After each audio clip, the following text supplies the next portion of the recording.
The Equitable Life Assurance Society presents This Is Your FBI.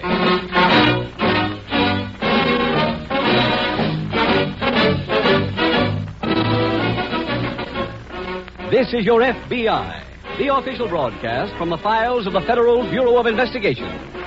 Presented transcribed as a public service by the Equitable Life Assurance Society of the United States and the Equitable Society's representative in your community.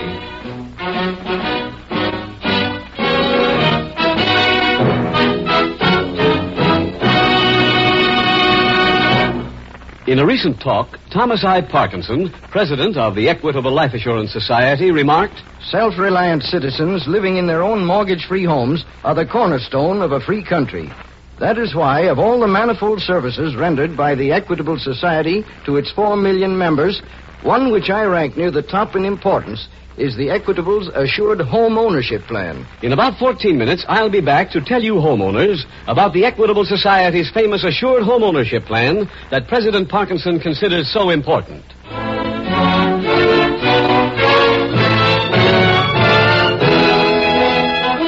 Tonight, FBI file number 301. Its subject, jewel theft.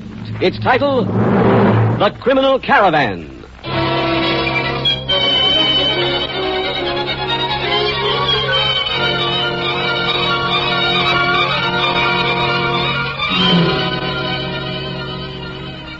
As is true every week, there was a definite and specific reason for this particular case being chosen from the files of your FBI for dramatization.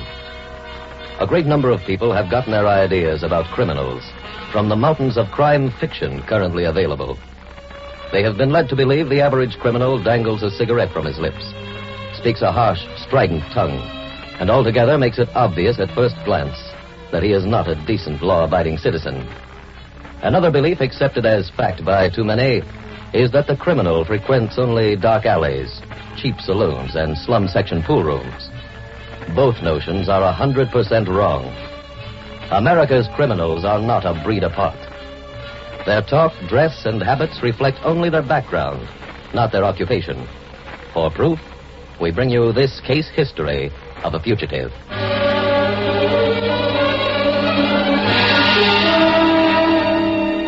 Tonight's FBI file opens in a diner located on a downtown corner in a Midwestern city. It is late afternoon as a poorly dressed young man enters. The counterman looks up as he approaches. This Al's Diner? That's right. I want to find out about this ad in the paper. It says, share expenses on a car trip to Texas. Oh, yeah. Betty! Be right out. She's back in the kitchen. Who's Betty? Well, she ran the ad. She running the trip? Yeah, it's her car. And we're going to miss her. Best waitress the joint ever had. What is it, Al? This guy wants to know about the trip. Oh, you mean you want to go along, mister? What's the deal? Well, so far there's 4 of us going, so we share expenses 4 ways. No extras? No. We got room for 1 more if you're interested. When do you leave? Well, we'd like to leave right now, but... Well, if you've got bags or something to pick up. I'd like to go now. Oh, swell. Where are the others? Oh, right there at that table up front. Come on, I'll introduce you. Okay. What's your name? Hollister. Mine's Betty Bowman. Where's your baggage? I checked it around the corner. Good. Folks, here's another passenger. Oh, isn't that nice? His name's Hollister. This is Mrs. Lake, Mr. Wilson, How do you do? Mr. Anderson. Howdy. Where's the car? All right, outside. Is everybody ready? Yeah, anytime. Okay, let's get started.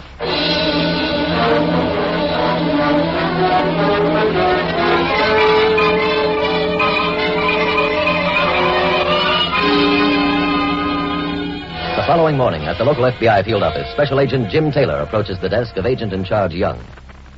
Have a chair, Taylor. Oh, thanks.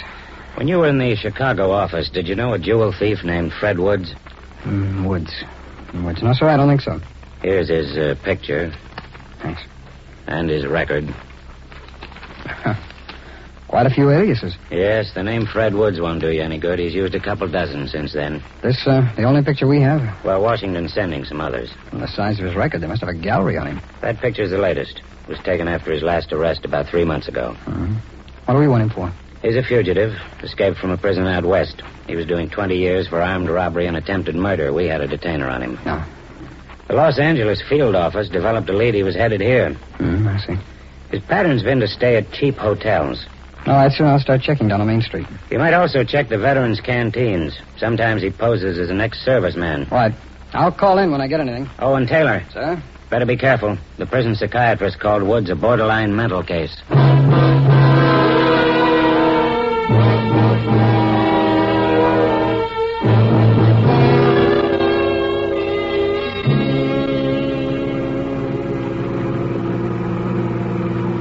Anybody getting hungry? How about you, Mrs. Lake? Well, I suppose I could eat something. I could, too. I'd just like to get out and stretch my legs. How does food sound to you, Mr. Hollister? I don't care what we do. Okay, the next diner that looks like anything will stop. How's that? Oh, just Swell. fine. We got some gum here if anybody'd like it. I'd love some. Here you are. You, Mrs. Lake? No, thank you. Anderson? Yeah, believe it will. Holly? My name's Hollister.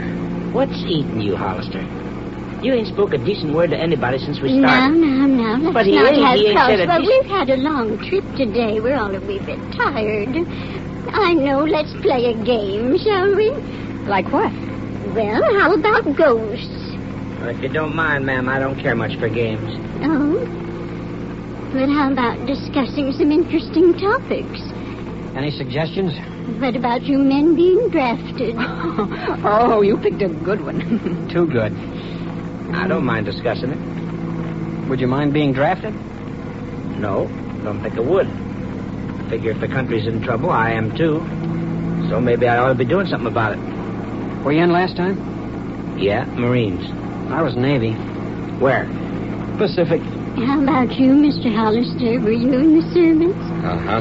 Where? Rather not talk about it. Look, Hollister. We've all got to be together for a couple of days. Now, let's at least try to be civil. Suppose I don't want to. Mr. Hollister, that's no way to talk. We'll all enjoy the trip much more if we have harmony. Harmony. And that's a very good idea. Let's all sing. Come on. There's a long, long trail of winding. Come on, everybody. Into the land of my dreams. Where the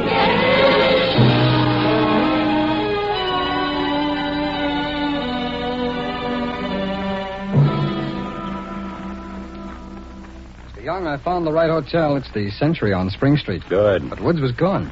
How long? Well, he's got a one-day jump on us.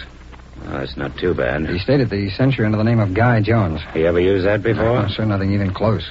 Well, add it to his list of aliases and forget about it. He's probably picked a new one by now. I have got one lead, though. What's that? Woods left town in one of those share the expense cars. Where to? Well, I don't know. Clerk at the hotel told me Woods mentioned seeing an ad in the Sunday paper and said he'd be checking out. Which paper was it? Well, the clerk didn't remember, sir, so I'm having a list made up of every one of those ads that appeared over the weekend. Good. He also said Woods talked about leaving the country. Better notify the Border Patrol. All right, sir. When will your list of ads be ready? Oh, a few minutes. As soon as it is, I'll start making the rounds.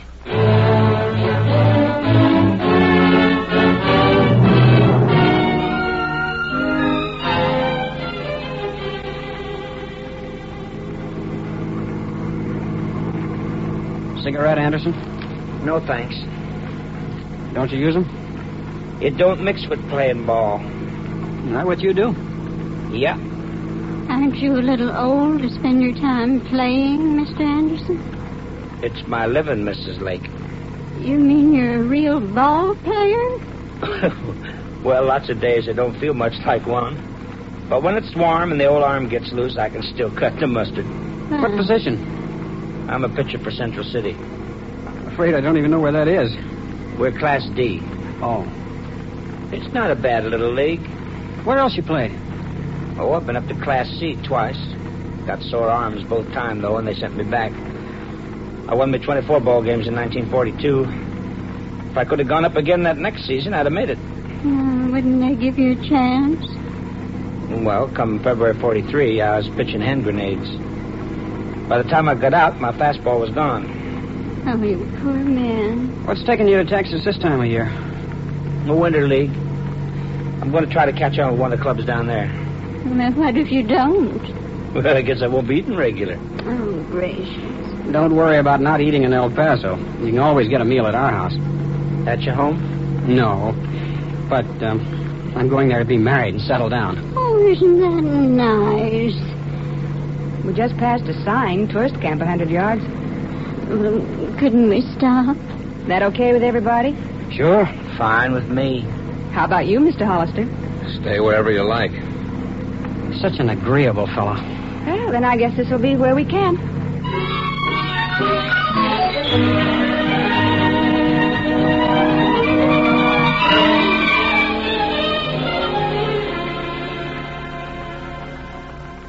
We got lucky on those ads, Mr. Young. The 7th one turned out to be it. What's the story? Well, a girl named Mrs. Betty Bowman was a waitress in a diner up on Franklin Avenue. She inserted the ad. The passengers met at the diner, and they started from there. When? It was 4 o'clock yesterday afternoon. Was Woods in the car? Yeah, the man who owns the diner made a positive ident of his picture. Where were they heading? Texas.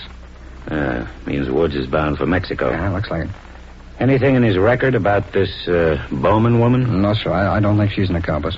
You say her name was Mrs. Bowman? That's right. How about her husband? Well, I understand he was killed at Anzio, sir. Oh. You get a description of the car? Only that it's a black sedan. The man at the diner didn't even know what make it was. Mrs. Bowman bought it only yesterday morning, and he's never ridden in it.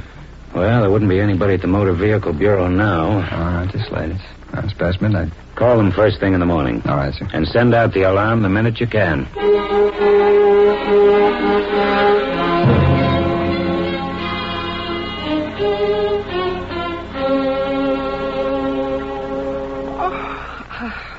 Oh, poor dear. He must be half dead. Oh, I am tired, but I still have to put my hair up. Why don't you let one of the men drive tomorrow? I'll be all right. Maybe we should take it a little easier, I want to make Barnesville as early as I can. Oh, aren't we going to El Paso? Yes, but I want to stop and see my sister-in-law. We'll stay overnight there. Oh? She's coming along with us. Oh, won't that be nice? Need some more pins, dear? No, this is fine, thanks.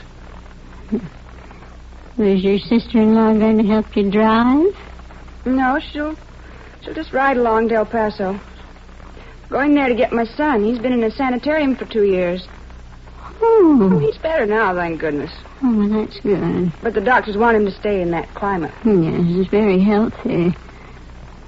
How old is your boy? 8. He was born 3 months after his father was killed in the war. Oh, now he's all that I have. What do you care? That sounds like the men next door. Oh, that's Mr. Henderson, that Hollister person. Hey, we better go see what's wrong. I kind of sure did. You know it was. No, I didn't notice I did. Of course you did. What's happening in here? He was in my bag. Oh, gracious. Well, it's the same color as mine. Look, I'm sorry, Hollister. I made a mistake. Some mistake. Well, you don't suppose I did it a purpose? Why shouldn't I? Why, darn you anyhow! Party, count me Oh, in. Mr. Wilson, maybe you can fix things.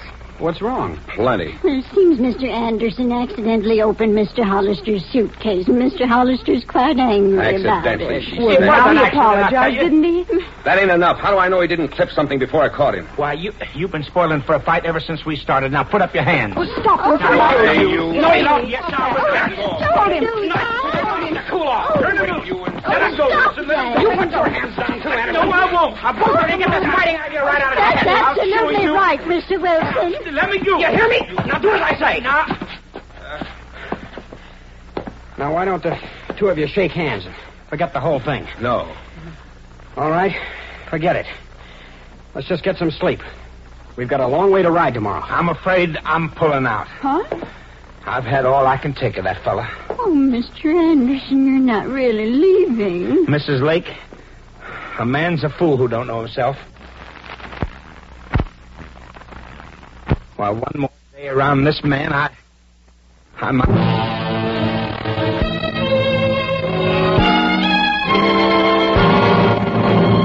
Case from the official file, which shows how your FBI helps promote homeowners about mortgages. A modern mortgage plan, mortgage years ahead of time. Provide real protection for you and your and disaster. A mortgage like that isn't just a pleasant dream. It's the kind you actually get with an Equitable Society assured home ownership plan. There's a good chance that you may be one of the select group of homeowners who can qualify for this money-saving, home-saving plan. If so, you'll be interested in its 4 benefits. First benefit, This equitable plan provides a painless way to pay off the mortgage years ahead of schedule. This is one of the most important features of the Equitable Plan. Life insurance is combined with a low-cost first mortgage. The insurance element creates a cash loan fund which increases steadily. Each year, the mortgage grows smaller and the cash loan fund bigger. I paid off my 20-year mortgage in 14 years. My cash loan fund had grown that big that fast. Second benefit. The cash loan fund in the Assured Home Ownership Plan is a friend in need when sickness or unemployment threaten home security. When I got laid off a couple of years ago, my cash loan fund helped me meet my payments till I found a good job. Third benefit.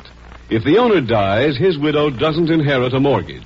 She inherits her home free and clear. What's more, the Equitable Society not only cancels the mortgage, but also returns to the widow every cent her husband had paid to reduce the principal. Lastly, the mortgage draws interest not at 6, not at 5, but at 4%. And closing costs are low. Naturally, a plan like this can't be offered to everyone. Your home must be in a neighborhood of stable realty values. Your Equitable Society representative will be glad to tell you whether you can qualify for this money-saving, home-saving, assured home ownership plan. Or write care of this station to the Equitable Society. That's EQUITABLE. The Equitable Life Assurance Society of the United States.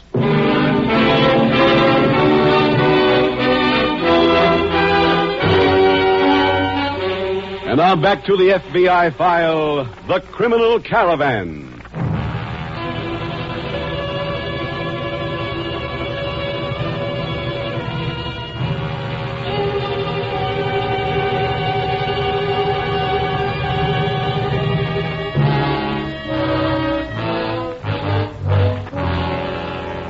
Each year, some 700,000 people in this country are convicted of crimes and sent to prison.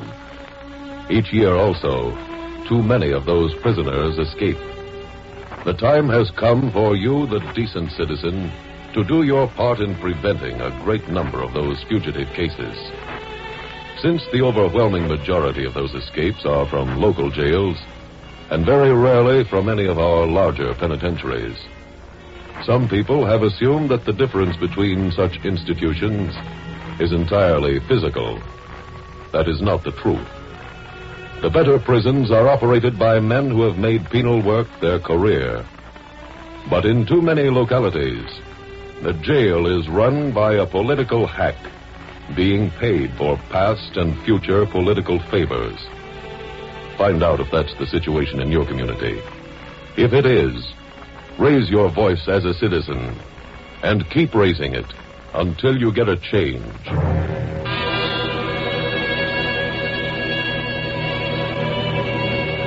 Tonight's file continues the following morning as the car carrying the 4 remaining travelers rolls along the highway. Well, that's about enough crocheting for now.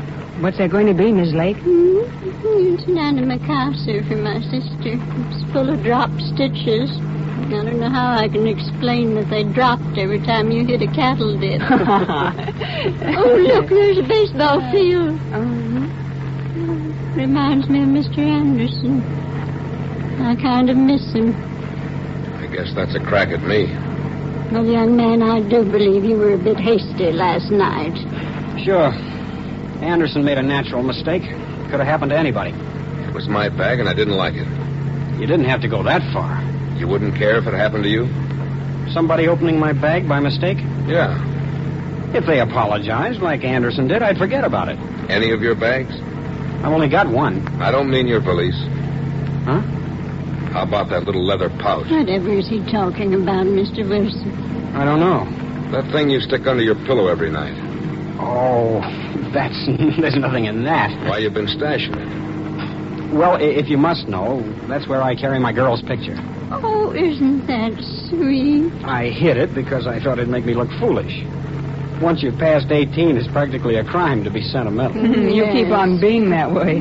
Sure. But keep out of my business. I take care of that myself.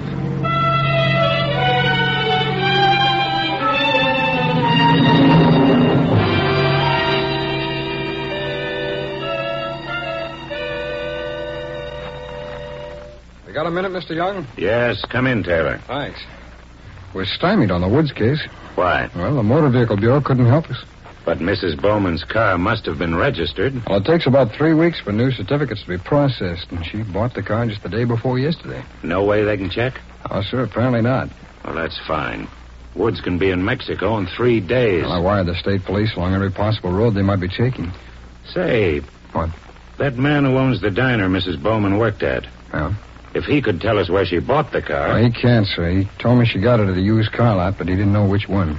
Well, was it in the neighborhood of the diner? No. I've covered every dealer in that area and also the ones around where she lived. There are a couple of hundred used car lots in town. Yeah, at least. I'll put 3 more men on this case with you, Taylor. I want you to call every dealer in the city.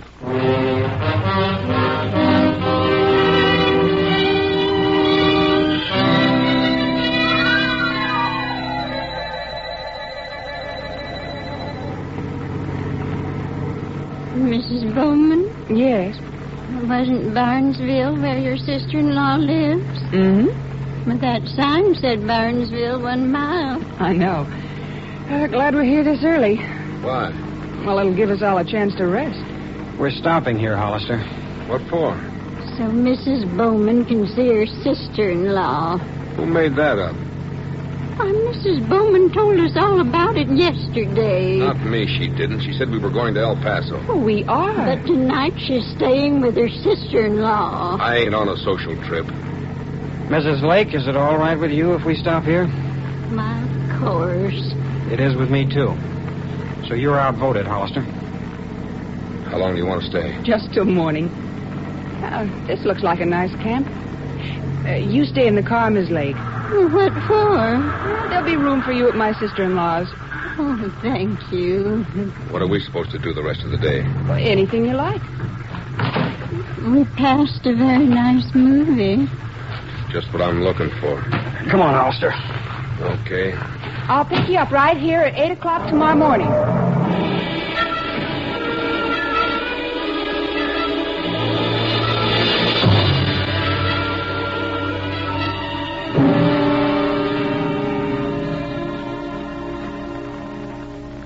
Mr. Young, something new's just been added. On the Woods case? That's right, sir. The police reported he robbed a jewelry salesman $11,000 worth of rings, bracelets, and unset diamonds. When? Last Thursday. And they've tied Woods into it? That's right, about an hour ago. What are the details? Well, the salesman was badly beaten after the robbery. Remained unconscious at City Hospital here till this afternoon. When the police questioned him, he identified Wood's picture. You spoken to the salesman yourself yet? Well, he's lapsed back into a coma, but I got the story. There's nothing in it we can use. Have you finished your check on the used car lots? Yes, sir, and we didn't get a thing. How about the Motor Vehicle Bureau? Well, there's been no word from them, sir, and none from the state police along the route that car should be taking. I got a call from a man at the diner where the girl worked. She got a postcard in this morning's mail from her sister-in-law. She's due to stop there tonight. Oh, where's there? Well, the man didn't remember. Who's got the card now? It was returned to the postman. Well, maybe we can check it at the post office. Oh, I called over there. If the car had a return address, it's already on its way back. This man at the diner, he remember what the sister-in-law's name was? No. Well, she's staying at her sister-in-law's tonight. Mr. Young, I just thought of something. What's that? A new angle. I'm going back to my desk and make some phone calls.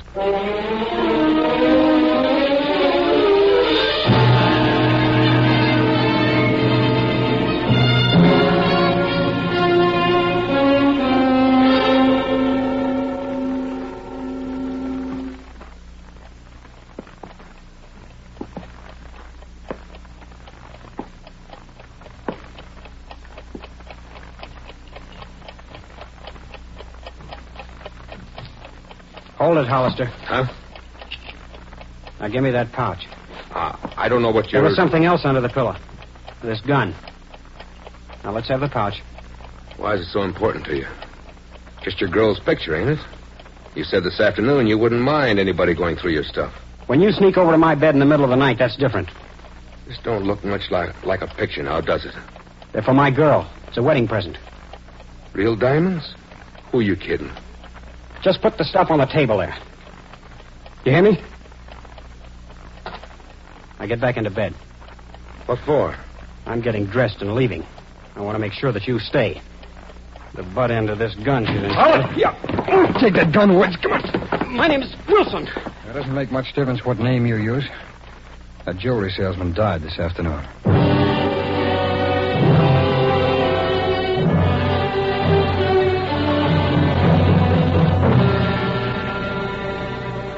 Fred Woods, alias George Wilson, and other names, was turned over to state authorities by your FBI.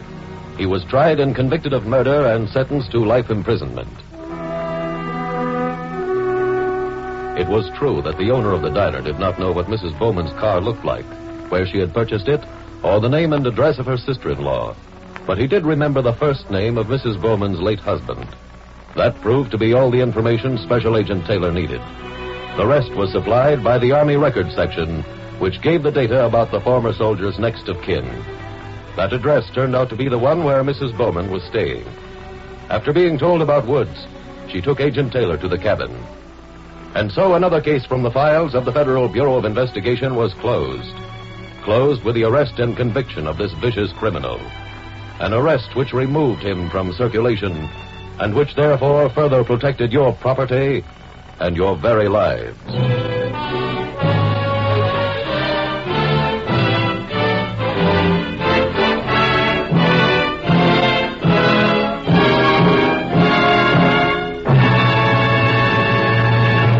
Now, one final message to homeowners.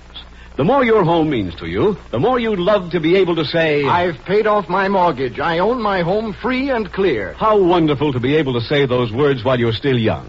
Ask your Equitable Society representative to explain how and why many owners of an assured home ownership plan have been able to pay off their 20-year mortgages in about 14 years. Or send a postcard care of this station to the Equitable Life Assurance Society of the United States.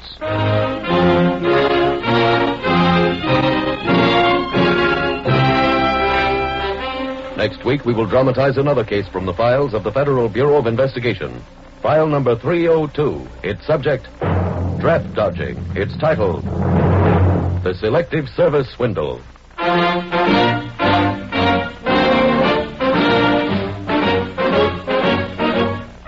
The incidents used in tonight's Equitable Life Assurance Society's broadcast are adapted from the files of the Federal Bureau of Investigation. However, all names used are fictitious, and any similarity thereof to the names of places or persons, living or dead, is accidental. Tonight, the music was composed and conducted by Frederick Steiner. The author was Jerry D. Lewis. Your narrator was William Woodson, and Special Agent Taylor was played by Stacey Harris. Others in the cast were Alice Backus, Tony Caruso, Sam Edwards, Henry Morgan, Wally Mayer, Charles Smith, and Peggy Weber. This Is Your FBI is a Jerry Devine production. This is Larry Keating speaking for the Equitable Life Assurance Society of the United States and the Equitable Society's representative in your community, and inviting you to tune in again next week at this same time when the Equitable Life Assurance Society will bring you another thrilling transcribed story from the files of the Federal Bureau of Investigation. The Selective Service Swindle on This Is Your FBI. Stay tuned for the adventures of Ozzie and Harriet. There's fun for the whole family when Ozzie and Harriet come your way next. This is ABC, the American Broadcasting Company. The Equitable Life Assurance Society presents This Is Your FBI.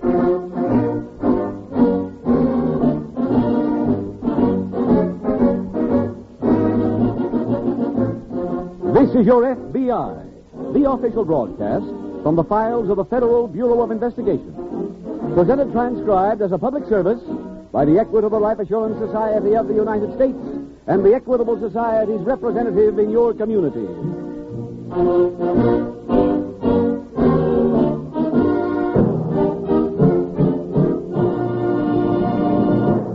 In a recent talk, Thomas I. Parkinson, president of the Equitable Life Assurance Society, remarked, "Self-reliant citizens living in their own mortgage-free homes are the cornerstone of a free country. That is why, of all the manifold services rendered by the Equitable Society to its 4 million members, one which I rank near the top in importance is the Equitable's Assured Home Ownership Plan." In about 14 minutes, I'll be back to tell you homeowners about the Equitable Society's famous Assured Home Ownership Plan that President Parkinson considers so important.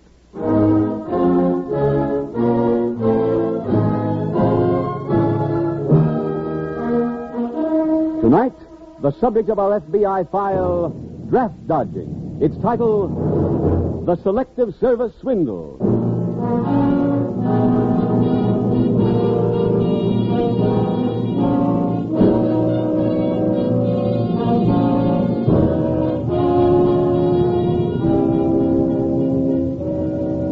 One of the advantages of a democracy such as ours is that in time of crisis, people willingly put forth their every extra energy. That is as true of the men of the Federal Bureau of Investigation as of any workers in the nation. Your FBI is now back on a 6-day week. Every special agent in the organization is carrying an average of 26 cases. In addition, the Bureau personnel has the added responsibility of handling the millions of loyalty checks requested by other government agencies. Tonight's case from the files of your FBI is brought to you so that you may be comfortable in the knowledge that despite its mountain of work, the policy of the Bureau has remained constant. Each file is investigated by special agents with every facility at their command. For international crisis or no, one thing still remains true. There is no such thing as an unimportant crime or an unimportant criminal.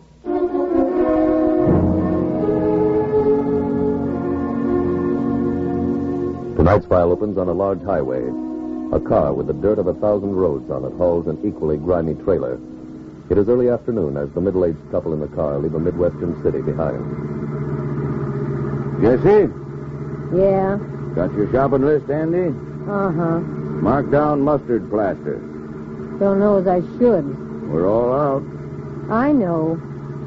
You still angry? Of course I am. Now, Jesse. Don't now Jesse me. Well, didn't you ever lose anything? Not something worth that much money. I couldn't help it.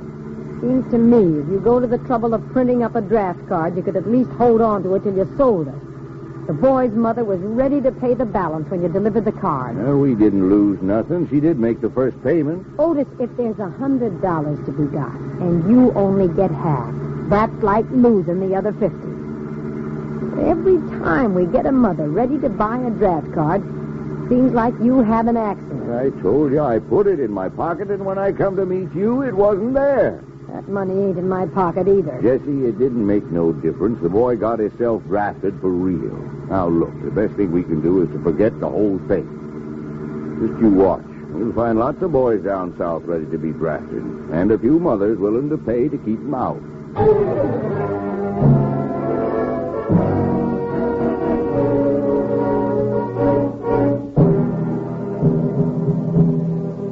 A few days later, at an FBI field office in the city the middle-aged couple just left, Special Agent Jim Taylor approaches the desk of Agent Nick Stone. Hello, Nick. Hi, Jim. How's the cold? Oh, it's about the same. You better make a little room on your desk. For what? Well, we just put on another case. Yeah, but I got 27 open ones now. Well, that's what I had. As of 10 minutes ago, we're both handling 28. I don't suppose it makes much difference. Oh, this one's real small stuff. What kind? A petty larceny swindle. It's based on draft edging. Got any of the dope? Yeah, a woman just called in to make a complaint. Said she paid $50 for a deferment for her son. She was due to pay another $50 3 days ago, but her son was drafted that morning. Another one of those, huh? Yeah, she breaks the law, gives the swindlers a chance to go under, then complains about nobody protecting her. You talked to this woman yet? No, she's coming in to see us this afternoon. Can she at least tell us who swindled her? Well, from what I understand, it was a middle-aged couple. Female half operated a knitting shop down on Main Street. Found out who might be in the market to buy a forged draft card from her husband. Anybody been to the knitting shop? Yeah, the victim. She went there to get her money back, found the place abandoned. What time's she coming in this afternoon? 2:30. Oh, got bad news for you. No, what's that? Got an appointment on the west side at 2:15, so you'll have to see her by yourself.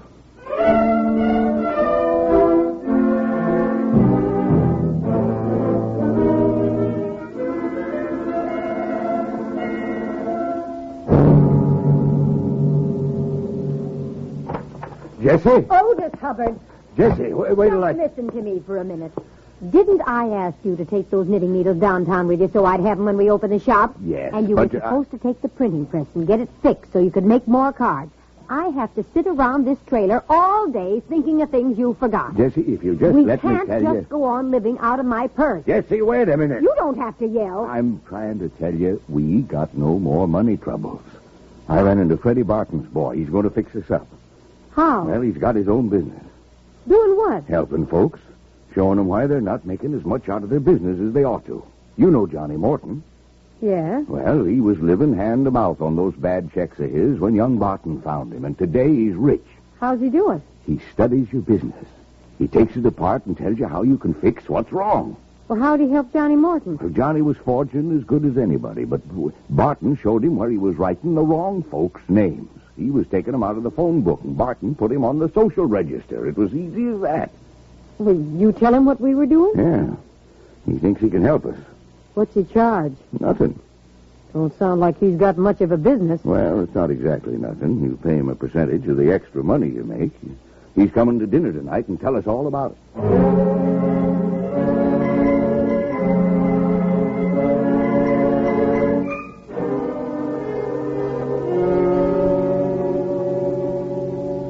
Jim? That woman in the draft dodger case show up? Yeah, Nick. She left just a little while ago. I bet I can quote her. I can't tell you what these people look like, but I want you to catch them immediately and get my money back. You're wrong. Oh. She described the woman from the knit shop so well, we pulled her picture out of the file. Who is it? Somebody named Jessie Hubbard. She's a petty larceny con woman, works for the husband. We also got an ident on him. How much we know about the Hubbards? Well, they've never been involved in anything very big. $25 here, $50 there. Any pattern to their job? Yeah, they always use printing. What kind? Well, for example, they used to pass bad Christmas fund checks every December. Mm-hmm. Another time, they went door to door carrying boxes and asking people if they wanted to buy a record of the president's inauguration address for $2. Inside the box was a slip of paper saying the address of the president is 1600 Pennsylvania Avenue, Washington, D.C. And now they're printing draft cards. That's right. The visitor know anything else about them? Well, Hubbard told her that they lived in a trailer. How long was that knitting shop in business? 3.5 weeks. Well, if Hubbard was telling the truth about the trailer, he couldn't have kept it on the streets that long. I'm having all trailer camps checked, and I've gotten warrants out for the Hubbard. Maybe that'll do it. I hope so. We're due to testify in Memphis Thursday morning, so let's try and clean this thing up before we go.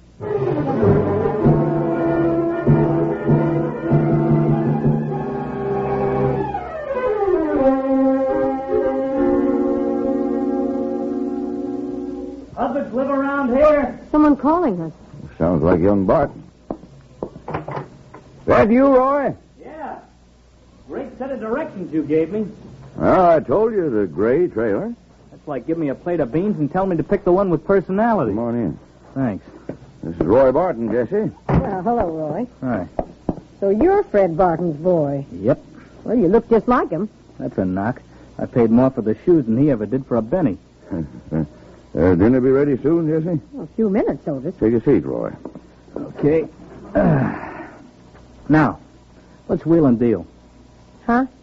I didn't just come here to throw on the nose bag. You wanted a facelifting job on your touch. Well, we really don't need any big changes, Mr. Barton. Living in this boxcar? You two could be inhaling your vitamins at the Ritz. The Ritz is too expensive. Not for people rolling sevens. Listen to him, Jesse. The boy makes sense. Sure I do. Look, you're Mr. and Mrs. Flatpocket no matter how many suckers you clip. When I get through, it'll be different. How? This is 1951. You're working it like it's a Civil War. Otis, what's your monthly take now? Well, the last 2 months we made $700. And you're still on Zero Street, right? We have a few dollars. Brother, do you two need me? Why, I'll have you fixed up so that... Dinner's ready. Oh, great. Before we're through with the scarf, I'll have the whole gizmo laid out for you.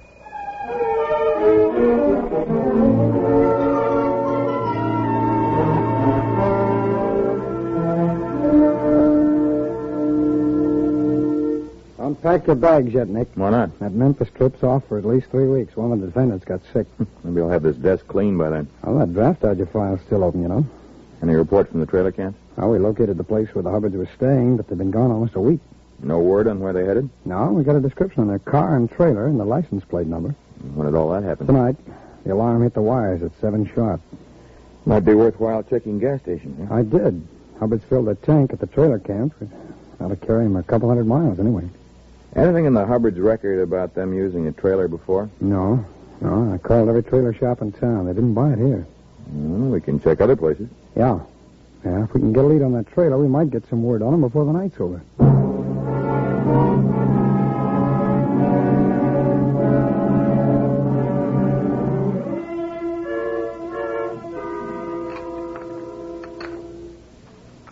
A little more coffee, Roy?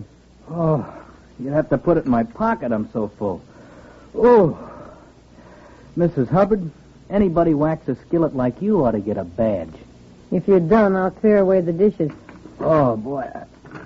Hey, wait a minute. A badge. That's it. It's what? The answer. Which of you makes with the numbers? You do keep books, don't you? I keep track of every penny. You got the name and address of all your old umpchays? Of course. How long you been working the touch? Well, let's see, it's about 3 months. How many people you peddle cards to? Oh, say 2 a week. Oh, you're in like Flynn. You think you can help us? No contest. How? It's like a pass to a gold mine. Get a load of this. You go back to the first town you worked and you start with the first customer. Well, now, just a minute. They already paid us. Wait till I spell it out, will you? The first thing you do is you see if the kid they bought the draft card for has been drafted. Well, it'll cost a lot of money to make our whole trip again. You won't be spending, you'll be investing. Let him finish, Jesse. Now, just playing percentage, some of them haven't been drafted yet, right? Uh-huh. You find out which ones got turned down, and you send a guy to see the kid's old lady. You said something about a badge. This is where it comes in.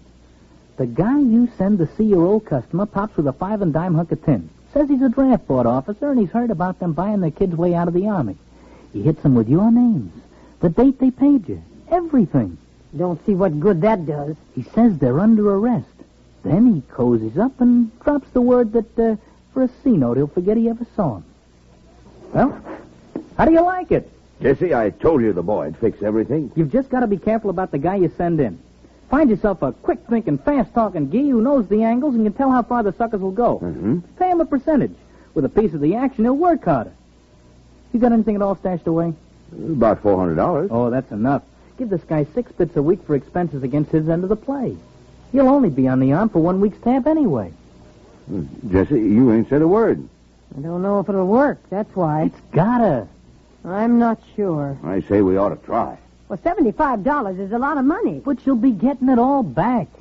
Well, if I could count on it... I'll tell you how sure I am. Hit me with the 6 bits, and I'll play the guy with the badge myself.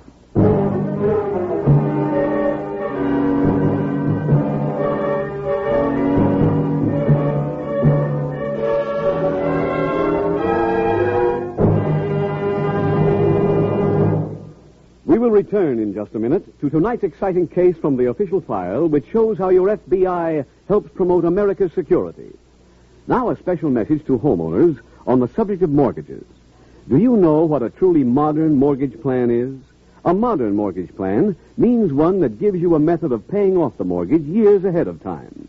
A modern mortgage plan gives you and your family real protection against foreclosure and disaster. Sounds almost too good to be true, doesn't it? But such a mortgage plan actually exists. It's the kind you get in the Equitable Society's Assured Home Ownership Plan. This money-saving, home-saving plan is offered only to a selected group of homeowners. Here are a few of its many benefits. First benefit, this plan provides a painless way to pay off the mortgage years ahead of schedule. Yes, the thing to remember about this modern Equitable plan is that it combines a low-cost first mortgage and life insurance protection.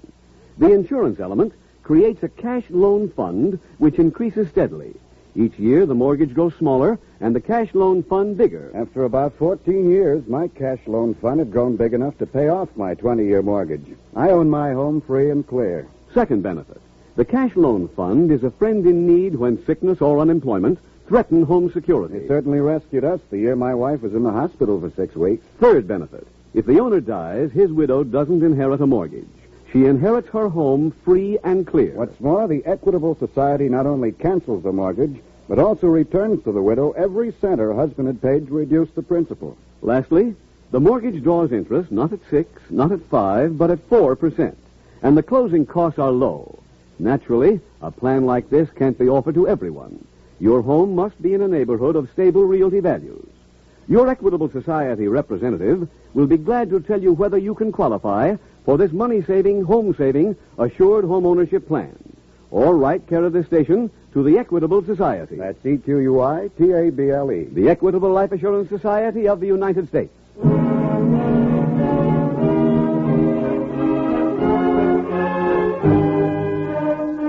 And now back to the FBI file, the Selective Service Swindle.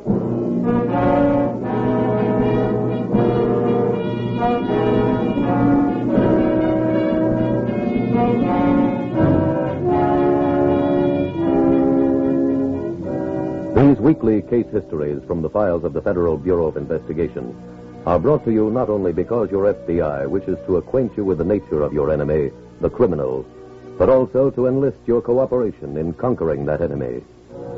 The swindlers in tonight's case were marketing a highly tempting commodity for all parents. Every swindler, of course, no matter what scheme he works, offers the potential victim something tempting. Making the bait attractive is his business. Of course, the scheme portrayed tonight would appeal to a very limited number of Americans, because most parents realize that donning a uniform and going to war is sometimes one of the responsibilities of citizens who live in a free nation.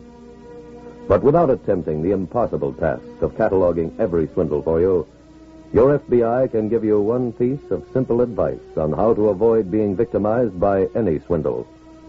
Never accept something for nothing, or seek to obtain benefits which have even the slightest taint of illegality.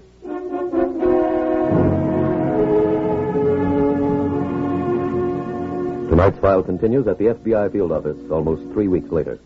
Nick, we just hit another dead end on that draft dodger case. What this time? Well, the Hubbard's car and trailer turned up on the lot of a used car dealer in Kentucky. When did you get them? 2.5 weeks ago. Well, they bought another car down there. No, they didn't. Dealer drove the Hubbards and a friend of the railroad station, but he doesn't know which train they took. You know who the friend was? Well, I'm not sure, Nick, but from the description, it's a small-time hoodlum named Roy Barton. Roy Barton. He's from a place down south called Springtown. Police there say he hasn't been seen around there for a couple of weeks. Any trailer camps in that area? Yeah, a couple. They're being checked now. Well, Barton could be the link we've needed. Well, if he isn't, we'll find another one. This case has been more trouble than $1 million hijacking. And it's going just about far enough.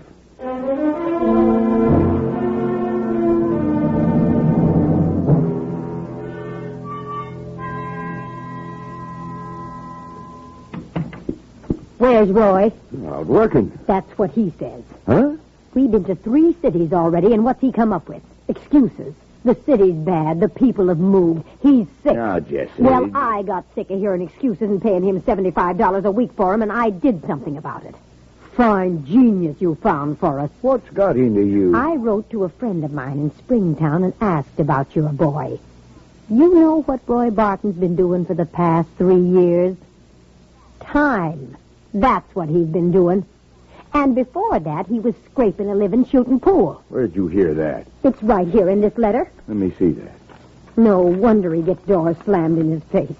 No wonder he got us to sell the car and the trailer and the printing press. Jesse, now listen to me. Don't you start making excuses for him. I'm not. All I want to say is the boy did come up with a good idea for us. It ain't his fault it don't work. It ain't mine either, and from now on, the deal's off. Oh, now you're being hasty. You so set on him staying. Yes. All right. All right. I'm just a woman, so have your own way again. Let him stay. But I'm not paying him another red cent till he finds us a customer.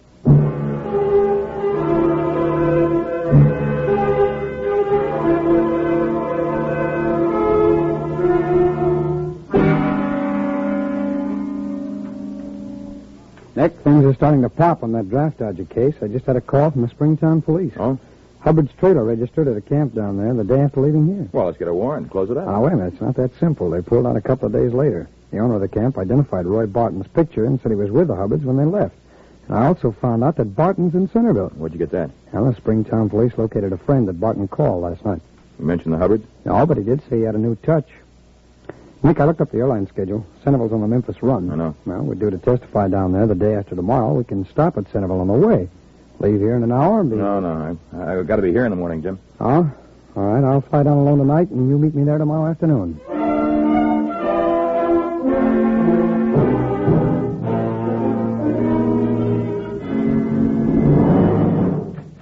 Hey, where is everybody? We're right here. Oh, I'm so full of the old steam I didn't see you. Maybe because the old steam has cooled off. That's cute, honey. Keep it in. How'd you make out today, Roy? Oh, aces, back to back. Does that mean money? In the bank. I'd like it in my pocket. Well, that's where it'll be this time tomorrow. I got a whole new angle on the touch. I just been to see one of the dames in the list. She starts to give me the chill like the others did, when all of a sudden I get a flash. I tell her I'm coming back with you. Us? Yeah. And the minute I hit her with that, she melts. I can see she's winged. But I don't press, because I know we can't get the moo until you show. We go see her? Yeah, you're the convincers. Which woman was it? Mrs. Newberry. Oh, yeah. Remember her, Jesse? I told her you Yeah. blew the whistle on her, see? Well, The minute we show up together, she'll pay off just like a slot machine. I kind of hate seeing her again that way. Why? What'll she think of us for peaching on her? Oh, who cares? Just let her pop with some green. How much is she paying us? I told her to have $200 in cash. Real handy. There, Jessie. I'll believe it when it's in my purse. It will be at 3 o'clock tomorrow.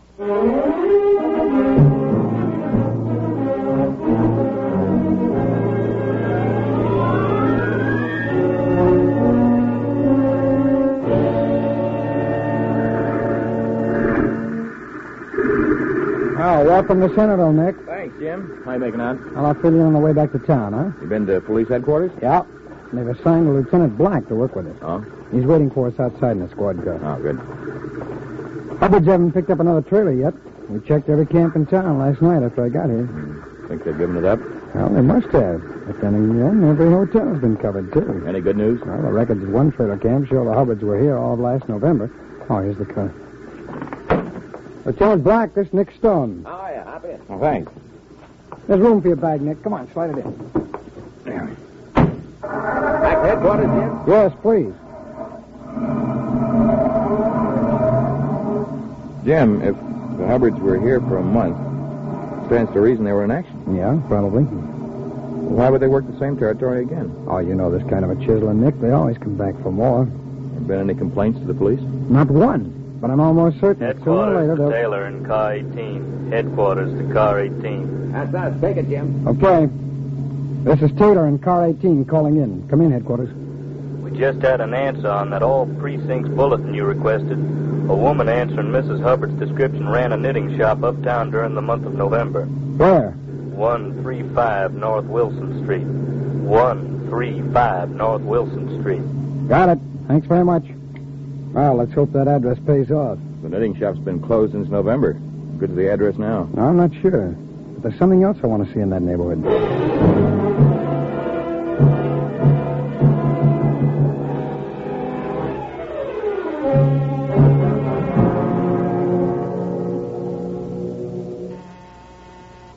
Just a minute. Good afternoon, Mrs. Newberry. Oh, you've come back. That's right. And I brought these people with me. You remember the Hubbards, don't you? Last time she invited us in. Remember, Otis? Uh-huh. Guess she wants to settle this in the hallway. Come in. Come in, please. Thanks. Here, let's go into the living room. Fine. You better let the Hubbards park on the couch. They gotta stick together. Why, they're handcuffed. You might be in a couple of minutes, too. Me? I told you I was a federal draft board officer. Do you think I was coming back for tea? I'm still not sure why you're here. Those two are on their way to the Bastille for breaking the draft law. You paid them $50 on November 18th to put in the fix for your boy. That makes you their partner.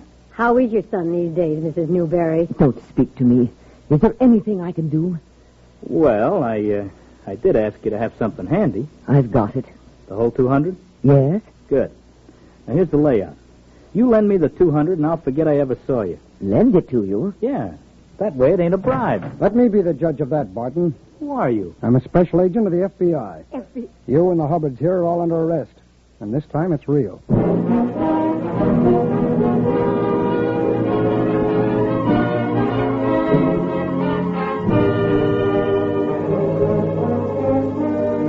Roy Barton was sentenced to 5 years for impersonation. Jesse and Otis Hubbard each received a 5-year sentence for violation of the Federal Selective Training and Service Act. Special Agents Taylor and Stone and Lieutenant Black reasoned the Hubbards would pay return calls on the parents of only those boys who had legitimately been declared 4F. A visit to the draft board covering the neighborhood where the knit shop had been located produced a list of all draftees who had been rejected since November. When Mrs. Newberry, the mother of one of those boys, was contacted, she informed Agent Taylor of her date with Roy Barton. In connection with tonight's case, we bring you a message from J. Edgar Hoover, Director of your FBI. Mr. Hoover's words are, and I quote, "Young men are again being called today through selective service to support their country. The vast majority of these men, patriotic and loyal, will answer the summons. A few, however, will not. They are the selective service violators. The FBI, as the agency designated to enforce this law, welcomes your cooperation in reporting information concerning these delinquents. These men represent America's manhood at its worst. They cannot be allowed to shirk their duty.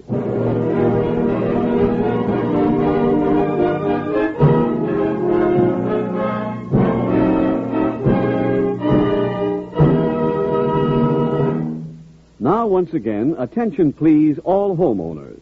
How many years will it be before you'll be able to say, "At last we've paid off our mortgage. We own our home free and clear"? Don't postpone that happy day till you're too old to enjoy it. Ask your Equitable Society representative to explain how the Assured Home Ownership Plan provides for paying off the mortgage years ahead of time. Or send a postcard, care of this station, to the Equitable Life Assurance Society of the United States.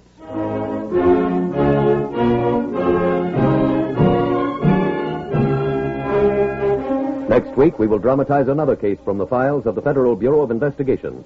Its subject, illegal entry. Its title, The Continental Killer. The incidents used in tonight's Equitable Life Assurance Society's broadcast are adapted from the files of the Federal Bureau of Investigation. However, all names used are fictitious, and any similarity thereof to the names of places or persons, living or dead, is accidental. Tonight, the music was composed and conducted by Frederick Steiner. The author was Jerry D. Lewis. Your narrator was William Woodson, and Special Agent Taylor was played by Stacey Harris. Others in the cast were Betty Blythe, Lamont Johnson, John McIntyre, Jeanette Nolan, and Gil Stratton, Jr. This Is Your FBI is a Jerry Devine production. This is Larry Keating speaking for the Equitable Life Assurance Society of the United States and the Equitable Society's representative in your community, and inviting you to tune in again next week at the same time when the Equitable Life Assurance Society will bring you another thrilling transcribed story from the files of the Federal Bureau of Investigation. The Continental Killer on This Is Your FBI. Stay tuned for the adventures of Ozzie and Harriet. There's fun for the whole family when Ozzie and Harriet come your way next. This program came to you from Hollywood. The Equitable Life Assurance Society presents This Is Your FBI.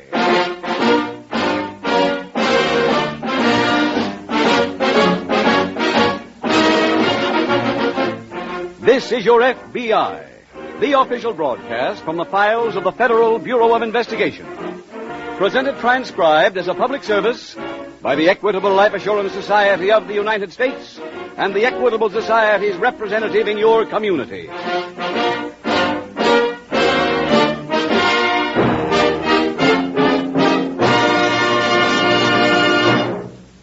In a recent talk, Thomas I. Parkinson, president of the Equitable Life Assurance Society, remarked, "Self-reliant citizens living in their own mortgage-free homes are the cornerstone of a free country.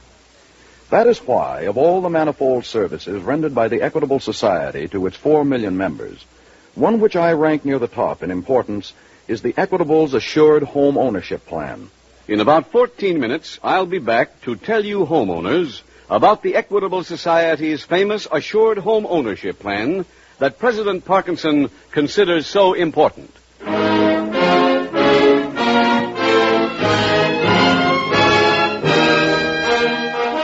Tonight, the subject of our FBI file, Illegal Entry. Its title, The Continental Killer.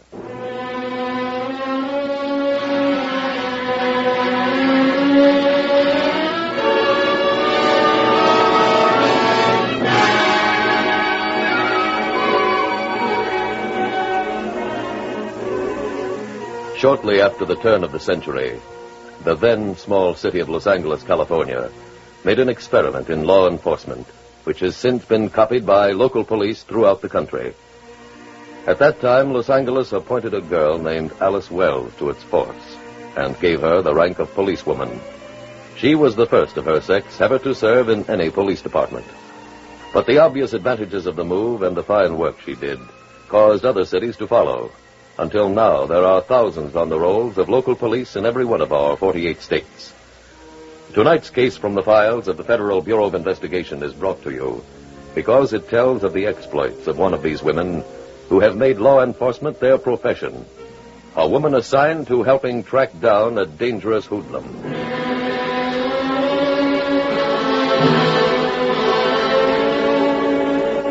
Tonight's file opens in the hold of a large freighter which has just docked at an eastern city after a rough ocean crossing.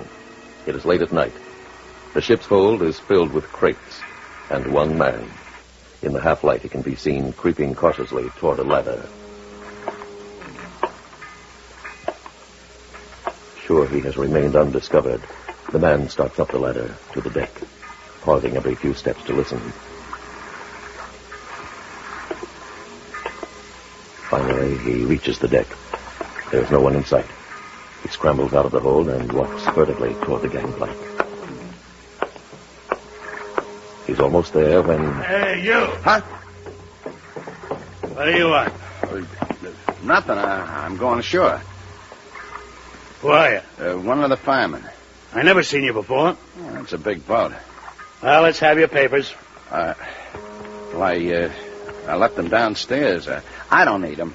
Hey, I got orders. Nobody off without papers. Look, I'm in a hurry. Can't help it. You're not going down this gangplank without Yes, I am.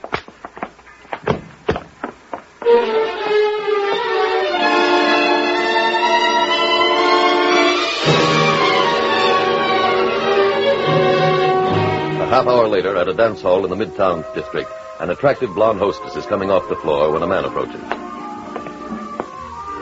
Hi, Sally.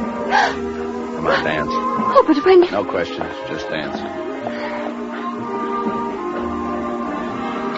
When did you get back? Tonight? How? Stowed away on a freighter. Oh, they'll ship you out again. They're gonna find me.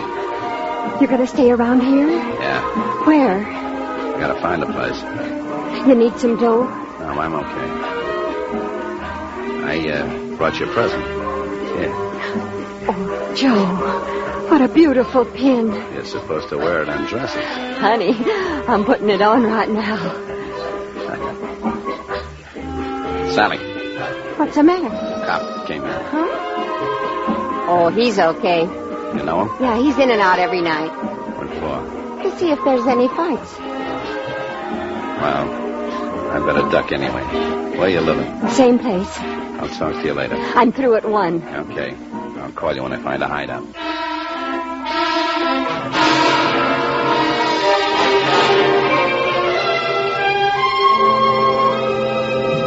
The following day, at the local FBI field office, Special Agent Jim Taylor returns to his desk from the teletype room to find Police Detective Lieutenant Harry Conway waiting. Oh, hello, Harry. Hi, Jim. What brings you up here? Well, your agent in charge wants you to handle something with me. Huh? Well, good. Fire away. We got a complaint last night that a watchman on a freighter at Pier 19 had been slugged. Yeah? I went over to get the story, but he was unconscious. Where'd this freighter come from? Europe. Whoever did the slugging went down the gangplank and got away. What's the FBI angle, Harry? Well, the stowaway might be Joe Nawada. Nawada? He's that bank robber they deported 1.5 years ago. Since then, you've identified him as the robber of a bank upstate. Oh, yeah. We want him for a local holdup. I don't know him. I do. He's tough, but he's got a gun. All right, what makes you think it was him on the freighter? Well, the watchman came to this morning and gave me a partial description. It could have fitted Nawada. Is that all? No. I found a corner of the hold somebody'd used for living quarters during the crossing. Oh? There were food wrappings, crumbs, and a couple of feet away a blood-stained handkerchief. I took it to our lab. They said the stains were made by type ABRH negative blood, and that's his grouping. That's good investigation, Harry. But it doesn't cinch it. Well, only one person in 1,000 has that type. It's good enough to base a guess on. I hope so. But if it was Nawada, we still have no idea where he was headed. Well, you checked on his friends? Most of them are still in jail. He'd need some help to stay under. One other possible lead. His old girlfriend's around. Here in town? She's a hostess at the West Side Dance Hall. Her name's Sally Baker.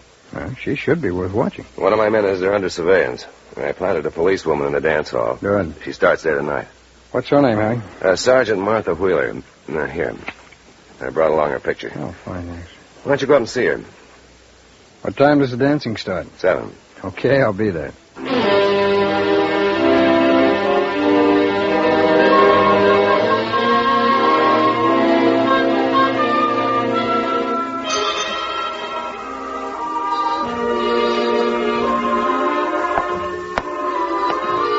How about this dance?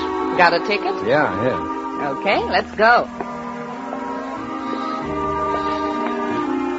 You're Miss Wheeler. Huh? Jim Taylor, FBI. Oh, We're on the Nawada case, too. welcome. Thank you. Which one is Sally Baker? Let's see. Oh, look over to the bar. See the blonde just to the left? Oh, they're sitting alone at the first table? Uh-huh. Have you gotten to talk to her yet? Not about her friend. Well, let's dance over that way, huh? Okay. Like me to turn my ankle? Yeah, that'd be a good idea. Oh! Hey, what happened? Oh, my ankle.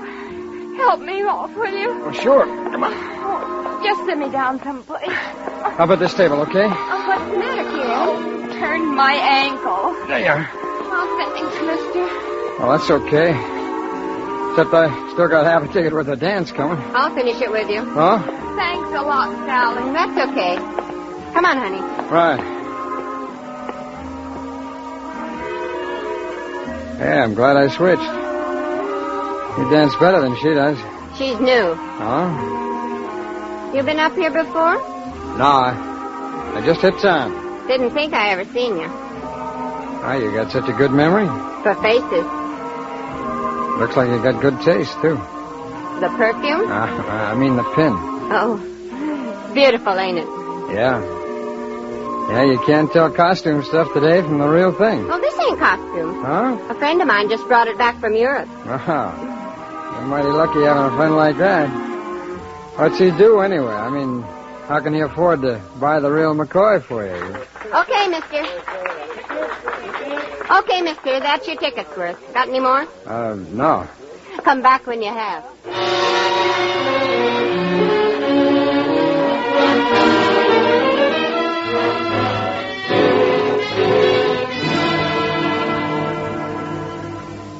See Martha Wheeler, Jim? Yeah, Harry, but she hasn't gotten anything. Well, we know the stowaway was Joe Nawada. What? The doctors let us interview the watchman again. He made a positive ident this time. Well, then we've got a lead. Oh, what's that? Sally Baker's been in touch with him. Oh? Yeah, we swapped some small talk during a dance. She's wearing an expensive-looking pin and told me a friend of hers had just brought it back from Europe. Well, if she saw Nawada, it must have been last night. Well, how long have you had surveillance on her? Since this morning when we first thought it might be Joe. Oh, well, then if we sit tight... I'll get it. Agent Taylor. This is Martha Wheeler. Sally Baker just got a phone call. From who? I don't know, but right after it, she went to the boss and said she was sick. She's been excused for the night. Where are you calling from? A phone booth on the floor. Oh, wait a minute. What's the matter? Anybody covering the alley behind this place? No, I don't think so. Why? Sally's going out the back way. I'll follow her. Okay, but look, I want to warn you. Even if you see Nawada, don't try to make an arrest. You're not to take any chances.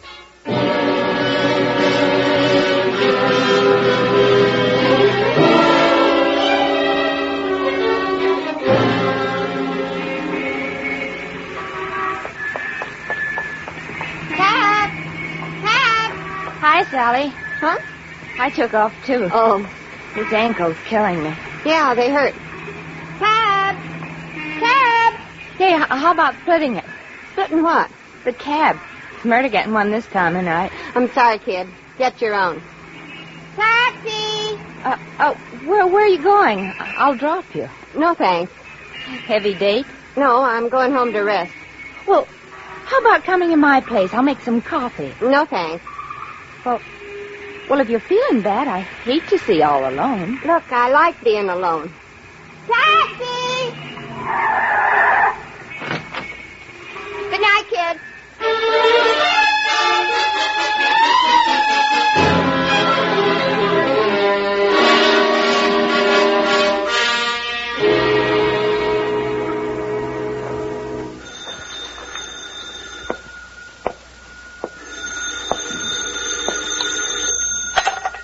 Hello?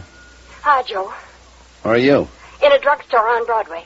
Sally, I told you to meet me here. I can't. I'm being followed. By who? Some dame from the dance hall. Who is she? I don't know. Tonight was her first night. Are you sure she's tailing you? Positive. She quit tonight, same time I did. She met me in the street and wanted to split the cab with me. So? Well, I brushed her off, and she got her own cab. I had my driver zigzag, and I cut back past the dance hall. Her hack was right on our bumper all the way. Then how'd you get to Broadway? I blew the cab and started to walk. She paid off her cab on the next block and followed me. And I went up one street and down another. Sounds like a cop. And she's still tailing you. Yeah. What'll I do? Let's see. I could go home and maybe... No. Let her keep tailing you. Huh? Yeah. Just make sure she don't lose you. Where'll I go? Let her follow you down this block past my place and under the bridge. Any special spot? Yeah, walk like you're heading for those benches by the river. I'll do the rest.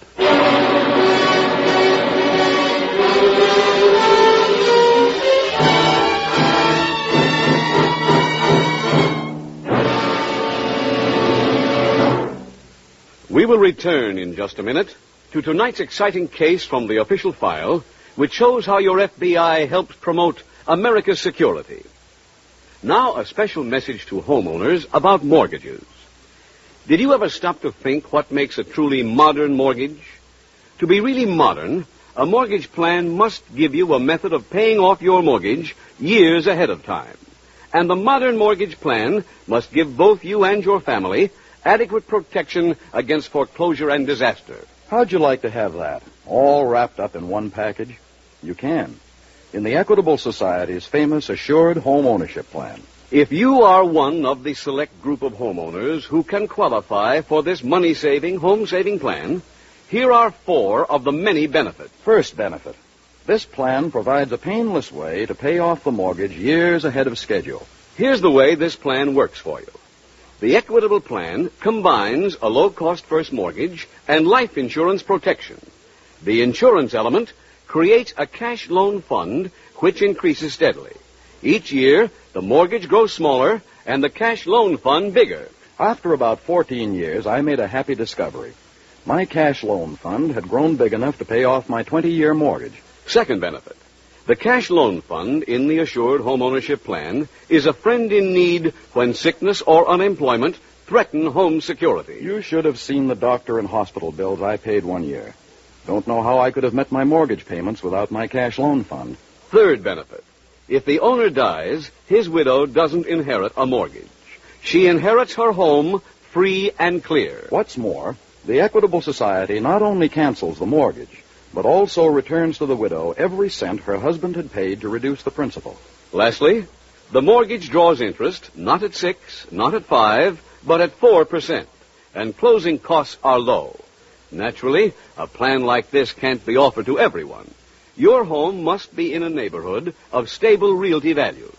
Your Equitable Society representative will be glad to tell you whether you can qualify for this money-saving, home-saving, assured home ownership plan. Or write care of this station to the Equitable Society. That's EQUITABLE. The Equitable Life Assurance Society of the United States.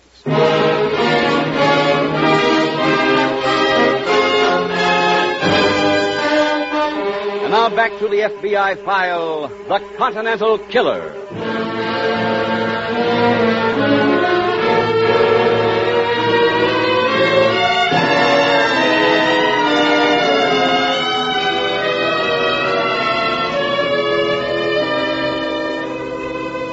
The basic reason for bringing you these case histories from the files of your FBI is to educate you in the field of crime prevention.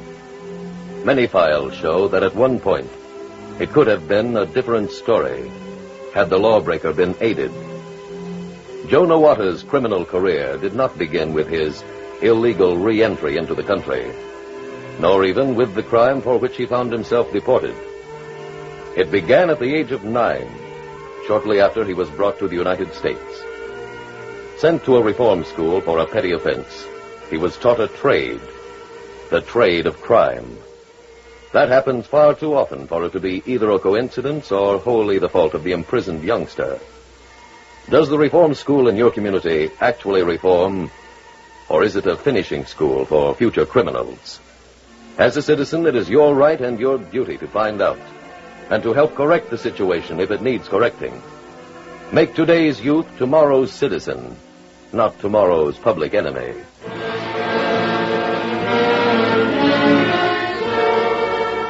Tonight's FBI file continues a few minutes later at police headquarters in the office of Lieutenant Harry Conway.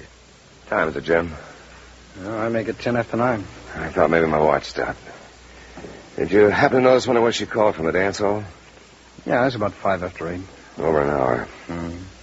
Why didn't she call back? Harry, you said she was very capable. She is. Well, then give her a chance. But she could have gone anywhere in the city by now. Look, we're not even sure the Baker girl's on her way to see no other. All we know is she didn't go home. Tell me, how good is Sergeant Wheeler with a gun? Better than most men in the department. She got one with her? Uh-huh. If anything happens to her, though... Wait a minute. Don't get back on that kick. I can't help it. Maybe that's her. Lieutenant Conway. Lieutenant, this is the emergency hospital calling. There's a girl here says she's Sergeant Martha Wheeler. What? She was found unconscious under the bridge. The ambulance has just brought her in. I'll be right there.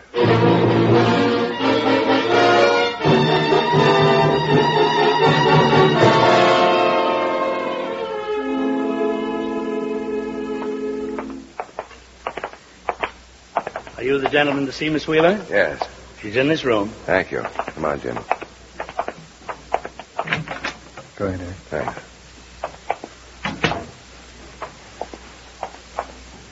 Hello, Martha. Sorry, Lieutenant. Now, never mind that kind of talk.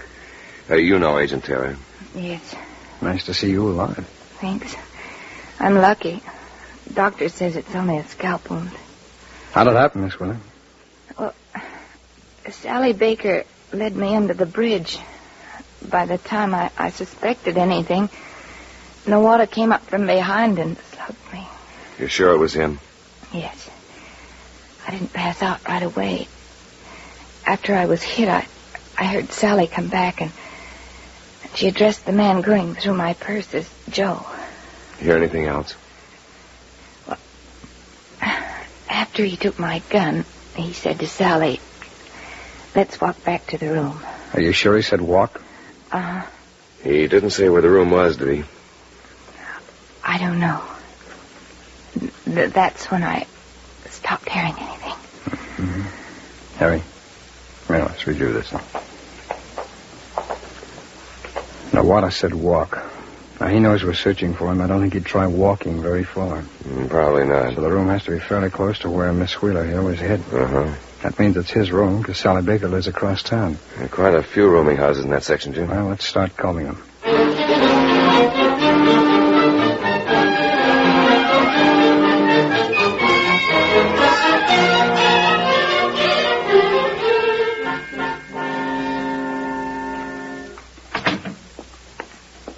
You got the knife? Here.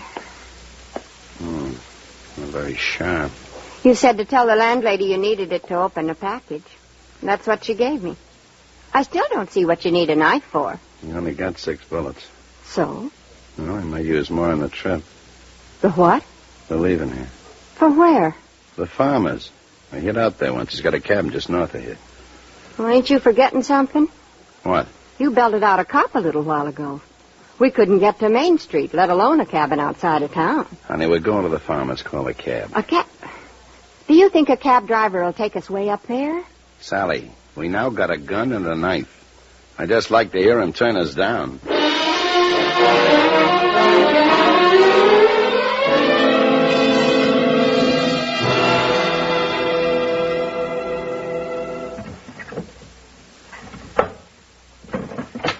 Jim?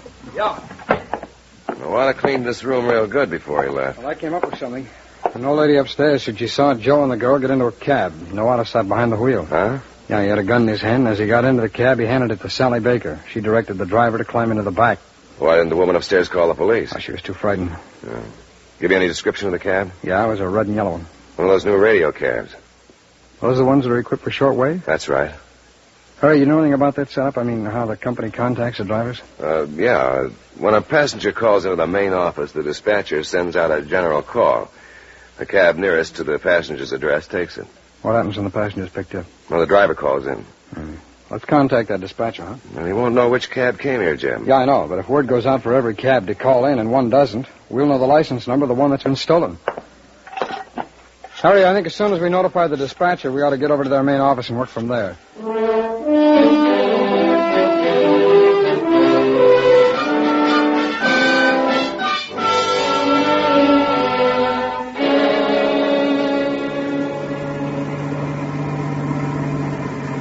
How far is the place from here? Just down this road. Cabs in the East 20s and 30s. call at 111 East 32nd. Apartment 3. Can't we shut that thing off? No. Why not? We'll know if they're looking for us. Suppose they are. We'll ditch it. With the driver in the trunk? Sure. He could die, Joe. That's right. Well, then why flirt with a murder rap? To get a murder rap, they gotta find a body, right? Sure. Well, this guy and his cab will be at the bottom of the lake.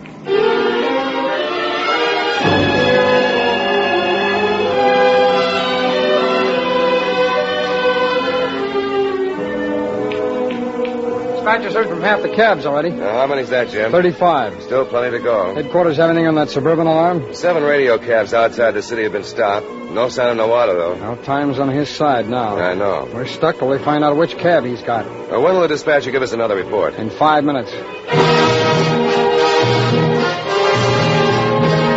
4 cabs to go. What's the word on them? The sets may be out. Can't the dispatcher tell? No, he's getting license numbers on each of them for us now. Good. When they're ready, we'll get an alarm out on all 4. We don't need that alarm, Harry. Why not? 3 of those 4 cabs just called in. Come on. Where are we going? Back to my office for some equipment. Nawada's got cab 38, and this cab was last seen going north outside the city limits by one of the last men who called in.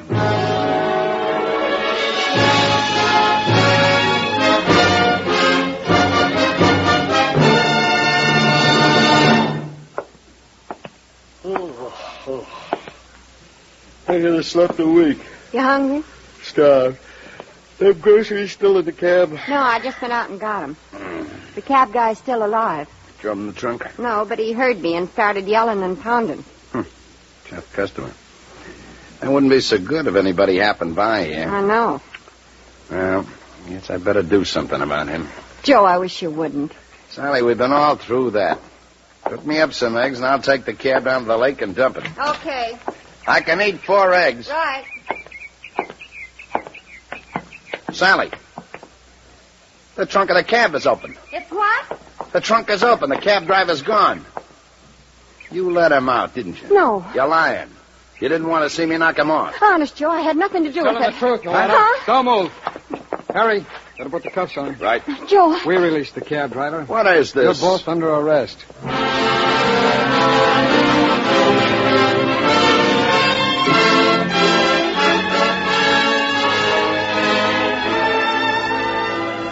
Joe Nawada was sentenced to a federal prison for 25 years on the previous charge against him of bank robbery.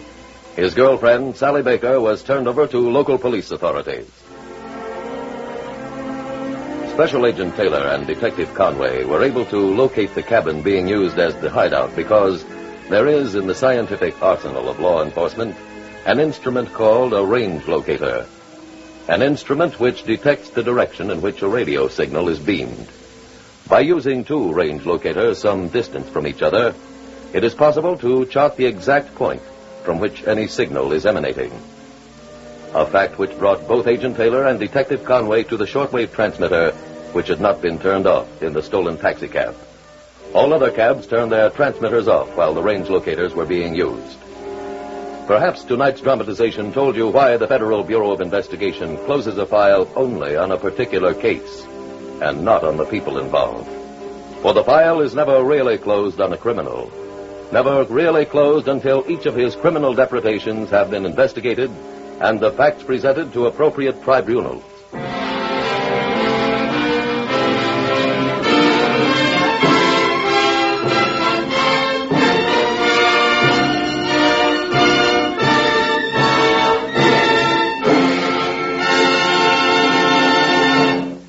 Now, one last word to homeowners.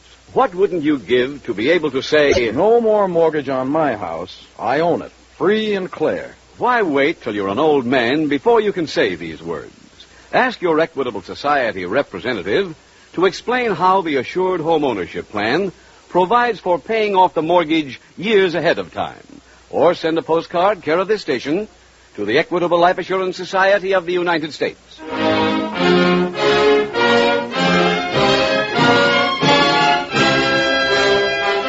Next week, we will dramatize another case from the files of the Federal Bureau of Investigation. Its subject, racketeering. Its title, The Innocent Hijacker.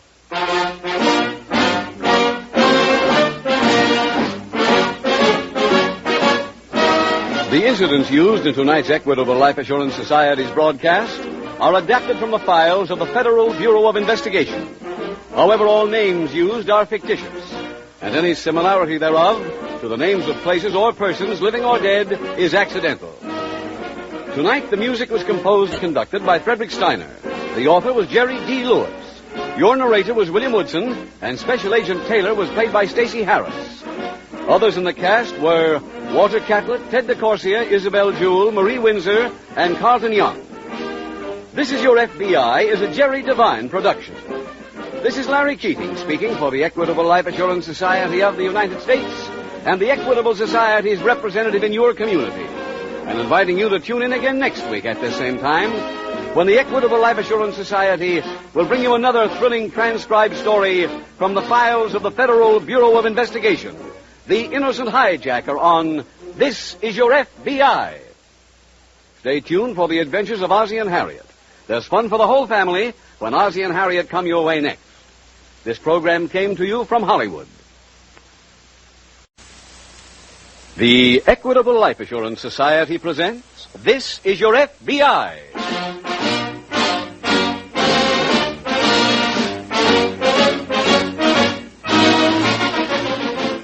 This Is Your FBI, the official broadcast from the files of the Federal Bureau of Investigation.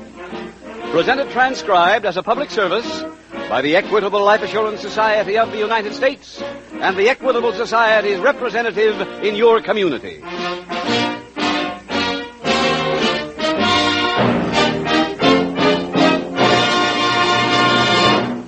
In a recent talk, Thomas I. Parkinson, president of the Equitable Life Assurance Society, remarked, "Self-reliant citizens living in their own mortgage-free homes are the cornerstone of a free country. That is why, of all the manifold services rendered by the Equitable Society to its 4 million members, one which I rank near the top in importance is the Equitable's Assured Home Ownership Plan." In about 14 minutes, I'll be back to tell you homeowners about the Equitable Society's famous Assured Home Ownership Plan that President Parkinson considers so important.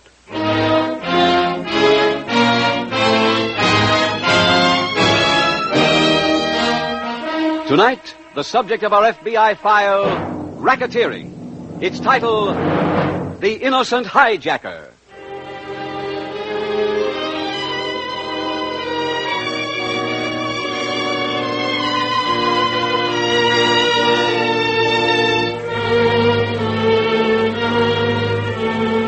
Did you ever stop to consider how many Americans are found guilty each year of offenses for which they are sent to prison? Only a little thought will make you realize that it must be a dismal and appalling number. An annual crime crop that runs into hundreds of thousands of men and women. Roughly the same as jailing the entire population of a big city. Each year, likewise, the prison cells release thousands upon thousands of prisoners. Most of them come out on parole. Tonight's case from the files of the Federal Bureau of Investigation deals with one of these paroled men. This particular file was chosen because it illustrates a great and glaring weakness in our parole system. A weakness which can and should be corrected.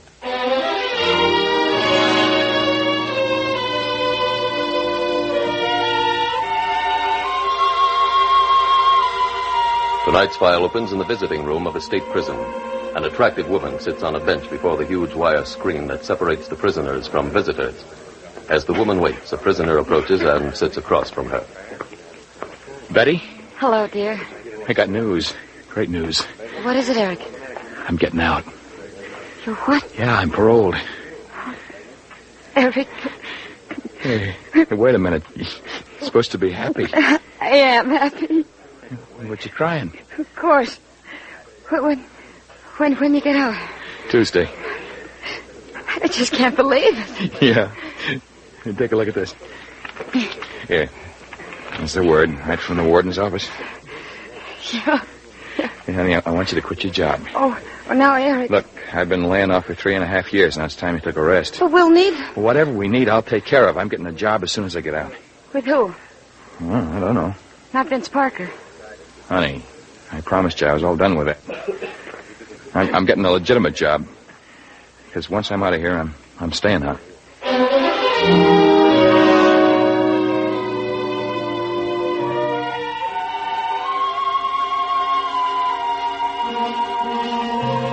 following week in a nearby city, a flashily dressed man enters a midtown office. A second man is seated behind the desk. He looks up from the morning mail. Good morning, Leo. It ain't a good morning. Why not? Because 3 of our guys come up today and get hit with a book. 20 years each. 2-0. Yes, I know. How do you know? It just happened. One of my friends at the courthouse called me. Oh, this puts us in great shape. Now, there's no point worrying about it. Vince, if you told me where a truck would be knocked off tonight, I'd have to do it myself. We're out of drivers. Lots of businesses have personnel problems these days. You think it's always easy for me to get help from my stores? Ah, so you run an ad in the papers. We can't do that to get guys to heist a truck. Eric Fisher.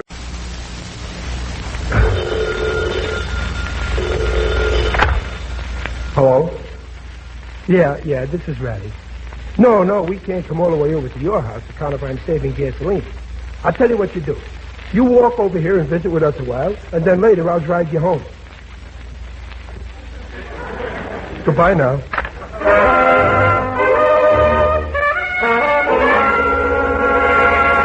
The Life of Riley, a half hour with radio's newest and friendliest family, and starring William Bendix as Riley.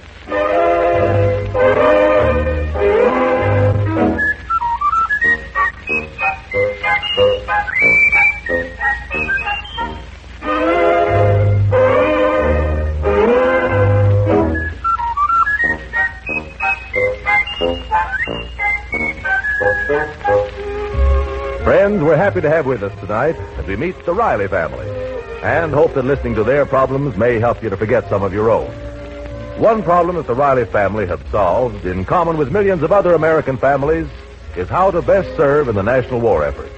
Every week, the Rileys buy war bonds, and they're going to keep on buying war bonds and more war bonds until Johnny comes marching home.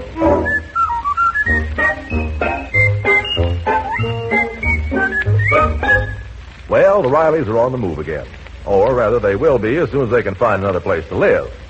The apartment they've been renting in Los Angeles must be vacated by the end of the week. And while breadwinning father has been hard at work in his defense job, Mom has been out house hunting all day, unsuccessfully. It's 6 o'clock, and it's about time for dinner. Oh, Junior, I wish you wouldn't do your homework on the dining room table. Did you have homework when you were a little girl? Of course. I bet your teacher didn't pile it on the way mine does. Seems like all I ever did was homework. Were you good at arithmetic? Oh, pretty good. Then how much would it cost to ship a carload of soft coal 900 miles if the freight rate is 15 cents a cubic yard less 2% for cash? Junior, your hands clean. Your father will be home any minute now. Sure, they're clean. But what's the answer, Mom? Now, Sonny, homework's your problem. Having dinner ready when your father comes home is my problem. You'll notice that my problem's been solved. Well, that's because you haven't got my teacher. If one fork was out of place, you'd make you set the table 100 times. Oh, Mom, I'm sick of school. Can I quit, huh, Ma? What? Quit school at 11 years of age? I wish they'd draft me. Now, hurry and get your books off the table. Your pop's coming now. Oh, sure was hot in the plant today. Well, this stove I've got here isn't any cooling system. Hello, Ma. How's about a little kiss? I don't mind, Riley. There. Now you don't have to pin up Charlie Boyer's picture on the wall. Hiya, Pop. Hello, Junior. Go wash your hands. How can any boy's hands get so black doing homework? I was trying to figure out how much it'd cost to ship a carload of soft coal. Oh, no wonder your hands are so black. Next time, try the same lesson with soap. All right. Riley, what do you got in that long package? This? Oh, this is a surprise. Is it for me, Pop? A baseball bat, huh? To me, baseball is a gruesome subject. The Dodgers lost today. Well, what is it, huh, Pop? This package contains what is probably one of the most great ideas your old man ever had, and that's saying plenty. Well, thank goodness they haven't rationed conceit, or you'd be speechless. I give you facts, and you call it conceit. A prophet is without profit in his own home. And it's even worse when he's renting. Junior, I'll show you what's in the package later. Oh, you look tired, Riley. How did things go today? Well, I had a very tough... Well, that's fine. I had an awful day. I went from real estate agency to real estate agency. There's just no place to live in the whole state. Now, don't you worry, Mom. We ain't going to be homeless. What? Did you get wind of an empty flat? We are going to live in style. Where, Pop? I'll tell you all about it after grub. Dinner. Riley, the last time you had that look in your eyes was in St. Louis. We ended up living in a trailer right behind a brewery. Well, of course, maybe the view wasn't so good, but the air was intoxicating.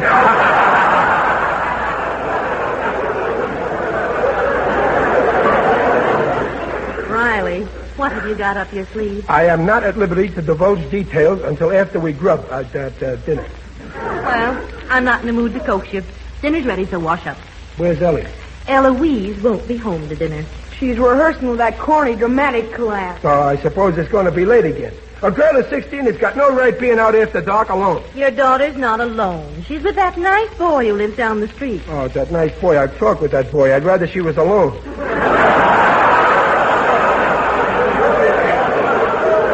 Some boy. 20 years old and smokes. Why, Pop, I heard you say you smoke when you're 12. Yes, but I didn't inhale. I did not smoke. Well, maybe once, but my old man gave me a good licking, and I deserved it. And that's what you'll get if I catch you smoking. Don't worry, Pop. You won't catch me. That's fine. Well, what's about dinner? What's holding it up? You, Riley. At least when you're making a speech on the evil of smoking, take the cigar out of your mouth. As soon as you wash your hands, you can sit down. My hands are clean, but I'll wash them just to set you an example. Boy, we're sure turning out planes now. We rolled all 6 today. You know, I never seen the bus so crowded like it was tonight.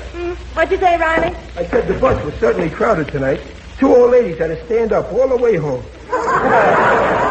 Why didn't you get up and give them your seat? Well, there was only one seat and 2 ladies. I didn't want to create any ill feeling between them. Junior, in spite of what your father says, you should always give your seat to a lady. Okay, but if she's a whack, she's got to race me for it. I'm so hungry, my stomach thinks there's a bottleneck in my throat. What's on the bill of fare, Mom? Not that it matters. I love anything you fix. Oh, that's fine. Except veal loaf. Well, that's what we're having, and a salad. But we had veal last night. I know, but there was so much left, I thought we'd have it again tonight. Hey, Pop, tell a guy, what's in that package? Never mind, Junior. It'll keep, like the veal. Pass that stuff, will you? Oh, stop growling. Working in an airplane plant's no harder than trying to feed this house. I only get so many ration points, you know. Hey, Pop, did they transfer you to the land and gear department like you said they would? Nope. The guys that are running that plant finally gave the bomb site division a new lease on life. They put me in it. No kidding, Pop. Bomb site. Gosh, where do I tell a gang? Bomb site, isn't that lovely? Just between us, they've got a new site that's a beaut. From 30,000 feet, they can part Mussolini's hair with a bomb. So I gave it a nickname. It's a blockhead buster. Say, I just found some veal in this. What'd you do, run short of cereal?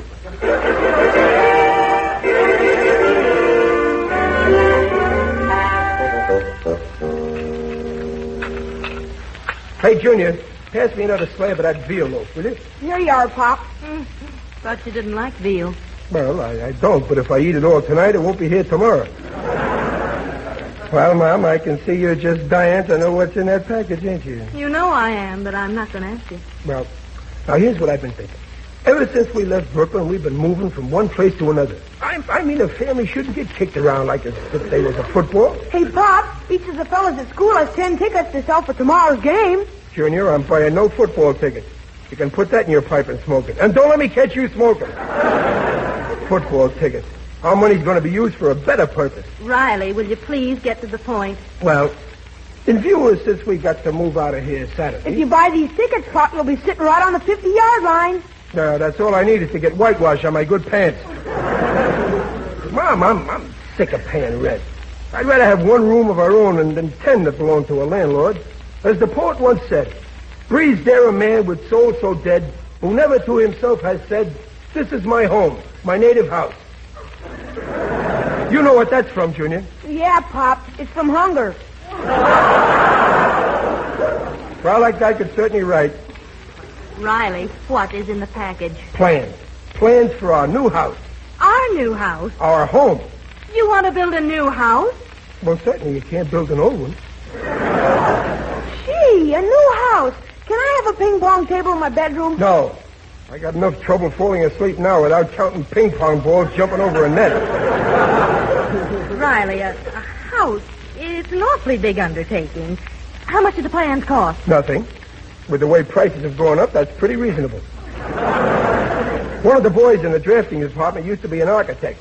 He gave them to me. Here, let me show you. Oh, but Riley, I just remembered. The government won't allow building till the war's over. They'll give you a priority if you're a defense worker, and you are looking at a man who falls right into that category. Now, you see, the way I figure it, we get a builder who works fast.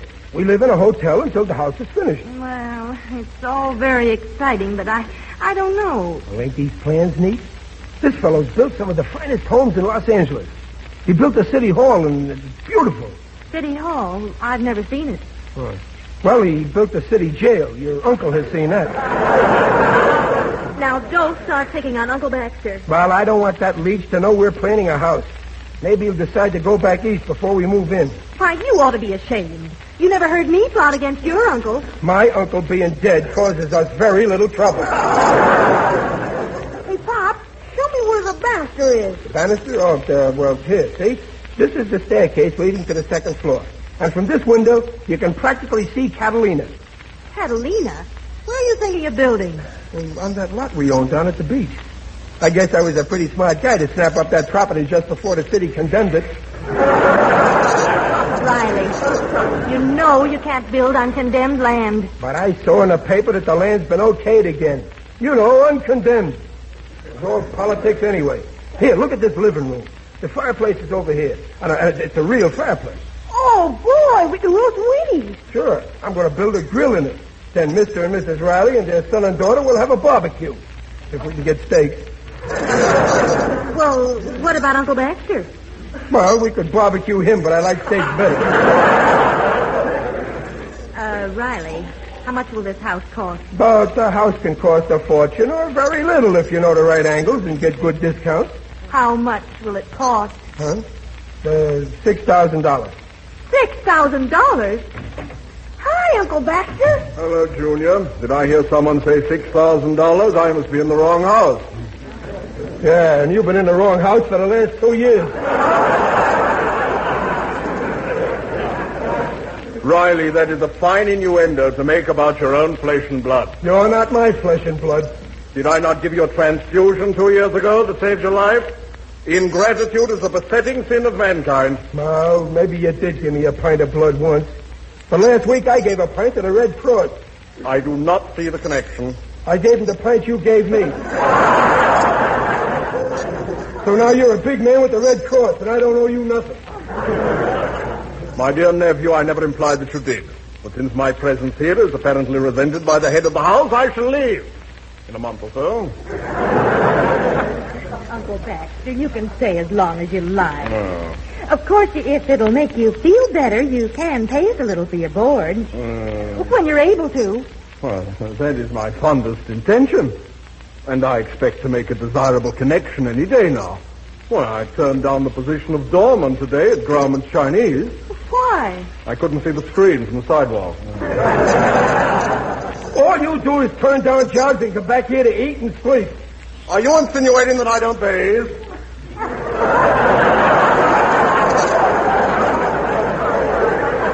Pop, these plans are no good. I don't see any cellar. Ah, don't you worry, son. There'll be a cellar when the house is finished. We can't disappoint the mice.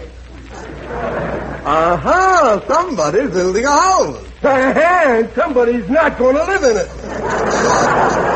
Please, Riley. Oh, all right. Now, look. Right here is the dining room. 10 by 8. Very nice size, not too big. That's right. You keep the dining room small. Makes the portions look bigger. This door leads to the kitchen. Now, take it easy before we go any farther. We? What do you mean, we? What do you figure it's going to cost us to build this house? Huh? Pop says $6,000. Well, if your pop says 6, it'll run 10, but I'll keep it down to 8. Now, you listen here. 8? Why, we can't afford to spend anything like that. Now, after all, Riley, we've got nothing in the bank, and we don't know if your job's secure yet. Oh, I admit I've only been at the plant for 3 months, but I can stay there for life. Didn't they switch me to a new department today? Well, maybe we should wait about the house till you've been on the job another few months. Yeah, just like a woman. Well, I don't want to seem conceited, but I might be a partner in that plant one of these days. Very amusing, Riley. Douglas Aircraft taking you in as a partner. Is that so? Well, yesterday, Mr. Douglas passed by my bench, and I heard him say very clearly to his assistant, if that fella keeps working that way, we got to get him to business.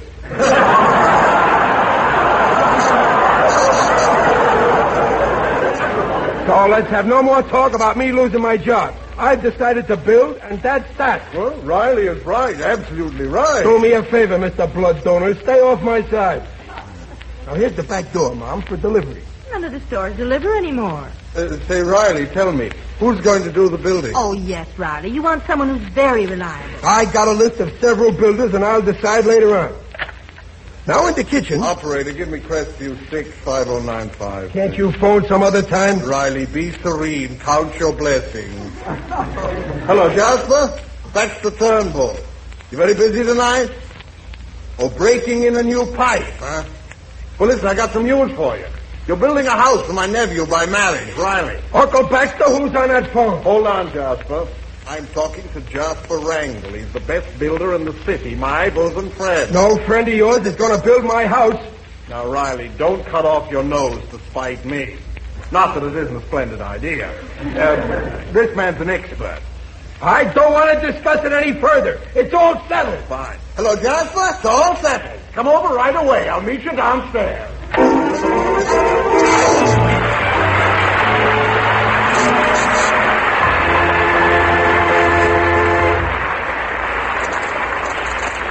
While the Rileys are waiting for the arrival of Uncle Baxter's friend, Mr. Wrangle, here is a message from the Office of War Information.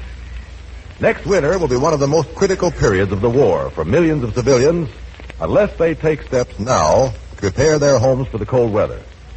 Here are 3 things that can be done now to help ward off sickness and epidemics next year. 1, insulate homes. 2, place orders for coal immediately. 3, check up on all heating equipment to ensure peak efficiency. This is a campaign born of wartime necessity. And because it is vital to winning the war, the government is helping to increase the flow of fuel to shortage areas.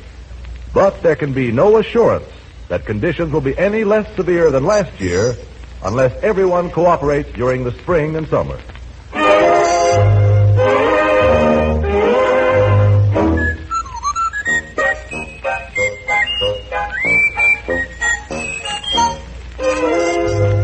Well, it's an hour since Uncle Baxter has gone downstairs to meet his friend, the builder. Meanwhile, the Rileys are huddled around the blueprints of their dream home. Eloise, the daughter, having come home, has been told the big news. Right here is the mailbox, see? Hey, Pop, can I have a separate mailbox just for myself? You cannot. If Superman can't write you in care of our mailbox, let him phone. Well, what do you think of the layout, Ellie? Oh, Daddy, I think it's just wonderful. At last I'm going to have a room all to myself. No more daybed in the dining room. Oh, Riley, it's grand you're wanting to do all this for the children and me, but one thing worries me. But what's that, Dumpling? The cost. Now, you say $6,000, but you know you're apt to get big ideas. Oh, no, not me. Now, $6,000 is tops. We can borrow it from the bank. We'll pay it off like we pay our rent. Only we'll pay it regular. Pop, we'll raise rabbits, huh, Pop? The rabbits will take care of that. Oh, don't interrupt Daddy, Junior. You ought to be in bed anyway. Look who's telling me to go to bed. Oh, what are you, grown up or something? Now, Junior, don't be so fresh. And Eloise, don't boss him around. Quiet! You kids can't stop scrapping or tear up these plans and call the whole thing off. We're sorry, Daddy. They got a couple of boys down at the plant who know the building game from A to B. They figured every foot of lumber, every hunk of plaster, every nail. The house comes to exactly $5,920, which leaves us $80 for any incidentals. Like furniture. Yeah. Now all we need is a name for the place. Let's see now. How do you like Seaview Grotto? Daddy, Grotto's more for a restaurant. Well, then how's the Riley Domicile? That's very poetic. Oh, here comes Uncle Baxter across the street with a man. Is he handcuffed to the man? No, it must be the builder. Now, don't let him talk you into spending any more than we plan on. Talk me into it. What do I look like, a boob? Don't you answer that, Junior. I'm not getting mixed up with any of Uncle Baxter's pals. I'm going to get rid of this guy right away. All right. But don't be rude to the man. Not me. Folks, it is an honor and a privilege to present my dearest crony, Jasper Wrangle. How do you do, Mr. Wrangle? Hello, Mr. Wrangle. Hello, Mr. Wrangle. Goodbye, Mr. Wrangle. I beg your pardon, sir. Did you say goodbye? Yes. I am undesirable of taking up any more of your valuable time. Oh, now, Mr. Riley, my time isn't valuable. Well, then I certainly don't want any of it. Baxter, I think I'll be going. Oh, no, wait a minute, Jasper. Mr. Wrangle, my husband is just trying to say he doesn't want to take advantage of you. He won't. Oh, dear, we might as well listen to Mr. Wrangle's ideas since he's gone to the trouble of coming over. I'll listen, but with a closed mind. Oh, fine. Now then, Mr. Riley, have a good cigar. And may I see the plans for your edifice? Yeah, but it's not an edifice. It's just a house, that's all. It's cozy and nice looking. We're going to be very happy in it. Nice looking? We'll take it from your uncle. When Wrangle builds a house, nobody can touch it. Why? Will it fall down? Isn't that little boy up rather late?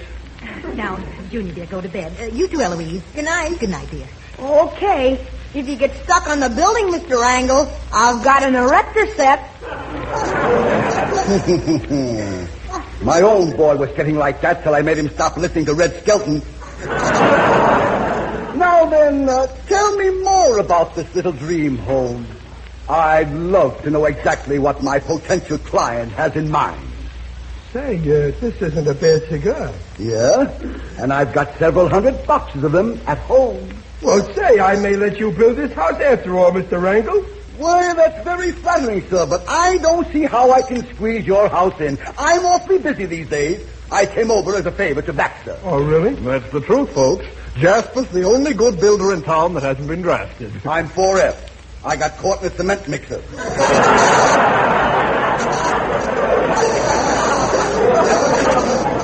And besides, Jasper builds very fast. Oh, and that's important to us, Mr. Wrangle. We've got to move by Saturday. Well, I can't build that fast. Well, look, Mr. Wrangle, we live in a hotel till you finish the house. You ain't going to let us down on Mr. Wrangle. You can't, you know. You. Well, I don't know. For my sake, Jasper. Well, all right, I'll do it. Oh, gee, thanks. Here, sit down here. Now, here's the plans. How do you like them? Great. Perfect.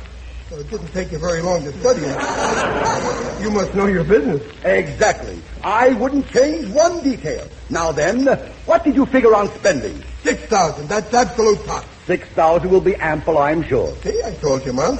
And we want the outside to be colonial. Colonial? Yeah, colonial. You're going to look fine in a white wig. Now let's see the downstairs again. Uh-huh. Say, I like this closet. Closet? That's the living room.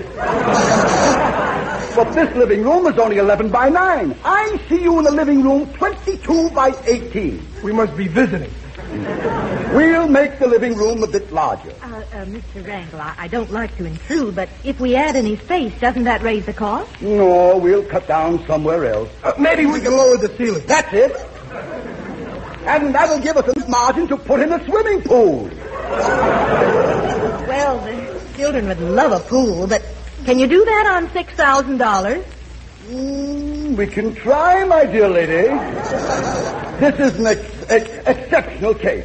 You're Baxter's family, and I don't expect to make 1 cent of profit on your house. I get it. You just like to stick your hands in a wet cement. Touche, Mr. Riley, touche. I see the plans call for 6 rooms. Yeah. 3 bedrooms, a living room, kitchen, and a dining room. Well, we'll add a rumpus room right here. Now, wait a minute. Oh, Wrangle is right. Riley, you work very hard all day. You deserve some relaxation. Besides, the rumpus room can be used as a guest room, if you need it. Something tells me we're going to need it. Baxter, my knock down a rumpus room leading off the gymnasium. Gymnasium? And there'll be a nice view from your gym, Mr. Riley. You'll be able to see your tennis court. My tennis court? Oh, Riley, it sounds wonderful. Yes, sir. When Randall builds them, it thrills him. I can see you now, Mr. R. You wake in the morning, 3 sets of tennis on your court, a cool, refreshing swim in your pool, a workout in your gym, breakfast in your magnificent garden. And then I bum a ride to the plant.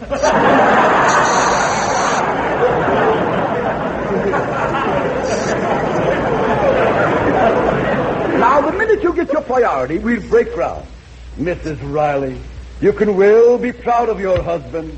This is the smartest $13,000 he ever spent. 13,000? Well, that is 13,000 for anyone else. But for Baxter's sake, I'll whittle it down to 12,500. Of course, you'll only have 2 rooms. 12,500? I told you I want a 6-room house for $6,000. Sure, but you've got expensive taste. You want swimming pools. You want tennis courts. Who wants swimming pools and tennis courts? All I want is those plans back. I never sent for you in the first place. No, keep calm, Riley. Uncle Baxter, get this guy out of here and get him to take you with him. Now, Riley, there's no use losing your head. Now, folks, if it's a $6,000 house you want, I can easily do that. You'll beat it. We'll live in the street before you build a house first. I'll get a house with 6 rooms. 3 bedrooms, a living room, kitchen, and a dining room. And no guest room. You hear that, Uncle Baxter? No guest room. Come along, Jasper, and forgive my vehement nephew. Oh, Riley, you ought to be ashamed yelling like that. How do you like that phony builder? If we listened to him, we'd be in hock all our life. Riley, what are you doing at that window? Hey, Randall, and another thing. This is the worst cigar I ever smoked.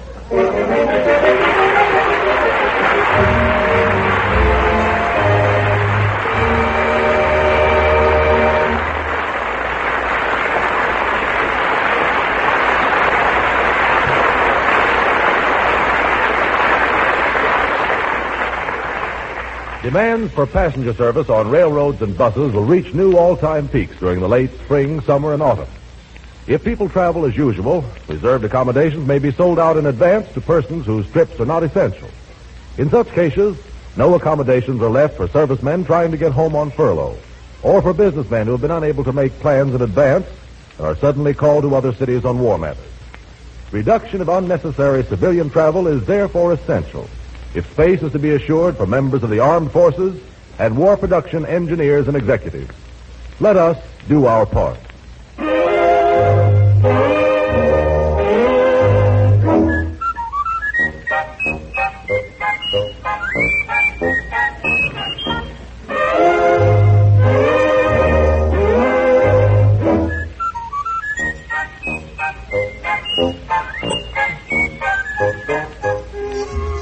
Follow The Life of Riley next week at this same time. William Bendix as Riley appears by arrangement with Hal Roach Studios. The Life of Riley is written by Irvin Brecker and directed by Don Bernard. This is Carlton Cadell speaking. This is the National Broadcasting Company.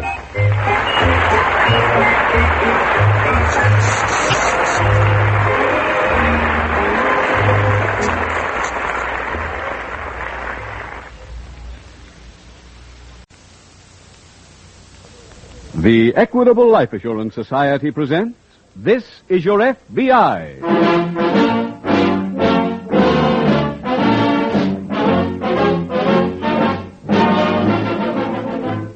This is Your FBI, the official broadcast from the files of the Federal Bureau of Investigation. Presented transcribed as a public service by the Equitable Life Assurance Society of the United States and the Equitable Society's representative in your community.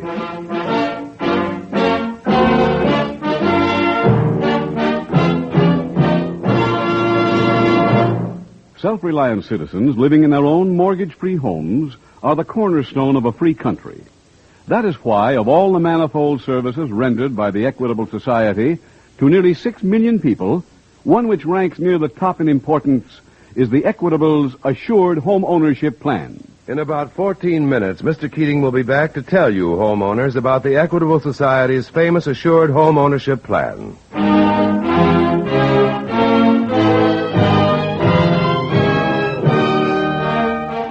Tonight, the subject of our FBI file, bank theft.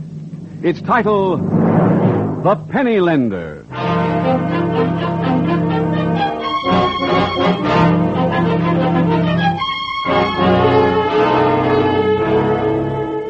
This coming Sunday, February the 18th, marks the beginning of Crime Prevention Week. Its purpose is to call attention to the alarming fact that in this country, almost 5,000 major crimes are committed every day. That's more than 200 every hour, more than 3 every minute. The problem is made more difficult because as fast as the FBI and local law enforcement agencies succeed in putting seasoned criminals behind bars, new recruits step in to swell the criminal ranks. As fast as some go straight, others go wrong. In tonight's case from official files of the Federal Bureau of Investigation, you will see where these recruits come from. Some are previously law-abiding citizens who succumb to temptation. Others are borderline cases, hovering on the fringes of the underworld, who finally decide to cross the border into crime.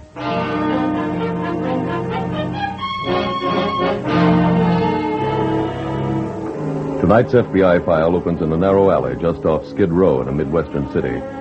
Ragged men sit in clusters leaning against the brick walls, some sleeping, others trying to get one more drop from an empty bottle. In their midst is a neatly dressed elderly man with a small notebook in his hand. As he looks around, one of the derelicts rises and approaches. Morning, Mr. Page. Well, how are you this fine day, Twink? Oh, broke. Naturally. Nobody ever comes to see me when they're solvent. Can I have some money? Now, let me examine my records. I paid you back last time. Allen, Bentley, Carson, and here's your page, Twink. Now, you borrowed on September 6th, paid it off. October 9th, paid off. December 13th, paid. Oh. Yeah, Twink, your account balances. So here's your loan. 60, 70, 75 cents. Oh, thanks, Mr. Page. Thanks a lot. You're welcome. All right, now, anyone else here who needs a small sum to tide them over, no security, just a friendly loan. Use the money for a week. You, Leo Page? What? That's right. My name's Fred Stewart. I was sent to see you. Well, now, you don't need references. I can tell an honest face when I see one. My limit for a loan is $2.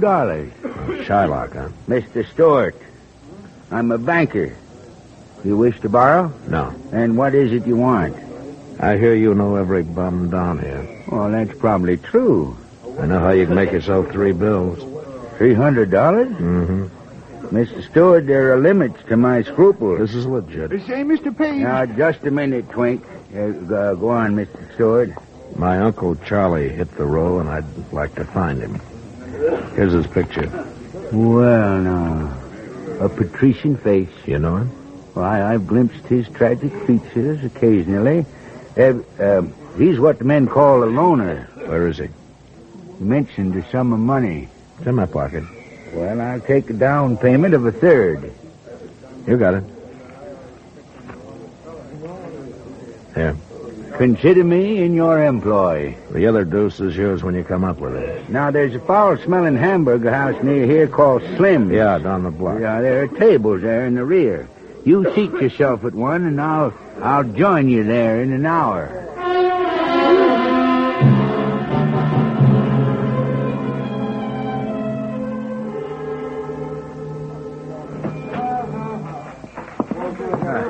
Greetings, Mr. Stewart. I thought I'd grab a sandwich till you came. Oh, no. Put it back on the plate, sir. The man who runs this place thinks the pure food law is a myth.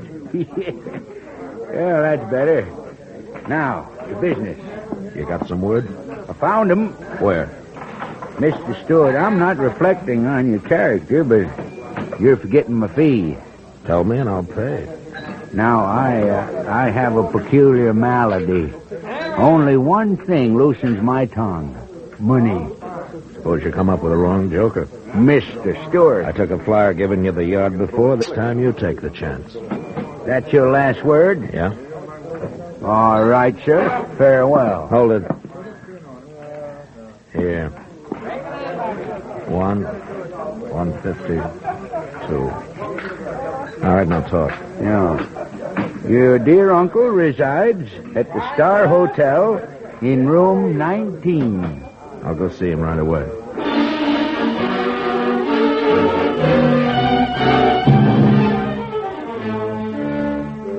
Later that day at the local FBI field office, Special Agent Jim Taylor approaches the desk of Agent Walter Emery. Morning, Walt. Oh, hi, Jim. He's a present. Another case? Thanks. Frank Johnson was on it with me before he's transferred. What's it about? Well, a few months ago, bank examiners found the Broadway National books on the short side. Oh, how much? $37,000. Uh-huh. The day the examiner showed up, the teller named Glenn Fillmore disappeared. Convenient. We kept a surveillance on his apartment and friends, but we never got anything. The money turn up? No, we didn't have any serial numbers, but we sent Fillmore's picture to every bank. Mm-hmm. As far as we know, he never opened an account or rented a safe deposit box anywhere. Sure, a bookmaker. Oh, I don't think so this time. Fillmore was on the frugal side. Was? Yeah, the police just called. His body's been found in a room at the Star Hotel. The only Star I know is on Skid Row. That's the one. He was living there under the name of Charlie Jones. Well, that money went fast. Well, maybe not, Walt.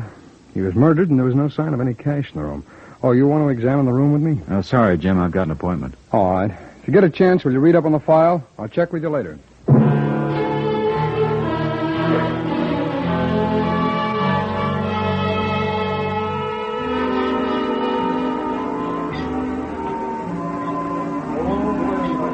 Hello, Roy. Oh, good evening, Mr. Stewart. Your usual table? Yeah, This way, please. This one will do. Very good, sir. Wine list? Thanks. Did you see our friend? The job's done. Anything in his room? I threw what he had in the bag. Your girl in the check room. The thought turn is excellent, sir, yes. When you go to the check room, there'll be an envelope in your overcoat. I had 300 expenses. For what? Finding him. Vicky told you he was on Skid Row. It's a big street. I paid a guy to locate him. You got $2,000 for the job. Plus expenses. Okay.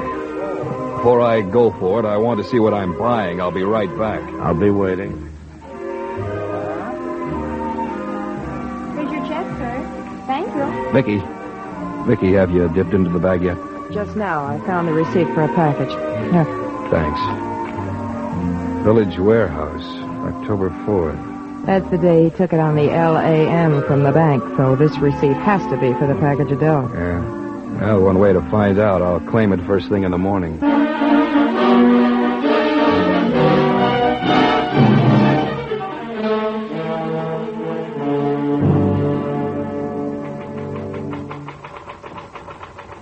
Walt? Hmm?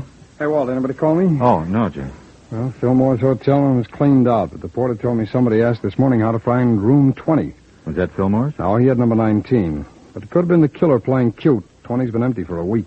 Get any description? Yeah, but not a very good one. Porter's at police headquarters now going over pictures for us. I'm sorry I haven't cracked that file yet, but I had an idea on it. No? You said Fillmore wasn't a type to gamble. Mm-hmm. How about women? No, he was a confirmed bachelor, too. The only evidence we uncovered about a girl showed he'd gone out a few times with somebody named Vicky Ogden.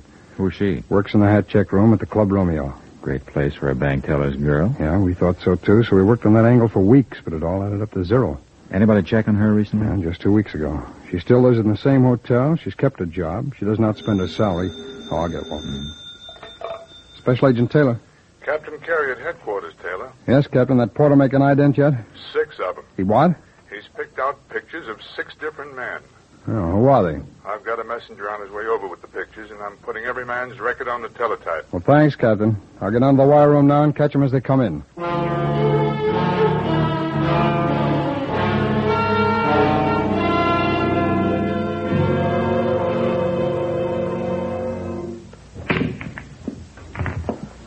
Excellent shot, Mr. What? Stewart. I haven't seen the cue handled so deftly in years. Aren't you out of your neighborhood, Mr. Penn? This is your FBI.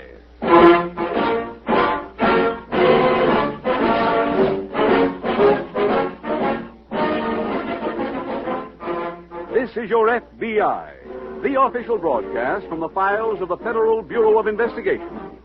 Presented transcribed as a public service by the Equitable Life Assurance Society of the United States and the Equitable Society's representative in your community.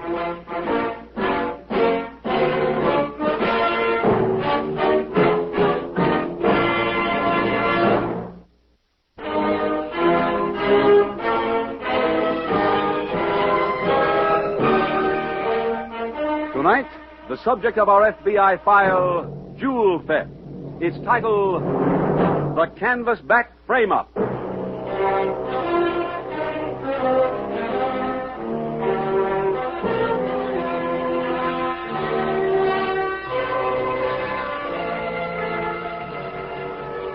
Have you ever given any thought to the high cost of crime in the United States? Remember, our yearly crime bill has many items. It includes all the millions of dollars worth of goods lost in robberies, plus all the money spent in running down criminals, plus the huge cost of maintaining police forces, criminal courts, and prisons. Speaking before a group of Midwestern economists, FBI Director Hoover said, "The cost of crime in this nation annually can be figured not in millions of dollars, but in billions." Tonight's case from the official files of your FBI was selected because it points out a simple way to cut down this staggering crime bill, because it shows what measures respectable citizens like you can take to avoid being victimized by some member of the underworld.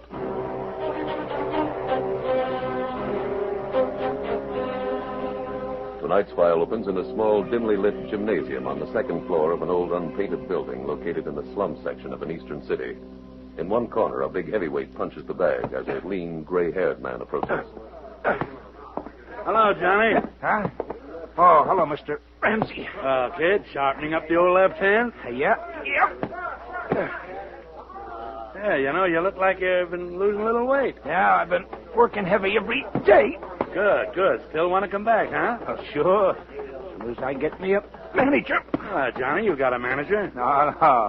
No, you walked out on me, Mr. Ramsey. Oh, no. Wait a minute, boy. It isn't like that, son. I turned you loose because I wasn't able to book you myself. I figured now that maybe somebody could do a better job than me. Get a little more shoulder into those punches, son. Boy. How you doing? That's the stuff. That's it. You like to get back into action, Johnny, huh? Are you kidding? No, I got a bout for you. Okay, let's hear about it. Well, it ain't delivered yet. I wanted to make sure first that you'd take it. Oh, I'll take anything. Who's it with? Tiger Young. Oh, Mr. Ramsey, he's a touch. Why, I can flatten him in one round. Well, if you do, we got no deal. What? You know who owns Tiger Young? Oh, yeah, sure, Freddie Dobson. And behind Dobson is the mob. If you fight him, you got to wear handcuffs. Mr. Ramsey, I never fought that way. Well, now, look, son, I'm not telling you what to do. But I'd like to point out that matchmakers aren't around looking for 32 or 3-year-old heavyweights, you know. Well, I'm as good now as I was 5 years ago. Hey, Johnny, I can get you $500 for this deal. And if you make it look good, you can get 5 or 6 repeaters. Change your name, fight them in different towns. Oh, I don't like it, Mr. Ramsey. All right. Look, you don't have to answer me now, you know. Think it over. When you make up your mind, call me.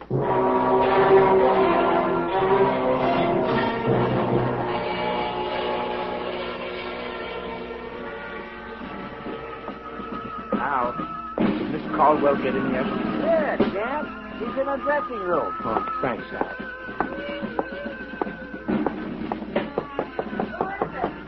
It's me, Johnny. Hi, Alma. Look, I asked you to quit coming backstage. It ain't professional. I had to see Alma. What for? Well, I got something important to talk to you about. Couldn't it wait till after the show? No. Okay. What is it? Well, I got an offer from the mob. Well, you're moving up in class. They got a fighter. You gonna train him? No. Fight him. Well, who is it? Oh, it's a kid named Tiger Young. I remember the last time you went in with a young kid. Oh, I won't get hurt this trip. They letting you wear a helmet? I'm supposed to take a dive. Oh. They're trying to build a kid into a big name. By stopping you? They want me to fight him 6 times in different places. You see, the KOs will fatten his record. You'll have to join the Actors Union. I ain't sure I'm going to do it. Oh, what's in it? Oh, 500. For 6 fights? No, for each fight. And you're not sure? Well, no. Look, Johnny, I've been going with you for 3 years. Most of that time, you've taken me on a mad whirl of hamburger stands and movie balconies. So up comes somebody who wants to give you 3 fat G's. 3 ever-loving $1,000, and you're wondering whether you should take it. Well, let me tell you. Yeah? You're on now. Alma. Okay. Get out, will you? I got to change. Look, Alma, Hello, will you? I just want to tell you that I'm taking the deal.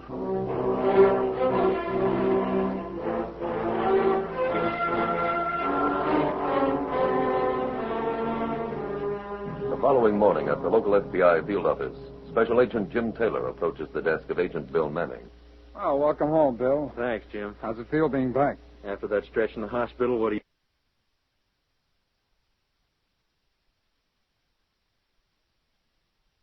you think? Well, if there's any heavy legwork on the new... Where? Here? And what's the federal angle? Part of the loot, a large diamond ring, turned up a few days ago in a hawk shop down south. Oh? $50,000 worth in all was taken, and this is the first piece to show. Only pros bury their stuff that way. Who pawned the ring? His name's on my desk, but I remember he's in the prize fight business down south. Doing what? He owns a gym. Claims he won the ring in a crap game at his place Christmas night. Their stories haven't changed. Well, apparently this isn't an alibi. Don't tell me he remembers which player gave it to him. No, but the police records show that a crap game was raided there that night. And the owner was in it? That's right. Who else was arrested? 9 others, but some used fictitious names. No point checking that angle, then. This gymnasium owner got any record? No, police down there say he's clean. Unless he talks, Jim, I don't see where we go. I'm having a list made up of fighters, managers, and everybody else in the business who were in that town at the time. When it's ready, we'll start moving.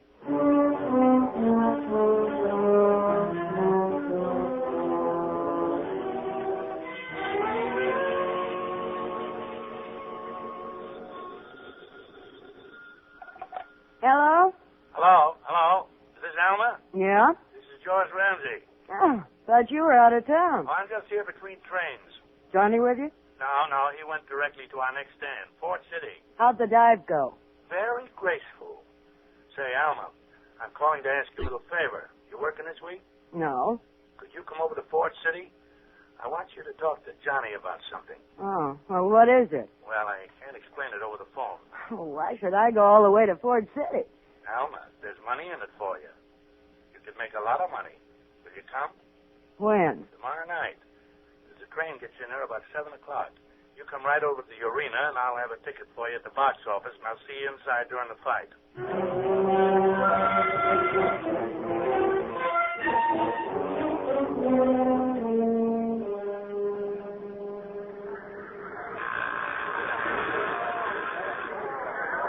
Can I get through, please?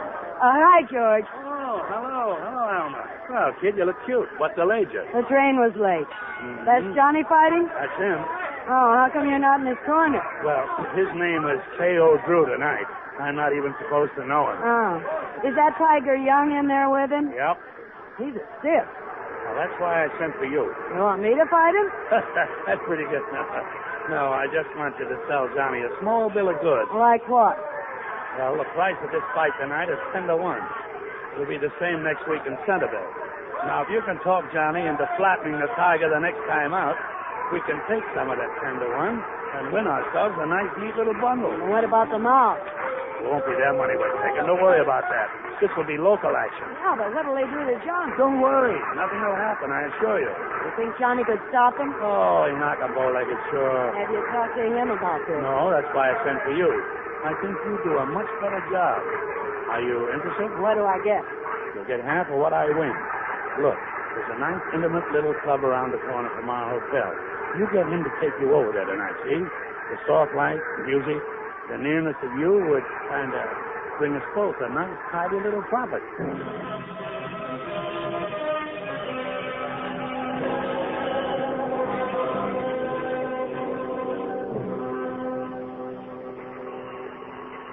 You've been looking for me, Jim? Oh, yeah, Bill. I wanted to bring you up to date. I re-interviewed the victim, and she went to a fight here at the stadium the night she was robbed. Wearing all that jewelry? That's right.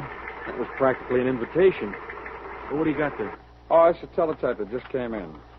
These are all the people in the fight game who were around that gymnasium where they had the crap game. I'm cross-checking it with a list of the names of everybody who fought at the stadium the night of the robbery.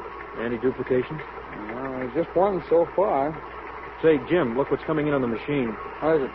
More of the loot. A necklace and another ring turned up. Oh, where? Ford City. The police raided a fence and found him. Any word on where he got him? Well, let's see. No. No, he refused to give police any information. We better call Ford City, Bill. Find out who's fought there recently. If anybody turns up on all three lists, we've got a pretty strong suspect.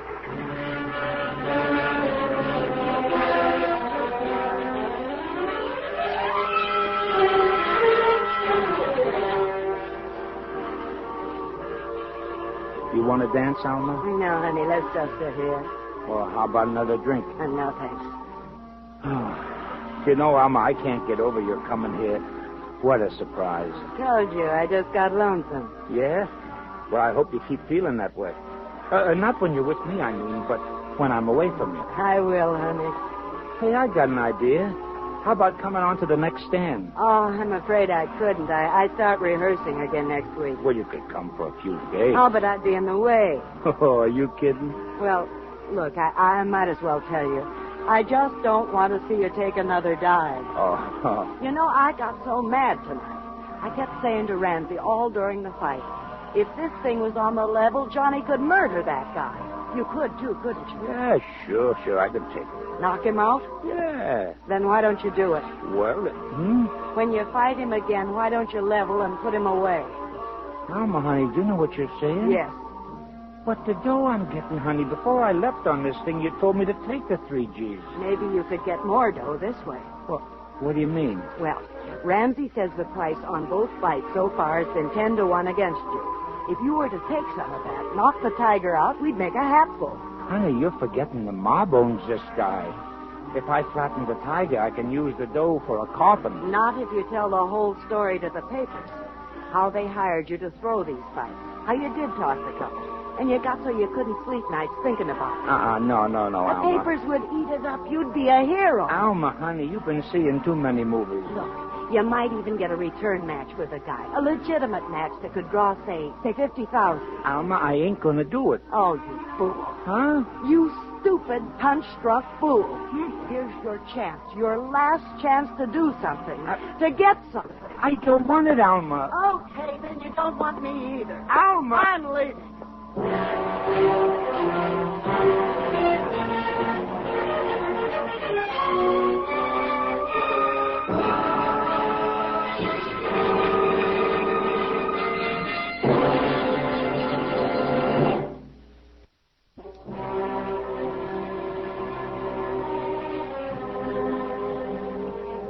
This evening's FBI file involves crooked prize fights.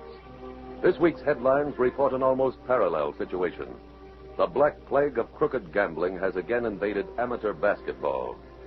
While there is little excuse for the boys who betrayed their college, their teammates, and their parents, except their youth and inexperience, most of us feel inclined to put the major share of the blame on the vermin of professional gamblers and bookmakers. But forgetting excuses, isn't there a reason that goes far deeper than most of us admit? Isn't it the get-something-for-nothing spirit that has infected present-day society, the get-it-while-the-getting's good philosophy of our times?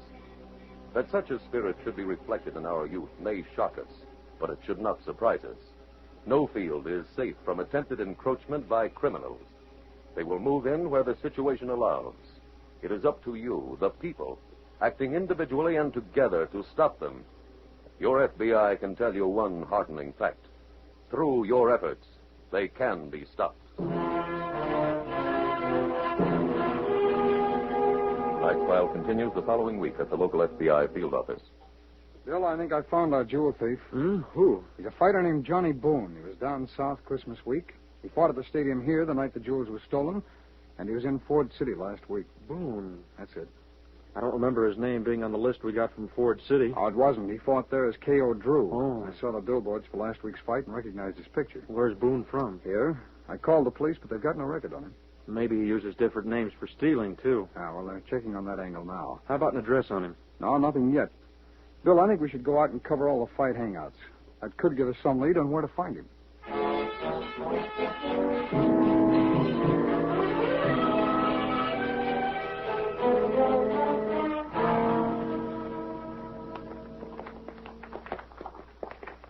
All right, hold it. Now that you girls have shown me how to stumble, suppose you give me an idea of how you dance. Al, those kids are dead tired. It I've been rehearsing 6 hours without a break. So have I. Sitting in a chair. How about some lunch? Okay. Take 30 minutes. Thanks. Hey, Alma. Oh, Alma. Oh, hi, Mr. Ramsey. Oh, okay. I was hoping I'd find you here. How come you're not in Centerville? Well, the fight's not till tonight. I came down especially to see you. What this time? Now, look, I want you to take another shot at persuading Johnny. No dice. Now, look, there's plenty of time. We can get our bets down. I don't want any part of it. I'm through with the guy. Alma, I want to show you something. Look, baby, I got a box here. Trying to bribe me with candy? Honey, this isn't candy. Take a peek. Jewelry. Is this stuff real? Every piece of it. What are you worried about winning a bet for? Well, you see, the stuff is a little bit warm. The longer it cools off, the more it's worth. I had to sell a few pieces, but I'd like to keep the rest. Why are you showing it to me? Well, so you can take your pick. Huh? Go ahead. How about that ring? It's yours. What's the angle? Well, now, look, this bracelet here matches the ring, see? You sell Johnny on the idea, and that's yours, too. When are you through rehearsing? In an hour. Well, there's a train to Centerville just about then. I'll be on it.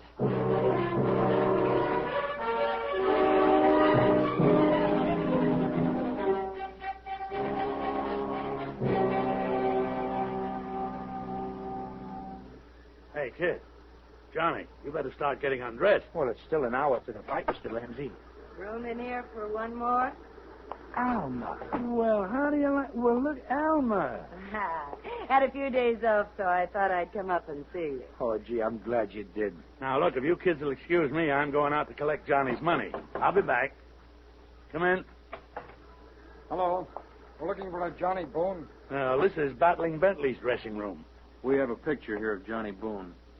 That's him right there. Oh, you boys from the Boxing Commission? We're special agents, the FBI. Here are my credentials. You are Johnny Boone, aren't you? Yes, sir. Who are these people? Well, I'm George Ramsey. I'm the kid's manager. And you, miss? I'm Alma Caldwell. Yeah, she's his girl. Mr. Boone, we came to get your story on that jewelry. What jewelry? A ring was lost in a crap game down south on Christmas night. You were in that game. Last week, a fence in Ford City bought 2 other pieces of loot. You were there for a fight. Oh, so that's where you've been getting all that money. Boone, has that extra money lately? Yeah. Wait a minute. What is this? Oh, Johnny, now you know you spent Look, it. Ramsey. Oh, you no. lost a ring in that crap game. I remember. Oh, now, Johnny, Yeah, you know no, that is just a true. minute. Miss Caldwell, that ring you're wearing, may I see it, please? Well, why? Bill, will you let me have the description list of stolen jewelry? Yeah, sure. Here. Thanks. The ring, please, Miss Caldwell. Okay. Thank you. All right, it's on the list, Bill. Miss Caldwell, where'd you get this ring? Well, Either one of these men give it to you? Yes, Which one? Johnny. What? You did, Johnny. Look, she's framing me. They're Mr. both Boone, are. Mr. Boone, you'd better come along to the office with us.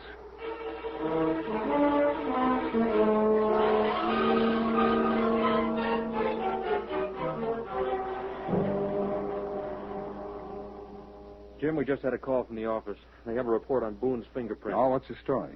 The only card they've got on him shows that he was in the service. No arrest records at all. Uh-huh. Did you interview him again? Yeah, and he still denies everything. Claims he was back at the training camp at the time of the robbery. Why would he go back there after the fight? He says to pay his bill and spend a quiet night. Well, that should be easy enough to check. I called the camp. Oh? Nobody remembers whether he came back or not. Uh-huh. How'd you make out with the manager? He's well covered. Claims he wasn't even managing Boone in Ford City. I'm having that checked now. Good. How about the girl? She still insists that Boone gave her the ring. Well, everything points to his guilt, all right. But I don't know. There's just some... Oh, I'll get it, Bill. Hello? Oh, yes, Lieutenant. You did where? Uh-huh. Yes, please. Thanks very much. Bill, the police just found a box containing some more of the loot. Where? At the arena, under Johnny Boone's locker.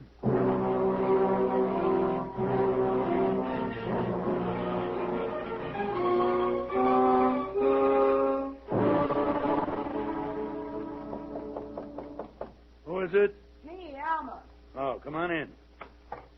There's nothing drearier than a cheap hotel on a rainy afternoon. Well, how about a little drink? No, thanks. You know, George, I kind of feel like a heel. Why? Doing what I did to Johnny. Alma. Alma, this is George Ramsey you're talking to. I mean it, George. I feel awful. I think maybe I should go to the police and tell them the truth. Honey, you wouldn't be trying to make some kind of a little deal with me, now would you? A deal? I know you of old, honey. Oh, sweetie pie.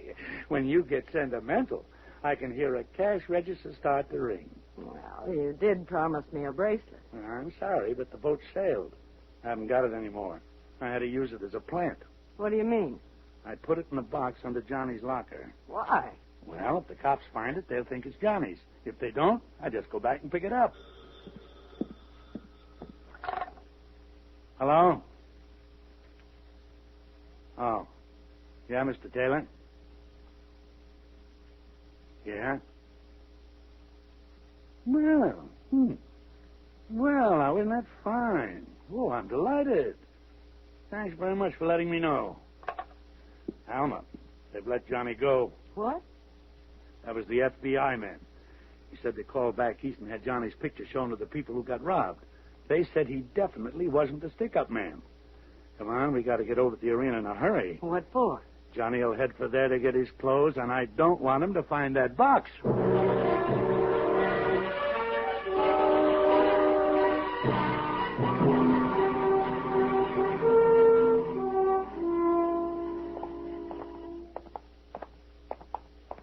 Is this his dressing room? No, keep going. It's down the end of the hall. Wait a minute. Huh? Look, Johnny coming out of the dressing room. Has he got the box? No, I don't see it. Johnny, we heard you got out. Is that a fact? Wait around, kid. We'll split a cab up the hotel. I don't want to talk to either one of you. But Johnny, now, look. Just leave me alone. That'll be a pleasure. Come on, let's go and get that box. Go ahead. Thanks. Where'd you put it? Right under the locker. Is it still there? Wait a minute. No, be in a hurry. Let's see. Yeah, here it is. I'll take that bracelet now. All right. Now, don't be impatient. Look, all right. will you let me get it? Hey. What's the matter? This thing should rattle. Well, open it. Empty. Let me look. There you are. See for yourself. Ah. Johnny must have found it. Yeah. You'll have to go back to the hotel. Ditch the box. That's it. Let's go. Hold it, Ramsey. What do you want? We figured somebody'd come back for that box. What box? Bill, get the lamp ready, will you? Right, Jim. Hold out your hands, please. What for? Do as I ask, please. You too, Miss Cole. What's that thing supposed to... George! My hands, they're purple. Oh, look. So am I. You're both under arrest.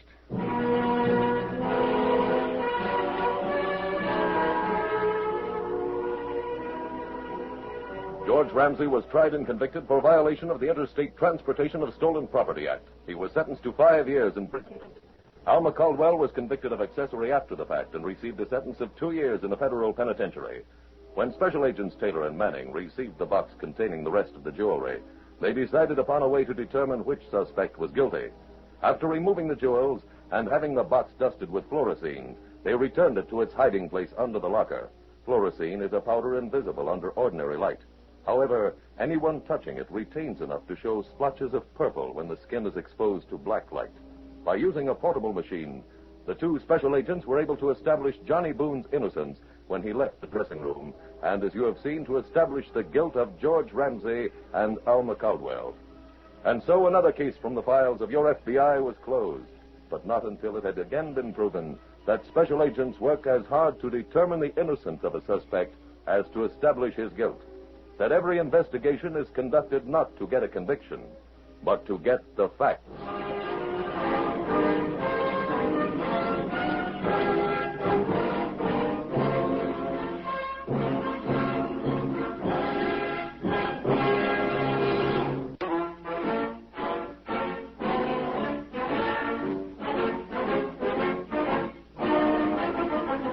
The incidents used in tonight's Equitable Life Assurance Society's broadcast are adapted from the files of the Federal Bureau of Investigation. However, all names used are fictitious, and any similarity thereof to the names of places or persons living or dead is accidental. Tonight, the music was composed and conducted by Frederick Steiner. The author was Jerry D. Lewis. Your narrator was William Woodson, and Special Agent Taylor was played by Stacey Harris.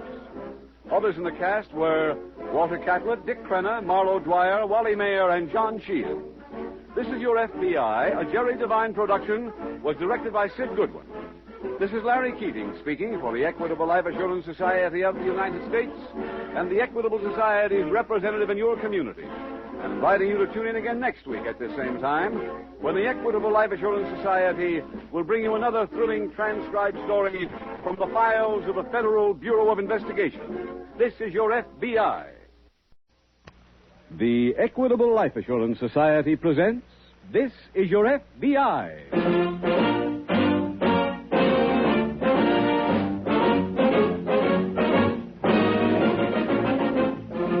This is Your FBI, the official broadcast from the files of the Federal Bureau of Investigation. Presented transcribed as a public service by the Equitable Life Assurance Society of the United States and the Equitable Society's representative in your community.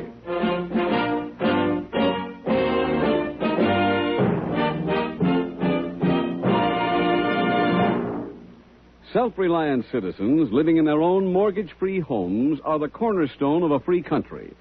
That is why, of all the manifold services rendered by the Equitable Society to nearly 6 million people, one which ranks near the top in importance is the Equitable's Assured Home Ownership Plan. In about 14 minutes, Mr. Keating will be back to tell you homeowners about the Equitable Society's famous Assured Home Ownership Plan.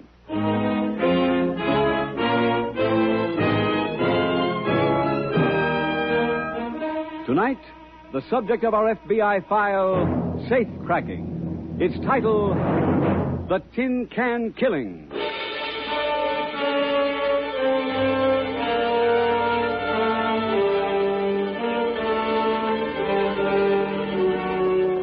Criminals, like athletes, are either professionals or amateurs. The professionals usually dedicate themselves to what is sometimes called a life of crime. Starting as juvenile delinquents, they end serving a life term in prison. Many of them are specialists, experienced experts in holdups, hijacking, forging, or confidence games. But the amateur criminal is an entirely different breed of man. In this class comes the trusted employee who falsifies his accounts over a long period. Or the amateur may be some ordinary citizen who is suddenly given what seems like a magnificent opportunity to rob or commit an act of violence with little danger of getting caught. Tonight's case from the files of the Federal Bureau of Investigation deals with this second type of amateur criminal.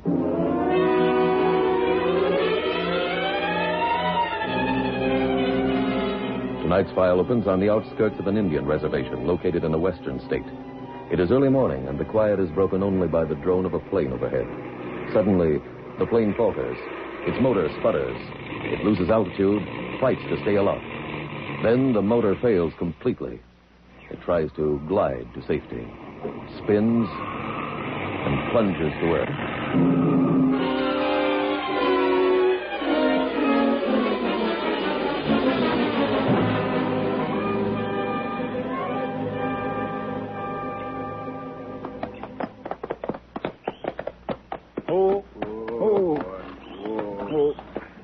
I knew that plane come down here. Yeah, I was wrong. Ain't broke up as bad as I figured. No? Looks like folks inside. I guess they never had no chance to jump. The door's stuck. Give me a hand, Arnold. Okay. Now let's yank together. Oh, you near pulled my arm off. Let's go in.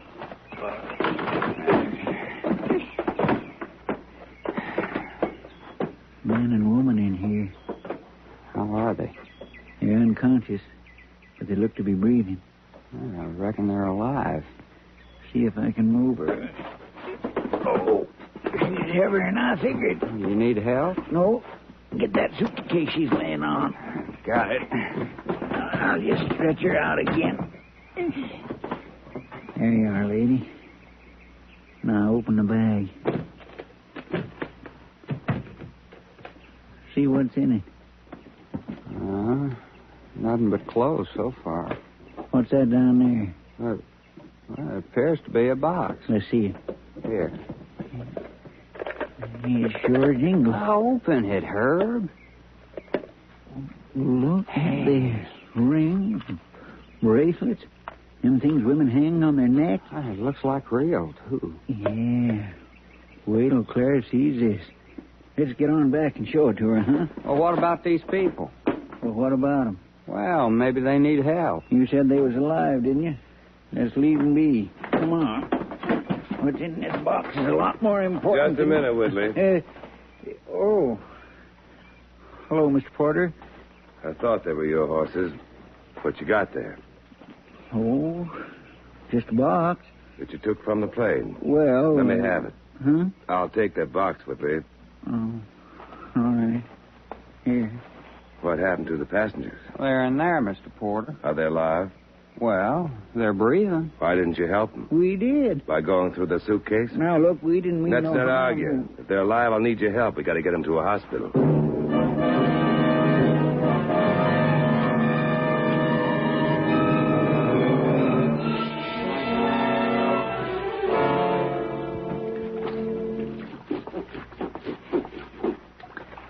About time you two come home. Couldn't get back no quicker, Clara. Well, we'll put the groceries inside. Oh, we forgot 'em. What? Well, we just forgot 'em. I send two grown men out for a little shopping. You're gone half the day, and you come back without them. Well, something happened. Arnold, start hanging up these clothes. Don't you want to know what happened? No. Enough to do the washing without hanging it, too. Hand me that shirt. Here.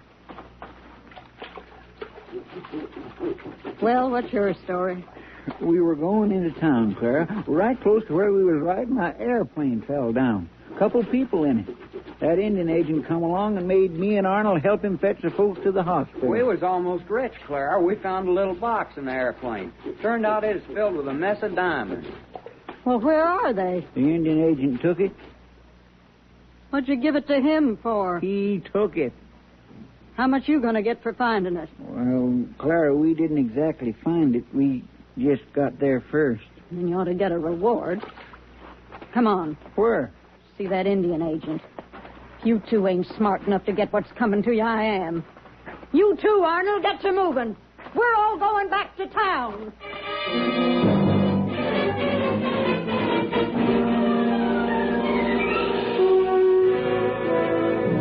Meanwhile, at a nearby FBI field office, Special Agent Taylor is returning from the file room when his phone rings. Special Agent Taylor speaking. Bruce Porter, Jim. Oh, hello, Bruce. You here in town? No, I'm calling from the reservation. Got some business for you. Oh, what kind? I'd like to get idents on a couple of people. I mailed you their prints a little while ago. They crashed in a private plane on the reservation this morning. No markings on the plane? It skidded after crashing and shredded the fuselage so much it's impossible to read any of the numbers. Oh, I see. And if they were carrying registration papers, I couldn't find them. Both people killed, Bruce? No, but they're unconscious and on the critical list at the hospital. Mm-hmm.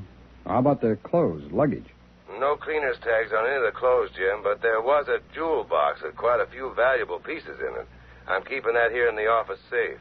You say you've already mailed those prints, Bruce, huh? Yes, I addressed them to you. Okay, as soon as they come in, I'll shoot them along to Washington.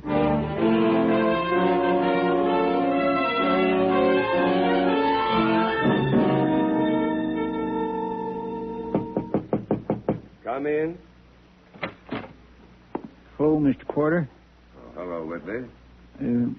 Could we see you a minute? Come in. Go ahead, Clara. Yeah. Arnold. Okay. You know the wife? Yeah. Hello, Miss Whitley. Hello. What can I do for you? Well, me and my brother here want to talk to you about that box of diamonds. Yeah? We figure... well, Mr. Porter, you had no right taking it. I didn't take it for myself. It belonged to the people in that plane. It's my duty to protect the property. What about a reward? Ain't it right they should get one? The owners can decide about that, if they recover. They can't give us nothing if they're dead. I've been in touch with the hospital. It appears they'll live. So if you check with me from time to time, I'll bring the matter up with them. Why don't we hold on to the stuff till they're The feeling jewelry stays right here in the safe. better? You sure ain't being fair. I'm sorry, Mrs. Whitley, but I can only do my duty.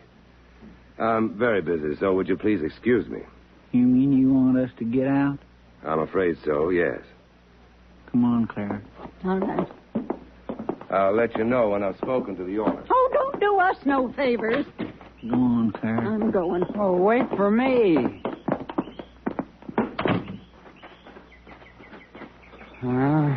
Looks like we made a wasted trip. It ain't gonna be.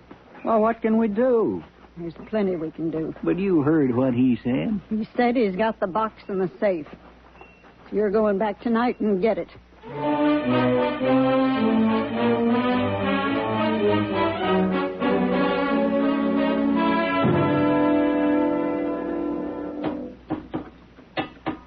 Herb. Yeah? How's it coming? Okay. You want more light? Up a little. That better? Uh-huh. You're sure taking a long time. Oh, tain't made of butter.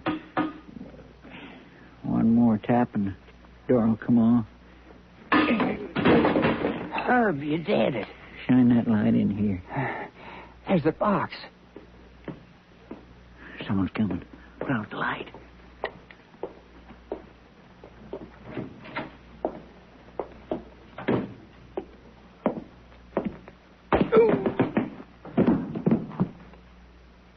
It's an Indian agent. Who else do you expect? Get the box. We're going.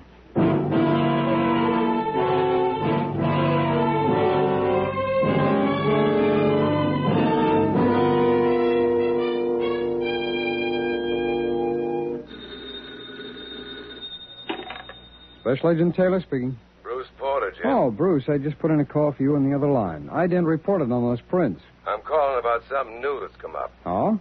Remember me mentioning the jewel box that was on the plane? Yeah? Someone cracked my safe last night and stole it.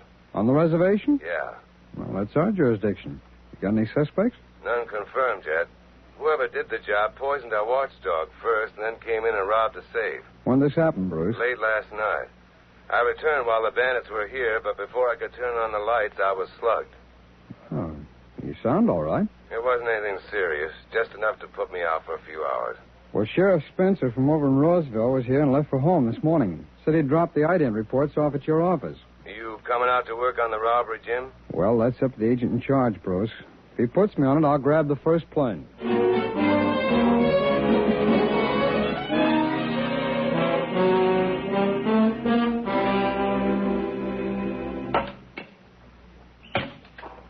Get your back into it, Arnold. I done enough shopping. Not for Clara. Ah, nothing's enough for her.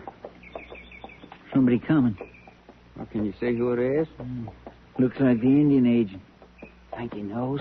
We couldn't. Howdy. Whitley. I want to talk to you. No Indians around if you're hunting strays. I'm here to ask you some questions. You don't have to answer, but I'd appreciate it if you would. Where were you two last night? Depends what time. Midnight. Well, we were sleeping. Why? Somebody poisoned my dog and robbed the safe at the office. Anything happened to all them diamonds? They were stolen. Whoa. And you two are the only suspects. Me and Arnold? That's right. Why us? Nobody else knew those diamonds were in my safe. Well, now, look, mister, we wouldn't do nothing like that if you... By the woodpile, Clara. Why ain't you two... Oh, you're here. I was just asking him a few questions, Miss Whitley. About the reward? No, Clara. Seems them diamonds was stole last night. Thinks me and Arnold did the taking. He's calling you crooks?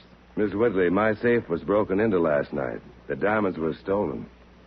You're just saying that so you can keep the reward. Your husband and his brother are the only ones who knew that the diamonds were in my safe. Can you prove it? Well, not in a court of law, perhaps. Then I suggest you don't come back here till you can. You hear me, Mr. Porter? I'm asking you to get off our property. I heard you. Silly boy. Miss Whitley, I'll prove they stole the jewelry. Get out of here. All right, boy.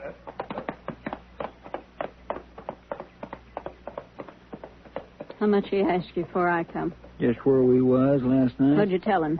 We said we was home here. Looks like he's going back the long way. Herb, you and Arnold go through the pass. Catch him coming past Rock Point. What do we want to do that for? So you can kill him.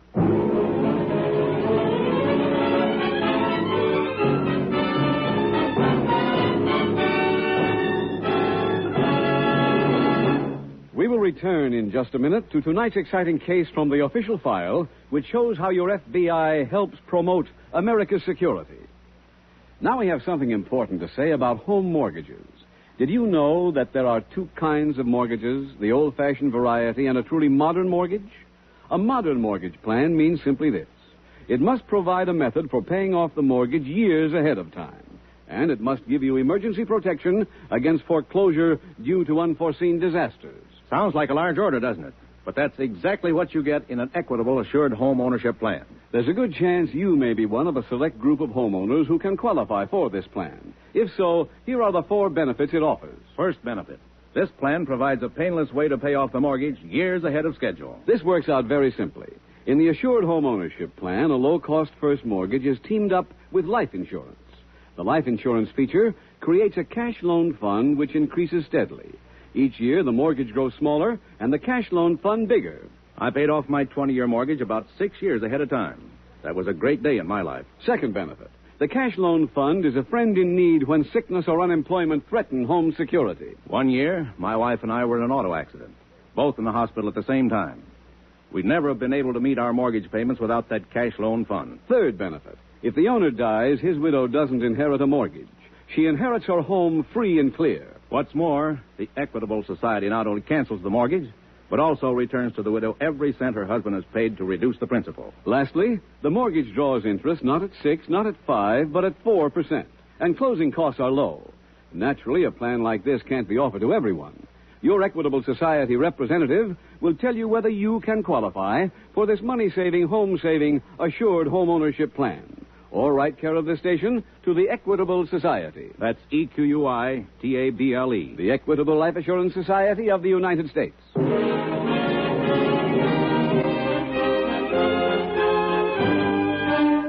And now back to the FBI file, The Tin Can Killing.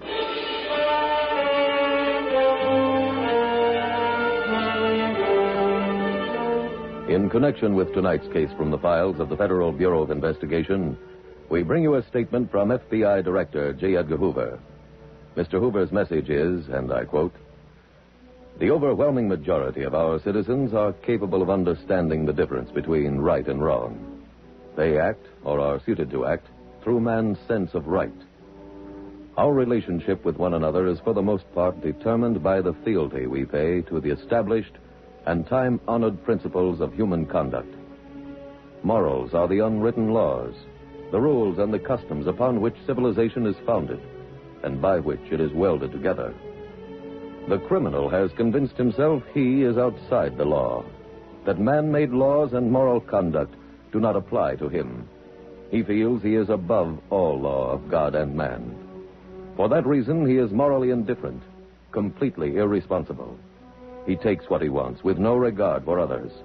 Violations of enacted statutes are not wrong for him, he reasons, because those laws, indeed all laws, were written to apply to others. His warped and distorted powers of reasoning and subsequent unmoral action are predicated upon one motivating force: greed." Tonight's FBI file continues at the office of the Indian agent. Special Agent Jim Taylor has just arrived. Anybody here? Oh, hello, Taylor. Oh, hello, Sheriff. How come you're still around? I've been trying to help locate Bruce Porter. Bruce? Where is he? Missing. Been gone since yesterday afternoon. Any idea where he went? Told his wife he was going out on the robbery. Didn't say where. Uh-huh. I potted the safe over there for prints a little while ago. Find any? None clean enough to use. Well, I don't think we'll have to go very far to locate the safe crackers. It's an amateur job if I ever saw one. I know, but... I'll get it, Sheriff. Hello? Mr. Porter's office? Yes, that's right. This is Dr. Johnson of Memorial Hospital. Yes, Doctor? Mr. Porter was found near Rock Point this morning. Just brought in. Well, what happened to him? He's been shot. Shot? He hasn't regained consciousness, but from his condition, I'd say he was wounded some 12 or 18 hours ago. Uh-huh. Well, how is he?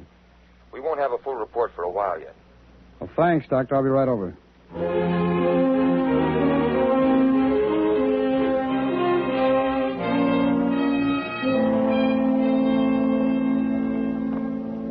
I saw Bruce, Sheriff. How is he? Oh, they think he'll pull through, all right? Good. Oh, here's the slug they took out of his shoulder. How much could he tell you? Well, he was shot on his way back from interviewing two brothers named Whitley. Thinks they did the shooting. Are they suspects in the robbery? Yeah, but he has no proof as yet. Well, did he have anything we might try and develop? No, not a thing. Jim, this tin can might mean something. Yeah, where'd you get it? Found beside Porter's dog. Wasn't he poisoned? Probably by the contents of the can. Well, I'll have the lab analyze the food and examine the cover for prints. We'll send it in the same package with that bullet.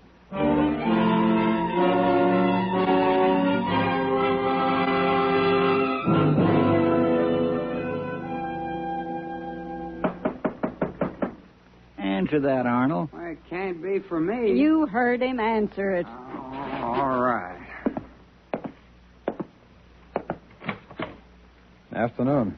I'm a special agent of the FBI. This is Sheriff Spencer. Here are my credentials. Something you want? Are you one of the Whitley family? Yep. Your brother at home? Yep. Well, I'd like to come in and talk to both of you. Well, come ahead. Thanks. Clara, a couple folks to see us. He's from FBI. This one's a sheriff. I'm from Roseville. What do you want? We'd like to talk to you about a couple of things. First is the robbery of Mr. Porter's safe. He was here. We told him all we knew. Maybe you can tell us something about the shooting. Shooting? That's right. On his way home yesterday, somebody winged Mr. Porter as he was approaching Rock Point. Either of you men been over near there? Nope. Me neither. It's pretty muddy over there. Sheriff and I took a look at your horse's hooves before we came in. They're all caked with mud. Well, me and Arnold stopped by a water hole yesterday. Yeah. You got anything else to ask? Ask it fast, mister. They got chores to do. Can't be sitting around all day jawing with strangers. You have any more questions, Sheriff? No. Well, then I guess that'll be all. You don't mind if we look around outside, do you? Just as long as you get out. Go ahead, Sheriff. Right. Let's walk around the shack and take a look at their trash pile.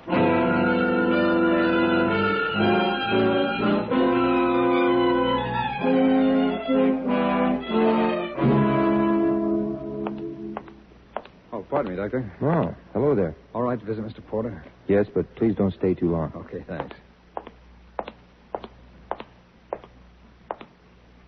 Hiya, Bruce. Hello, Jim. Feeling better this morning? Yeah, thanks. Oh, that's great. You been to see the Whitleys? Yeah. Sheriff Spencer and I went out yesterday. Get anything? More frustration. Jim, I know they're guilty. There must be some way of proving it. No, we're trying, Bruce. Any report from ballistics? Yeah, you were shot with a .38. Plenty of those around. Lab also reported on that can of food you found by your dog's body. It was loaded with arsenic. I found that the Whitleys have a barrel of arsenic in their barn. Yeah, but so a lot of other farmers. Yeah, I found that out, too. Jim, how about the can of food? Oh, Bruce, tracing that purchase back to them is just about impossible. Half the stores in town carry that brand of hash. Oh. Well, nobody's quitting, Bruce. We'll keep working on it. Hello, Bruce. Oh, hi, Sheriff. Your wife says she'll be out later. Good. Well, Taylor, she gave me this message for you. Thanks, sir. Came in on the phone just a few minutes ago. Oh, this is what I've been waiting for. Come on, Sheriff. Bruce, we'll talk to you later. Where are you going? Get some warrants and pay another call on the Whitleys.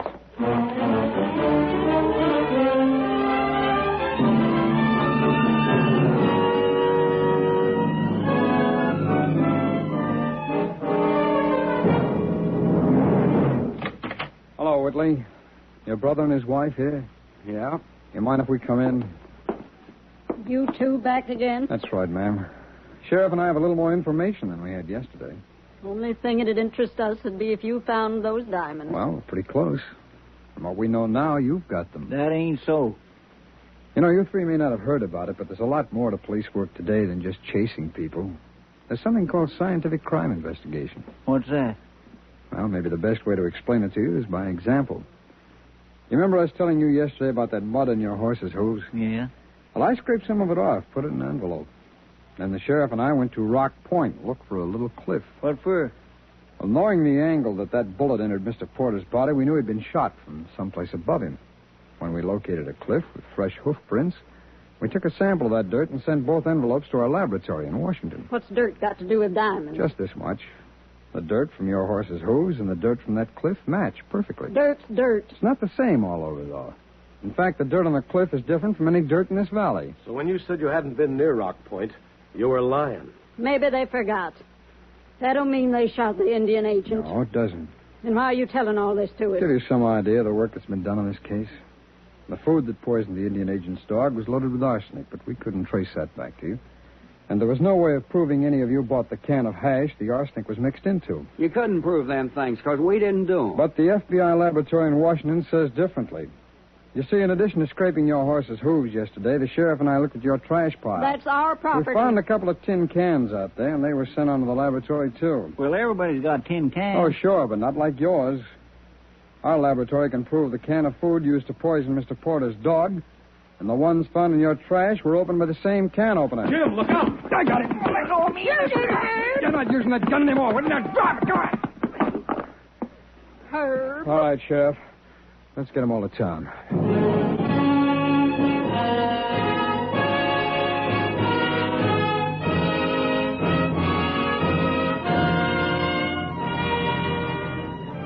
Herb, Clara, and Arnold Whitley were convicted of assault with intent to commit murder and burglary on an Indian reservation. Each received a sentence of 25 years in the federal penitentiary. Upon examination, the FBI crime laboratory reported that the bullet removed from Indian agent Bruce Porter had been fired from Herb Whitley's gun. The work done in tonight's case by the laboratory in proving the Whitleys guilty was spectacular, but not unusual. These technicians who man the microscopes, the spectroscopes, and other instruments make daily contributions to the fight against crime. Their work has been as great a lever as any other group's in the rise of law enforcement to the status of a profession. Like every other member of the Bureau, these men of the FBI lab work not on conjecture, but on facts, for they are men of science, men who have given of their time, their efforts, and their talents to help protect your life and your liberty.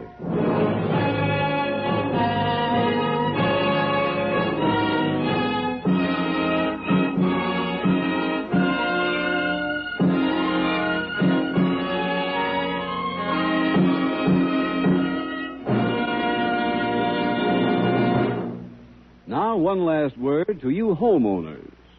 When will the red letter day come when you're able to say, my mortgage is all paid off.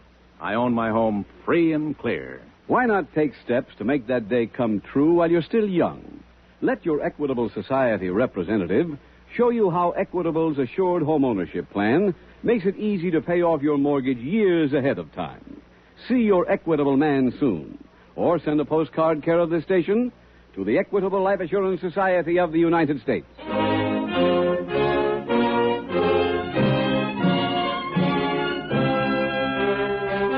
Next week, we will dramatize another case from the files of the Federal Bureau of Investigation. Its subject, hijacking. Its title, The Roaring Twenties. The incidents used in tonight's Equitable Life Assurance Society's broadcast are adapted from the files of the Federal Bureau of Investigation. However, all names used are fictitious, and any similarity thereof to the names of places or persons, living or dead, is accidental. Tonight, the music was composed and conducted by Frederick Steiner. The author was Jerry D. Lewis. Your narrator was William Woodson, and Special Agent Taylor was played by Stacey Harris. Others in the cast were Parley Bear, Harry Carey Jr., James Dobson, Peggy Weber, Ben Weldon, and Carlton Young. This Is Your FBI is a Jerry Devine production. This is Larry Keating speaking for the Equitable Life Assurance Society of the United States and the Equitable Society's representative in your community, and inviting you to tune in again next week at the same time when the Equitable Life Assurance Society will bring you another thrilling transcribed story from the files of the Federal Bureau of Investigation. The Roaring Twenties on This Is Your FBI. Stay tuned for the adventures of Ozzie and Harriet. There's fun for the whole family when Ozzie and Harriet come your way next. This program came to you from Hollywood. The Equitable Life Assurance Society presents This is your FBI.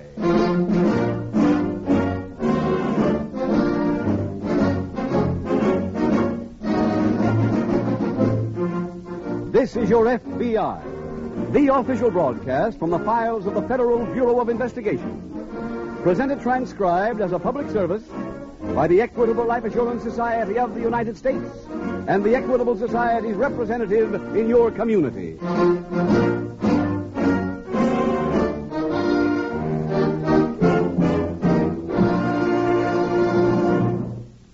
Midway in tonight's program, in place of the usual commercial, we will bring you a special message on inflation from Thomas I. Parkinson, President of the Equitable Life Assurance Society of the United States.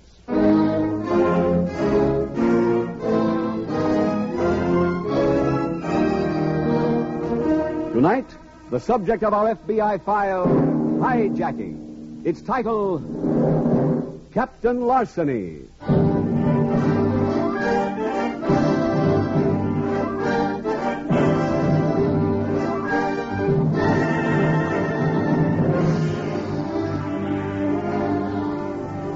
Tonight's case from the files of your FBI brings out a significant fact. Despite the introduction of hundreds of scientific aids, of improved detection equipment, and of faster communication, the most important factor in crime investigation is still brain power. There is no substitute for human intelligence. That is why the qualifications for a special agent of the Federal Bureau of Investigation have been made exceedingly exacting. Only picked men, those who measure up to the highest mental, physical, and character standards, are chosen to serve in your FBI.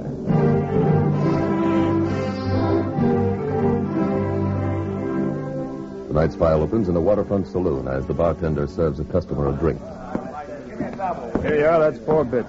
4 bits. What do you do with a drunken sailor? What do you do with a drunken sailor? What do you do with a drunken sailor?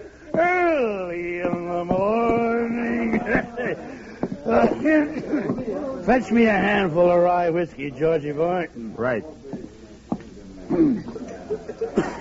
Well, don't distill the whiskey, son. Just pour it. Coming up.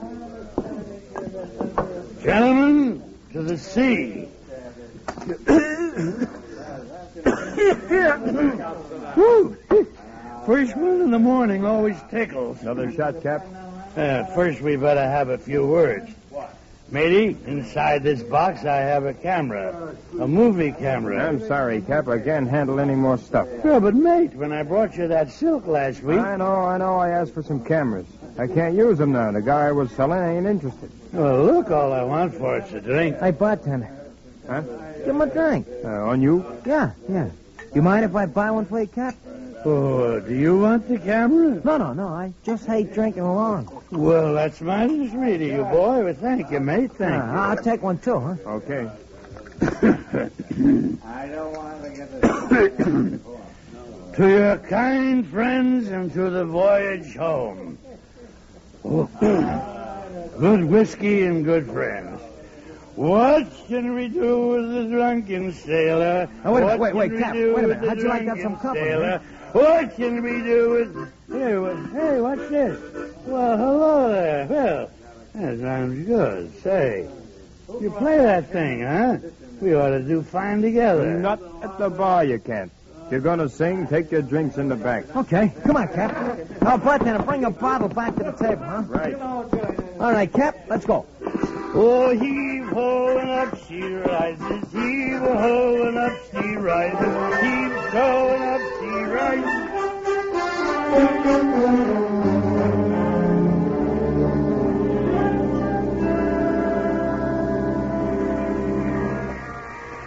Somebody start clearing that far corner. Hey, Gene. We got a couple of more trucks coming in today. Gene. Scotty, I told you to stay out of here. Get that big piece broken up, Charlie. But Gene, I want to tell you Scotty, I'm busy. But I got a deal for you. I wouldn't touch a deal of yours if I had a guarantee. Come on, back to work, Joe. This is a junkyard, not a flop house. Hey, Gene, will you stand still and listen for a minute? Look, you remember Whitey Jackson and Louis Adams? Yeah, the guys heisted all the stuff off the docks last year. And they got knocked off. Yeah, but nobody ever come up with the stuff Whitey and Louis grabbed. I just found it. Oh, sure. I tell you, I come up with a guy who's got all of it. Who? An old bum I met this morning in a saloon on River Street. He tried to sell a bartender a camera, see? So I bought the bum a drink. He thinks he's a captain on a boat, so I played the harmonica while he sang some songs about sailors.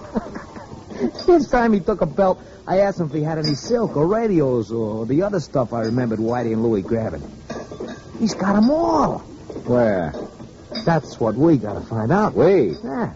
I bought him a bottle, left him in a joint. He's waiting for us. Well, what do you say? You want to see him? Well, okay.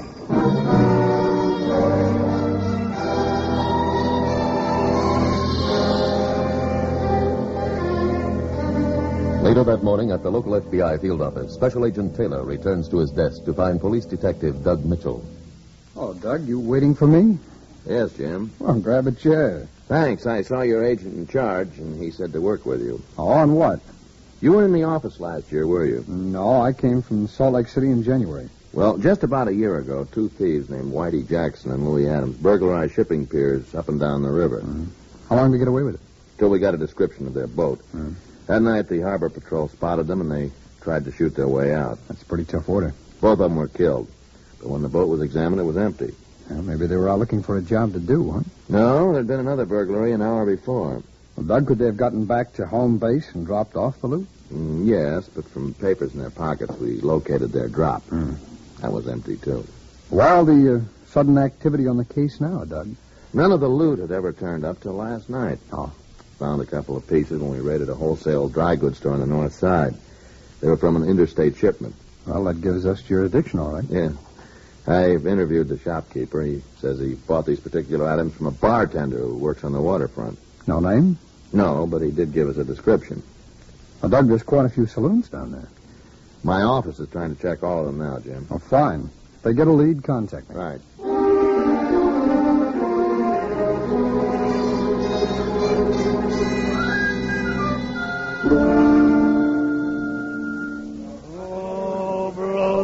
Down into Liverpool town. Cut it Give down a me little, some Captain. time to The customers at the bar are beefing. The customers at the bar are beefing. Hey, what's that? What's that? Customers are beefing. Well, you tell those bar beefing customers that it's Captain Crawford doing these sea shanties. You tell them about me, will you? Tell them about me being the old skipper of the greatest ship ever. They don't care, and I'll tell you something, neither do I. Oh, is that so? Oh, so you let a man sit here and go around. Well, all right. Go ahead. I see somebody coming who does like my singing. Welcome aboard, mateys. Thought I'd be back, Cap. Hey, before you two sit down, keep him quiet or get him out. Yeah, sure. He'll be okay. Cap, I'd like you to meet a friend of mine. Hiya. Oh, hello, friend. Welcome aboard, friend. Sit down. Come on, sit down. Yeah, sure. You still got your mouth organ, matey? Yeah, but first my friend here wants to talk to you. Oh, about the time we were 3 days out of Memphis. No. When the river was he wants mean. to talk about something else. Captain, I hear you know where I can locate some silk. Oh, silk. If I wanted to, I could show you so much silk, you'd think I was a silkworm. You know, in those days in Memphis... Cap, please, let's stay with the silk, huh? Yeah, where is it? It's on my ship. You got a ship? What do you mean? Why don't you believe me? No. Well, what do you think of... Say, wait a minute. Now, wait, Cap. Now, hold on. Cap, I've wait got a minute. it. There's only one way to prove it. Well, show it to him. I'll prove it. Certainly I'll show it to him. I'll show him. If somebody will just whoop or kindly help me so I can get up here, eh? Now I'll have you both piped aboard.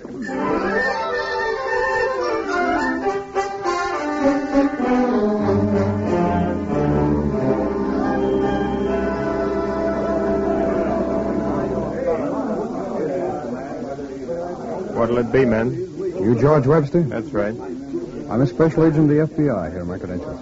Mm-hmm. This is Detective Mitchell of the police. Hello, Webster. You're the guy that pinched me 2 years ago. This is a business call again. Hey, wait a minute. Go look me up. I've been working here since I got out. You can't pin a rap on me. Nobody's trying to pin anything on you, Webster. Then why'd you come here? Ask you a few questions. I'll be with you in a minute. Go ahead. I'll answer if I can. It's fine. A man who owns a wholesale dry goods store on the north side has been arrested. We found some of Whitey Jackson and Louis Adams' loot in his back room. Well, what's that got to do with me? He claims you sold it to him. Hey, now, wait a minute. Doug, weren't some home movie cameras stolen by this Jackson and Adams? 3 crates of them. Webster, may I see that box, please? Which one? On the shelf there, behind the bar. Sure. Here you are. Wait till I get the list of stolen property. All right, Doug. Hey, look, I only work here. Serial number is 09536. 09536. Here it is. That's part of the loot. Well, Webster, that doesn't look very good for you, does it? Hey, how'd I know it was hot? A guy come in and asked me to give him a couple of drinks for the camera. Am I supposed to fingerprint everybody? Did you say you got this from a customer? Yeah. An old guy named Cap. What's the rest of his name? That's all I know. He says he's a captain on a ship. Comes in a couple of times a week with a camera, a little radio, or something else. I give him a few bucks, and he drinks it up in here. Hey, give us up here. In a minute. Can you describe this captain? Yeah. He's about 6 feet tall, gray hair. Usually he got on an old pea jacket and a white cap. You know where he lives? No. But he just left here a little while ago with 2 guys. And who are they? I don't know. How about putting out a description on the captain? All right, Sam? Doug. And we'll talk to you, Webster, at headquarters.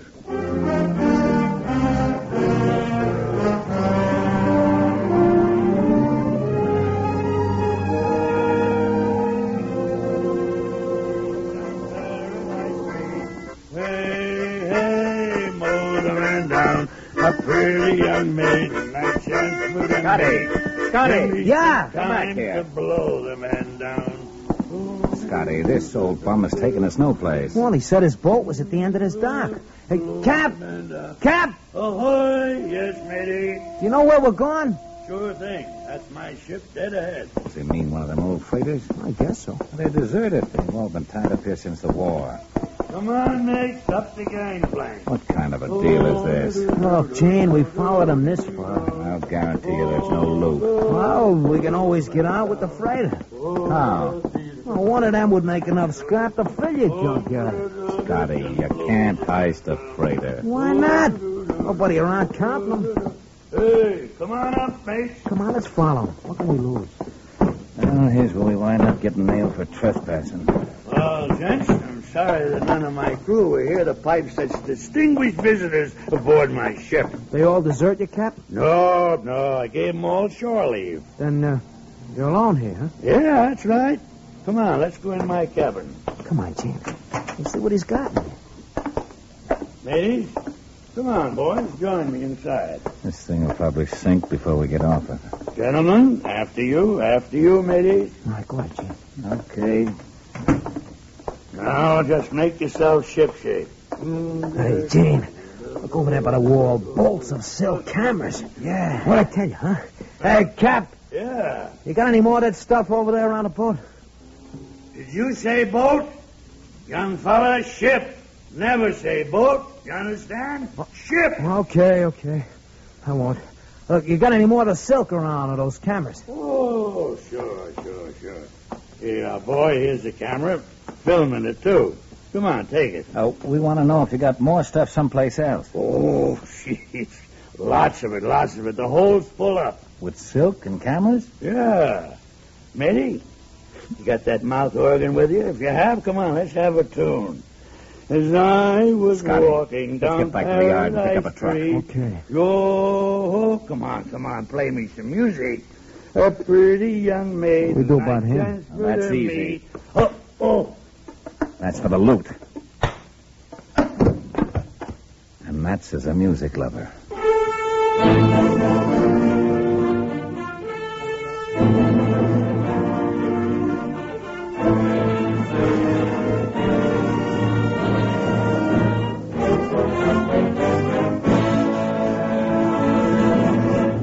In local newspapers through America, beginning next Sunday, there will appear an advertisement of the Equitable Life Assurance Society, which carries a special message on inflation.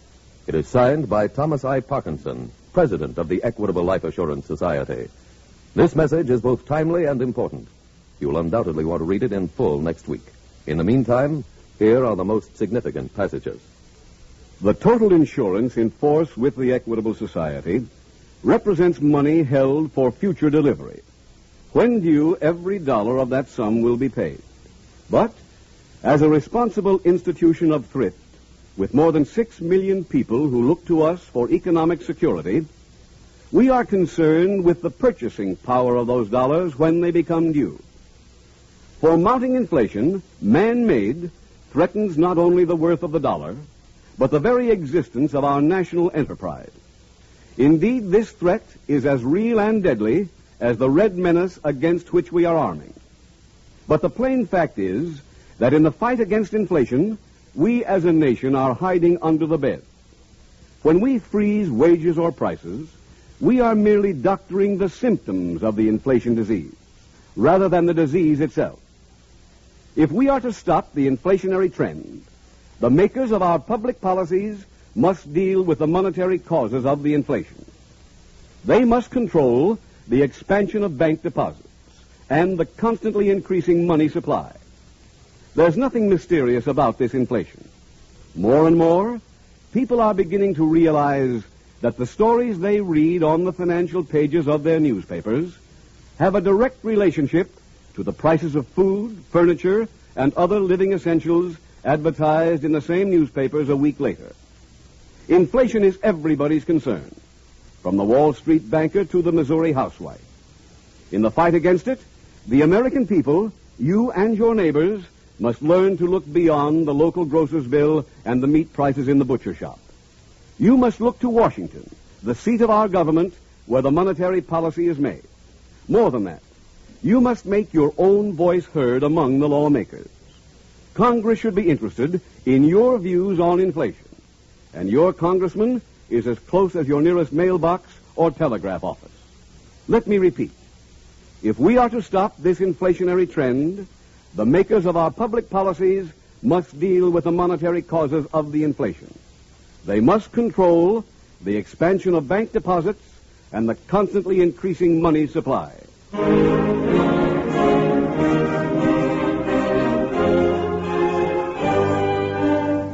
And now back to the FBI file, Captain Larceny.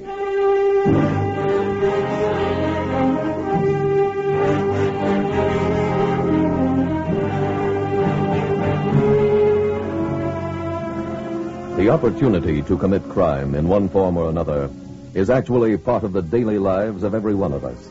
Indeed, criminals are distinguished from good citizens not by any greater opportunity for crime, but mainly by the criminal's failure to resist temptation.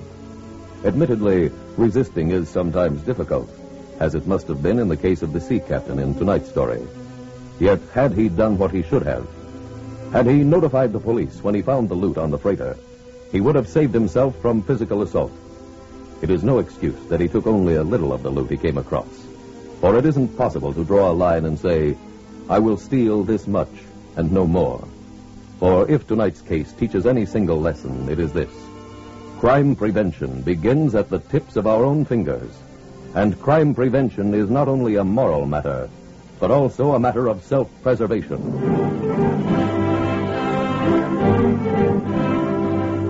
Tonight's file continues at police headquarters, where Special Agent Taylor is interviewing the suspected bartender. Webster, how about going over those pictures again? It's no use. You gave us a description of the captain, so I'm inclined to believe that he's an actual person. He is. But those other two men, you can't find their pictures. You can't tell us their names, and you don't even remember what they look like. It's true. I've seen him around, but... Oh, hello, Doug. Anything in on that alarm? Not a word. How you doing here? Well, he either can't or won't give us any more help. I'm inclined to think... Wait a minute. I don't know whether this will help or not, but about a week ago, Cap came in and showed me a tattoo on his arm. No? It was a picture of a ship. Do you have any special reason for showing it to you? Yeah, he said it was new. Did he say where he had it done? Someplace on Main Street. Well, that might give us a lead. Come on, Doug, let's cover every tattoo parlor down there.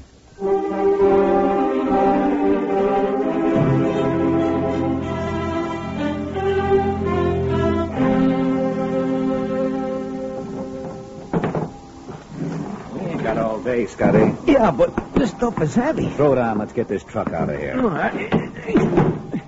Now, that's the load. Grab that other door. Okay. Come on. Oh, wait. I'll be right back. Where you going? My harmonica's still in the captain's cabin. Leave it there. That thing cost me 40 clams. All right, do what you want. I'm going. All right, forget it. Get in on this side. All right. How much you think we got? In both loads, about 10 G's worth.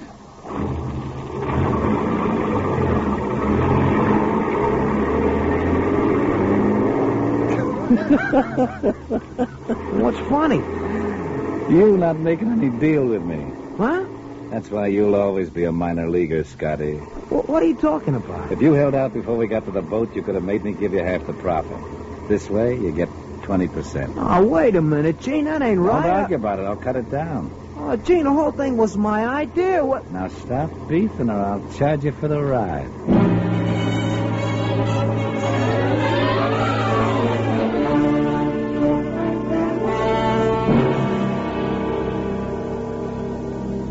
Anything come in on the captain, Doug? Not yet, Jim. We may find him anyway. I had some luck. Captain went to a tattoo parlor at Main and Broadway. Told the operator there his name was Crawford. And part of the tattoo was the name of his ship, the SS Peter Simon. Oh. Did you check the ship's registry? Yeah, the SS Peter Simon's a freighter that's been mothballed since 1946. And nobody named Crawford was ever the captain on it. Where's the boat now? Registry's checking that. I questioned Webster again when I got back. No? You remember anything else? Not much. One of the men who left with the captain played a harmonica. Pardon me, Jim. Sure. Detective Mitchell. Yes, that's right. It is? Oh, fine. Thanks for calling. The SS Peter Simon's tied up at Cliff Point. I'll ask the 20th Precinct to send a couple of men over to the pier. Fine. Let's get up there ourselves.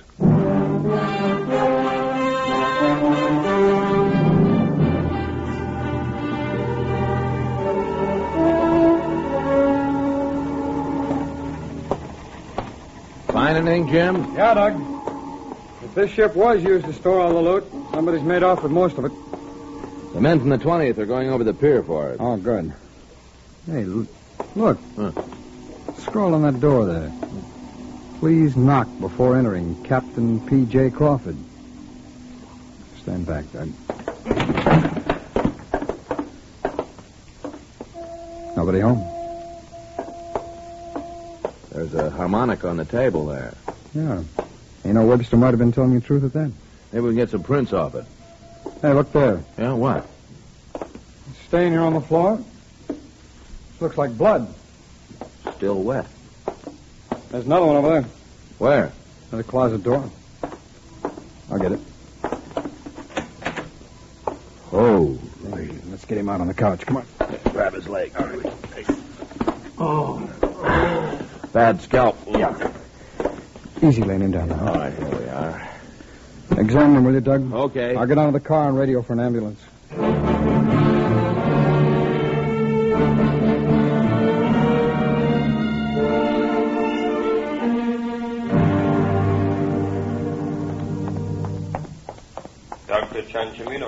Dr. Ciancimino, call the front desk, There's please. the captain's bed, Doug. Hello, Captain. Oh, hello, matey. I'm a special agent of the FBI. This is Detective Mitchell. Oh, welcome aboard. You know why we're here? Yeah, I admit it. Terrible thing, stealing cargo from your own vessel. You sold to anyone but George Webster, Captain? No, George somebody. Bartender. How much did you give him? Well, I never kept the figures in my log. All about how much? $20, maybe $25 worth. That all? Yeah. Did you know a Whitey Jackson and Louis Adams? No. Well, how about that pair you met in the saloon? Suppose you tell us about them. Well, they're crooks. I never should have taken them on board my ship. Can you give us their names, Captain? Names? Let me see now. There's a tall one. He's Gene. Gene what? I'm afraid that's all I know. Well, how about the other one? Well, the short one. Now, let me see. His name. Let me see. He'll come. Scotty, that's it, Scotty. Uh-huh. What did they look like? Well, I guess I was pretty drunk when I met the tall. I don't remember much what he looked like. Well, can you give us a description of this Scotty? Yeah, let me see now. Scotty, he was kind of dark, wears a little mustache, dressed real seedy. Any scars or marks on him? Scars?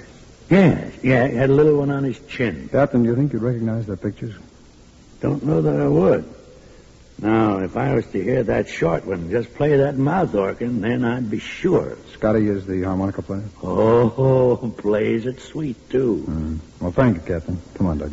Where to? Let's find a phone.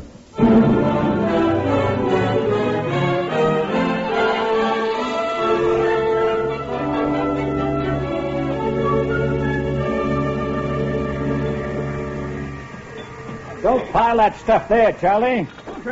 Hello, Gene. Hi, Scotty. Put that under the shed. I waited for you last night. I got tied up here at the yard. You hear me? You got my dough? Come on in the shack. You really hate to pay. You know anybody who likes it? Go ahead. Now, hold out your mitt. 100, 200, 250, 3. Where's the rest? That's it. You said 20%. I changed my mind. It's like any business, Scotty. Sometimes the price goes down overnight. Gene, are you in the market for some pictures? Pictures? Yeah. That old camera the captain had on the boat works real good. Here, take a look. Nice one of you coming out of the hole with the silk, huh? What else you got? Well, first we make a price on this one. I figure, say a G. Yeah, but shit, look. I also got some good poses of you loading stuff on the truck. Now, I ain't saying... You ain't saying nothing. Go ahead. Go ahead, tear 'em. The negatives are in the envelope. My landlady's got it. Huh? If I ain't home in an hour, she takes it to the cops. How much for the set, Gene? Suppose we set the price. Huh? Who are you? Special agent of the FBI. Keep him covered, Doug. Right. Now, let's take him in.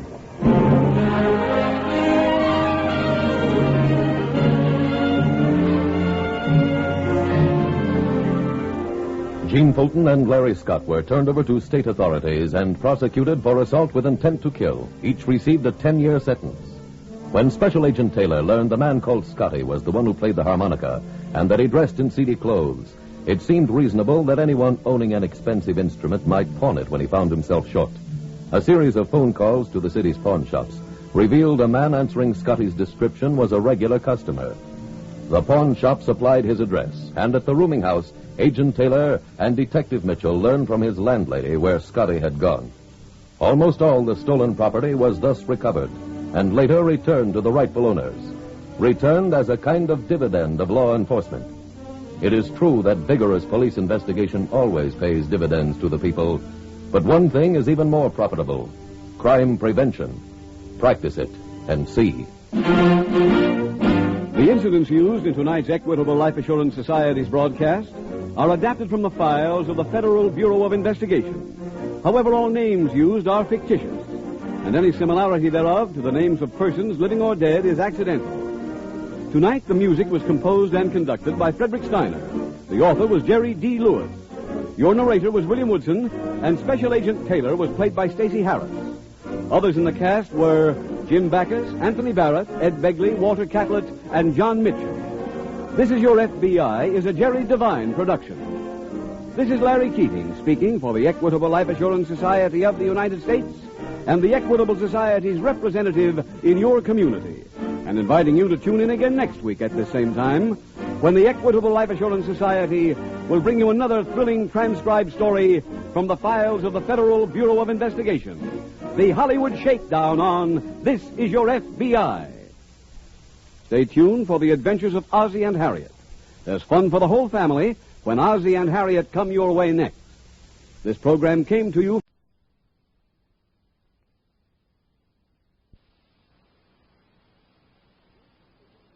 This is your FBI.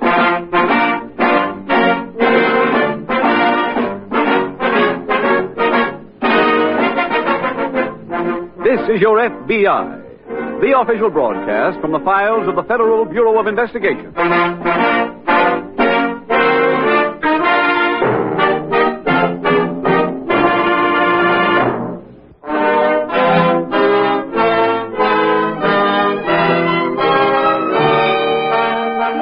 Tonight, the subject of our FBI file, Extortion. Its title, The Hollywood Shakedown.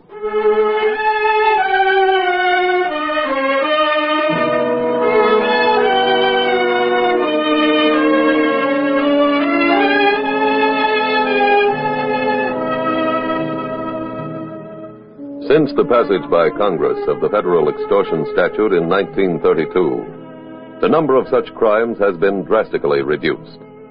However, it is probably safe to say that some form of extortion is practiced almost daily in some parts of the country.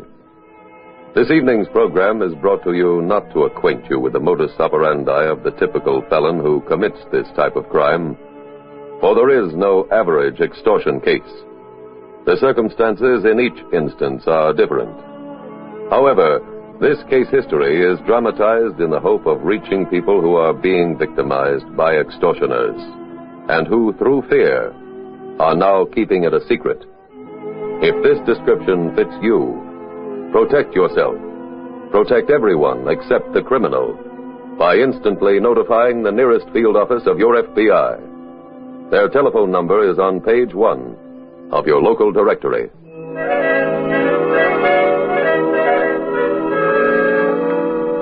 Tonight's FBI file opens in the fan mail department of a motion picture studio. Oh, a letter from my hometown. Somebody was left after you moved? Hey, smell, it's green. Nora? Went to school together. What you want? Picture Lionel Butler. Well, let's dig a good one. Okay. Hey, maybe I ought to put a little note to Alice. She'd get a kick out of it. Wonder what she's doing. Nancy, listen. Dear Ruth Elmore, I have received certain information from Bertha Kingman. You know that information I mean, and you also know what would happen if it was made public. I am willing to sell all my material for $10,000. If you agree to pay, put an ad in the papers. Do not go to the police with this. If you do, I will kill you. Where'd you get that? Off the pile. Here's the envelope. Oh, you think it's a crank? I don't know. Where are you taking it? To the super. This is one fan letter. Ruth Elmore better answer.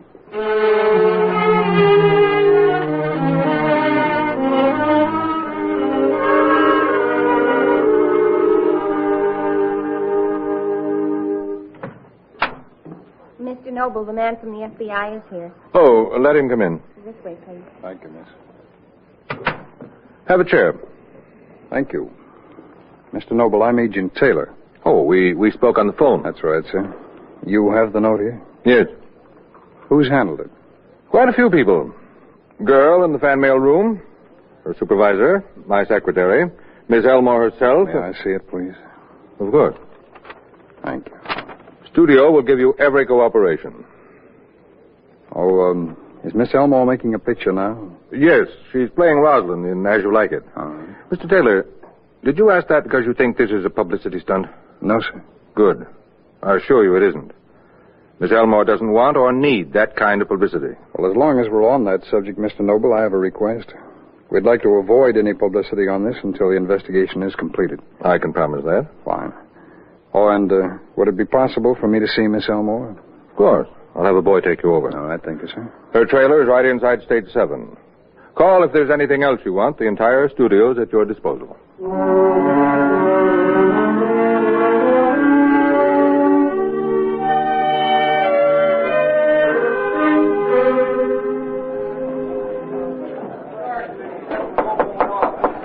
Come in.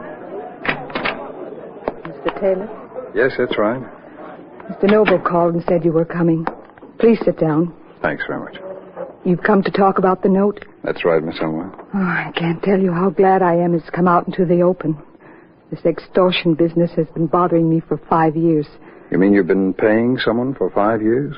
No, but I did pay the first installment that long ago. To whom? Bertha Kingman, the woman mentioned in the note. Who is she? A woman who used to be my secretary. I know I should have gone to the police 5 years ago, but for once in my life I let somebody change my mind. And who was that? The man I was married to at the time. He convinced me the publicity would ruin my career. Where is he now? In Europe, sunning himself on the Riviera with his 5th bride. That eliminates him. Now, who else knew about it? No one. How much did you pay, Mrs. Kingman? $500. And believe this or not, Mr. Taylor, everything she threatened to expose was a complete and utter lie. When did you last hear from Mrs. Kingman? 5 years ago. By letter? Yes. Would you know where she lives? I have no idea. I see. Would you have a picture of her? The publicity department has a few. Oh, that's fine. Is there anything else I can do? Yes, Miss Elmore, we'd like you to insert that ad. All right. You see, we may get a lead when you receive instructions for paying. I'll have my secretary call the papers this afternoon. Good. And we'll start an immediate search for Mrs. Kingman.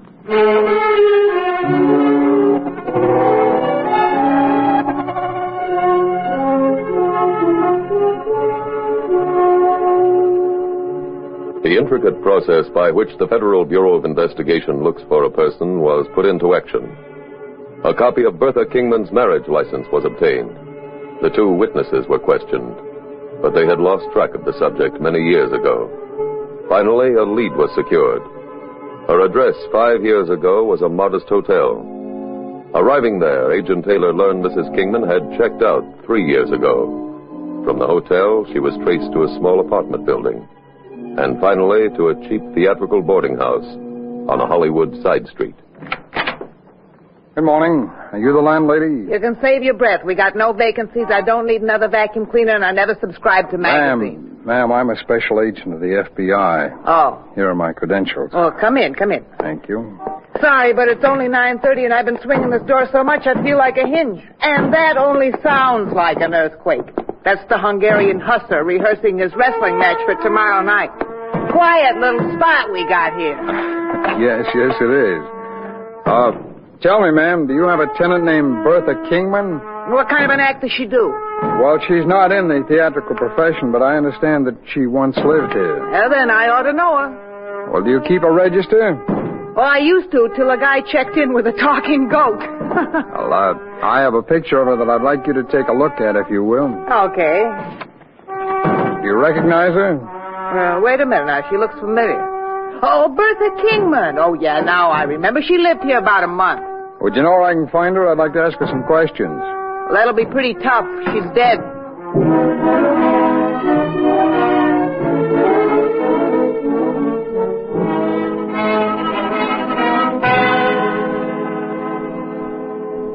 Leo, I checked at that boarding house. Mrs. Kingman's dead. Huh? Yeah, I saw the death certificate at the Hall of Records myself. She died 2 years ago.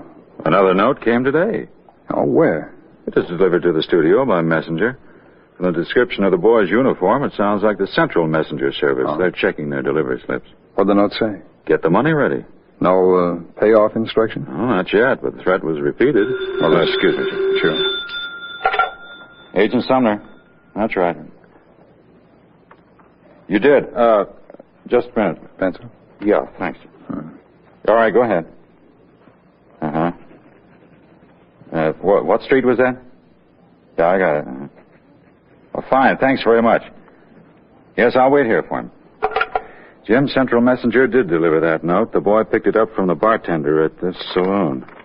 When? Around 3 this afternoon. The messenger's on his way up here now. I'll try to get a description from him. All right. I'll see what I can pick up at this bar.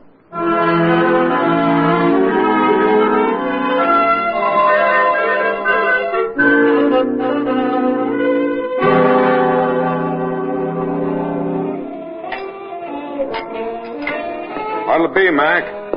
I'm a special agent of the FBI. Here are my credentials. Okay. Tell me, were you on duty about 3 this afternoon? I worked 12 to 8 this week. Well, did you give an envelope to a messenger, an envelope addressed to a Ruth Elmore? Uh-huh. What was in it? I don't know. Customer gave it to me with a couple of bucks. Told me to pay the kid who picked it up. What's the customer's name? You got me. Does he come in often? As far as I know, today was the first I ever seen him. What's he look like?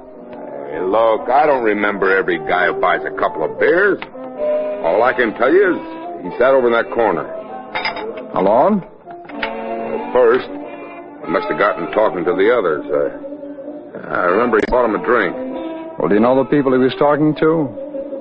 Well, Yeah, but I don't want to get them into a jackpot. They come in all the time. Look, I just want to ask them a few questions. Maybe they can remember what this person looked like, that's all. I guess that's okay. He was talking to a couple of seamen named Joe Logan and Artie Jackson, and a girl named Sally Powell. Where can I reach them? Joe Logan lives in that apartment house across the street. Artie Jackson shacks up in the next block. 737, I think. And the girl? I don't know. She hit town a couple of weeks ago and started hanging around here. I don't know where she's staying. Well, could you have her call me? Call you myself the next time she comes in.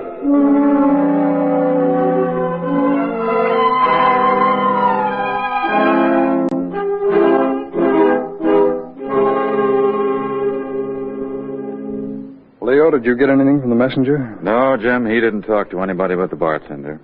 How'd you make out? Well, the subject stayed at the bar a while. Struck up a conversation with these three people. I went to see the two seamen. They've already shipped out.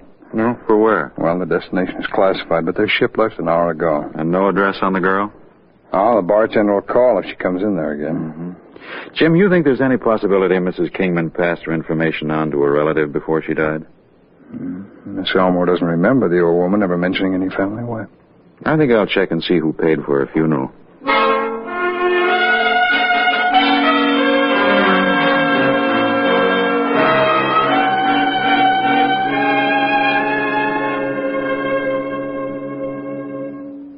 Say a day without the ever. No, no, Orlando. Men are April when they woo. December when they wed. Maids are maids. I'm sorry. I can't remember the speech. May we please have a few minutes? 10 minutes, everybody. Ruth, take as much time as you want. I'll be all right. Of course you will. You should have seen the rushes this morning. Those boom shots through the trees were wonderful. Mr. Noble? Oh, hello, Mr. Elmore. Taylor. Could I speak with both of you? Can it wait, please? Miss Elmore isn't feeling very well. Have you seen the papers? I haven't even stopped today for a sandwich. Well, the extortion story is all over the front page. Front page? In the papers? That can't be. I haven't told anybody about this. Have you, Miss Elmore? No, Ruth, do you mind if Mr. Taylor sees you back to the trailer? not at all. I'm going over to publicity and find out about this. Let's go this way. Oh, I saw your trailer over there. I know. I have something to tell you. I don't want my maid or anyone else to hear it. I'm afraid to trust anyone now. Oh, what happened?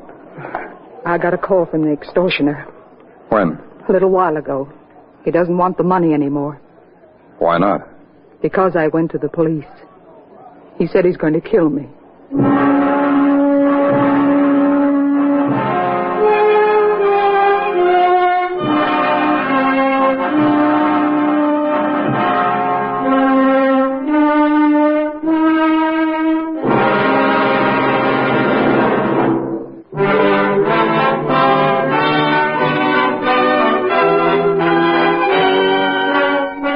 And now back to the FBI file, The Hollywood Shakedown.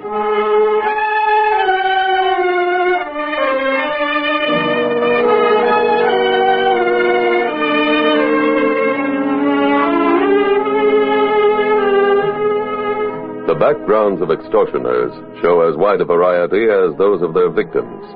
One is a youth with criminal ambitions. Another is a hardened criminal. The third is a psychopathic killer. No two are alike. That is why FBI never takes chances in an extortion case. It treats each one as if the threat is real, as if the extortioner will carry out his menacing promise.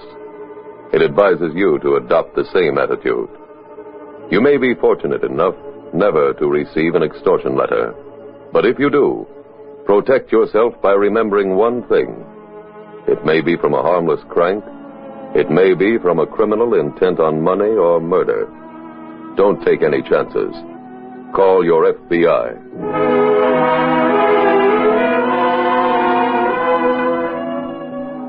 Tonight's file continues at the local FBI field office the following day.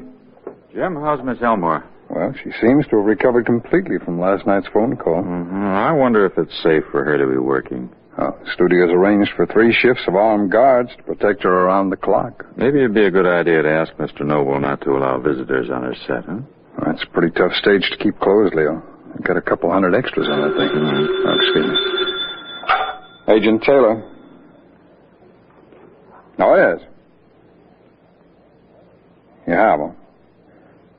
Fine. Yeah, right away. Thanks very much. Leo, that was the bartender at that saloon. You get the girl's address? She's in there now. I'll see you later.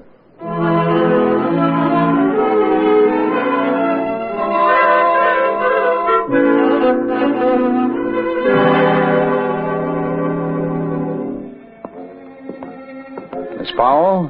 That's all right. I'm Agent Taylor of the FBI. Hi. Come on, sit down. Thanks very much. I hear you want to ask me some questions. That's right. Man you spoke to day before yesterday, I don't know his name, but he talked to you here in the bar? Well, that's like asking me about which salted peanut I ate. I get to talk to lots of guys. Well, you were over there in that corner with this man and 2 seamen. Oh, that still don't tell me which one you mean. Well, the seamen's names are Artie Jackson and Joe Logan. Oh, yeah, I remember them. Well, do you recall the other man? Uh-huh. He stayed after the sailors left. Can you describe him? Uh-uh. Remember his name? Well, he told me, but I forgot. If I don't like somebody, their name don't register. Well, if you didn't like this man, why'd you sit with him? Oh, it's better than drinking alone, paying for your drink. What didn't you like about him? He kept telling me what a big shot he was. Real big shots don't keep reminding you. They don't have to. How did he try to impress you? Oh, he's the kind of guy who knocks winners. He just can't stand anybody else doing good. Well, do you recall specifically what it was he complained about? Oh, everything. The way the studios are run, who should have gotten the Oscars, what's wrong with color pictures. You name it, he knocked it. Is he in show business? According to him. Say what he did? No, but he talked like he wrote, directed, produced, and acted in every picture, and then stood in the lobby and took tickets. He probably hustles hamburgers at a drive-in. Hi, Sally. Hi, honey. Can you remember anything else he said? Anything else he said about pictures? Oh. Let's see. Yeah, he even put the blast on the way Lionel Butler fenced in his last picture. Held the sword wrong. Knees were bent too much. Didn't have his feet spread wide enough. His elbows were stuck out. Everything with this guy was a federal case. Did he actually say all those things about fencing? Sure, right with you, honey. Okay. Miss Powell, you mentioned before this man complained about the Oscar winners. Yeah, that's right. Well, did he indicate that any of the candidates was a friend of his? No, I can see why he's sore about the Oscars, though. He must figure he should have gotten one. Oh, for what? The biggest romance of the year. The one he has with himself.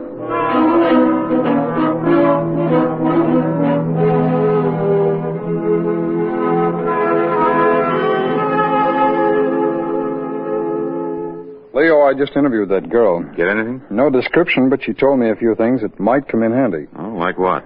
Well, from her report of his conversation, it sounds like he's in the motion picture business. As what? Well, he could be anything from assistant messenger boy on up. Oh, that includes a lot of people. Yeah, no, I'll get it. Agent Taylor. Oh, yes, Mr. Noble. When? I did, huh? Yeah, I see. Oh, who touched it? Fine. Yeah, right away. Leo, another note was just delivered to Miss Elmore. This one was left in her trailer while a maid was out. Anybody see who left it? No, but Miss Elmore saw to it that no one except herself touched it. Maybe we can get some prints. Where's the note now? Well, they're holding it at the studio. We'll pick it up and send it on to the lab.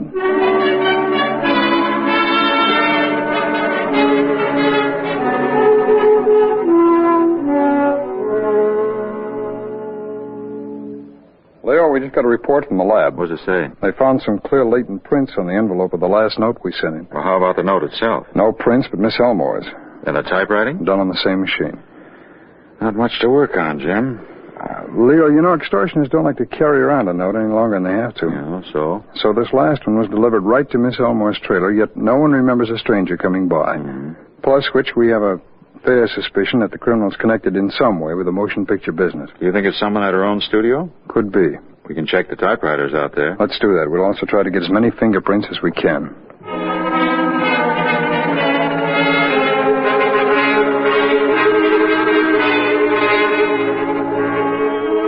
Fingerprinting a group of people takes time.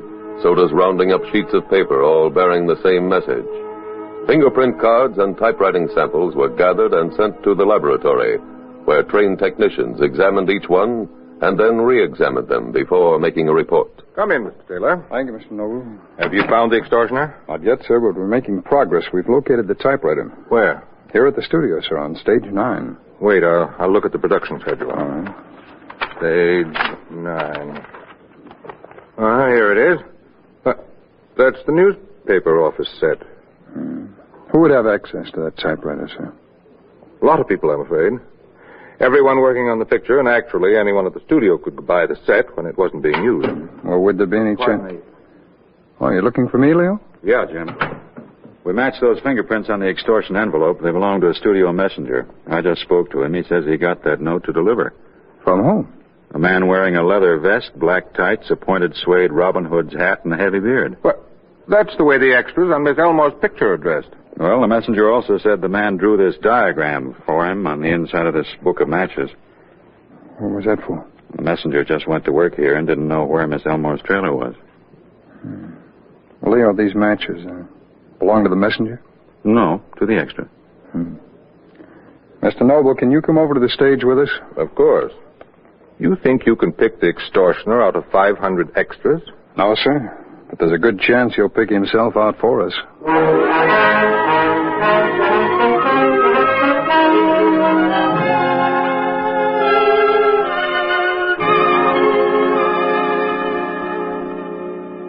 If I were a woman, I would kiss as many of you as had beards that pleased me, complexions that liked me, and breath that I defied not. And I am sure as many have good beards and good faces or sweet breath, will for my kind offer when I make curtsy, bid me farewell. All right, print that one. Mr. Taylor, we can try that now. Fine, Mr. Noble. Mr. Taylor, have you found him yet? Oh, no, Miss Elmore, but we may in a minute. Attention, extras. Attention, all extras. Please gather on the other side of the moat. What's Mr. Noble doing that for? We have evidence. The extortioner is an extra. On this picture? That's right. Which one? Well, that's the part we don't know yet. See the man crossing the bridge over the moat? The one in the blue suit? Yes. Well, that's Agent Sumner of our office. Mr. Taylor, shall I go ahead? Yes, Mr. Noble, if you will. Extras, please face this way. We have an additional scene to shoot, and we need a man who knows how to fence. Will all those who do please raise your hands? Mr. Taylor, what's this all about? See the extra that Agent Sumner's heading toward? The one with his left hand raised? Yes. Well, I'm pretty sure that's the man we want.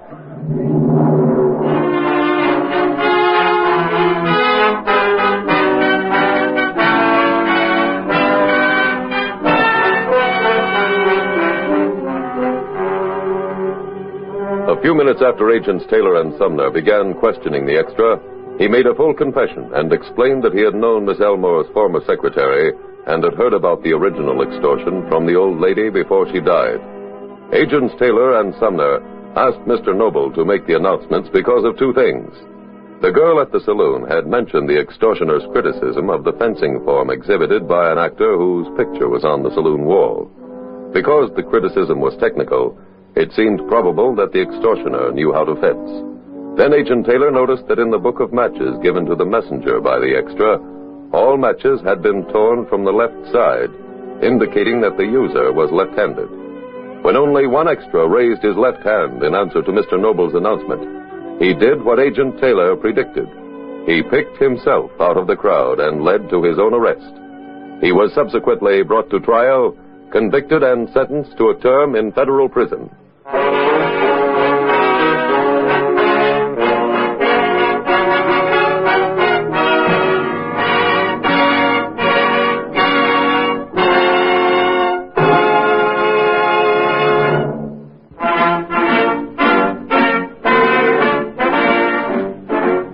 The incidents used in tonight's broadcast are adapted from the files of the Federal Bureau of Investigation.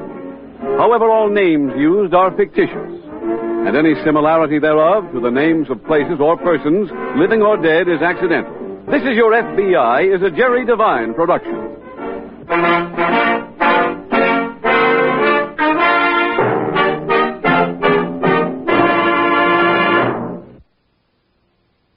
This is Your FBI.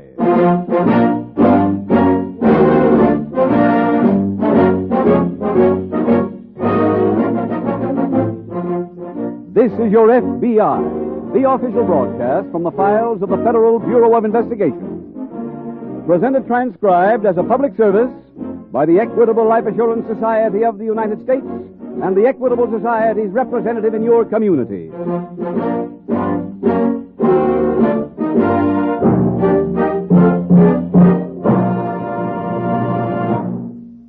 A shrewd psychologist who has had contacts with numerous leaders of American business once remarked, "Success and self-confidence go hand in hand. Men who have a strong conviction that they are going to succeed are the ones that rise to the top in every field." For people of this type, people who have this feeling of certainty about themselves, the Equitable Life Assurance Society has created its famous life insurance plan for men and women on the way up. Do those words describe you? Then you'll be interested in about 14 minutes when I give full details of the Equitable plan for men and women on the way up.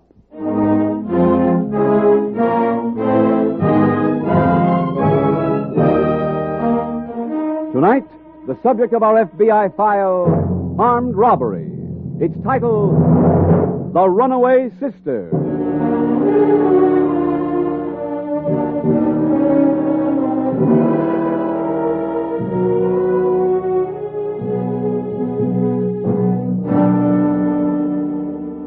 Tonight's case from the files of the Federal Bureau of Investigation tells the story of a first offender. 40% of all persons arrested are in this class.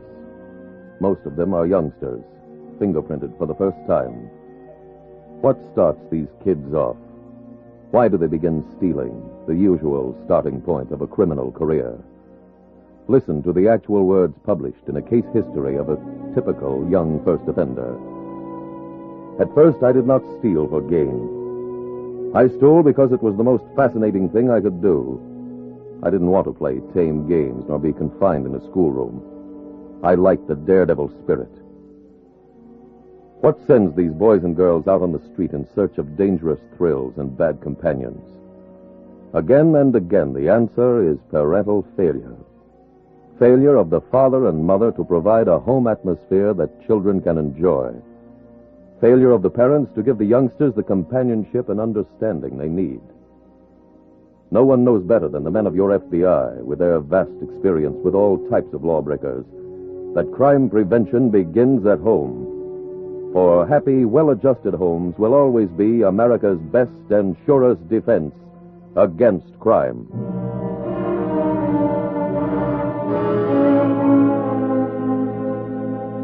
Tonight's file opens on a crowded subway train in a large eastern city. It is late afternoon. The train has just left the station. Passengers are rushing for the few remaining seats. In one corner, a pleasant-looking woman jostles her way into one of the empty spaces, opens a paper, and reads. Some people are real snobs. Huh? Oh, hi, Annie. Well, don't say it's a small world, Martha, and put away the paper. You can read in the library. Okay. You doing anything tonight? No. There's a good show at the Strand. I got some ironing to finish. Oh, you'll do it. We'll go to the lake show. I'll be dead tomorrow. Who won't be? I'm dead every day. If I was smart, I'd go right from work to the cemetery. Annie. Oh, I wish you'd see the faces I had to work on today. One woman came in and said, "My daughter is getting married tonight. Makes me beautiful." 50 years she's been ugly. I should make her beautiful in an hour. Honestly. The homelier they are, the bigger hurry they're in. Yeah. Now take a pretty girl like your sister. No fuss, no rush. It's a pleasure working on her. On Ruth? Mm-hmm. She came into the shop Yesterday. Sat in my booth. Annie, you mean she came in as a customer? Yes. Doesn't she work at the shop anymore? Oh, didn't you know? She quit last Saturday. She quit? Yeah. She must have a job now where she prints money. You should have seen her yesterday. New dress, beautiful camel's hair. Annie, did she say why she quit? What she's doing? No.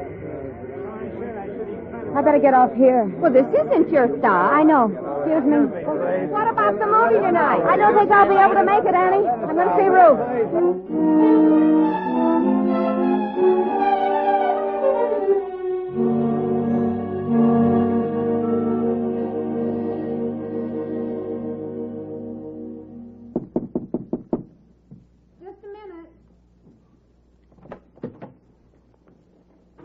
Oh, hi, Martha. Come on in. Thanks. So, grab a chair and sit down. Wish I had time to talk, but I'm packing. Where you going? New York. Oh, throw me that slip, please. When are you leaving? Tonight. Is that why you quit your job? Uh-huh. Oh, I don't know how I'll ever get all this in one bag. Ruth, I want to talk to you. Oh, go ahead. When'd you decide to go to New York? The other day, Why? Jack asked me to go with him. Jack Scobie? Mm-hmm. I'm not going to let you do it. Martha, I'm 21 years old. When I was 21, Mom and Pop still had to put their okay on any boy I went out with. You think they were right? I never got into any trouble. And you never had any fun either. Honey. Look at you. Living in a hall bedroom with an L train running through all night. Is that what I'm supposed to look forward to? Ruth, Jack Scobie is a cheap hoodlum. He wants to marry me. When? After we get to New York. He's lying. What makes you such an expert on men? I'll bet it's 5 years since anybody even held your hand. Look, I'm meeting Jack for dinner at the Paradise Club, and we're getting the midnight train to New York. And that's final.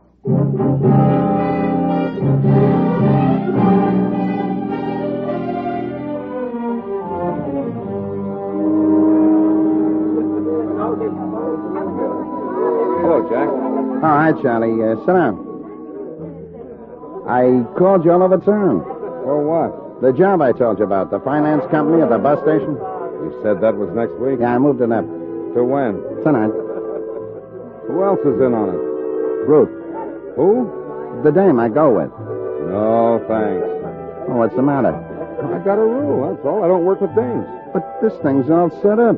Look, she goes to the counter first. I'm behind her. She tells the guy at the counter I got a gun in her back. Uh-huh. And that I'll kill her if he don't hand his money over to her. We get it, come out to the car, and you drive away. Sounds too easy. Oh, Charlie, take it from the master. This'll work. And if it don't? No, the dame's a clay pigeon. You got a car? I can get one. When? About an hour. Okay.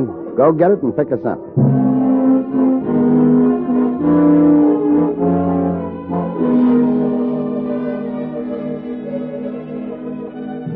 Meanwhile, at the local FBI field office, Special Agent Jim Taylor is at his desk when two men approach. Hello, Jim. Oh, hi, Tony. Meet Larry Adams. He's new on the robbery detail. Hello, Taylor. We have some information for you. Oh, what kind? The Broadway Savings and Finance will be held up tonight. What? I got the tip a little while ago. Oh, which branch? The one at the bus station. They're covered by federal deposit insurance, Jim. Yeah, I know, Tony, but it's not our jurisdiction until there's actually been a robbery. Who's doing the job? That's the part my informant couldn't tell me. Have you notified the bank officials? Yeah. Well, then all you have to do now is wait for the thieves to break in. No, it's not that easy. Bus station branch is open. At night? They started a new policy this week, Jim. Service till midnight. Oh, I see. We're covering the place with 6 men. I hope that's enough. Well, shouldn't it be? You ever been inside? No, Tony. I've just driven by. They've only got 3 walls. The 4th side's open to the bus station. The commuters wander through the place all night. Boy, that does make it rough, huh? Well, we'll do the best we can. When's this thing supposed to happen? At the rush hour, between 7 and 8. Like to come down with us and watch it, Jim? Well, I can't, Tony. This report has got to be finished tonight. Then you'll be here? Yeah. No telling how late. Okay, I'll call you and let you know what happened.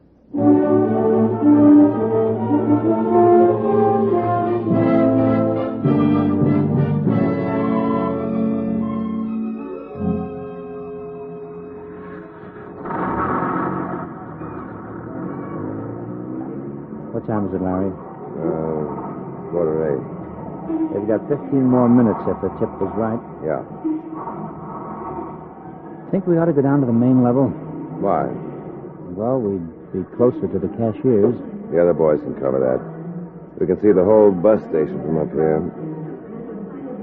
Where did the cashiers put the phony money? In the bottom drawer. Uh-oh, look. Where? The second cashier over. The girl at the counter? Yeah, with the man right behind her. She look familiar? No, but the cashier's taking the phony money out of the bottom drawer and handing it to her. Let's go. Look, she's walking away. Uh-huh. That man that was behind her, he's with her now. They're heading for the Broadway exit. Frank's on that door, isn't he? Yeah. He's stopping them, Tony. Man's pulling a gun. They got Frank. They're getting away. Come on.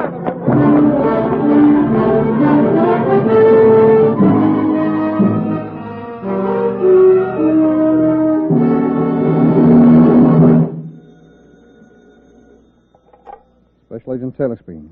Hello, Jim. Tony Dixon. Oh, hiya, Tony. How'd it go? Not so good. Why? What happened? There was shooting. Frank Williams was badly wounded. That's tough. How about the stick-up? A man and a woman did the job. They got away. We got their driver, though. He's been identified as a small-time hoodlum named Charlie Troy. Did he tell you who the others were? No, he was shot and killed in the getaway. Oh. Did he shoot Frank? I don't think so. We have his gun. I'd like to have your lab check on it, if you will. Sure. I'll send it right over. Where are you now? Still at the bus station. Troy's body's been sent to the morgue. Meet you there.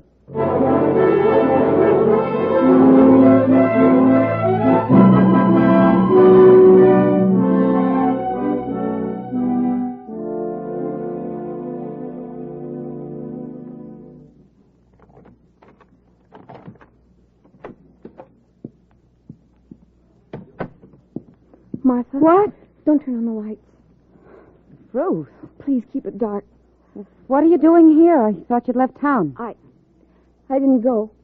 Oh, I'm so glad, honey. I didn't mean to try to run your life. What is it, dear? Oh, Martha, help me. What's the matter? They're looking for me. Who's looking for you? The police. I was with Jack and a friend of his tonight. We held up a place. Ruth. I didn't want to do it. Jack made me. Where did this happen? At the bus station. There's a finance company there. We went to the cashier. Jack put a gun in my back, said he'd kill me unless the cashier handed over the money.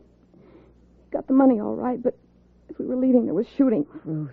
Jack's friend got hit and another man, too. A policeman, I think. Jack and I ran out. Where is he now? I don't know. He'll be looking for me. He might even come here. Come here? Yes. You've got to help me. I will if you'll do as I say. I'll do anything. Then let's go to the police. The police? But Martha... Tell them the truth. They'll understand. Oh, but if I go to the police, Jack... Ruth, it's your only chance. Jack.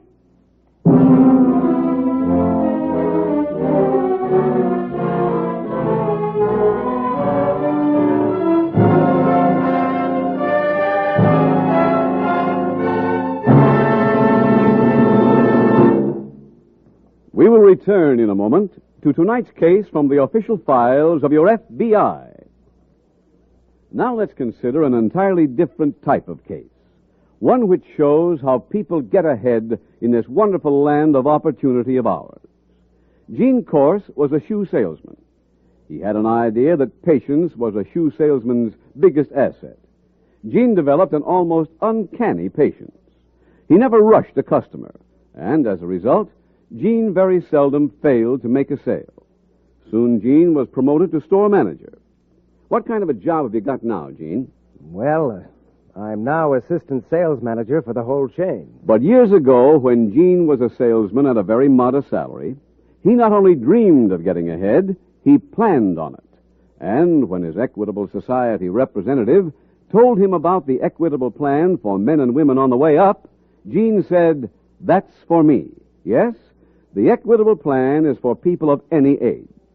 Men and women who expect more money from their jobs because they give more effort to their jobs. As these people acquire incomes and greater responsibilities, they're truly glad they're part of the Equitable plan.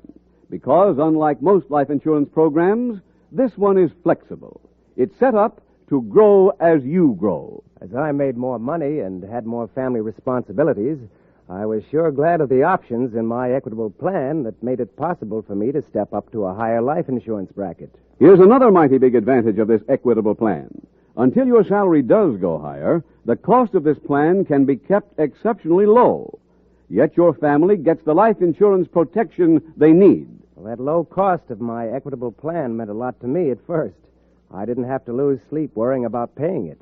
Profit from Gene Corse's experience. Ask your Equitable Society representative for full details of the Equitable plan for men and women like yourself, people on the way up. Or send a postcard care of this station to the Equitable Society. That's EQUITABLE. The Equitable Life Assurance Society of the United States.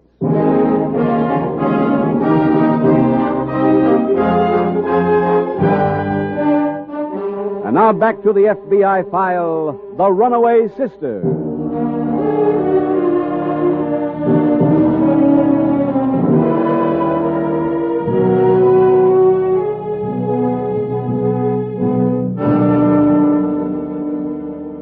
Among the lawbreakers in tonight's FBI files, one, as has been previously pointed out, is a first offender, a beginner in crime. It is possible that among the millions of listeners to this program tonight, there may be one or two men or women who are at this very moment turning over in their minds the idea of committing their first crime. To those potential lawbreakers, the men of the FBI have one very short piece of purely practical advice. Don't do it. Stop now. Crime detection has made enormous strides during recent years. The false moves you can make are innumerable. There are literally thousands of apparently unimportant slips that can betray your guilt to law enforcement officials. Remember, in the end, even the most experienced criminals get caught. So what chance have you, the beginner?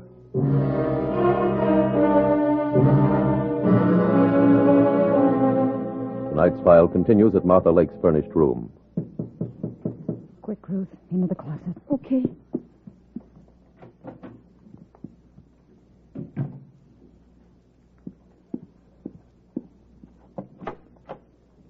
Hi, Martha. Hello, Annie. You saving the lights for New Year's Eve? No, just a minute.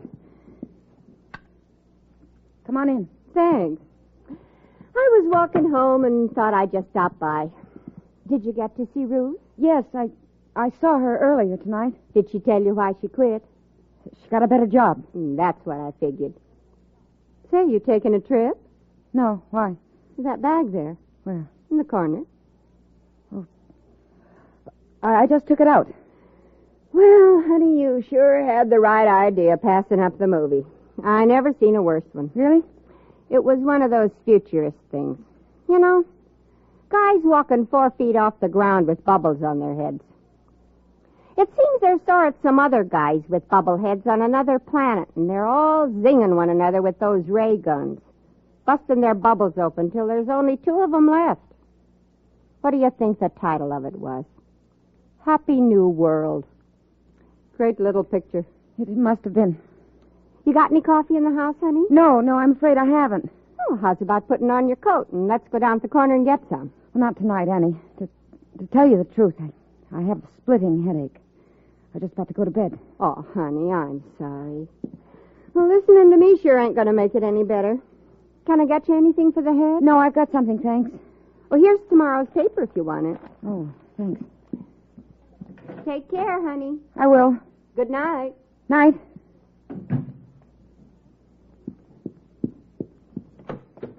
Come out. She's gone? Yes. Ruth, what's that bag doing here? Well, You brought it in. yes. What's in it? The stolen money.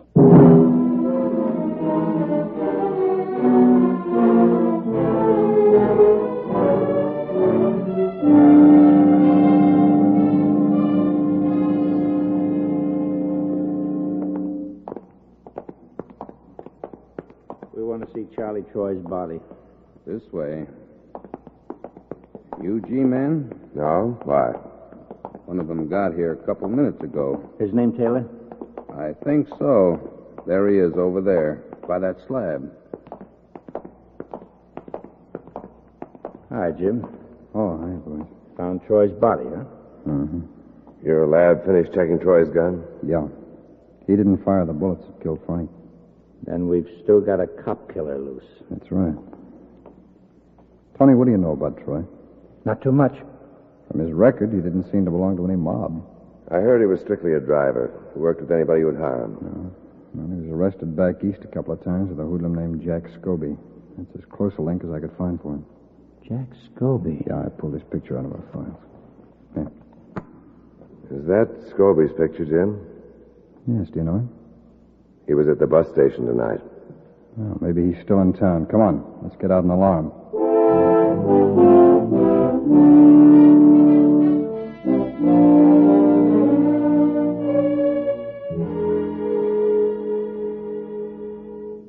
I've checked Scobie's movements, Tony. Before the stick-up? Yeah, I met a girl at a nightclub. Her name is Ruth Lake. She left the place with him.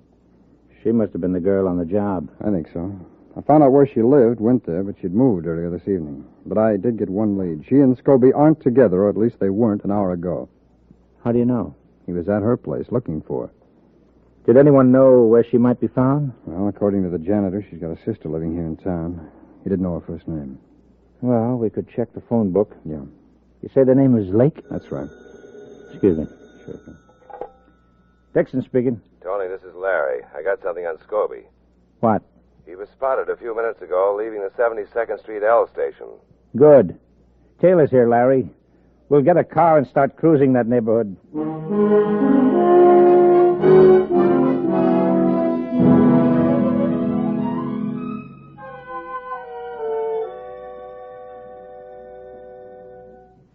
Ruth, listen to this. Annie left this paper here. It's a story of the holdup. What does it say?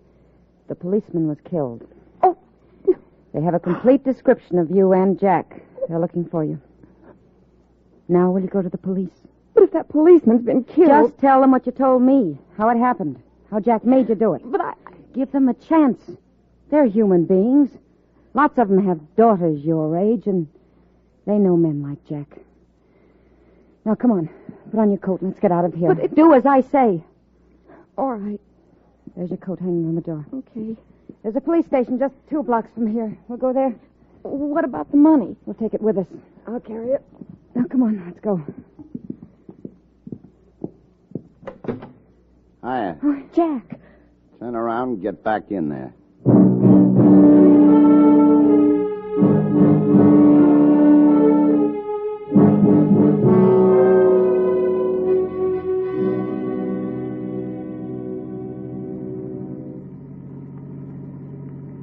I wish these streets were better lit, Tony. It'd help.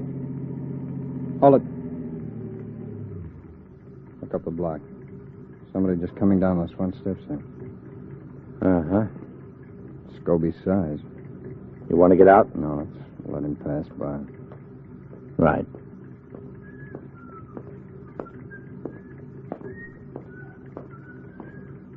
False alarm. Number 9. Yeah, let's roll. Back to headquarters? Might as well. If anything comes in on... Adams to car 83. Adams to car 83. Take it, Jim. All right. Yeah, Larry. That janitor just called in about Ruth Lake. What do you have? His wife said they came here from a town upstate called Bedford City. Thanks, Larry. Tony, pull over someplace. Let's get to a phone.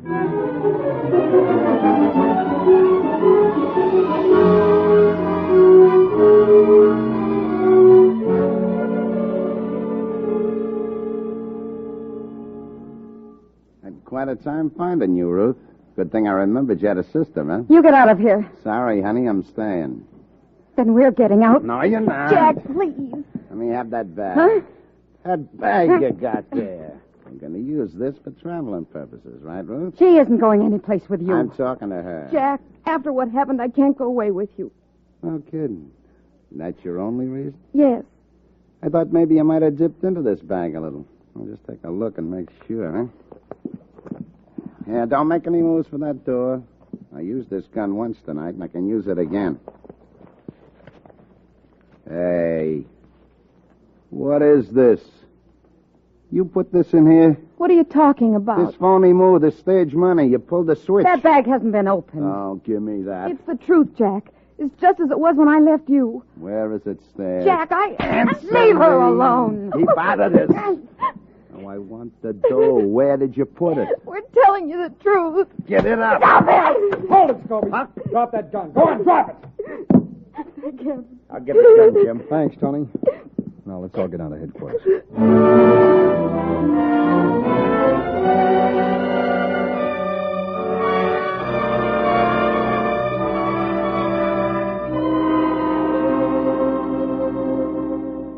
Jack Scobie was convicted of murder in state court and sentenced to life imprisonment. Ruth Lake was also convicted of murder and sentenced to 35 years in the state penitentiary and 5 years probation after a jury recommended leniency in her case.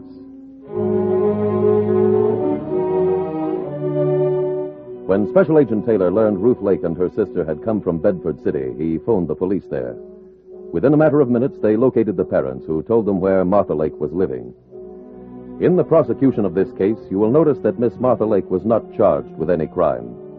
That actually she was technically guilty of harboring a fugitive was overlooked. For the law is not a set of printed words on musty pages, but a humane instrument for governing the conduct of people. First offenders, like Ruth Lake, are often treated as she was, but do not let the clemency shown her tempt you. Sentences meted out by our courts depend on two things: the severity of the crime and the defendant's intent, which sometimes varies. The intent, however, of your FBI never changes. It is always to see whether you commit your first or your 10th crime, that you don't get away with it. And nobody does.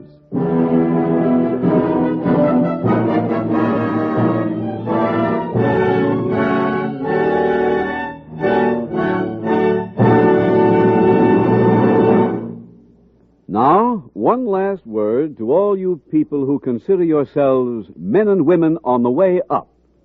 By that, we mean the kind of man who's looking forward to the day when he'll come home and announce to his wife, Stella, the boss called me in today, and what do you think? He gave me a swell promotion.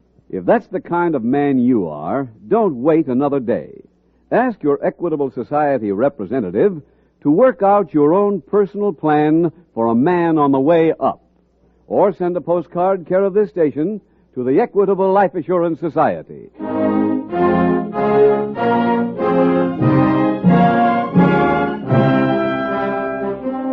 Next week, we will dramatize another case from the files of the Federal Bureau of Investigation.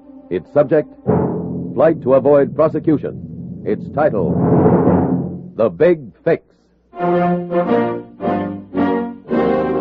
The incidents used in tonight's Equitable Life Assurance Society's broadcast are adapted from the files of the Federal Bureau of Investigation.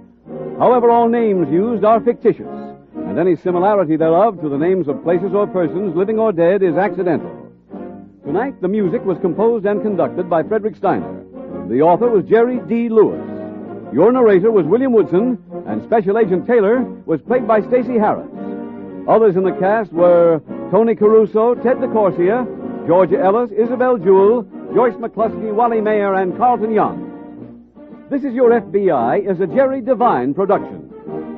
This is Larry Keating speaking for the Equitable Life Assurance Society of the United States and the Equitable Society's representative in your community, and inviting you to tune in again next week at this same time when the Equitable Life Assurance Society will bring you another thrilling transcribed story from the files of the Federal Bureau of Investigation. The Big Fix on This Is Your FBI. Stay tuned for the adventures of Ozzie and Harriet. There's fun for the whole family when Ozzie and Harriet come your way next. This program came to you from Hollywood. The Equitable Life Assurance Society presents This Is Your FBI.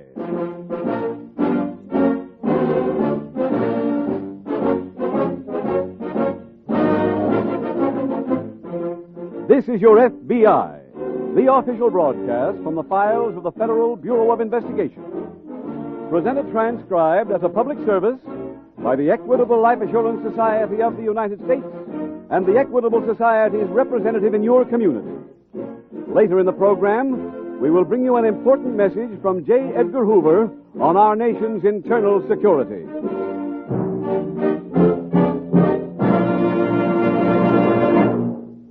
A shrewd psychologist who has had contacts with numerous leaders of American business once remarked, "Success and self-confidence go hand in hand. Men who have a strong conviction that they're going to succeed are the ones who rise to the top in every field." For people of this type, people who have this feeling of certainty about themselves, the Equitable Life Assurance Society has created its famous life insurance plan for men and women on the way up. Do those words describe you? Then you'll be interested in about 14 minutes when I give full details of the Equitable plan for men and women on the way up.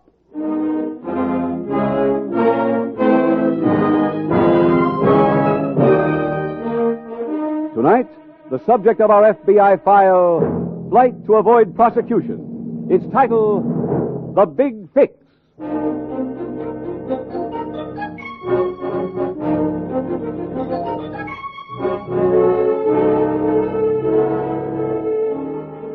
Recent investigations give very definite indication that organized crime in the United States today is conducted with great efficiency. Like any business, its purpose is to keep income large and expenses small.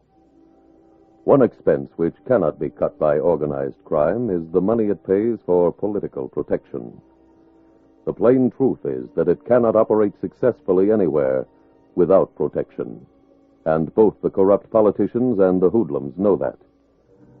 Tonight's case from the files of the Federal Bureau of Investigation was chosen because it illustrates the direct tie-up between the two factions.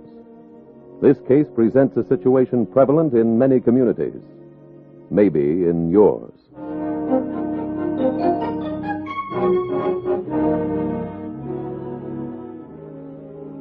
Tonight's file opens on the main street of one of America's tropical island possessions. It is late afternoon, and at a sidewalk cafe, a heavy-set man in a white linen suit sits alone at a corner table, scowling at his tall drink of local rum. Artie! Hey, Artie! Hi. Gee, kid, I've been looking all over town for you. I got something red hot, Artie. We can make a bundle. Hey, Carrizo! Carrizo, come here. Okay. What have you got now? Terrific proposition. Hey, Carrizo, this is Mr. Sherman. Greetings, Mr. Sherman. Rip, get this bum out of Hey, here. will you listen to proposition? You see that bird he's got on his arm? Well, Carrizo's got him fighting tonight at the pit. Tell him about it, Carrizo. He fight cheap bird from other island. Yeah, and wait till you hear. We can win a bet. You see, these guys go pretty good when they like a bird. And off the form, Carrizo's ought to be 1-5. I wouldn't bet on him if he was fighting a worm. Yeah, but that's the idea. He's going to be big chalk. And I got Carrizo to fix it so he takes a dive. See. I feed him just before the fight. That make him slow. Other bird win, easy. How about that? We can go bet ourselves a chunk. Rip, tell him to blow. Oh, now, wait a minute. You think it's easy to dig up a bird that'll go into the tank? I had to work on this guy. I said get out of here. Aye! Go on, blow. See, senor, see? Never again I make bargain with crazy people. Rip, what are you trying to do to me? Just nothing. Take it easy, Artie. Forget about the bird. Hey, I got a thing for Sunday, a sure bet. We can get the guy with the favorite in the sailboat race to snag his boat. Rip, I'm sick of fixing things. I'm also sick of eating banana bread, banana pie, banana stew. In fact, I'm sick of this whole island. I'm going back to the States. Oh, Artie, let's not start that again. We made a deal with Borden and Fisher. Look, if they can't fix one witness in a year, they'll never fix him. Where you going? Send Connie a cable. Well, what's the rush? Boat came in this morning. Leaves here Sunday. When it sails, we're going to be on it.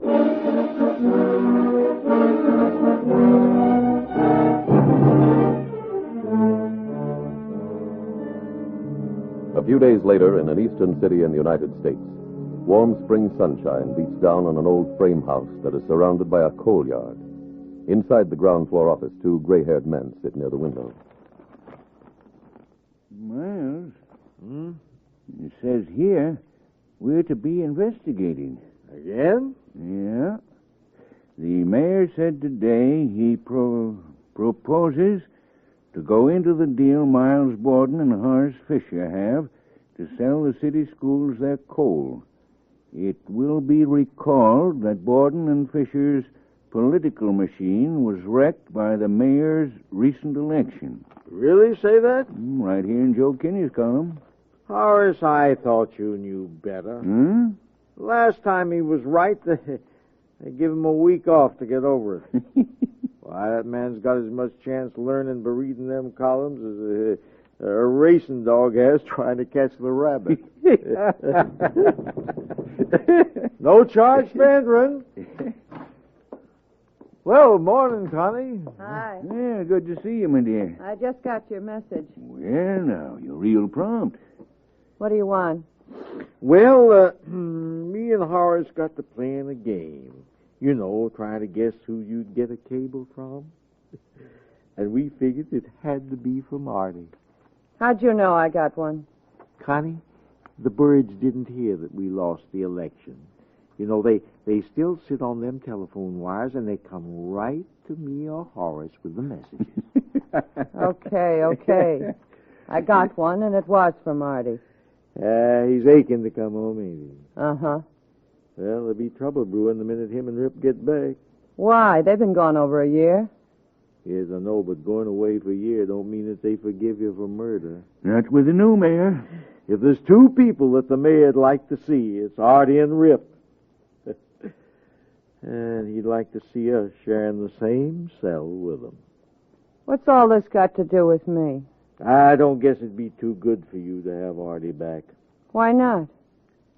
You remember them birds on the wires? You and Pete Simon started being loyal to Artie the minute he left. You were so loyal that you were together all the time. Artie won't like that, Connie. That's over now. Artie'll never find out. You know, it's strange who them birds will talk to. That's why we got to stop cutting bait. We're all in it, and we got to work together. Wait a minute. I still like Artie, and I'm not crossing him. Now, what's on your mind?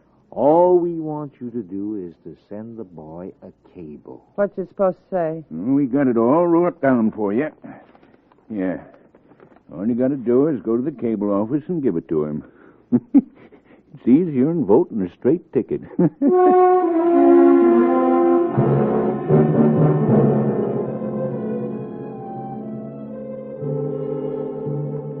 Meanwhile, at police headquarters in the same city, FBI Special Agent Taylor approaches the desk of Detective Harry Parker. Hello, Harry. Oh, hi, Jim. All those papers for me? No, I've just got several more cases assigned to me. Oh. The agent who's been handling them up to now was transferred last week. Well, can I help? Yeah, you might on one. I noticed from the previous reports you worked on this case here. Oh, the Artie Sherman Rip Randall killing. Yeah.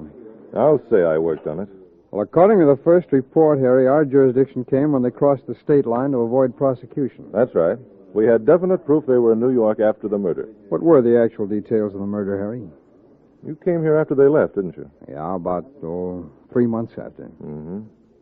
Artie Sherman controlled the slot machines in this county up to the last election. Miles Borden and Horace Fisher were protecting him here in town and had all of us at headquarters well handcuffed. Then, when the reform crowd was elected, we cleaned out every slot in the city. Well, Sherman still had them in the rest of the county, though, as I understand. Still had and still has. Well, anyway, about 15 months ago, right after election, the grand jury started to investigate Sherman's political protection. They had one very good witness who was willing to talk. The night before he was to testify, Sherman and Randall shot and killed him. Have you definite proof of this? We've got an eyewitness. A man named Martin Cross saw Sherman and Randall fire the shots. He made positive identification. This last report here, 45 days ago, says there's been no word of them since they left. Uh-huh. You can copy that same sentence. Well, I'm on the case now, so I'd appreciate you calling if you do get any. Sure, Jim. Oh, have you got some time for some coffee before you go? No, thanks. I have 3 other cases I want to work on right away, and I have some appointments, so call me, Harry.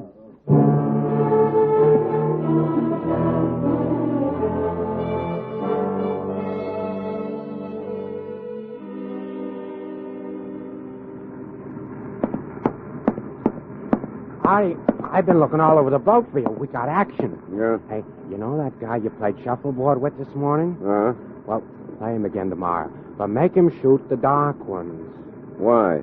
Well, I had him shaved so they ain't round. They'll be throwing curves. You are a genius. Yeah, okay. Well, try this one on for size. I made a connection in the engine room. For what? Well, you know that raffle thing where everybody on the boat guesses how far we're going to go in a day? Yeah, the ship's pool. Yeah, that's it. Well, these guys in the engine room got friendly, and I made them a proposition. And they said they'll see to it that we win the pool. Pardon me, sir. Hmm? This radiogram was just received. Oh, thanks. Here. Thank you, sir.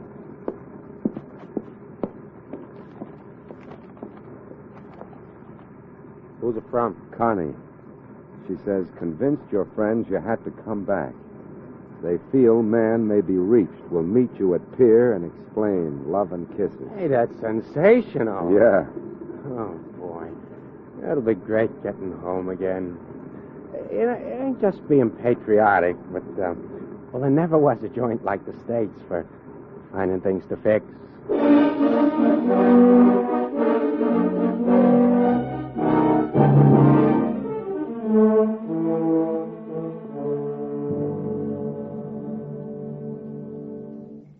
Say, Harry, that Sherman case we talked about last week? Yes, Jim. There's some new developments. What happened? I got a call this morning with a tip that Artie Sherman and Rip Randall were back. Who called? He wouldn't give his name, but he said they returned on the SS Holiday. Mm-hmm. I went to the pier and checked. Sherman and Randall were passengers, all right. Oh, no wonder we never found them around here. The taxi starters don't remember seeing either one, and no luggage in their name is being forwarded anywhere, so the tip doesn't mean too much. Well, at least we know they're back. That's worth something. Yeah. Harry, we'd better alert all hotels. Right. And while we're watching every one of Sherman's and Randall's old hangouts, the sheriff's office will handle the rest of the county. How about Sherman's old girl? Well, I haven't had a chance to see her yet or talk to that witness, Martin Cross? Yeah, Cross. I think we ought to notify him that Sherman's back in the country. He'll need some protection. Yeah, I guess you're right. We can take care of that. And Sherman's girl lives at the Century Hotel, doesn't she? The last I heard she did. You want me to go see her? Yeah, will you? I'll visit Mr. Cross.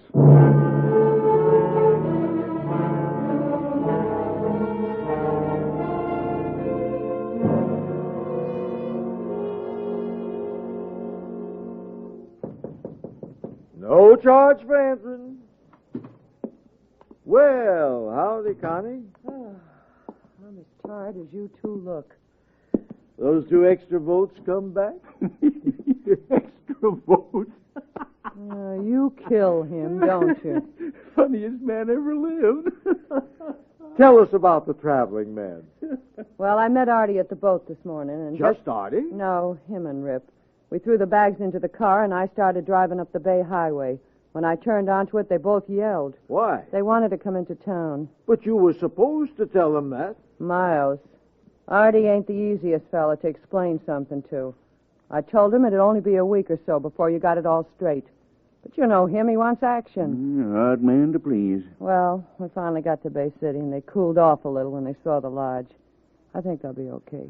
Artie's lucky to have a smart girl like you. Don't throw your charm at me. Save it for them if you don't get that witness fixed by next week. He'll be fixed. That for sure? Well, if he ain't, come next election, me and Horace will only vote once. How about that, Connie? Very funny. Okay, I'll call and tell him. See you soon. Things going just the way you said, Miles. You got that lighter? In my pocket. Safe as a baby. And a gun? My boy's carrying one in the car. Well, maybe I ought to go with you. Oh, no need for it, Miles. No need. Guess I'm old enough to know how to take care of a witness.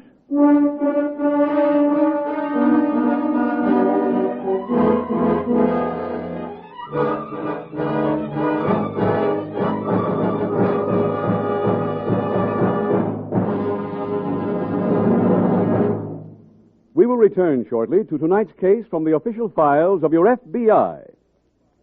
Now, for a moment, let's consider an entirely different type of case. The case of Jimmy Carlton, an ambitious fellow who worked in a factory. Jim and his wife had one big dream, to own their own home. After years of saving, their dream came true. 3 weeks later, Jim walked into the new house and told his wife, Mary, that he had sold it.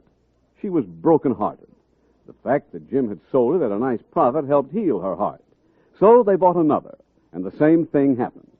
Say, Jim, how did this thing turn out? Well, I kept buying and selling houses so often that I quit the factory job. Today, I'm a licensed real estate man. Some years ago, Jim's Equitable Society representative spotted him as a fellow who was bound to get ahead. So he told him about the Equitable Plan for men and women on the way up. A plan for people of any age who dream of success and work to make their dreams come true. The Equitable Plan is different from other life insurance plans. It's flexible. It's like a rubber band around your income. When your income gets bigger, this plan can stretch.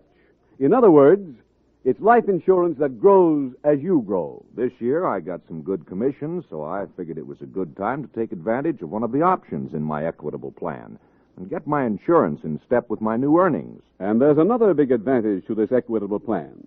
Until you get ahead in your job, until you make more money, the cost of this plan can be kept exceptionally low. Yet your family gets the life insurance protection they need. When I was earning a lot less, my Equitable Plan cost a lot less. So my life insurance never got to be a burden. Are you planning to get ahead? Sure you are. So why not do what Jimmy did? Ask your Equitable Society representative about the Equitable Plan for men and women on the way up. Or send a postcard care of this station to the Equitable Society. That's EQUITABLE. The Equitable Life Assurance Society of the United States.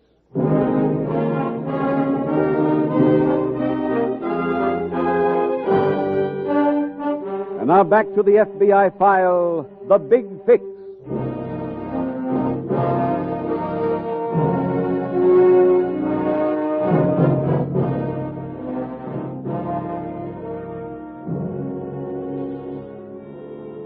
In tonight's case from the files of your FBI, you have met a criminal who controlled the slot machine racket and two political bosses who gave him protection. Only one thing makes it possible for an unholy alliance like this to exist: the apathy and indifference of the citizens. For proof, you need look no further than the voting figures. Of a total of 80 million potential voters in this nation, less than half went to the polls in the last non-presidential election. That's playing directly into the hands of the corrupt politician, for it allows him to control election outcomes with comparatively few votes. The irate citizen who raves and rants against the grafting political machine and then fails to vote on election day is, after all, a fairly ridiculous figure. You, the voter, can help break the power of any political machine and its ability to do business with crime. That is your right, your privilege, and your duty.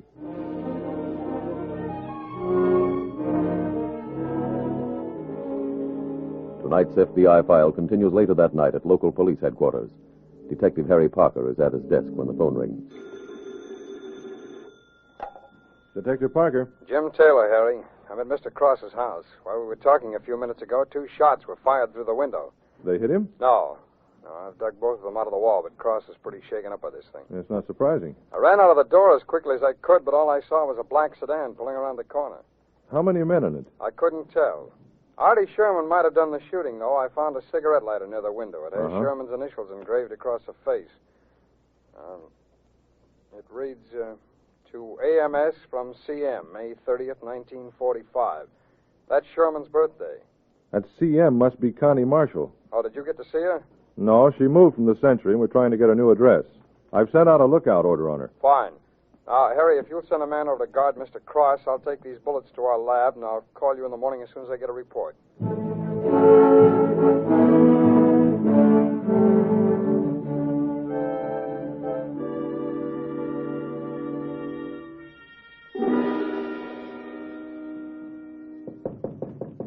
No charge for entering. A fine couple of phonies you are. Something wrong? You see the morning papers? Well, it's a good picture of Artie. What'd he do now? Don't play cute with me. Horace, it says here that Artie took a couple of shots at that witness. No. He didn't do it, and you two know he didn't. Well, it says so right here. Look, when I left here last night, I called Artie at the lodge. I talked to him at 8:30. The paper says the thing happened at 8:45. Well, why don't you go to the cops and tell them? It'd clear him for sure. And nail him for sure. They wouldn't like to know where he was when I called him, would they? Guess that's right. If the witness gets knocked off and they nail Artie for it, you two come out clean. Oh, Connie, girl, you're not saying that we could do a thing like crossing Artie? I certainly am. Miles, I have a suggestion. What's that? This girl's liable to pass her thoughts on to Artie. That's just what I'm going to do. Hold on, dearie. Wait a minute. Miles, we better keep Miss Connie on file in our closet.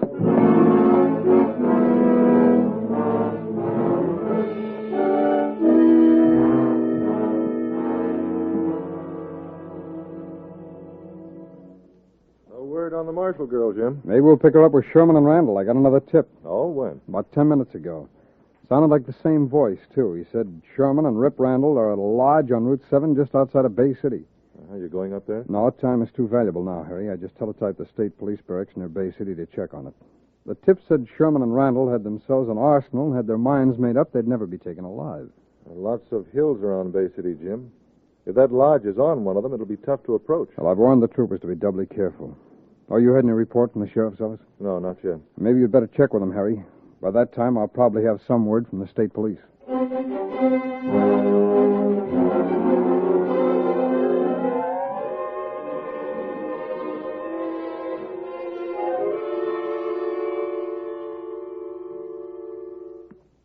Howdy, can I fix you a drink?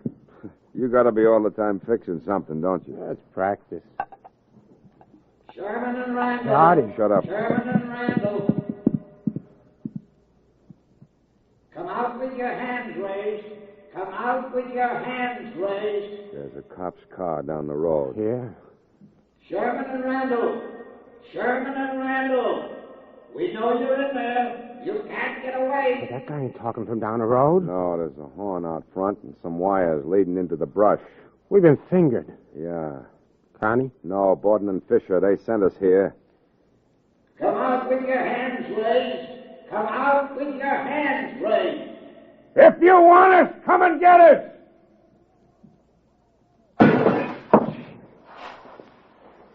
Tear gas. Yeah. Come on, Rip. Out the back way. Stop! Or we'll fire! Keep running, Rip. Yeah.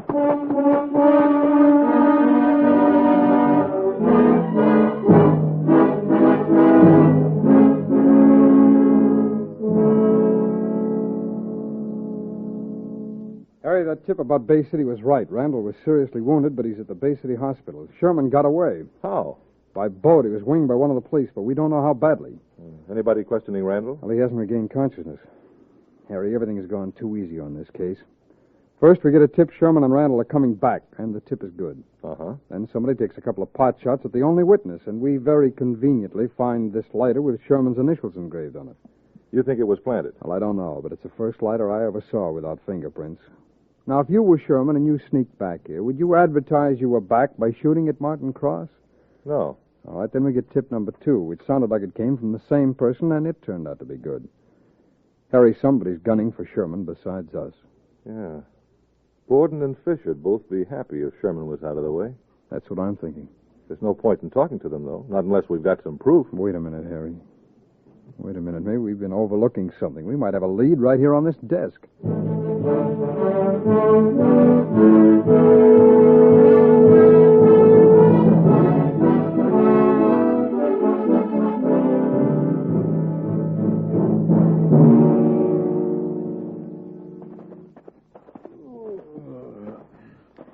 My gracious, Horace, I'm full of food. Such unappetizing food, too. You know, it's difficult sometimes having to patronize a constituent's eating place. When should we call Bay City? As soon as we get inside. What about Connie? Should we keep her locked up all night? No point to it. If the law's got Audie. I'll get the lights. Who should we call in Bay City? Oh, the local police. Would you like me to get the number? Huh? How'd you get out of that closet? I let her out. Artie, my boy. Don't give me that con. But it's good to see you. Look, boys, he knows the whole deal. Now, Connie, did you go and tell him that ridiculous story? She didn't have to tell me anything. I already knew you guys framed me. Say, boy, you're bleeding. A cop did that. A cop you sent to get me. Oh, now that's pure fabrication. Why don't I go get you a doctor? Stay where you are. Huh? I got a gun here. What are you waiting for, Artie? Use it on him. Hold it, Sherman. Don't take that gun. Leave him alone. I got it. Got it, Jim? Wait a minute. He needs a doctor. All right, we'll get him to a doctor. I don't want nothing from cops. Come on, Sherman. Now, wait a minute. Come on. Artie. You better come to me. Artie, let me take your arm. I'm okay. I can walk alone. Now, are you two Borden and Fisher? Yes, and we certainly owe a debt of gratitude to you, sir. Well, I don't think you'll feel that way very long. I've got warrants here for your arrest. What for? Your phony attempt at shooting Martin Cross, for one thing. What are you talking about? You planted a lighter that had Sherman's initials on it, but I checked jewelry stores and found out that you had it ordered done just 2 days ago. That's a lie. Suppose we discuss that at headquarters.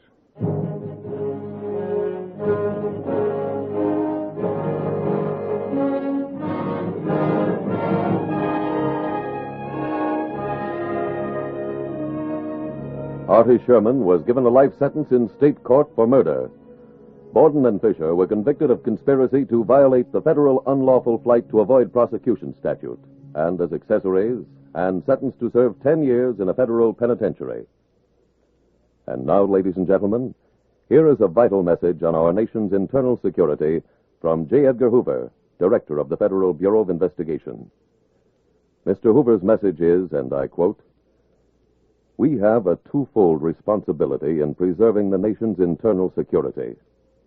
We must take all necessary measures to defend the country's secrets and vital areas from foreign spies and subversive groups within the country.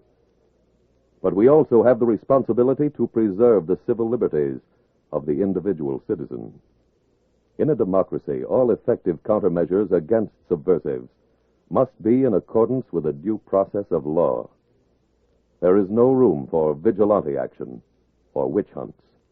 These lead only to hysteria. We must approach our task calmly and with an appreciation for the rights of the innocent. Otherwise, we may destroy the very thing we seek to preserve."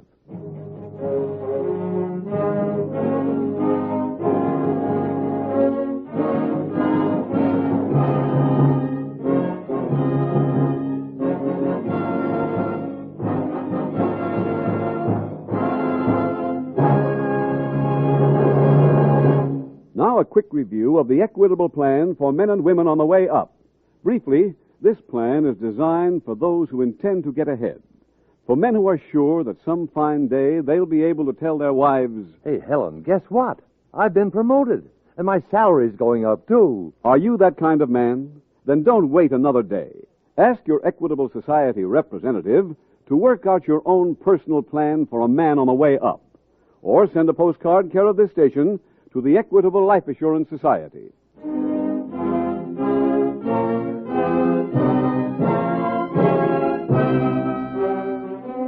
Next week, we will dramatize another case from the files of the Federal Bureau of Investigation. Its subject, armed robbery. Its title, The Wild Pitch. The incidents used in tonight's Equitable Life Assurance Society's broadcast are adapted from the files of the Federal Bureau of Investigation. However, all names used are fictitious, and any similarity thereof to the names of places or persons, living or dead, is accidental.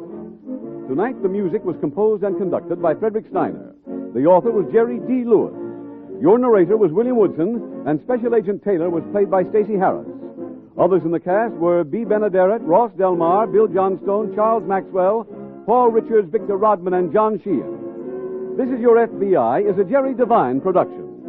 This is Larry Keating speaking for the Equitable Life Assurance Society of the United States and the Equitable Society's representative in your community, and inviting you to tune in again next week at the same time when the Equitable Life Assurance Society will bring you another thrilling transcribed story from the files of the Federal Bureau of Investigation. The Wild Pitch on This Is Your FBI.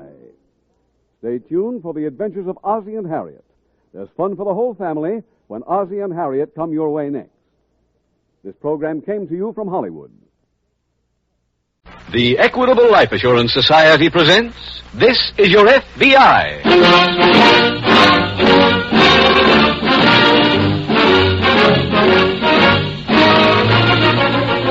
This is Your FBI, the official broadcast from the files of the Federal Bureau of Investigation. Presented transcribed as a public service by the Equitable Life Assurance Society of the United States and the Equitable Society's representative in your community. Later in the program, we will bring you an important message from Mr. J. Edgar Hoover on our nation's internal security.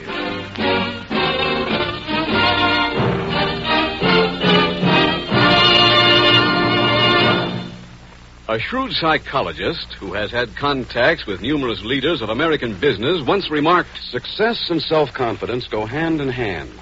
Men who have a strong conviction that they are going to succeed are the ones that rise to the top in every field." For people of this type, people who have this feeling of certainty about themselves, the Equitable Life Assurance Society has created its famous life insurance plan for men and women on the way up. Do those words describe you?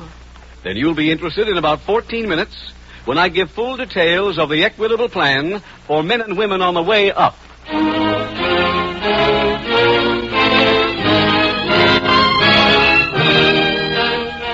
Tonight, the subject of our FBI file, armed robbery. Its title, The Wild Pitch.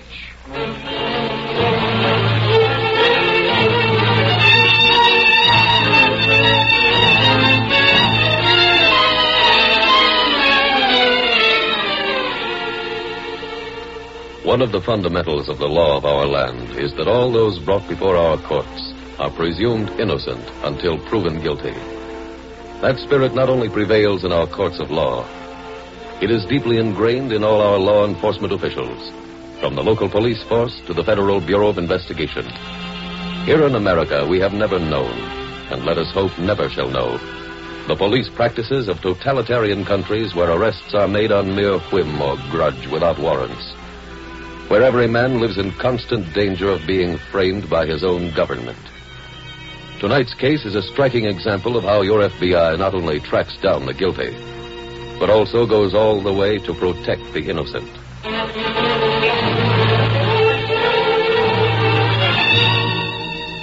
Tonight's FBI file opens in a Midwestern city's baseball stadium. It is early evening, a few hours before a night game, and around the field, the players are warming up. One of them carries a catcher's mitt and mask toward home plate as a tall, sunburned man in sports clothes approaches. Hey, Jug, you keeping banker's hours now? Hi, Roy. Better get suited up. The old man will be here any minute. I just saw him.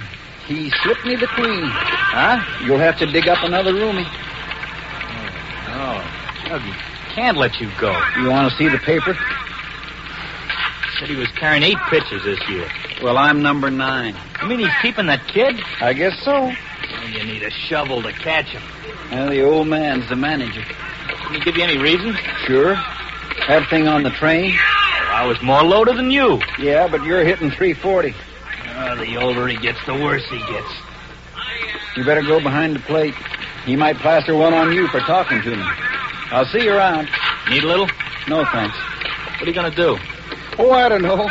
Steal the gate receipts, rob a bank, kidnap the old man. I'll find some deal. Well, good luck, Jug. Thanks, Roy.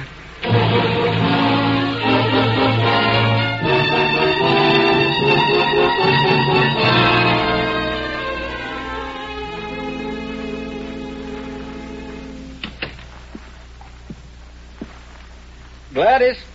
In here. Was the game called? No. Well, what you doing home? The old man let me go. What? I got my release. Why? Well, he didn't exactly give me a square shake, Gladys. He knows I'm a slow starter. I need it warmer before my curveball starts breaking. Oh, Jug. How long you going to go on kidding yourself? Hmm? That curveball is gone. Now, that ain't so. The old man thinks it is. So what? There's other ball clubs. Just this week, the Sport News said the Bayville Club is in trouble for pitchers. Bayville is Class B. Oh, it's another step down. Forget about baseball and go to work. Honey, if I can catch on with Bayville and have a good year, they'll bring me back up again. They'll be bringing back a bachelor. What do you mean? You call Bayville or anybody else about a job in baseball, and I'm through. I've been living out of suitcases ever since we got married, and I'm tired of it. You're either washed up with baseball or with me. Now take your pick. Okay. Where are you going? To a saloon to figure out which pick I want to make.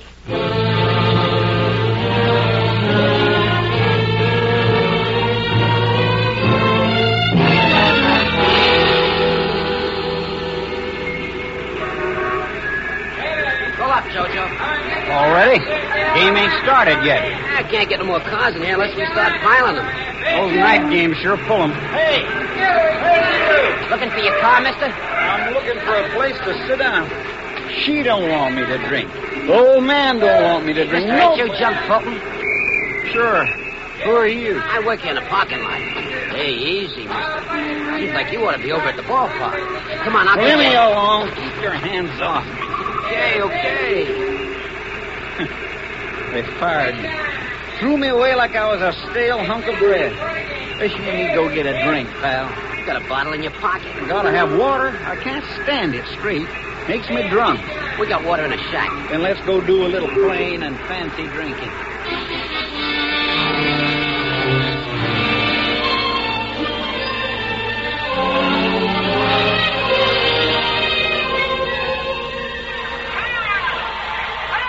Come on, Diz.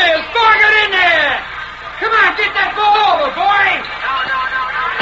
No. Oh, no. Come on, Diz. Let him hit it. Come on, don't lose him. One pitch is all it takes. No, get two. Hey, take it easy, kid. Jim, it's only the second inning. All the FBI men I see in the movies are calm, cool, and collected. Well, it's okay for you to sit back. Now that you're assigned to this precinct up here, you'll be at the ballpark every night. Well, not quite, Jim, but I'll manage to drop by every once in a while. Oh, sure. Well, just to see that nobody steals the bleachers. Come on, Diz. Get that ball in there. Oh, back!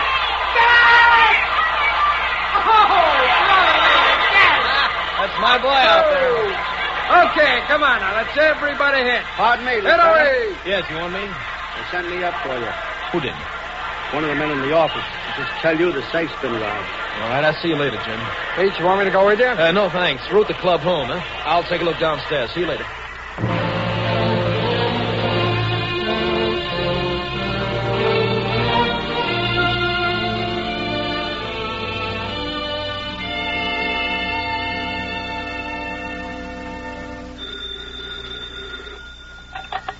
Hello? Hello, Gladys? Jug, where are you? Auburn, I think. I just woke up on somebody's front lawn. Well, I guess most of the money's gone by now on whiskey. What money? You don't remember robbing the ballpark? Huh? Where'd you get that idea? A detective was here last night looking for you. But all I did last night was get drunk. I suggest you tell that to the police. I will. But first I'm going back where I was last night and get this thing straightened out.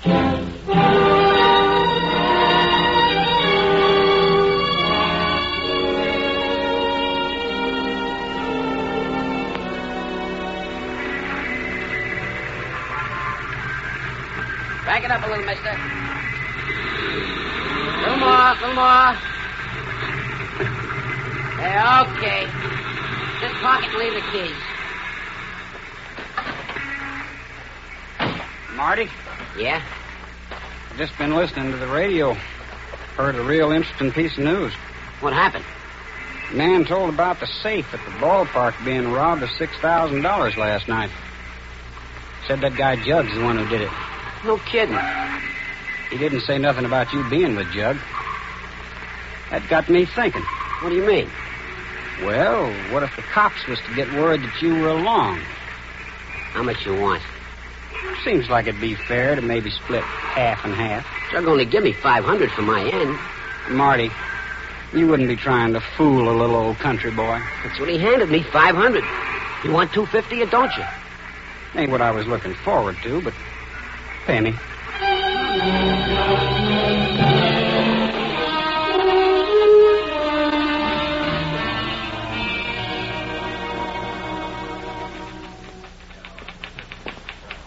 quite a game you missed last night. Oh, hi, Jim. You made it pretty fast. Made what? Well, didn't you get my message? No, Well, I called your office a little while ago.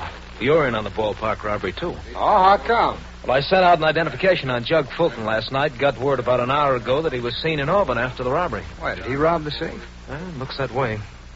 Eddie Stone, the club's secretary, was unconscious when I got down to the office last night. Yeah? But I found an usher who said that Fulton asked him where he could find Stone. Now, that was about 10 minutes before the robbery was discovered. Oh, what did Stone have to say? Well, he's over at the Mercy Hospital, but the doctors won't allow him to be interviewed yet. Now, Fulton had a paycheck coming and was supposed to pick it up from Stone. The check was missing from the safe, and so was about $6,000 in cash. Well, now, you say Fulton was across the state line in Auburn after the robbery? That's right. Yeah, that gives us jurisdiction on it. We've had a surveillance at his home since about 9:30 last night. He hasn't even shown up yet. Jim, I know on this job you're not supposed to feel sorry for thieves, but I do for him. Has Fulton got any record, Pete? Well, I wired the police everywhere he ever pitched. He's got one drunk and disorderly from last year. Been around a long time. I don't remember him ever having a reputation as a lush. Well, from the dope I get, he never drank till recently. Well, if he did it, we got to find him. You want to go up to the ballpark with me? No, I've got to finish this report, Jim. I better meet you. All right, Pete. I'll see you there.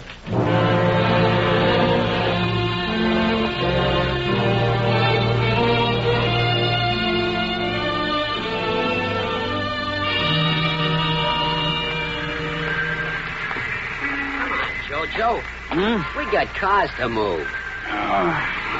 Today's just one of them lazy days. Can't seem to get moving. Hey. Huh? I want to talk to you. Oh, hi, Jug. The cops are looking for me. What did you do, steal second base? Now, don't get funny. They think I robbed the safe at the ballpark last night. No kidding. You were with me when I got my check? When I had the argument with Eddie Stone? With who? The club secretary. The guy we went to the office to see. Wait a minute, Jug. I ain't bailing you out of trouble by saying I remember things I don't. But you were with me. You're thinking of somebody else. You clubbed Eddie, stole that money out of the safe, and now you're trying to frame me. Well, I'm not letting you. You're coming on down to the cops with me and tell them just exactly. Thanks, Jojo. Now let's move him.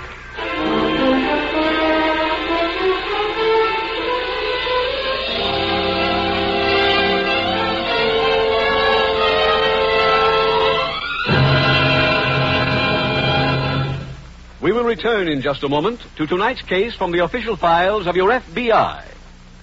Now let's consider an entirely different type of case. One which shows that anything can, and usually does, happen to men of determination in this great country. Nick Rose was 30 when he was discharged from the Army after the Second World War. He'd been in the invasion of Africa, and then did a lot of island hopping in the Pacific. Home again, he invaded a plastic manufacturing plant with lots of hard work and enthusiasm. And pretty soon, his salary started hopping. Now he's married, has a couple of fine children, owns his own home. Nick, you're really on the way up, aren't you? I sure hope so. Nick wasn't getting much of a salary when he talked to his Equitable Life representative. But Nick had faith in himself. He knew he'd get ahead. And when he heard about the Equitable plan for men and women on the way up, he knew it was his kind of a plan.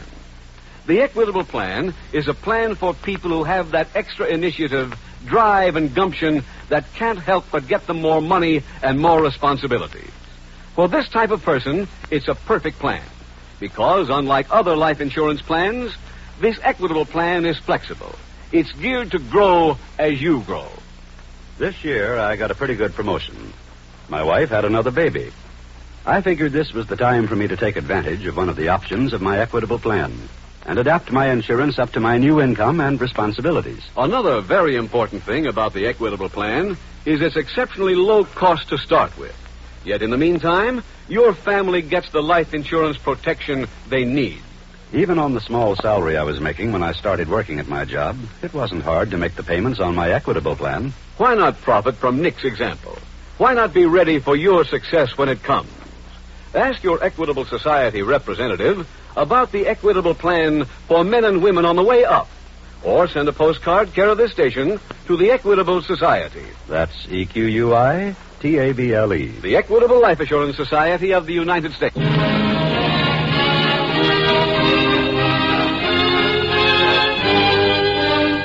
And now back to the FBI file, The Wild Pitch.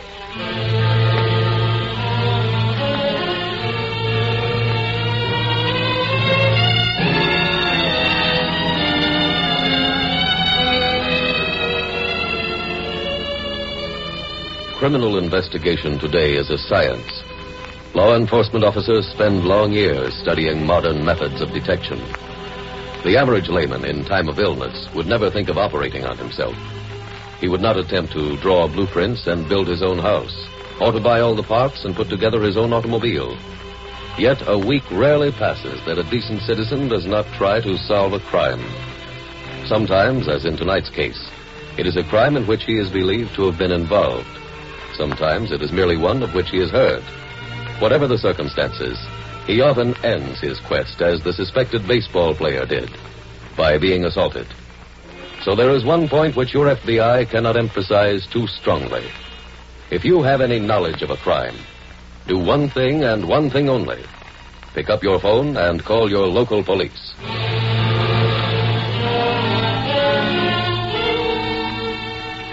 Tonight's file continues at the ballpark. It is early afternoon, and several players are in back of the batting practice cage waiting their turn when FBI Special Agent Jim Taylor approaches. Pardon me. You Roy Brown? That's right. I'm Special Agent Taylor, the FBI. Can I talk to you for a minute, please? Oh, sure. Here, let's get out of the way. Get run over by these guys trying to get in their licks before the bell. All right. Yeah, right over here. That's good. You were Judge Fulton's roommate, weren't you? Yeah, on the road. How long have you known him? Oh, I don't know. 10 years, I guess.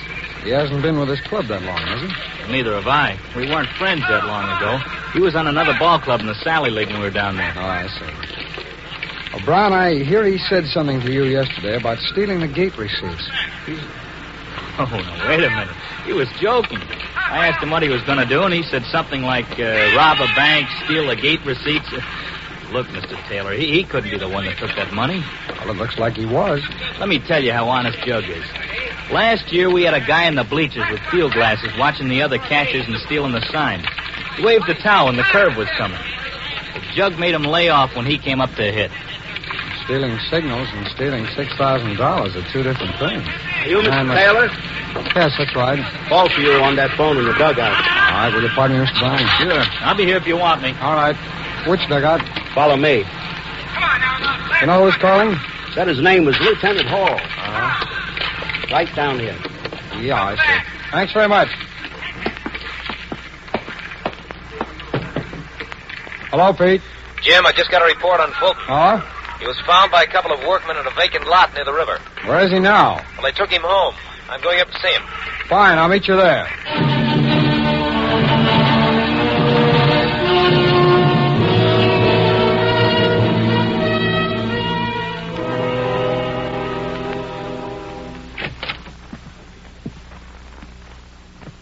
Hi, Pete. You're just in time, Jim. Fulton, this is Agent Taylor, the FBI. Hi. Hello, Fulton. He's been telling me he was framed, but I found this on the floor. Must have dropped out of his pocket when he was getting undressed. That's the check Stone was holding for him. Oh? I told you I got it from him, but I didn't take any of that money, and I am being framed. Oh, who's doing this to you, Fulton? Two guys who work in the parking lot near the ballpark. They've got the money, and they're the ones put this lump on my head, and they're the ones... Fulton, how much do you remember about last night? Everything. I suppose you start at the beginning and tell us the whole story, huh? Well, I got drunk and wandered into this parking lot.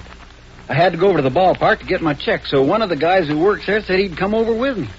I figured he just wanted to get into the game free, so I took him along. Oh, what's his name?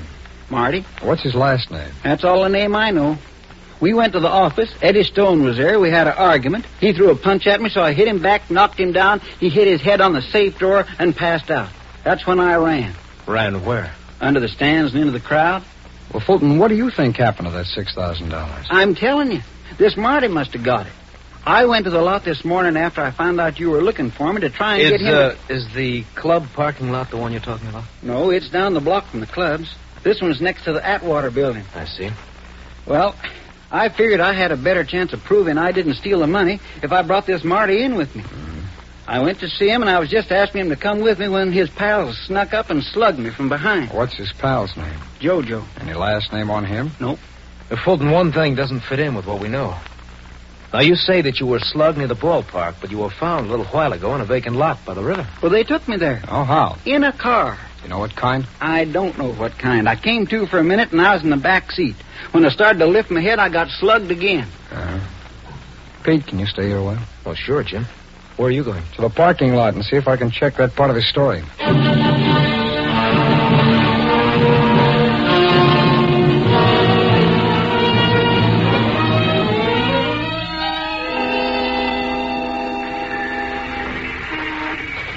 Your name Marty? Yeah. Marty what? What's it to you? Well, I'm a special agent of the FBI. Here are my credentials. Oh. It's Marty Baker. Uh-huh. Do you know a Jug Fulton? Sure, he's a ball player. Friend of yours? No, I seen him play, but that's all. Well, he says he was here last night, but you walked over to the ballpark with him. Huh? I didn't go no place with him. He come in here loaded looking for a car to sleep in, so I nailed him and booted him out. Oh? He also says he was here this morning and got slugged. I must still be loaded. I've been here since 10 o'clock, and if he'd have come in, I'd have called the cops. I heard on the radio about you looking for him. I see. You told me about somebody else who works here, somebody named Jojo. Jojo Grant. Uh-huh. He ain't around. You know where he is? Yeah, delivering a car. We got mostly customers from the Atwater building. They bring their car here in the morning, and when they're leaving their office, they call, and we meet them. Then he won't be long. A couple of minutes the most. Fine, I'll wait.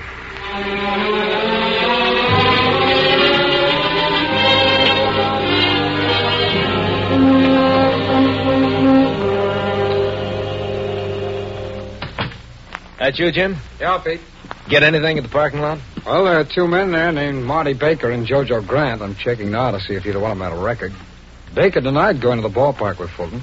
Oh, where is Fulton now? I figured I'd let him sleep a little. Do you remember anything else? Well, only that it was a gray sedan. He was driven to the vacant lot inn. Oh? I talked to the hospital. Club secretary made a statement. He admitted that he'd provoked the fight with Jug. Threw the first punch. But he claims Jug then knocked him cold and must have taken the money. But he didn't see him do it, huh? No. Pete, I'm beginning to believe Fulton. Did you come up with any evidence that'll help him? No. If they moved him after the slugging, they'd need a car they could take for a few minutes without anybody missing it. And they don't own one. I've checked that. That means the car they used either belonged to somebody passing by or to a tenant in the Atwater building. Well, what about customers at the ballpark? Well, there's no game there until tonight. Now, we can throw out the quick parkers because those boys couldn't be sure how soon they'd come back to the lot. But if it was a regular customer and they knew he wouldn't want his car until 5 o'clock. How about going back up there, Jim? Well, let's see. It's past 5 now. Well, we might still be able to get a list of tenants in the building. Then we'll have the Motor Vehicle Bureau give us a quick name check.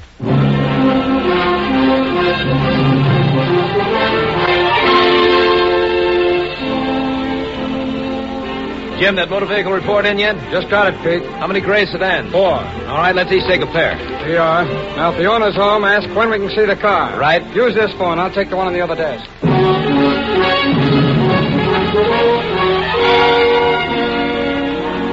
No luck, Jim. On both? Uh-huh. Neither man went to the office today. Well, then our theory's got one more chance. Oh, what's that?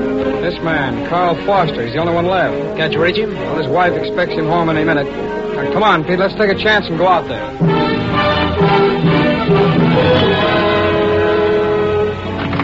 Here's my car, gentlemen. Thank you, Mr. Foster. Anything in there, Jim? Yeah. Pete, this looks like a fresh blood stain. Let's get that kit I brought and go to work.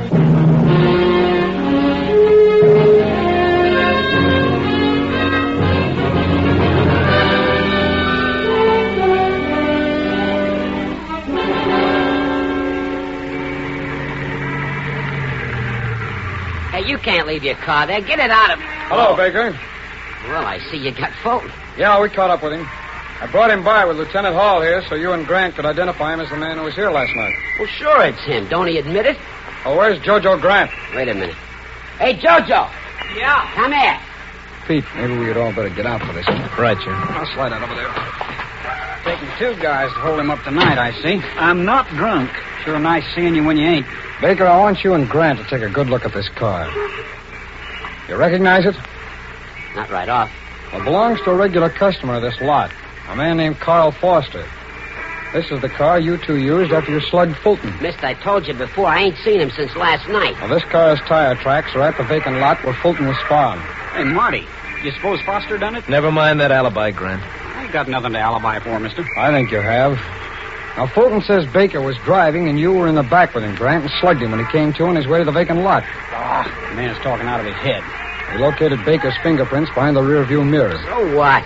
I've been driving the car every day, moving it around the lot. Yeah, we know that. We also found a blood stain on the back seat. Now, how do you explain the fact that cleaning fluid was used to try and remove that blood stain? How do I know? We found a can of cleaning fluid in the well behind the back seat with your prints and Grant's all over it. How do you know they were our prints? Well, we discovered you both have arrest records. Your prints were with them. Oh, guess maybe it was an old can of stuff we used on the car. Mr. Taylor, don't let him squirm out of it. Don't worry, Fulton. There's a serial number on that can of fluid. We traced it back to the store that sold it. Grant, you bought that can this afternoon, and before you paid for it, you asked the clerk whether or not it would remove a blood stain. Why, you stupid... It's too late for that now, Baker. All right, Pete, they're both yours.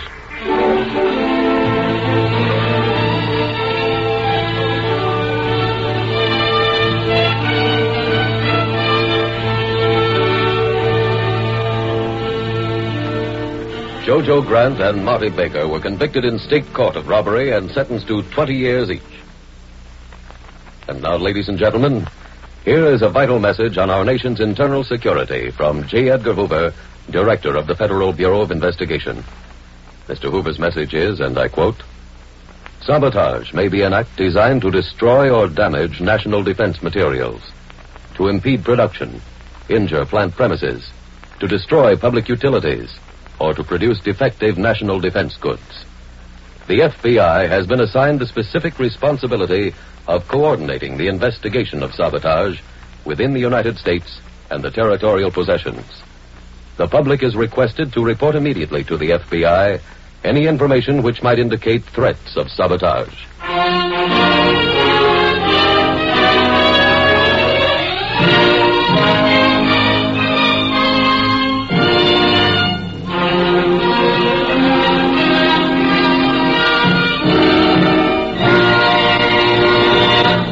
Now, for just half a minute, back to the Equitable plan for men and women on the way up. Equitable created this plan for a very special type of person. For the man who knows that someday he'll tell his wife, "Polly, get a sitter for the kids tonight. We're going out to celebrate the biggest promotion I ever got in my life." Are you reasonably sure that someday you'll have good news like that? Then don't wait another day.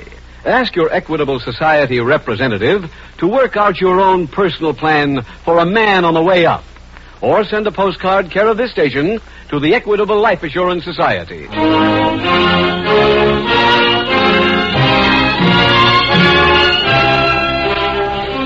Next week, we will dramatize another case from the files of the Federal Bureau of Investigation. Its subject, fraud.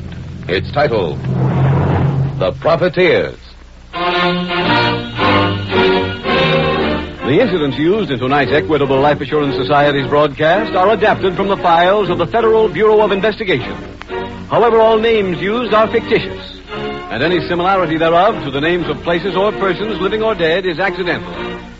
Tonight, the music was composed and conducted by Frederick Steiner. The author was Jerry D. Lewis. Your narrator was William Woodson, and Special Agent Taylor was played by Stacey Harris. Others in the cast were Parley Bear, Anthony Barrett, Sam Edwards, Billy Hallop, Jeanette Nolan, Harry Rosenthal, and Gil Stratton, Jr. This Is Your FBI is a Jerry Devine production. This is Larry Keating speaking for the Equitable Life Assurance Society of the United States and the Equitable Society's representative in your community, and inviting you to tune in again next week at the same time when the Equitable Life Assurance Society will bring you another thrilling transcribed story from the files of the Federal Bureau of Investigation. The Profiteers on This Is Your FBI.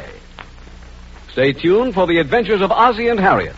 There's fun for the whole family when Ozzie and Harriet come your way next. This program came to you from Hollywood. This is ABC, the American Broadcasting Company. The Equitable Life Assurance Society presents This Is Your FBI.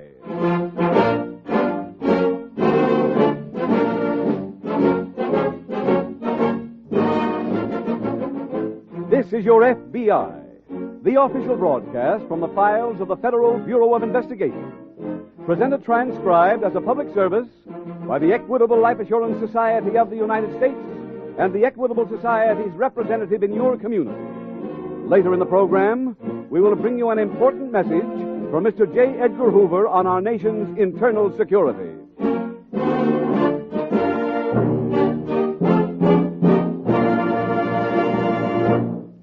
A shrewd psychologist who has had contacts with numerous leaders of American business once remarked, "Success and self-confidence go hand in hand.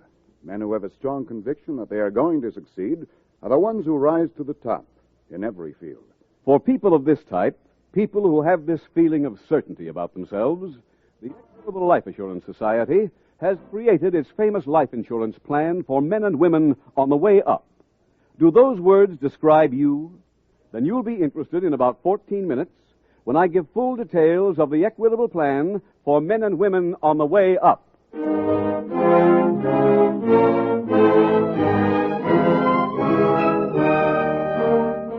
Tonight, the subject of our FBI file, Fraud. Its title, The Profiteers.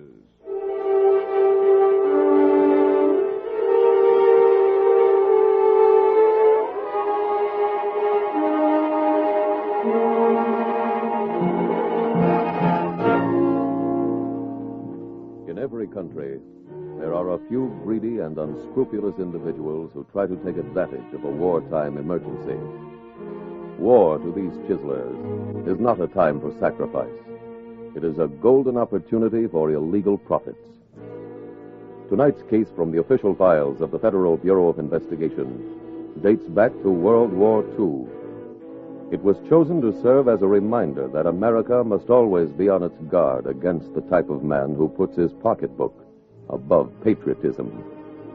To wives and mothers of servicemen today, this file should also serve as a reassurance. It shows that law enforcement agencies like the FBI are constantly alert for criminals to whom money is more important than the lives of our fighting men.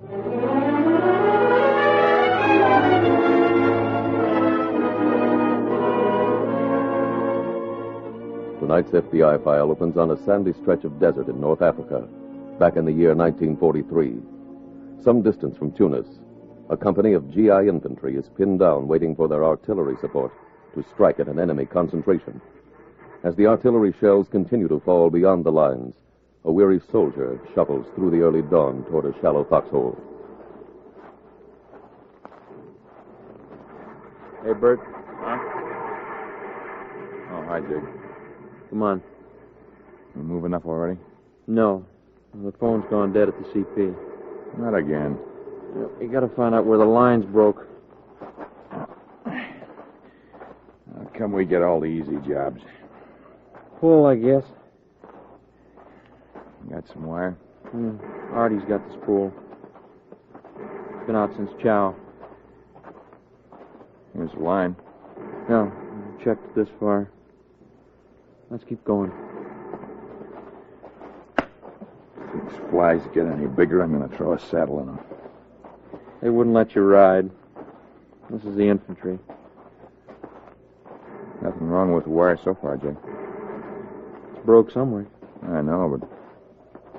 Hey. Huh? Up there. Guy stretched out. Come on. It's Artie. Now.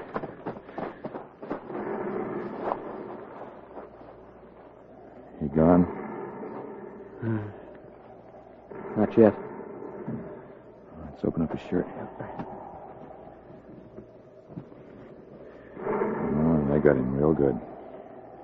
Where's the sniper? He probably wondered, too. Must have stopped here to fix the line. There's the break. He already fixed it. Huh? See the splice? And what was he doing? Jake, look at the wire coming off that spool. It's all full of splits. How'd they expect anybody to fix a line with that stuff? Well, we better get Artie back to the medics. Grab his other arm. Yeah. Bert! Bert! Down, Jake! Medic! Medic! Come and get us!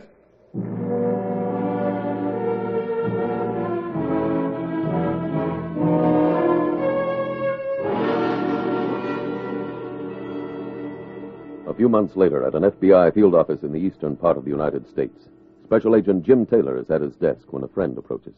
Morning, Jim. Oh, hi, Bird. How's the leg? Okay, if I throw enough weight on the cane. Grab a chair. Thanks. Jim, I need some help. Name it, Bird. If I can do anything, you know I will. I never told you how I got this leg. Wanted to straighten everything out myself, but I can't, so that's why I'm here. Bird, I don't think I understand. Well, my outfit was near Tunis. We stopped when our artillery couldn't zero in on some German tanks because the phone from our command post went dead. A friend of mine named Artie French went out after Chow with a spool of wire to fix the break in the line. When he didn't come back, two of us were sent out after him. Just after we found him, the same sniper who shot Artie got me and my pal. Oh, that's tough. Well, I saved some of that wire, and, well, Jim, it was just plain no good. Came apart in your hand. Here, take a look for yourself. This it? Uh-huh. I found numbers on the spool. They were a quartermaster code for the company that makes this stuff. I found out it's a cable company right here in town. What, the one out on the turnpike? Yeah. I've heard from the quartermaster corps they've had other complaints about wire from them, so when I was discharged from the hospital, I went out there and I got a job. Well, didn't the Army check it? Yeah, they always get the same answer, and wire must have gone bad after it left the plant. I see. I'd like to see the FBI take a good look at that factory, Jim. Well, Bert, we can't just decide to investigate a place. I know how you feel, but, well, there's got to be more evidence. And how about this? Yesterday, I cut this piece of wire off a spool with an okayed inspection tag on it. That's as bad as the stuff I brought back from Africa. Look for yourself. See. You don't have to be an electrician to see that. Yeah. I'll leave the samples, will you? Sure. I'll have the lab run some tests, and we'll see what we can do.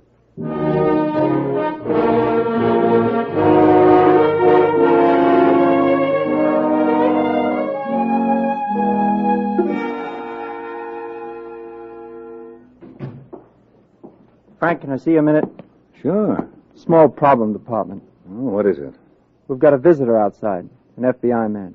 Well, we'll take care of him. You're the general manager. What does he want? He showed me a couple of strands. Says there's been a complaint about them. Can't you handle that? I didn't try to. Why not? My job is turning out the wire. What happens to it after it leaves here is your business. What'd you tell him?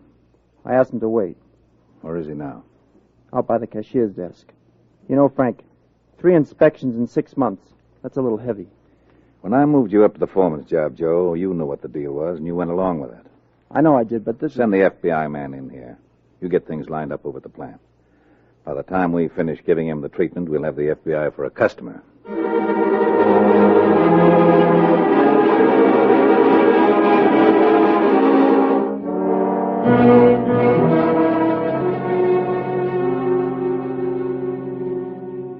You send for me, Mitch? Yes, Jim. The SAC wants you to turn in all your files. Why, what's up? Well, he's putting you on that cable company case. I thought Harrison went out there. He did. And as far as he could tell, the inspection machines were working perfectly. Well, then why are we still on the case, Mitch? Well, I have a lab report here on the wire samples. Yeah? Not one of them should have passed a legitimate inspection. And Harrison only saw what they wanted him to, huh? Yeah, it appears that way.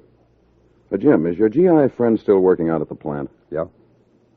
Well, we want you to go out there tomorrow and get a job. They're advertising for men. But don't use your friend for reference. Well, should I try and get any special department? Stop by the lab and see Doc Hanson. He'll tell you what to look for.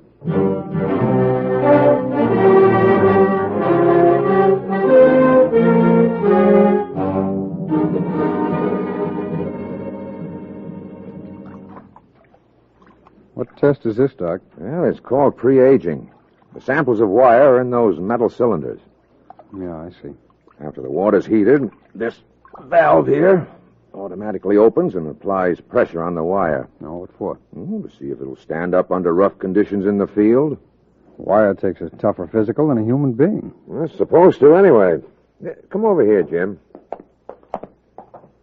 Now, this is the last machine. Yeah. It's called the sparking tester. Finished wire runs through these coils charged with electricity. Easy. And here's a spool of wire where the insulation's unbroken. Now, look, I'll run part of it through. Mm-hmm.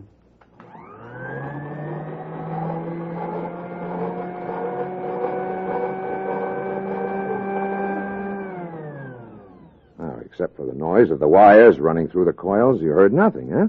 That's right. Now, I'll put on a spool of defectively insulated wire. Mm-hmm. There.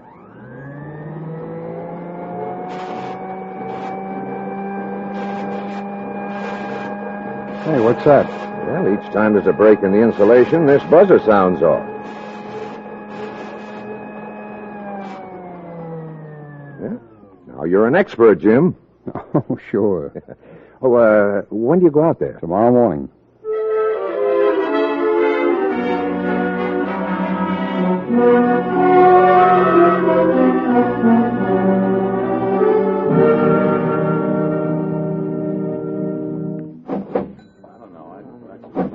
Hi, Mr. Hudson. Hello, John.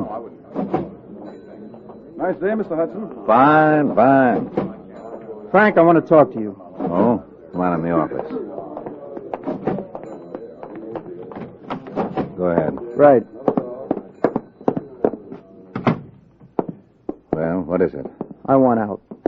Out of what? This deal. I'm sorry, Joe. The officials of the company cut me in on the profits because they knew I'd run the place the right way. You're part of my team. I can't afford to lose you. You're going to. What do you think would happen if the FBI found out about your part in the deal? How could they find out about me? Somebody might call them. You? Man's inhumanity to man is a terrible thing, Joe. When I've got the time, we'll discuss it. Right now, though, I'm busy, so get back over to the plant. Well, I don't know. Go on, boy. Go back to work. Okay. But if I stay, I don't want any more trouble. There won't be any. I've got the solution to all our problems. Come back after the whistle blows, and I'll tell you all about it.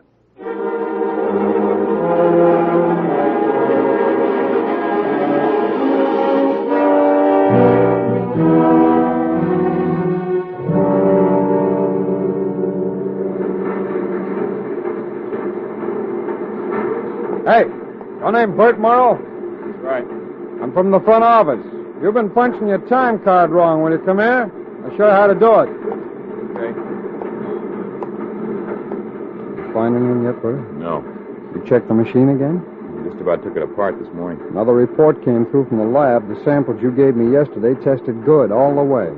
Well, I'll get this. And maybe I'll ask Joe Stone to transfer me to another machine. No, you stay put. Jim, can't you come up with anything out of all those books in the front office? I'm working on a new angle now. It might pay off. What is it? I got up a list this afternoon of where every shipment of wire went during the last 3 weeks. What for? Well, before the spools are shipped overseas, I want to have samples re-examined. The lab's all set up to give me quick reports. As soon as I leave here tonight, I'll start calling every Army depot on the list.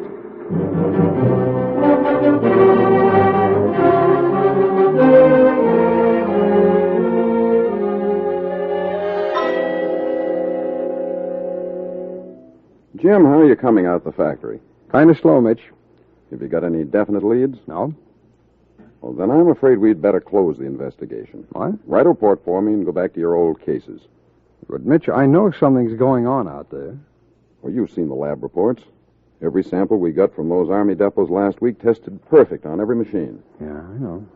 Now, we've gone over the records of every government inspector assigned to the plant, and they're all clean. But I still have some files in the office out there. I should go Jim, through. the general in charge of supplies for this port called this afternoon. Huh?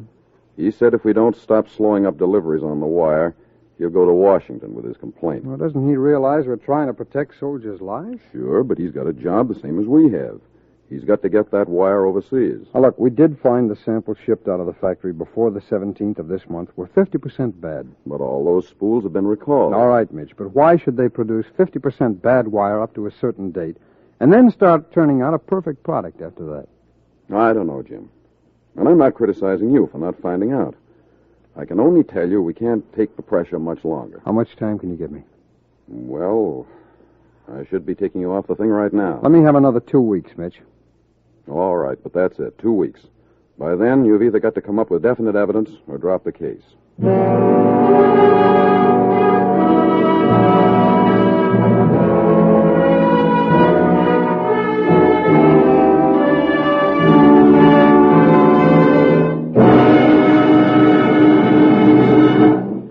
We will return shortly to tonight's case from the official files of your FBI. Now, for a moment, let's consider an entirely different type of case. The story of Jack Morley, a man who realized that there's no end to the frontiers of American opportunity. Jack was a milkman. In the dawn's early light, he delivered much more than milk. He delivered himself up that rugged road of success. He got so many new customers that pretty soon, well, you tell him, Jack. Well, the company I work for put me in their sales department. And Jack's giving that job his best, too. He's got a lot more responsibilities, and he's making more money. Back when Jack was driving the milk truck, he dreamed of getting ahead. His Equitable Society representative had a strong hunch that Jack was a fellow whose dreams would come true. He told Jack about the Equitable Plan for men and women on the way up, a life insurance plan for people whose future held real promise of greater achievement, greater income, and responsibility. The Equitable Plan is perfect for that ambitious type because it's flexible. It's geared to give you more insurance coverage as you cover more ground on the road to success. It's life insurance that grows as you grow. As my salary went up, the options in my Equitable Plan made it simple for me to keep my insurance in line with my income. Another fine thing about the Equitable Plan is that its cost is exceptionally low during the first few years. Yet your family gets the life insurance protection they need. That low cost at the start was just what the doctor ordered. I didn't have to go in the hole to pay for my insurance. Whatever you do, whatever your age, why not take a tip from Jack Morley? Let your Equitable Society representative tell you about the Equitable Plan for men and women on the way up. Or send a postcard care of this station to the Equitable Society. That's EQUITABLE. The Equitable Life Assurance Society of the United States.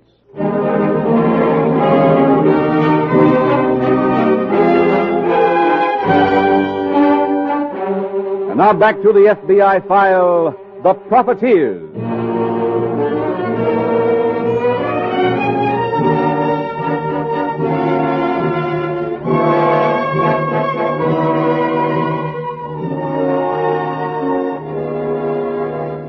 Deliberately turning out defective arms, ammunition, or other equipment for our armed forces is beyond question one of the lowest crimes known to man. Actually, it is at least 4 crimes in one, combining murder, grand larceny, sabotage, and treason in one loathsome package. This is a revolting crime. But happily, your FBI is able to report that it is an exceedingly uncommon one. Even among our present prison population, it would probably be difficult to find many men willing to perform such an act of betrayal for any price. Consider the hundreds of thousands of contracts and subcontracts completed by patriotic American industry during World War II. Then remember that the case selected for dramatization tonight was all the more notorious because of its extreme rarity. That such a crime is seldom committed is, however, no excuse for lack of vigilance. During today's emergency, the men of your FBI give you this solemn pledge, that they will take every measure to protect our fighting men and industry itself from a stab in the back like the one you are hearing about tonight.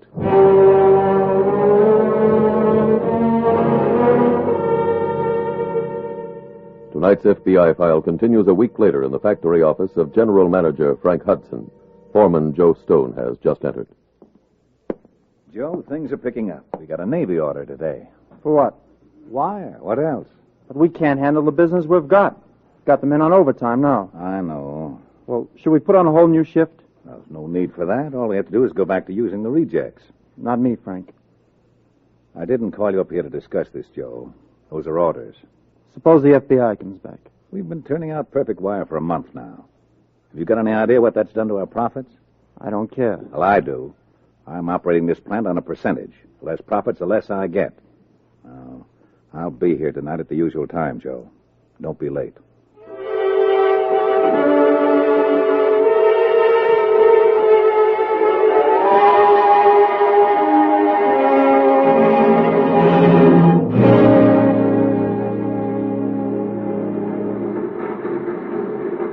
Bert. Yes, Jim. Bert, I think I may have a lead. What? I just finished checking the sign-in book from the front gate. Joe Stone and Frank Hudson used to come back to the factory every night around midnight. You know why? No, but they stopped on the 16th of last month, all right? The next day, the wire started coming through perfect. Wonder why they quit. I don't know, but they made another midnight visit last night. Oh? How's your machine been working today? Haven't had a single reject. Well, that means I'm on the right track. What are you going to do? Try and get some proof.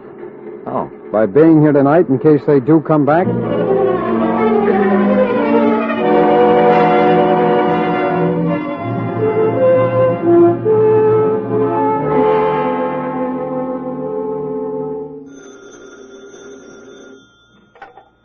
Mitchell speaking. Mitch, this is Jim Taylor. Yes, Jim. Can you meet me tonight? Sure. Fine. I'll need a hand movie camera. Well, what for? Well, I think the general manager and the foreman rigged the machines around midnight. Now, if we can get pictures of them doing the rigging, that should be all the proof we need. Well, any place out there to hide while we take the pictures? Yeah, we can perch up on top of the lockers, have a clear view of the whole place.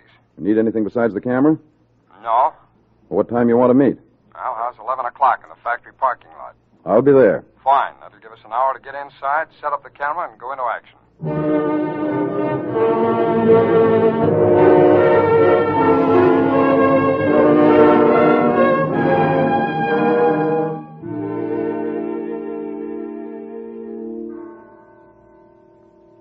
Jim, that's 12:30.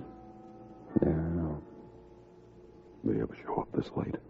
Not very often. No, don't feel sure tonight.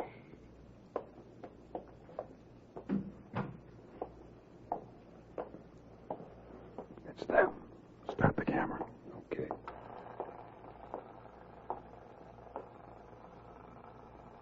Take this machine first. All right, hand me that wrench. Here.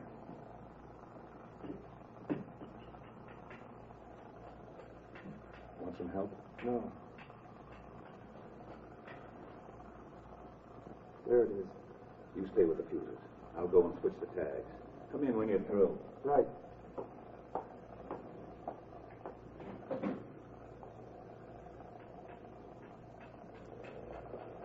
Getting it, Jim. Yeah.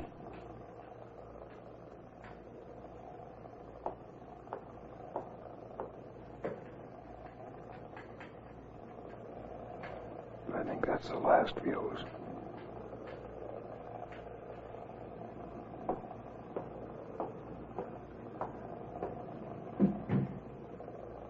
Where did they go? That's the door into the storeroom. I might as well cut the camera. No. Any machines in that room? No, it's probably where they removed the tags from the spools that have been approved and switch them on to rejects. Well, you know the layout in there? Not too well, Mitch. I'll go in tomorrow. Find a place we can use for cover tomorrow night. We'll take some more pictures.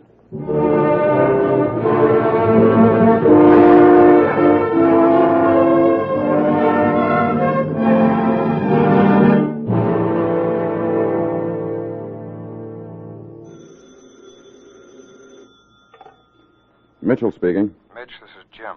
Where are you? I'm out at the factory. I can't talk too long. The SAC looked at that film yet? Just now. And he says there's not enough evidence. What? He pointed out Hudson and Stone might claim they were repairing the machine instead of rigging it. At that time of night? Well, there's no proof in the film what time it is. Yeah, I know, Mitch, but they How about getting pictures of them tonight in the storeroom? Oh, there's no chance, Mitch. There's no cover at all in that place. Well, got any other ideas? Just one. Well, what is it? You contact Harrison. See if he can arrange to have 2 inspectors.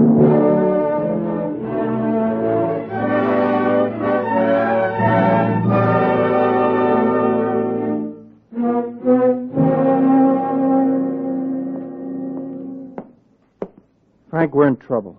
What happened? There are a couple of FBI men outside, and one of them's the agent who was out here last month. Harrison? Yeah. And there are 2 government inspectors with them that I never saw before. They want to go through the plant right away. Stall them. I don't think we can. Go out and tell them the rules are that no one enters the plant area without a personal pass from me. I told them that. Then send them in here. I'll hold them while you get the sparking tester fixed. How can I fix the sparking tester? The plant's full of men working. Give them a 10-minute break. While they're out, you'll have more time than you need. Now run along.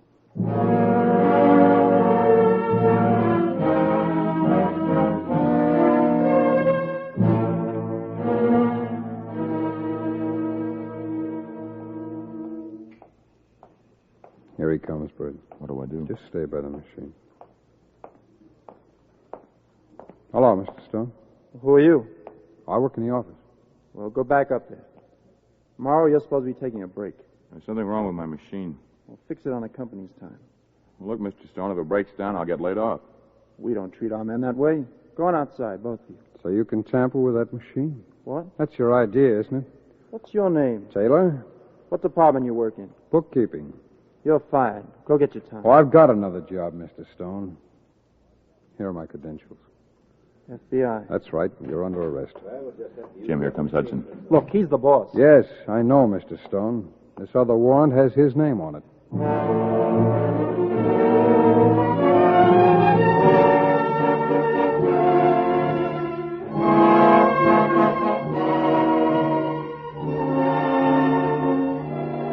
Frank Hudson, Joe Stone, and 2 officials of the cable company all pleaded guilty in federal court of fraud against the government and were given both heavy fines and prison sentences. In addition, the corporation was fined $10,000. And now, ladies and gentlemen, here is a vital message on our nation's internal security from J. Edgar Hoover, Director of the Federal Bureau of Investigation. Mr. Hoover's message is, and I quote, "The nation's internal security program is cast on a nationwide premise. The FBI has been assigned the specific responsibility of coordinating all investigations of espionage, sabotage, and subversive activities within the continental United States and the territorial possessions. Only through a national coordinated program of investigation may subversive forces be uncovered and effectively countered. Activity in a single community may be only a fragment of the whole operation. To be successful, the local effort must be coordinated with the national effort, and in this, the local authority's principal responsibility is to report the information to the federal agency which has the authority to act. All law enforcement agencies, patriotic groups, and loyal citizens have a part in this program."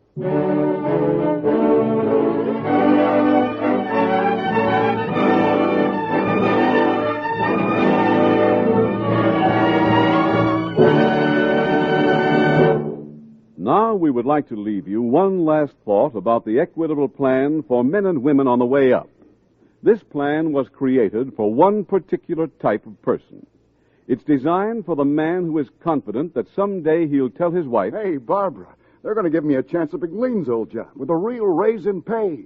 Are you confident that someday you too will get ahead? Then don't wait another day. Ask your Equitable Society representative to work out your own personal plan for a man on the way up. Or send a postcard care of this station to the Equitable Life Assurance Society.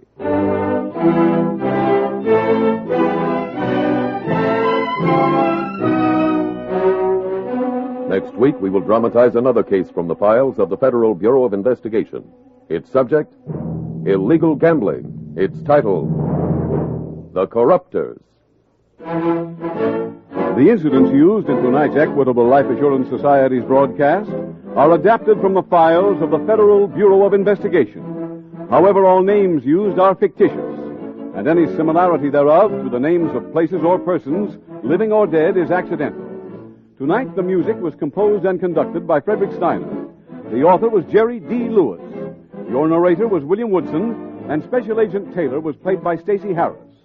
Others in the cast were Ed Begley, Dick Crenna, Hal Dawson, Lamont Johnson, Vernon Rich, and Adam Williams. This Is Your FBI is a Jerry Devine production. This is Larry Keating speaking for the Equitable Life Assurance Society of the United States and the Equitable Society's representative in your community, and inviting you to tune in again next week at this same time when the Equitable Life Assurance Society will bring you another thrilling transcribed story from the files of the Federal Bureau of Investigation. The Corruptors on This Is Your FBI. Stay tuned for the adventures of Ozzie and Harriet. There's fun for the whole family when Ozzie and Harriet come your way next. This program came to you from Hollywood.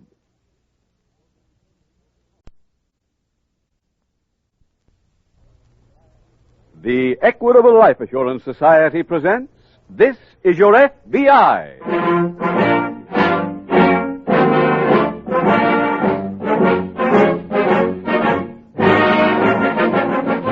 This is Your FBI, the official broadcast from the files of the Federal Bureau of Investigation.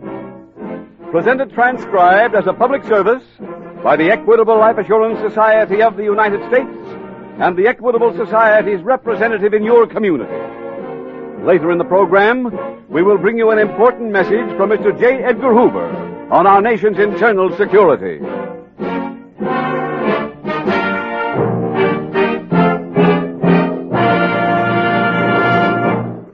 A shrewd psychologist who has had contacts with numerous leaders of American business once remarked, "Success and self-confidence go hand in hand. Men who have a strong conviction that they are going to succeed are the ones that rise to the top in every field." For people of this type, people who have this feeling of certainty about themselves, the Equitable Life Assurance Society has created its famous life insurance plan for men and women on the way up. Do those words describe you? Then you'll be interested in about 14 minutes when I give full details of the Equitable plan for men and women on the way up.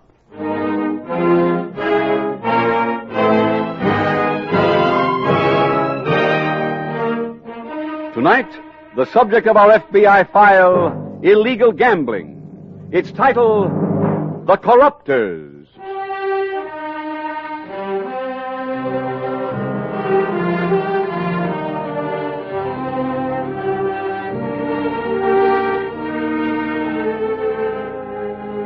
Illegal gambling in the United States is big business. One bookmaker recently admitted to a gross take of over $20 million in a single year, and he is merely one of hundreds. With such sums of money at their disposal, sooner or later the men who control the horse rooms, the gambling houses, and the numbers racket move in and attempt to control the political machine. Bribes to higher-ups tie the hands of every conscientious police officer. To prove, however, that it is by no means impossible to break up such a situation, the following case from the files of the Federal Bureau of Investigation has been selected for dramatization.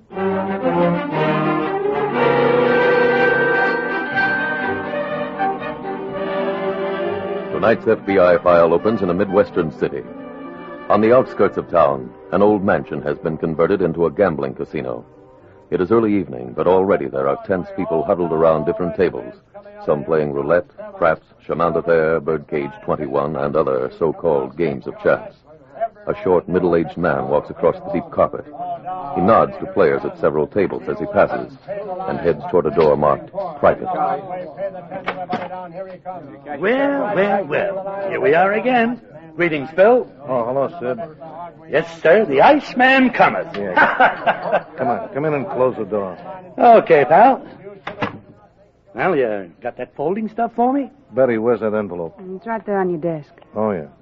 Here you are. Mm-hmm. Just a little more due for the commissioner's garden. Got something else for you. All contributions are gratefully received, you know. One of my customers got this for speeding. Tell the commissioner to fix it. Oh, now, wait a minute. He's running a police department. Sid. I want it to fix. Okay. Anything else? No. Well, if there is, Phil, just call me. The number is Larceny 81000. Oh! Yeah.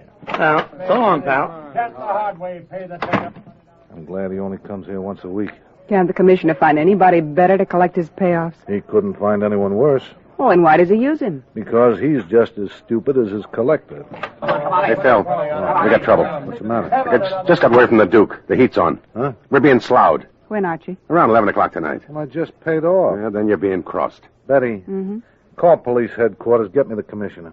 Well, he won't be there this late. Then try him at home. I'm paying him to stay open, and if he can't deliver, I'll get City Hall to put up a new front.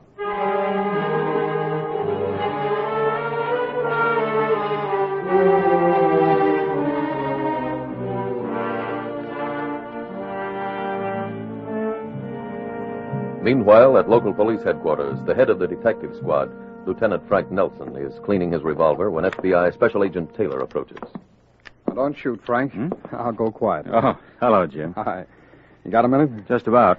I wanted to get a little information about one of the men in your squad. Oh, who's that? Joe Carter. Chief put in an application for him to attend the next FBI Academy class. Oh, yeah, I knew about that. Maybe I'll go after Joe gets back. To the Academy? Yeah, why not? Well, I don't know. I thought you weren't interested. Well, I said I didn't want to go until I put the skids under Phil Putnam. I drove by Putnam's a little while ago. Plenty of cars in the parking lot. There won't be tomorrow night. Oh? See this warrant? For Putnam? Uh-huh. Well, can you get away with it? Commissioner swore it out personally. The commissioner? That's right. Well, what happened? I don't know. What did the chief say? He was very happy. He hates those hoodlums as much as I do. When are you calling on Putnam? Tonight at 11. And I'm going with enough men to take everybody and close the place.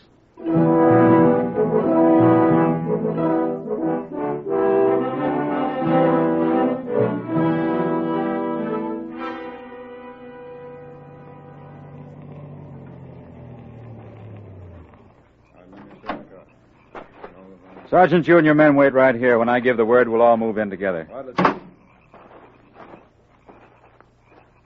Hi there. Hmm? Oh, hello, Putnam.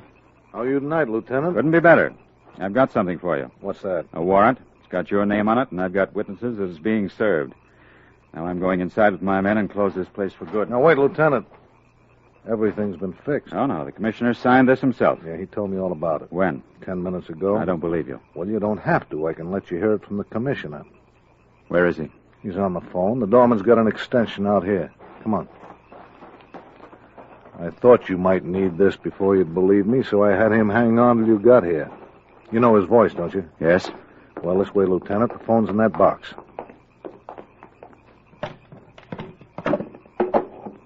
Hello? Yes, Commissioner. This is Lieutenant Nelson. That's right. I'm out here and... What? But this afternoon you said that... Oh. Yes, sir, I heard you. Good night, Commissioner. You look disappointed. What do you want me to do, throw my hat in the air? Well, no, just forget it. We all make mistakes. This was no mistake. All right, come on inside and bring your guys. I'll buy you all a drink. No, thanks. Now, look, you're making this a personal thing. It's not. It's just a part of your job, like having the thing taken care of is a part of mine. Putnam, don't tell me how to do my work. I came out here tonight with a warrant. And Commissioner or no Commissioner, I'm serving it. Here. Now, wait a All right, Sergeant, get your men. We're moving in.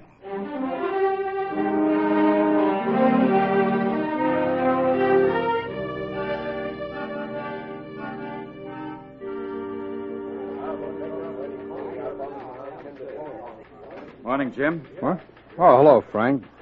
Hey, what are you doing in uniform? I'm not a detective anymore. Oh, what happened? I made a mistake. I arrested Phil Putnam last night. Yeah? This morning I was demoted and put on a new detail. If people leave their garbage pails uncovered in the street, I'm supposed to give them a ticket. Well, Putnam works fast, doesn't he? Before the ink was dry on the charge book last night, the commissioner had him sprung. I mean, didn't the chief have to okay your demotion? He couldn't do anything, Jim. This is a direct order. If he doesn't obey, he's fired, and the next chief breaks me. Frank, I wish I could help you. Well, maybe you can, Jim. How? One of the attendants in Putnam's parking lot was arrested 3 years ago. He's got a record, and he'd have been in big trouble if I hadn't proved he wasn't guilty. Yeah? I think I can get a statement for you from him. Well, on what? Putnam has slot machines out there. He's got them from Chicago. Now, if you could get proof, couldn't you charge him with violation of the slot machine law? No, Frank. That law was just passed. Doesn't apply to machines shipped interstate before the passage. Oh, so you can't do anything about it, huh? Not unless they break a federal law. I better get used to this uniform. Oh, now, Frank, you know as well as I do, gambling's a local, not a federal problem. In cities where the people don't want the Phil Putnams around, the anti-gambling statutes are enforced. Citizens get the kind of law enforcement that they want. Yeah, that's true. Voters are going to go to the polls again next month. Well, they'll have their chance to get rid of the machine. You think they will, though? No. Some of them don't even care enough to vote. Well, if I can prove there's a tie-up between Putnam and the commissioner, they might care, Jim. They might care enough to go out on Election Day and blast the machine right out of this city.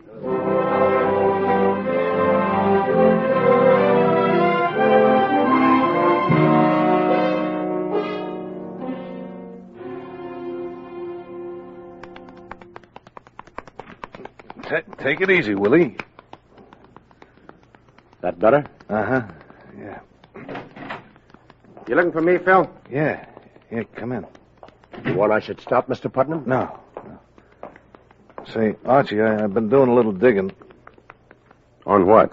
On why the commissioner tried to slough us. Was he trying to boost his take? No. No, he wasn't getting it. Hmm? The bag man was palming the payoff. Sid Wilcox? Yeah. Wasn't the commissioner getting anything? Not the last 2 trips. That old phony. Who tipped you? The commissioner? No. I figured it myself. The commissioner confirmed it. What'd the old bum take? 10,000. Hey. Archie, I want you to go looking for him. There's a chance we might get some of it back. Okay. You know where he hangs out? A guy as loud as him, he shouldn't be hard to find. Hey, take it easy, will he? That better? Yeah. I'll go looking for him now. Okay. Oh, Arch. Yeah? A piece of information. When you catch up with the guy, Commissioner said it's okay to go as far as you want with him.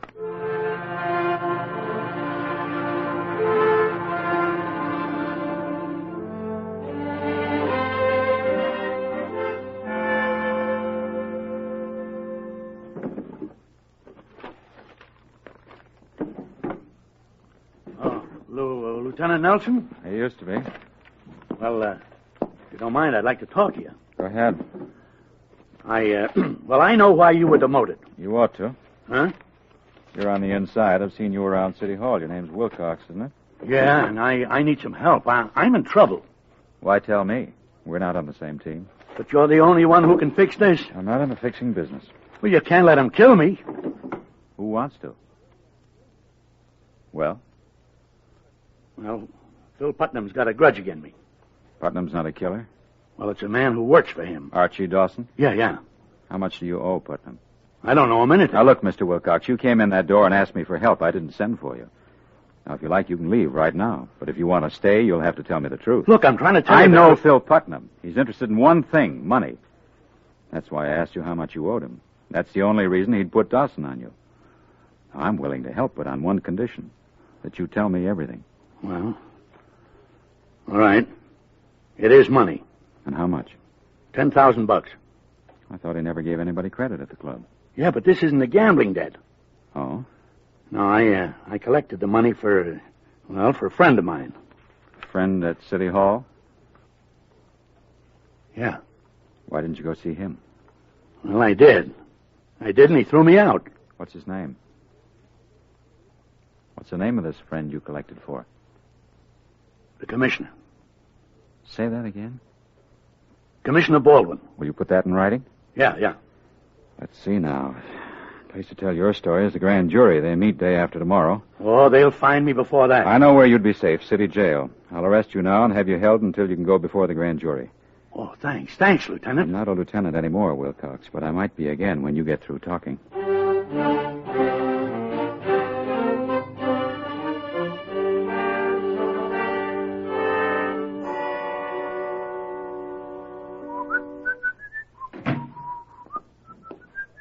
Frank, what are you so happy Oh. about? Have a seat, Jim. Hey, don't tell me the demotion's off. Lean back and listen to a tale that'll gladden your heart. All right, go ahead, I'm listening. Well, I was right here about 2 hours ago when a man came in that door and told me that Phil Putnam's muscle men wanted to kill him. You know why? No, Mr. Bones, I don't know why. Because the man who walked in spent the money he got from Mr. Putnam to deliver to the commissioner. A payoff? Yeah. Man's name is Wilcox, and he's now in city jail where he's agreed to stay until Monday morning. And then I'm going to take him by the hand to the grand jury. Congratulations, Frank. I'll save that till after the indictment. Okay. Oh, the application the chief put in for Joe Carter to go to the academy was accepted? Oh, swell. Now, how about you? Now that I'm getting Putnam out of the way, I'll put in for the next class. Fine. You come by the office in the morning. I'll give you the application blank. You just have the chief sign it. And... Oh, pardon me, Jim. Sure. Nelson speaking. Yes, that's right. What? When? But he said that... Mm-hmm. Okay, thanks for calling. Cancel the academy for me, Jim. No, why? That was a city jail. They just released Sid Wilcox.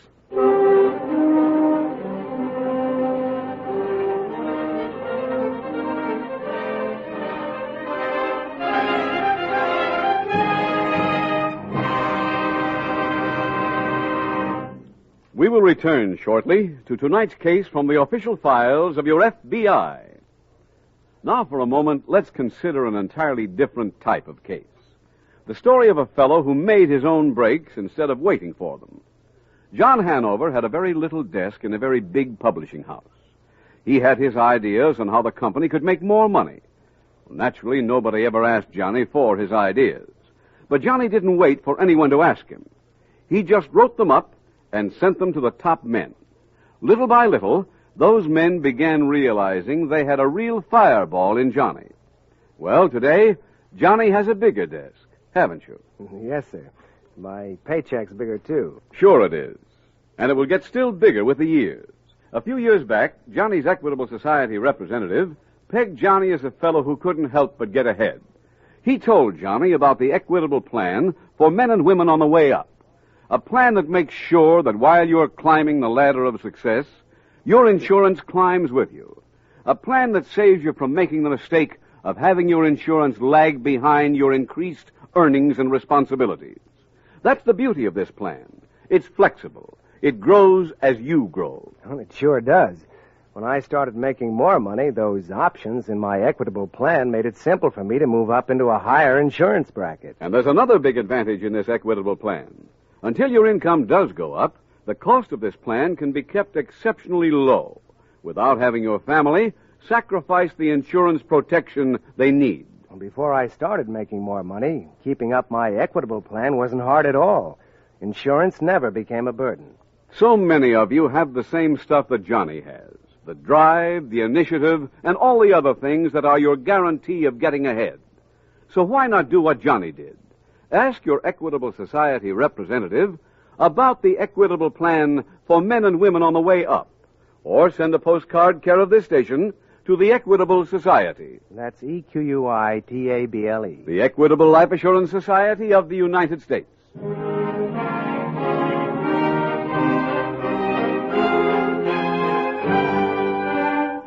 And now back to the FBI file, The Corruptors.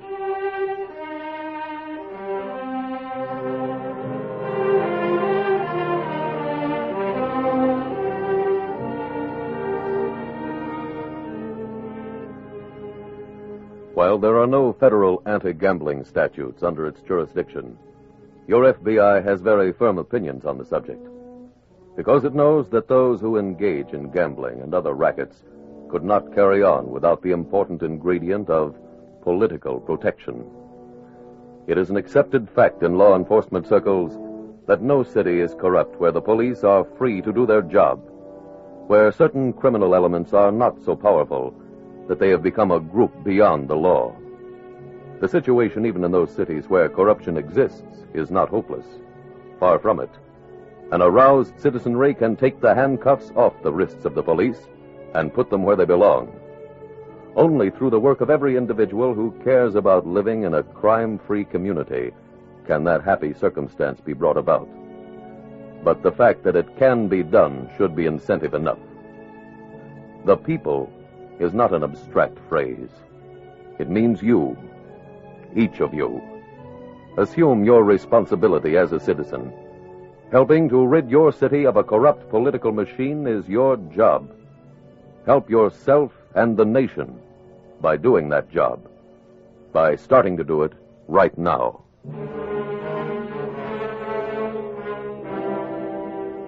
Tonight's FBI file continues later that day, outside the back door of Phil Putnam's office at the gambling casino. Go on, now, cut it out. Now, will you? Go on, let go of me, will you? Dummy up, will you? Need some help, Archie? With him? Come on, get moving. No, I won't. Sid, you can walk into Phil's office or get carried in. Now, what'll it be? All right, I'll walk. You go back out front, Willie. Okay. Go ahead. Phil? In here. Well, you made it pretty quick. Hey, Phil, will you ask this big St. Bernard to leave me alone? He says he ain't got any of the dough left. No, and I haven't. I betted on the wrong horses, and I blew the works. Well, there's something more important than the money right now. Why did you go to the cops? Who, me? Yeah. Why, Phil, you know I wouldn't do a thing like that. Well, how come you were in jail? I was arrested for stealing a car. Charge book said you were being held as a material witness for the grand jury, and there's only one story you know that they'd be interested in. Huh? Well, what's that?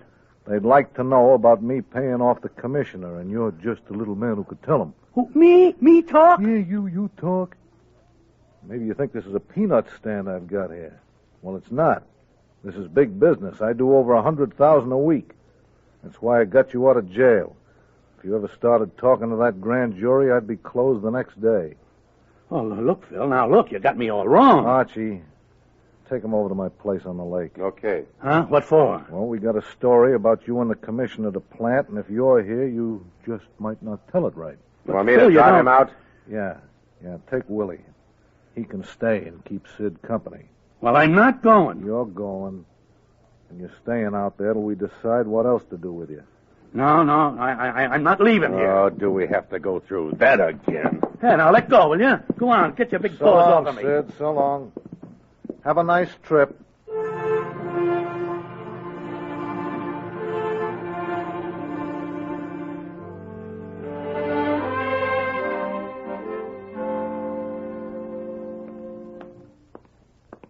Hey, Frank.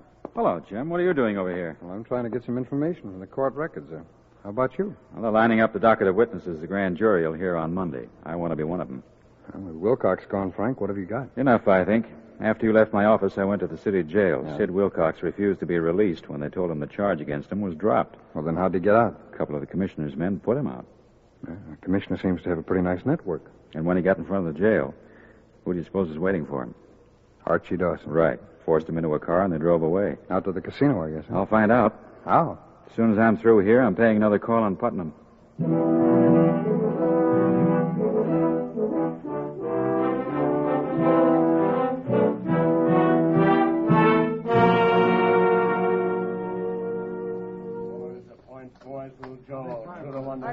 Archie, we better get out front. What's the matter, Betty? Well, that cop's trying to get in. He's giving the doorman trouble. Okay. I'll take care of it. No, it's too late. Here he comes. Get back in the office and tell Phil. Okay. Dawson? Yeah. I want to see you. What for? I've got evidence you were outside the jail when Sid Wilcox was released and you forced him into a car. Are you kidding? I've got witnesses who saw you. Look, I ain't seen Wilcox in a week. I don't know where he is, and if I did, I wouldn't care. You're lying. Now, wait a minute. What's going on here? He says I met Sid Wilcox and shoved him in a car when the bum got out of jail. Now, Nelson, you ought to be more careful about accusing people, especially after the jam you just got into. Jam? Yeah. Don't tell me you haven't heard about it yet. What are you talking about? Wilcox told how you threatened to beat him up unless he'd lie and invent a story about collecting payoffs from me for the commissioner. Said that you did it just to get a promotion. That's ridiculous. Well, all I know is the commissioner isn't pressing charges against me. Or against me. I'd let you make a bet on that, but in this club we got a rule. The house never bets on sure things.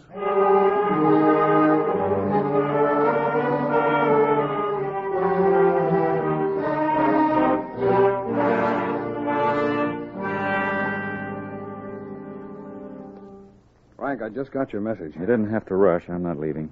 Why? What happened? I'm under suspension. The commissioner preferred departmental charges against me.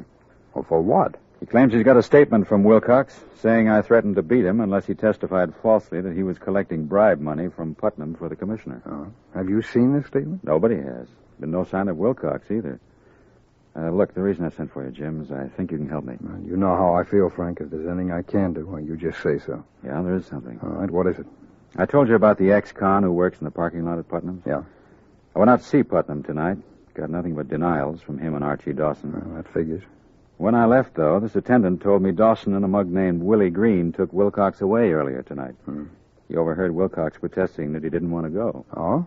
They forced him into a car and drove him across the 7th Street Bridge. Well, that means they had to cross the state line. Nobody saw the attendant talk to me, Jim. He'll testify whenever you want him to. Good. I'll go to work right away, Frank. See if I can get warrants on all of them.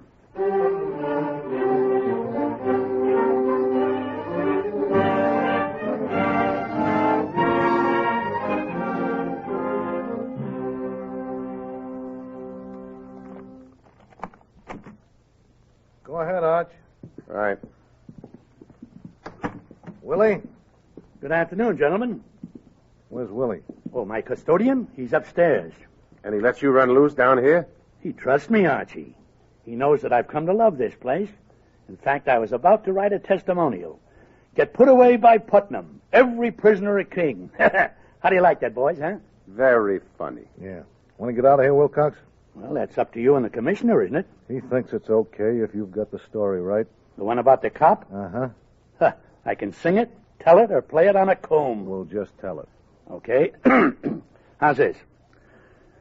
Lieutenant Nelson caught me booking a horse bet, and he arrested me.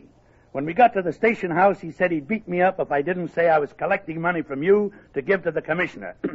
So, gentlemen, what could I do? Faced with the threat of violence on one side, sheer disgrace on the other, what could I do? Hold it, kid, will you? Just stay with the facts. But, Phil, a little emotional appeal He is just always... wants you to tell the story. Okay, very well. Next time I will.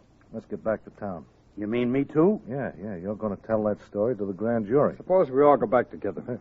Who are you? He's an FBI man. How did he get in here? Willie's not very exclusive. Not very conscious either. Willie's in the closet. I came out here looking for Sid Wilcox. Who tipped you? I found out about this place from the county real estate records. Now, as I said before, let's all go back to town together.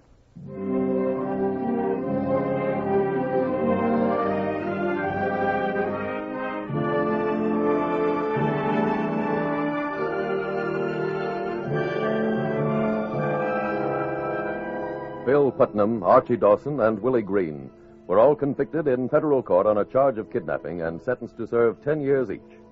Commissioner Baldwin was prosecuted locally, and his conviction served to help break up the criminally controlled political machine. And now, ladies and gentlemen, here is a vital message on our nation's internal security from J. Edgar Hoover, Director of the Federal Bureau of Investigation. Mr. Hoover's message is, and I quote, "Every loyal American citizen has been assigned a definite responsibility to preserve the internal security of the United States.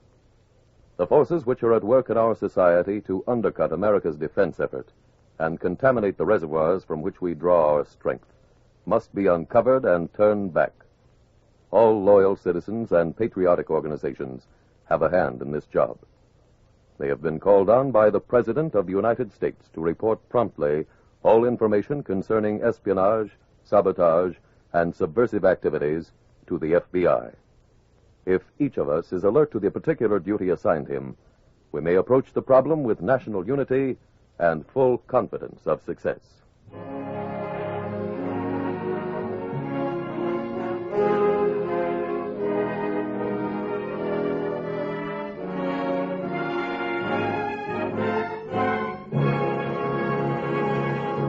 Now, one last suggestion about the equitable plan for men and women on the way up. Remember, it's made for the man who knows that the day's not too far away when he'll tell his wife, "Look, Kay, $25 more in my pay envelope. Some promotion." Are you pretty sure that it can happen to you, that it will happen to you? Then don't wait another day. Ask your Equitable Society representative to work out your own personal plan for a man on the way up. Or send a postcard care of this station to the Equitable Life Assurance Society. The incidents used in tonight's Equitable Life Assurance Society's broadcast are adapted from the files of the Federal Bureau of Investigation. However, all names used are fictitious, and any similarity thereof to the names of places or persons, living or dead, is accidental. Tonight, the music was composed and conducted by Frederick Steiner. The author was Jerry D. Lewis. Your narrator was William Woodson, and Special Agent Taylor was played by Stacey Harris.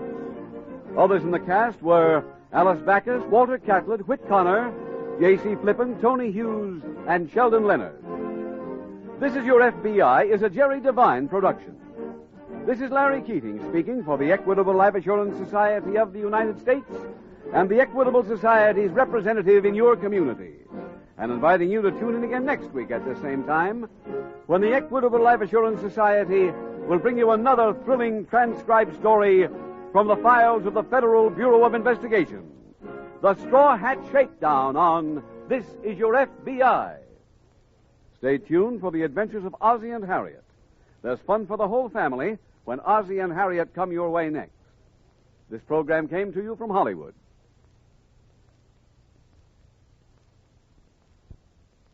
The Equitable Life Assurance Society presents This Is Your FBI.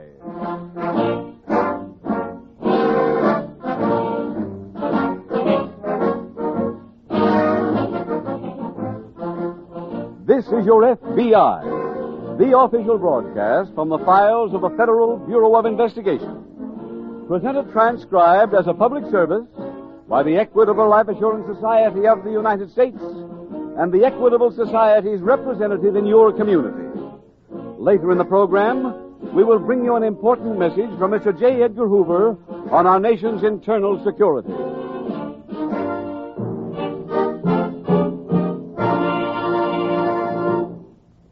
A shrewd psychologist who has had contacts with numerous leaders of American business once remarked, "Success and self-confidence go hand in hand.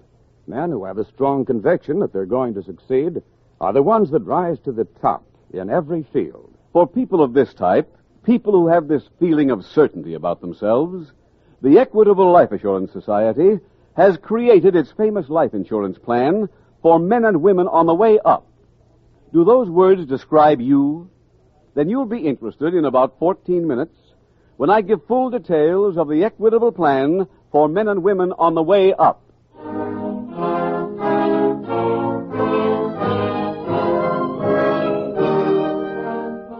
Tonight, the subject of our FBI file, extortion. Its title, The Straw Hat Shakedown.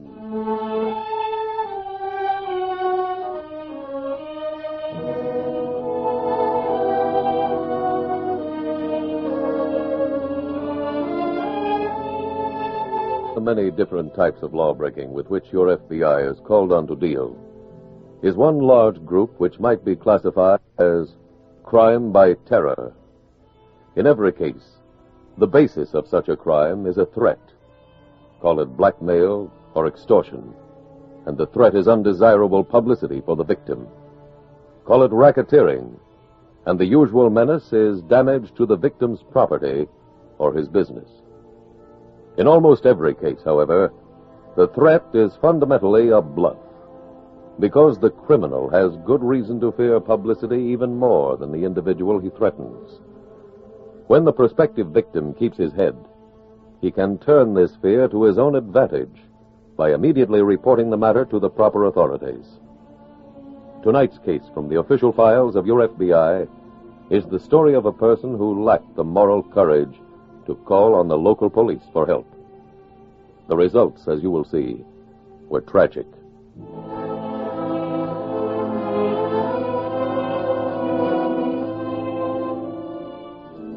Tonight's FBI file opens in a New England state. It is late afternoon, but still light enough to read the freshly painted words on the side of a large barn. Grand View Summer Theater. In a field beside the barn are the actors waiting for rehearsal to start. Seated in an ancient weather-beaten wicker chair is a middle-aged woman. A casually dressed, good-looking man approaches. Hello, May. How are you, Elliot? Oh, bored, thank you. The quiet countryside, how I loathe it. Has the Gauleiter been around? Oh, no, darling. Our dear director doesn't mix with the actors. Familiarity breeds that thing, you know. Well, I must say this summer bid's fair to be as ghastly as the rest of the season's been. Slow year, dear? Oh, one show that staggered to Broadway and a month on the road with a well-basted turkey. Where'd you play? Mostly towns where the audience ate their young. Mr. St. Clair, I wonder if you'd run over our scene. I'd like some advice. Buy a textbook on plumbing and study it thoroughly. Oh, I'm serious. Having watched you through one rehearsal, so am I. Well, I don't consider that very funny, Mr. St. I Clair. didn't intend it to be, young man. Now scat. Scat! Oh, well, sure will. I'd forgotten how tender a juvenile can be. Oh, I wish I could forget this whole engagement. I'd like to be in a plane right now, winging westward to the land of the cinema. Well, darling, why aren't you? It has to do with money, dear. Lack of it. Mr. St. Clair, may I talk to you, please? Surely. I was given to understand that you'd played this part before. That's true, several times. This same interpretation? Yes, why? Well, to be honest, I sense a lack of feeling, Mr. St. Clair. I don't quite believe this man you're doing. I'll consider that a matter of individual opinion. I'm afraid it goes beyond that. I'm billed as director of this piece. I want the performances up to my standard. We'll do a complete run-through in a few minutes. Let's bring him to life, St. Clair, shall we? Bless his little pear-shaped tones. Bless his little pear-shaped head. Well, I may go off the dry tonight. Can you afford a bottle, dear? I don't have to. Didn't you see the invitation? To what? The company's been invited to a party that's being thrown by the patrons and patronesses. Ah. Here, read all about it. Are these patronesses? Uh-huh. They look like pictures on canceled stamps. Ha ha! Hey. What? I know one of these fair damsels. Is that a boast or a confession? More than that, darling, it's a reprieve.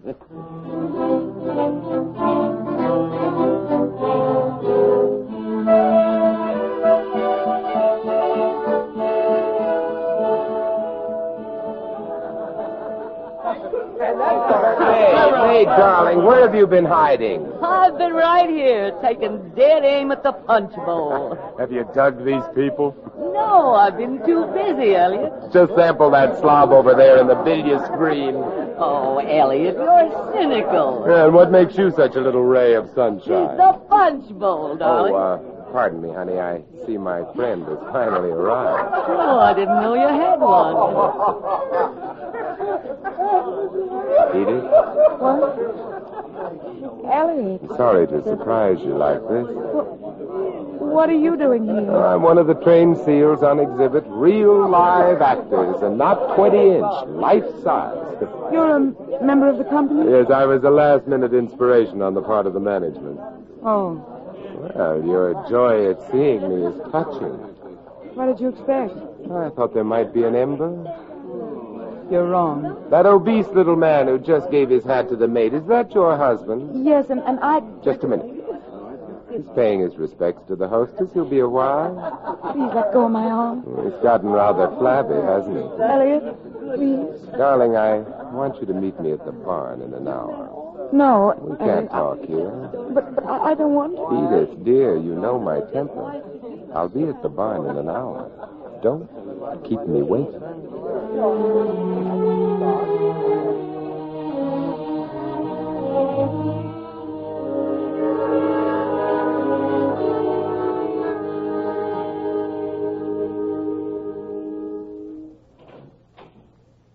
Edith? Yes? I'm on stage. I thought you'd enjoy meeting here in the set. Elliot, I can't stay long. Oh, but darling, this is the first time we've been alone in 10 years. I don't know why I came here. You came to see me and to go through my scrapbook. Your scrapbook? Sure, I thought you'd be interested in the progress I've made since those days. Look, this is 2 seasons ago, Cyrano. And why they picked Ferrer to do the picture after my notices at the Wellington Drama Festival is beyond me. Elliot, I must go. Wait. I knew you'd want to see this picture of us. You kept that? Of course. And then this one of you. Actress arrested in extortion plot. Actress Edith Wayne this afternoon was arrested by police as she attempted to... I remember. Yeah, but look at the picture. You handcuffed to the marshal on your way to jail. Elliot, what do you want? I'd like to sell my scrapbook. Nobody knows better than you. I wasn't guilty of that Edith, time. darling, I need money quite badly.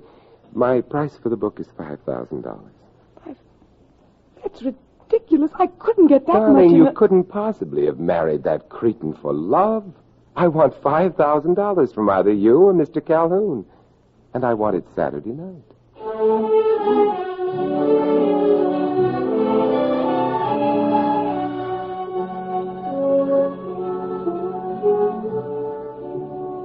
The following day at an FBI field office in a nearby city, Special Agent Jim Taylor returns from the file room to find an old friend, Grandview Chief of Police Earl Fremont, waiting for him.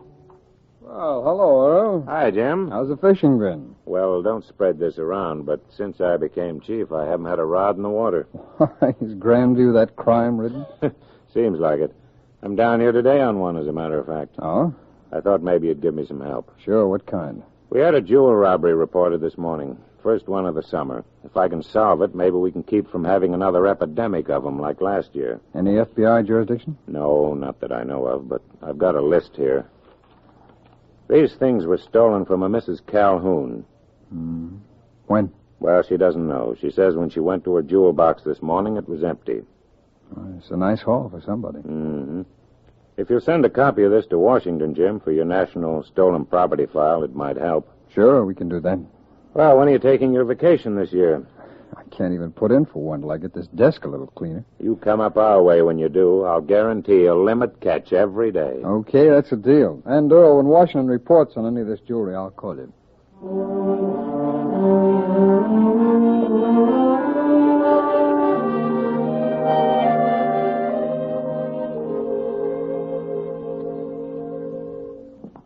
When one has traveled as much as I have, and one has seen snow-crested mounts of... when one has seen snow-crested mounts... Snow-crested mounts silhouetted against a leaden sky. Oh, come in. Oh, Edith, darling, come right in. Sit down, darling. I've just been studying. Even though I've played this thing 3 times, 150 sides is still a mouthful. I don't suppose you'd care to cue me.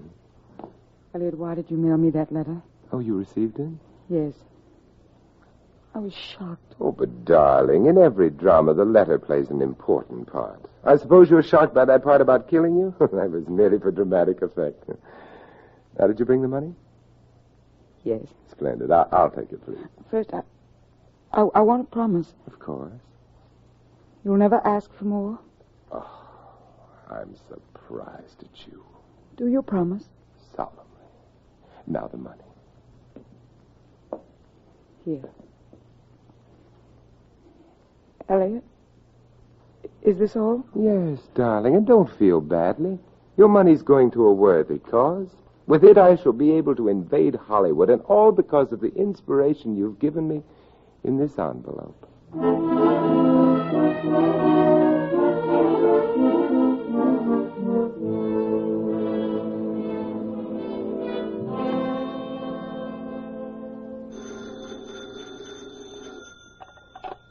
Taylor speaking. Jim, this Earl Fremont. Oh, yes, Earl. You can notify Washington to cancel the notices on that stolen jewelry. I located it this morning. Oh? One of the loan companies up in Portland called when they got my circular. Did they give you a lead on the thief? There wasn't any. What was that?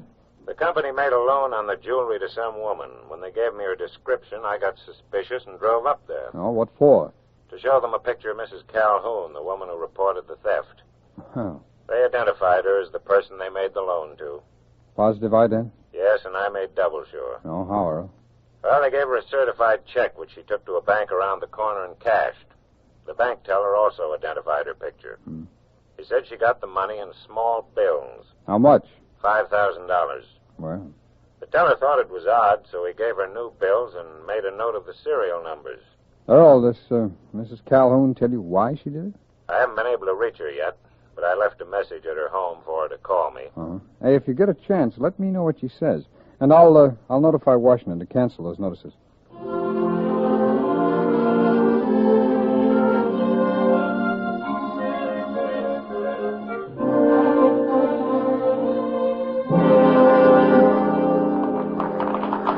Why doesn't the fool leave the curtain down? He wants to see how many times I can bow. Oh, thank you, you fool. Keep it down. Well, Mr. St. Clair, what do you think of that? Of what? I got 3 big laughs tonight. Child, those weren't laughs. The audience was breathing a sigh of relief at your departure. Don't let him kid you, Joe, dear. Oh, I understand, Mr. St. Clair. We'll see you both at the party. Ooh, I'm glad I was never that young. Oh, pardon me. Well, Mr. Gibson, I trust the reaction pleased you. Oh, they liked it fine. I didn't, and I only tried to please myself. Well, I thought we were perfectly wonderful. Oh, Miss Perry, the theater is an art form, and in art there is no such thing as perfection. See footnote, page 38, Stanislavski strikes back. All right, St. Clair, I've tried to be pleasant. Hear the news? The party's off. What? Oh, no. But the party for me? Well, it can't be. I only heard it 5 minutes ago. I'm sorry, Mr. Gibson. They just got word out front about that woman who was the hostess. Mrs. Calhoun? Yeah. This afternoon she committed suicide.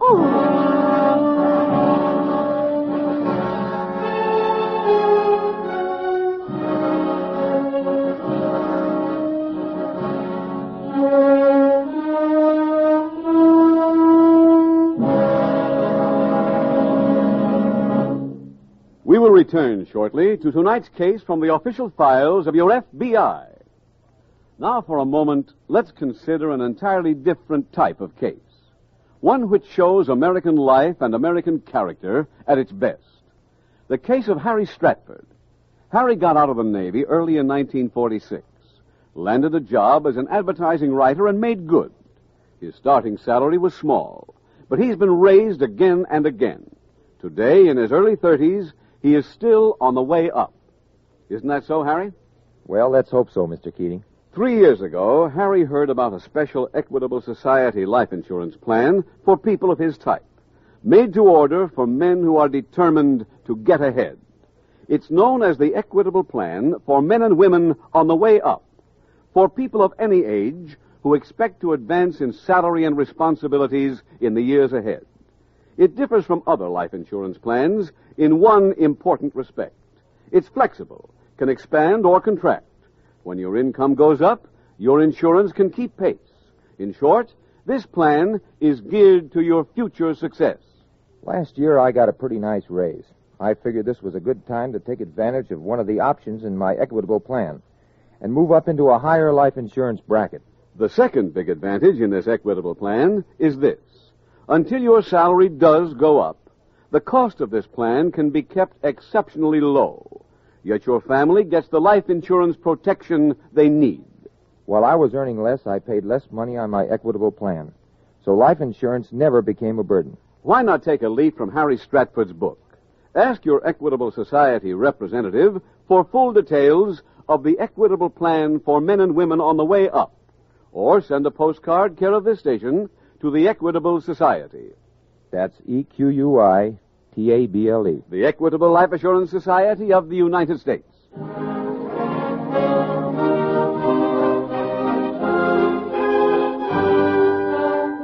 And now back to the FBI file, the Straw Hat Shakedown.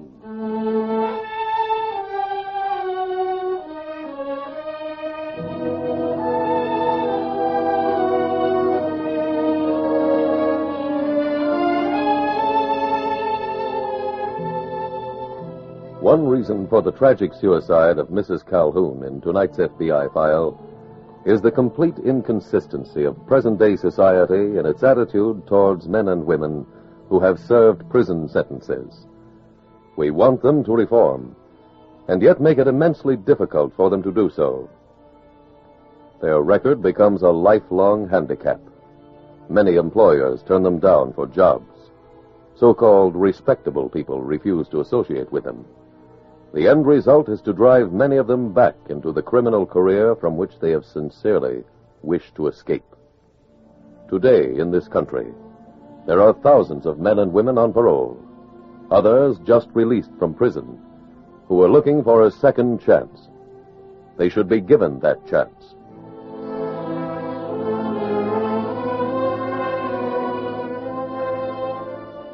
Tonight's FBI file continues at the FBI field office the following day. Special Agent Jim Taylor is at his desk when his phone rings. Taylor speaking. Earl Fremont, Jim. Oh, yes, Earl. More news on that jewel robbery.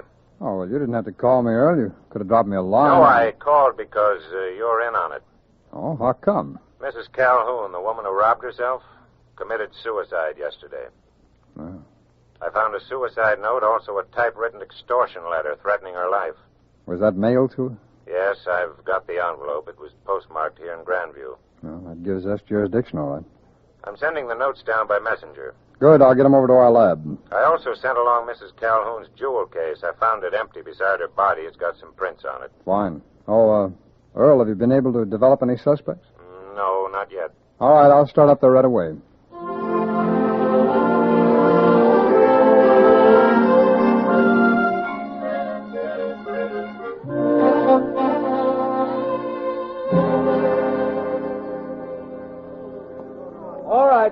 All right, third act, please. Can't start rehearsal yet. Mr. St. Clair isn't here. Not yet? He'll show up. Mr. St. Clair was due and everybody else. Someone mentioned my name. I suppose you've got a good excuse for holding up the entire company. I was tired. Well, so am I. I'm tired of you and your lack of regard for your fellow actors. Dear boy, I make you a gift of my part. What? As of Saturday night, I am no longer a member of this taffy-pulling society. Elliot! Your notice is accepted. Mr. St. Clair, I wish you wouldn't go. I was learning so much from you. Thank you. I will cherish and press that in my memory book next to my laundry bill. I thought you were playing out the string to get some wardrobe money. I can make this much stopping runaway horses. Tell me where. I'll go with you. Mr. St. Clair, you're staying with us through the Saturday night performance, I believe. If that's right. Then you still owe me this rehearsal time. Now let's do a little work, huh?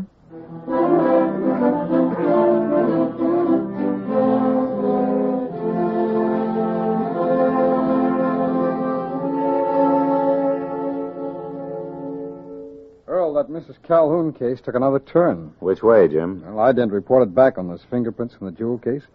They were hers. Well, nothing odd about that. No, but Mrs. Calhoun had a record. A criminal record? Yes, she was arrested 10 years ago for extortion. Served 3 years. I'll bet no one here in Grandview even suspected that. Her name then was Edith Wayne.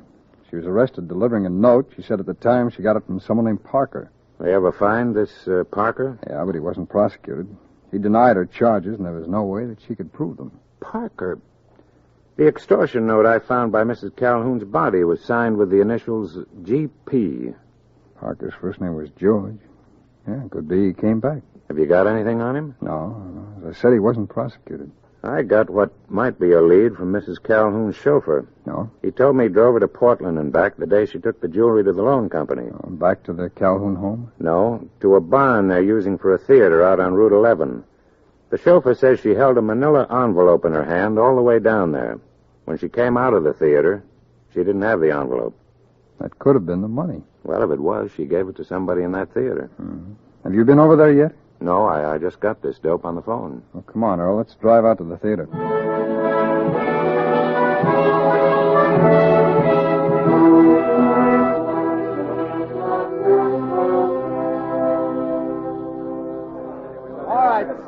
All right now, everybody. This is Chief of Police Frameup. He wants to ask you a few questions. Thank you, Mr. Gibson.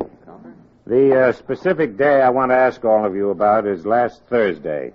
Now, to refresh your memory, that's the day after the patrons and patronesses had a cocktail party for you. We rehearsed here that day, Mr. Freeman. All of you? Well, I'll show you a picture of Mrs. Calhoun. Can you all see it? Yeah. Now, we know Mrs. Calhoun visited the theater Thursday during the rehearsal. She came here, stayed a while, and left. Who did she see? Well, let me put it another way. Did any of you see her? May I have your name, please?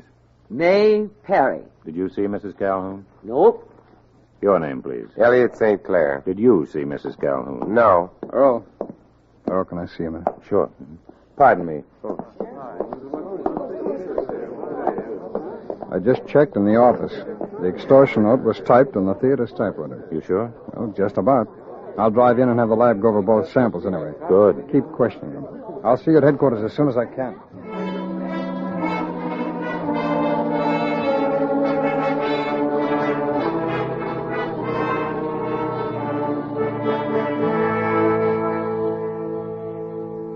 Earl, the lab just confirmed our theory.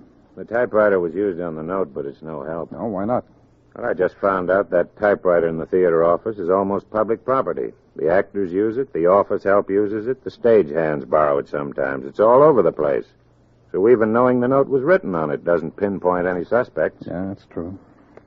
If we only had a fingerprint or some physical clue we could work on. In your questioning, did you touch on that GP business? I asked if any of them knew a man named George Parker. None of them did. Oh, I brought Edith Wayne's record back with me. Here's all we've got on who Parker might be. Said he was a male model, living at 33 Madison Street. Well, Jim, how about checking there? I did. Nobody remembered him. If we could only get some kind of description. Wait a minute, Earl. I think I'll go into town and cover one more angle. I'll be back as soon as I can.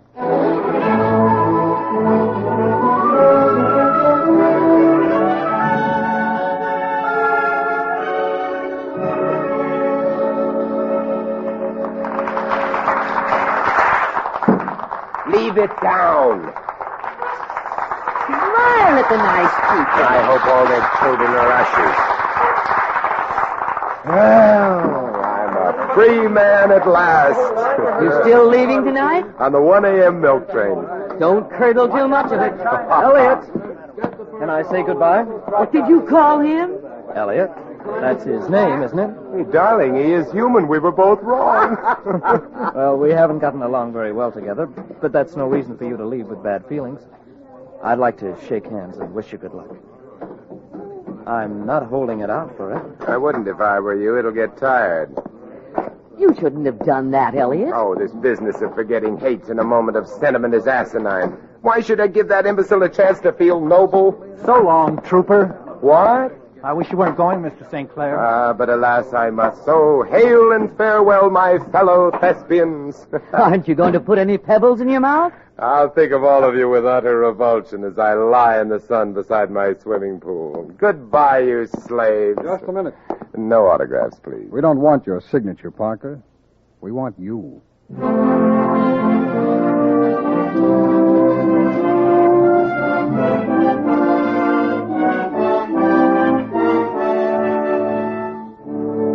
George Parker was convicted in federal court of the federal extortion statute and sentenced to serve 5 years in the federal penitentiary. Special Agent Taylor and Chief Earl Fremont were able to arrest the guilty extortioner because of that last trip Taylor made back to the city. By canvassing every model agency in town, Agent Taylor found one which had in its files the picture of George Parker, a picture which revealed him to be the man now using the alias of Elliot St. Clair. And now, ladies and gentlemen, here is a vital message on our nation's internal security from J. Edgar Hoover, Director of the Federal Bureau of Investigation. Mr. Hoover's message is, and I quote, "Espionage is the obtaining of confidential information regarding the national defense and furnishing it to unauthorized persons to the detriment of the United States or the advantage of a foreign power.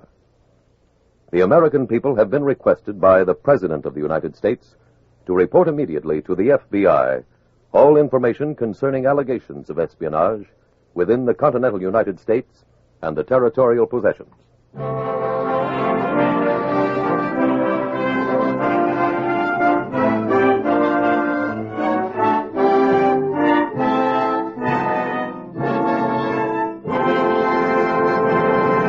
Now, one last word on the Equitable Society's plan for men and women on the way up.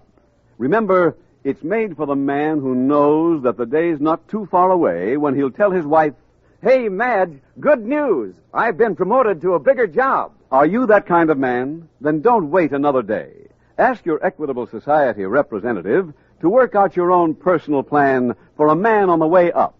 Or send a postcard, care of this station, to the Equitable Life Assurance Society.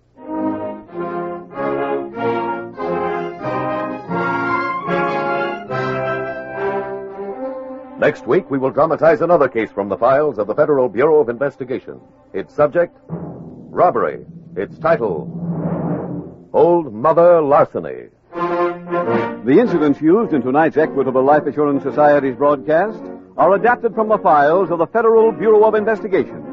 However, all names used are fictitious, and any similarity thereof to the names of places or persons, living or dead, is accidental.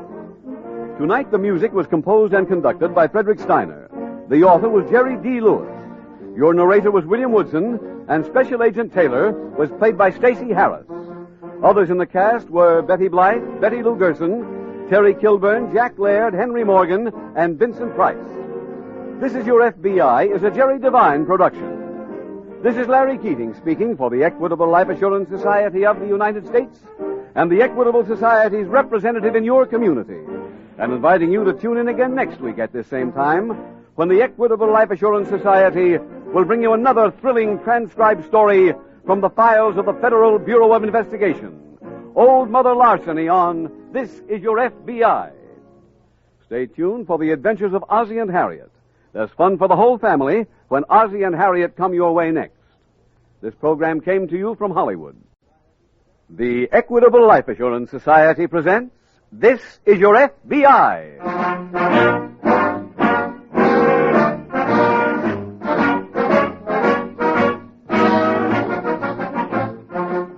This Is Your FBI, the official broadcast from the files of the Federal Bureau of Investigation. Presented transcribed as a public service by the Equitable Life Assurance Society of the United States and the Equitable Society's representative in your community. Later in the program, we will bring you an important message from Mr. J. Edgar Hoover on our nation's internal security.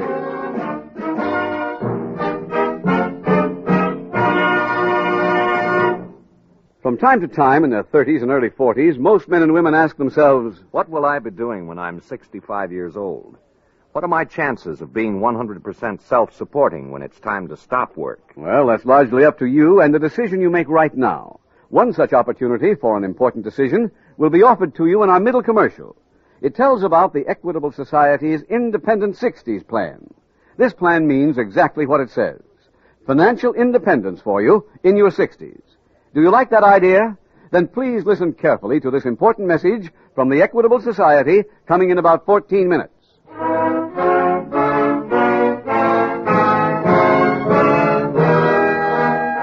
Tonight, the subject of our FBI file, robbery. Its title, Old Mother Larceny.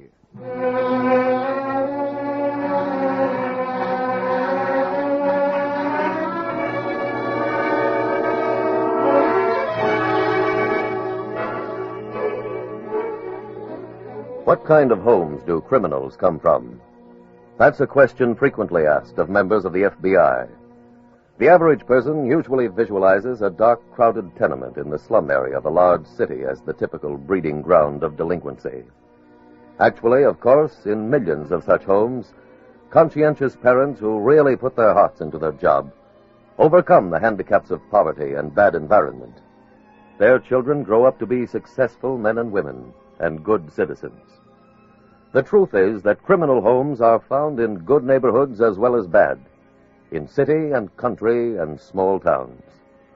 Almost always, the common denominator is a parent who, for one reason or another, cannot measure up to the responsibilities of parenthood.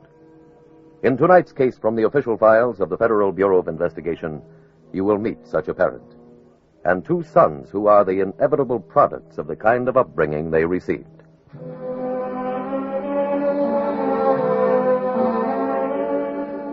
Tonight's FBI file opens on a river running past a large Midwestern city.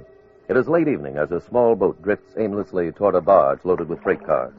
In the rear of the small boat, a man lies motionless. In the prow stands a tall, heavy-set man. As he sees a figure move on the barge, he lifts his head and yells. Fresh fish! Fresh fish! Mister, you want good fresh fish? No, go away. Maybe your friends buy some. Nobody up here but me. Then you buy. We gotta get money for more wine. Buy one, mister. 10 cents. No. A nickel. No. Don't you like fish? I don't want any. I'll make you a present. You take a fish free, for nothing. You be my friend. Will you get out of here if I do? Sure. We get wine money someplace else.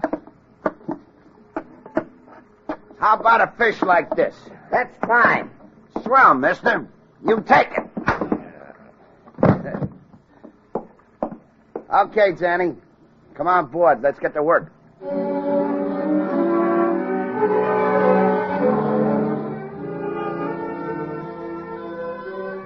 Meanwhile, in the same city, in the basement of a large office building, an FBI agent is practicing at an indoor pistol range. He is firing his last rounds as Agent Jim Taylor approaches.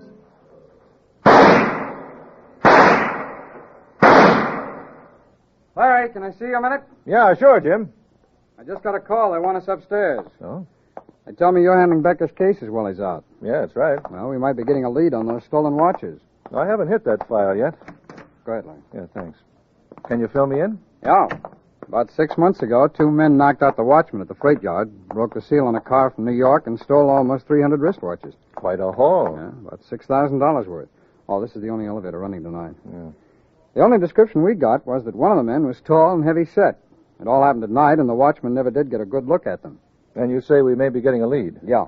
We had the list of serial numbers inside the watch cases, and it just paid off. Oh, how? Well, a soldier in Korea returned one of the stolen watches to the factory to be repaired. Uh-huh. The Army sent a cable for us and found out the watch was bought at a local store. Which one? A little place on Broadway, Calhoun's Jewelry Shop. Is he a fence? No, I went to see him. He's giving us full cooperation. Well, can he help? Yeah, he remembered buying the watches from an itinerant salesman. Gave him the name he used and a good description. I sent them both along to Washington. Go ahead, Larry. Yeah, thanks. 16, please.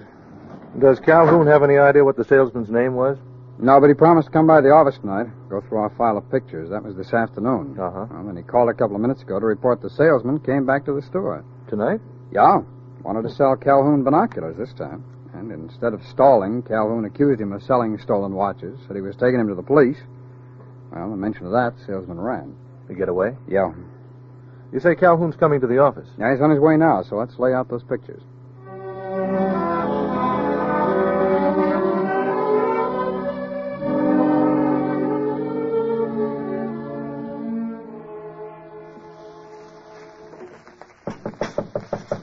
Just a minute.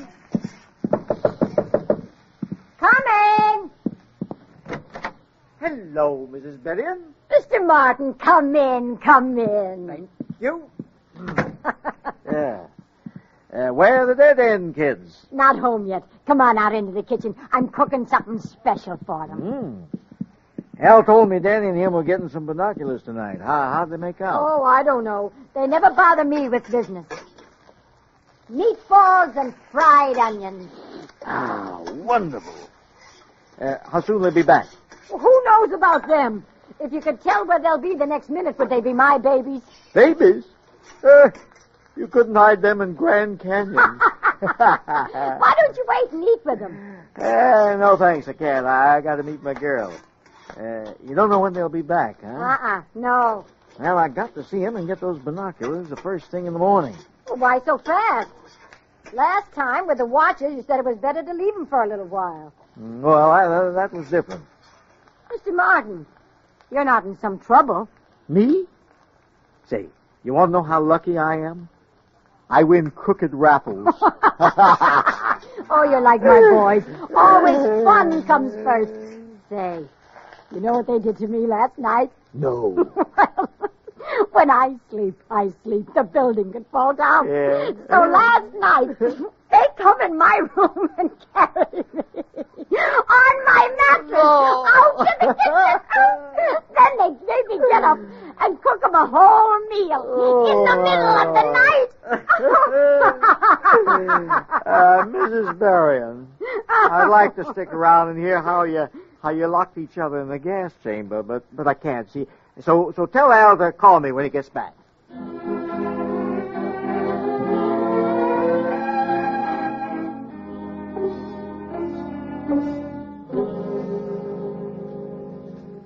Man from the jewelry store was here, Larry. Yeah, when? While you were in with the SAC, he went through our pictures. No luck. Anything else we can do tonight? Nothing I can see.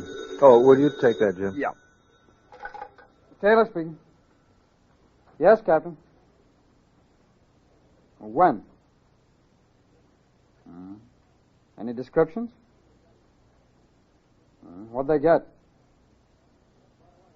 Yes, right away. Thanks for calling. Larry, it was Captain Jones, 1st Precinct. Another interstate freight car was broken into tonight. No? This one was on a barge. 2 men did the job, got 3 crates of binoculars. That's what the salesman offered Calhoun. And the M.O. used tonight was the same as on the wristwatch theft. Did they leave any evidence this time? Well, the railroad police are waiting for us to inspect. Larry, will you run up to Pier 11? I'll cover the hospital. Yeah. Hospital? Well, the watchman passed out after reporting the robbery. He's at emergency ward now. I'll wait to see him and try to get some dope on the 2 thieves.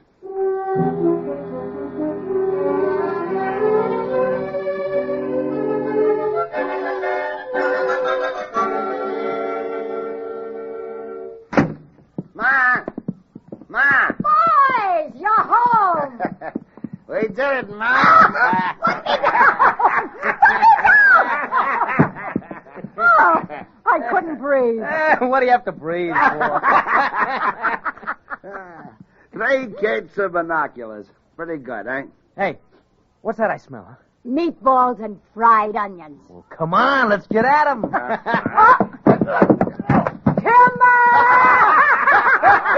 Ma, you booby-trapped me. All right, now get up. We're going. Come on. Oh, brother, am I hungry. Well, sit down. It's ready. Oh, boy. Hey, looks good, Ma. I tried to give some to your friend, Mr. Martin. Oh, is he here? Oh, didn't I tell you? Nah. I guess all the excitement had made me forget. He wants you to call him. First we'll leave. I don't understand, Mr. Martin. Last time he said you should hold the watches. Tonight he wanted the glasses right away. Well, to sell them? Yeah, he wants them tomorrow morning. Oh, that's funny. Why she want so quick? I don't know. Maybe we should find out. No.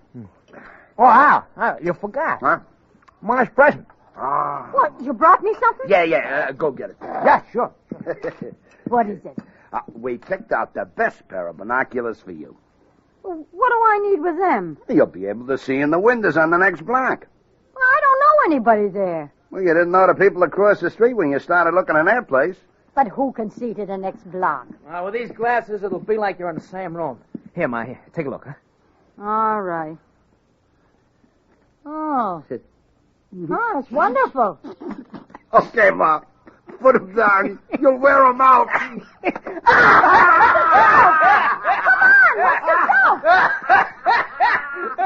what's the Look at the mirror. We put black polish inside the glass. I got two black.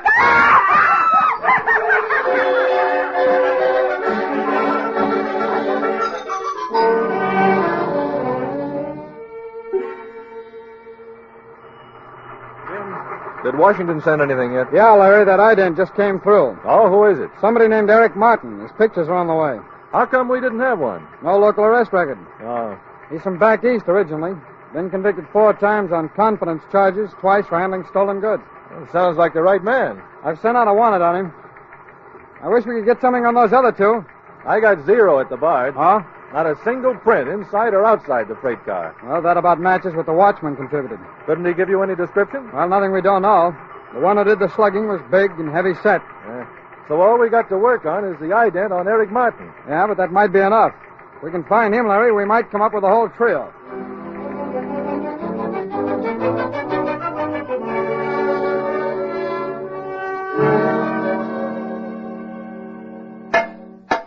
Hey! Oh, hi, Eric. A little respect for a king-size hangover, eh? Oh, gee, right here. Oh, those crates in the truck, is that the merchandise? Uh-huh.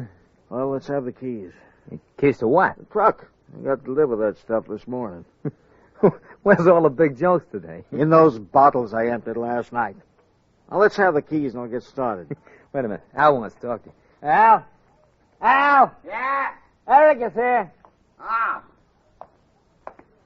Hello, Eric. You don't feel so good today. What's the matter? Look, I came here to get some binoculars, not to have a physical exam. He wants to take the truck and deliver the binocs to some guy. Who's the guy? Did I ask you where you stole them? Come on. I'm in a hurry. Before you go, we ought to have a drink. Well, that I can use. All right, I'll go get the bottle. Did you get those lugs off? Oh, no. I'll get them. I went by your hotel this morning to see you, Eric. Oh? They said you checked out. Where you living? Well, no place. I figured when I got my piece of this action, I'd move to a nicer joint. I couldn't find you at the hotel. I went to see your girlfriend. What a hangover she had. Yeah, well, I'll match mine with anybody's. I took her out and bought her a drink. Hey, I had to open a new bottle. Huh? Well, you drink first. You guys, that might be gasoline. Okay, now, come on. Let's have it. Hey, Eric, your girl says you did a lot of chalking last night. Did you ever see a silent drunk? Huh? She says you even told her the cops were looking for you, but you didn't care. You said you were making a big score today and you'd pick her up and take her away with you. I'll have to change brands. Those 3 crates would make a nice score, wouldn't they? Oh, no, Al, you don't think he was going to grab the stuff and run? Ask him. Now, listen, you ought to know that I wouldn't pull a thing like that. Well, after what she's told me, I'm not so sure. Oh, look, Al, we're pals. How do you explain what she told me? Well, it's perfectly logical. I figured on the money I'd be getting from you. What you'd get from me ain't big enough to blow town on. Now, look, if you don't want to believe me, we'll call the deal off. It ain't that easy. No, look, don't. I want to talk about it some more. Don't, Al. Don't. I don't feel good, honest. You mean you need some air? Yeah, I need air. Well, we can take care of that. We'll take you for a little ride in our boat.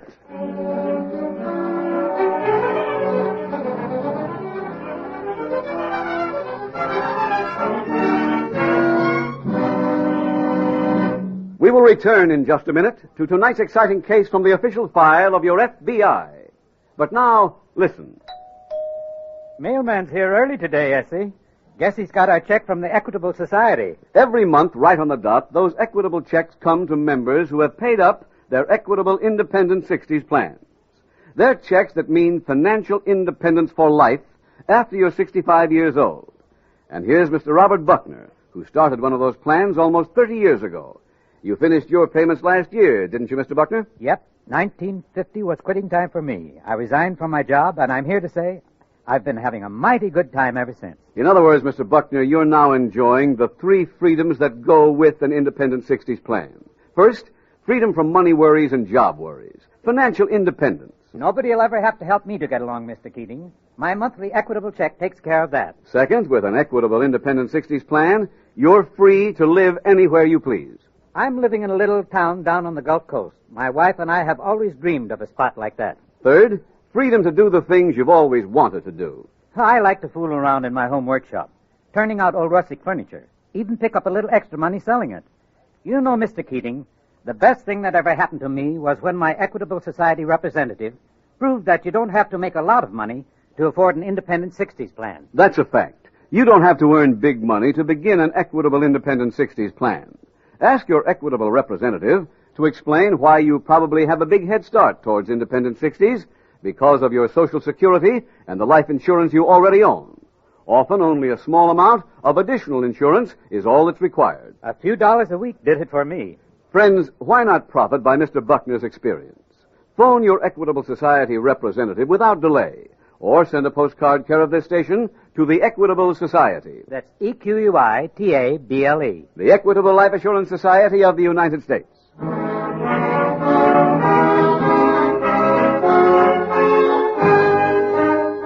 And now back to the FBI file, Old Mother Larceny.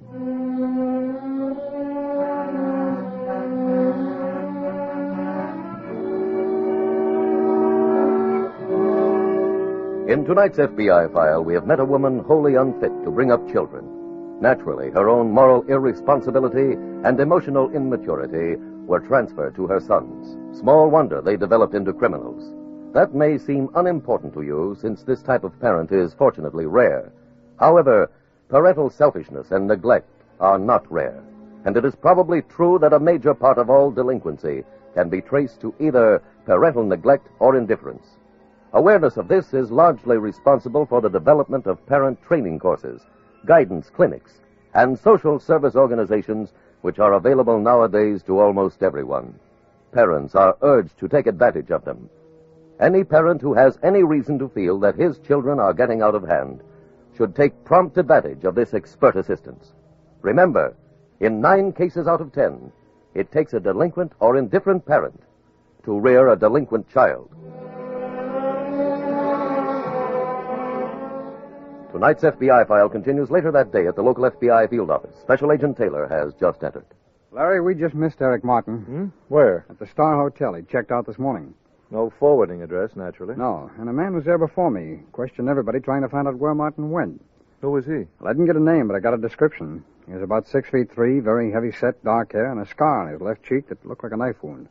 The man who slugged those watchmen? That's what I figure. Police are checking their files now. Well, I wish I could throw something into the pot. No word on the binoculars? The police questioned all suspected fences. There hasn't been a trace of them. Well, Martin finding out he was wanted, maybe they decided to go under for a while. Huh? Could be. Well, if they did, we ought to... Pardon me. Yeah, sure. Taylor speaking. Yes, Captain. Oh, when? Where was that? Yeah, I see.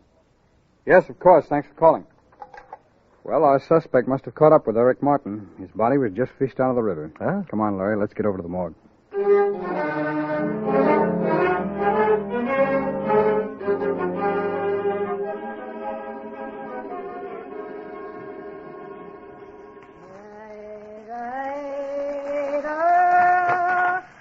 Is that you, boy?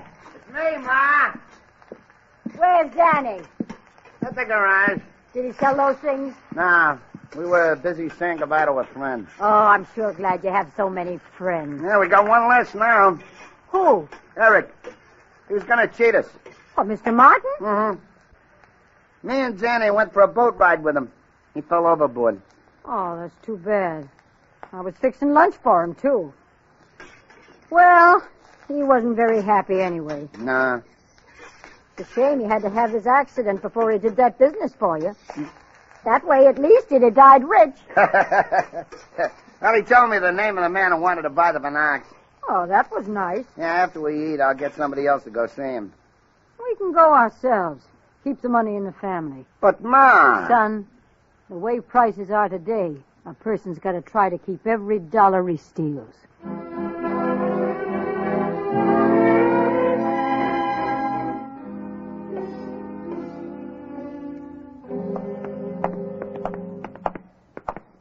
You the men to see the Martin body? Yes, that's right. Over here. Thanks. That's him. That's Martin, all right. That's a bad head wound. Uh-huh. There's marks on his face, Larry. Looks like he was beaten. Yeah. Is the medical report in yet? Just came down. Oh, thanks very much. Cause of death, skull fracture. Dead when he hit the water. How about Martin's belongings? Over on the table. Thanks very much. Yeah. Well, he didn't have very much. No. Auto keys. Any numbers on the other side? No. It'd be tough to trace. This key's got a number on it. That's all. Hey, let me take a look at that. I got the same kind of key last month when I rented a locker at the airport, and one company owns all those lockers. Let's call him, Larry, and see where this key belongs.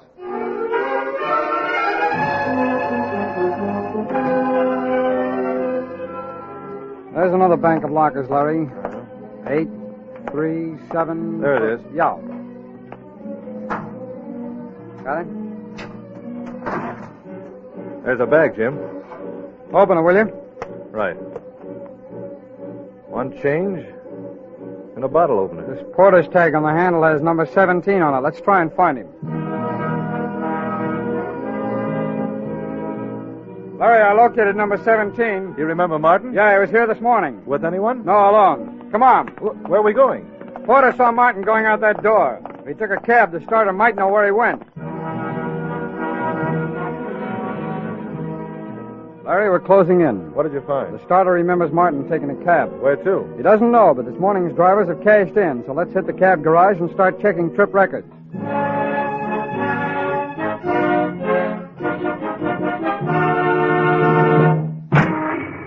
Can you leave the truck here? After 5 o'clock, you can park any place. You go ahead, Ma. We'll wait here. All right. Eric said the man's name was Wilson. Mr. Wilson, I remember. Good luck, Ma.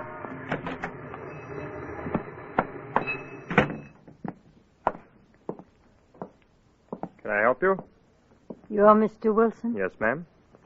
I have binoculars here in this box. How much will you give me? I'll have to see them first. Go ahead, open it.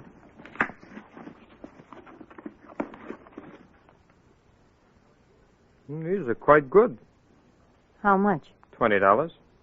Oh, Mr. Wilson, they're worth more. Not to me.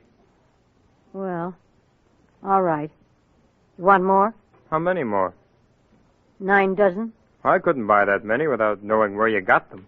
Well, my husband, he has a trucking business. Sometimes it's good, sometimes it's bad. Right now, it's bad. One of his customers, he can't pay the bill. He told my husband to keep the goods. And these binoculars are the goods? Yeah. Where are the others? In the truck outside. Come on, I'll show you. I can't leave the store right now, but perhaps you wouldn't mind showing them to these gentlemen. Oh, you want to see the glasses? Yes, ma'am. Are you the owners? No, Mrs. Berrien. Well, who told you my name? We're special agents of the FBI. Yep. We just arrested your sons outside. Arrested? Come on, we can all ride down to headquarters together.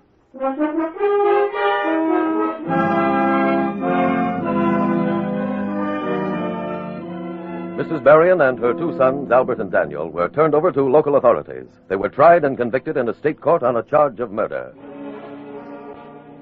In checking the cab records, Special Agents Taylor and Dodge found that one trip made at the time Eric Martin left the railroad station had been from the terminal to Wilson's pawn shop. Since that was a likely place to dispose of binoculars, they waited in the hope someone would appear and try to consummate the sale. And now, ladies and gentlemen, here is a vital message on our nation's internal security from J. Edgar Hoover, Director of the Federal Bureau of Investigation. Mr. Hoover's message is, and I quote, "The term subversive activities applies to activities on the part of any individual or organization which is intended to forcibly overthrow the American government or to give aid to its enemies. Your FBI has been entrusted with the duty of coordinating the investigation of subversive activity on a national basis. All law enforcement agencies, patriotic organizations, and loyal citizens are requested to report information relating to subversive activities to the FBI immediately. This is an important contribution that the private citizen can make to the nation's security program."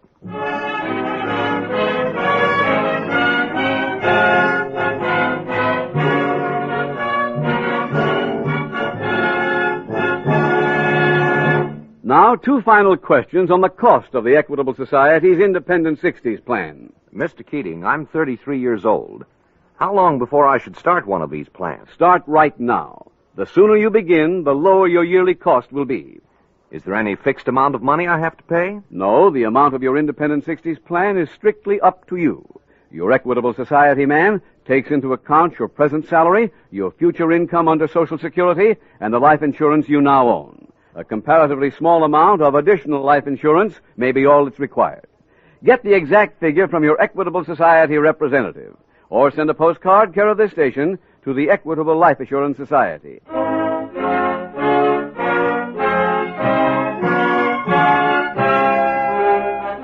Next week, we will dramatize another case from the files of the Federal Bureau of Investigation. Its subject, homicide. Its title, The Night Rider. The incidents used in tonight's Equitable Life Assurance Society's broadcast are adapted from the files of the Federal Bureau of Investigation. However, all names used are fictitious, and any similarity thereof to the names of places or persons, living or dead, is accidental. Tonight, the music was composed and conducted by Frederick Steiner. The author was Jerry D. Lewis. Your narrator was William Woodson, and Special Agent Taylor was played by Stacey Harris. Others in the cast were Tony Barrett, Ted DeCorsia, Charles Maxwell, John Mitchum, Jeanette Nolan, Victor Rodman, and John Sheehan. This Is Your FBI is a Jerry Devine production. This is Larry Keating speaking for the Equitable Life Assurance Society of the United States and the Equitable Society's representative in your community, and inviting you to tune in again next week at this same time when the Equitable Life Assurance Society will bring you another thrilling transcribed story from the files of the Federal Bureau of Investigation. The Night Rider on This Is Your FBI. Stay tuned for the adventures of Ozzie and Harriet. There's fun for the whole family when Ozzie and Harriet come your way next. This program came to you from Hollywood. Equitable Life Assurance Society presents This Is Your FBI.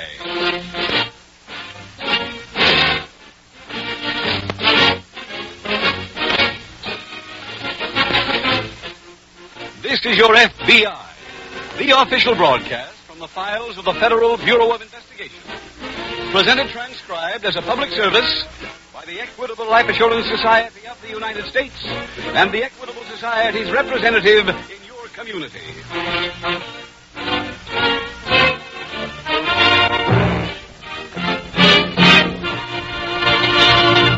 From time to time, most men and women ask themselves, what will I be doing when I'm 65 years old? Well, that's largely up to you and the decision you make right now.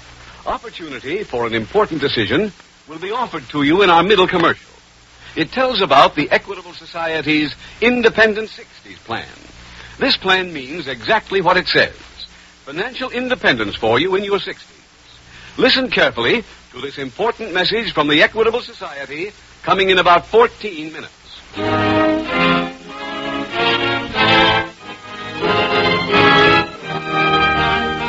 Tonight, the subject of our FBI file, homicide. Its title, The Night Rider.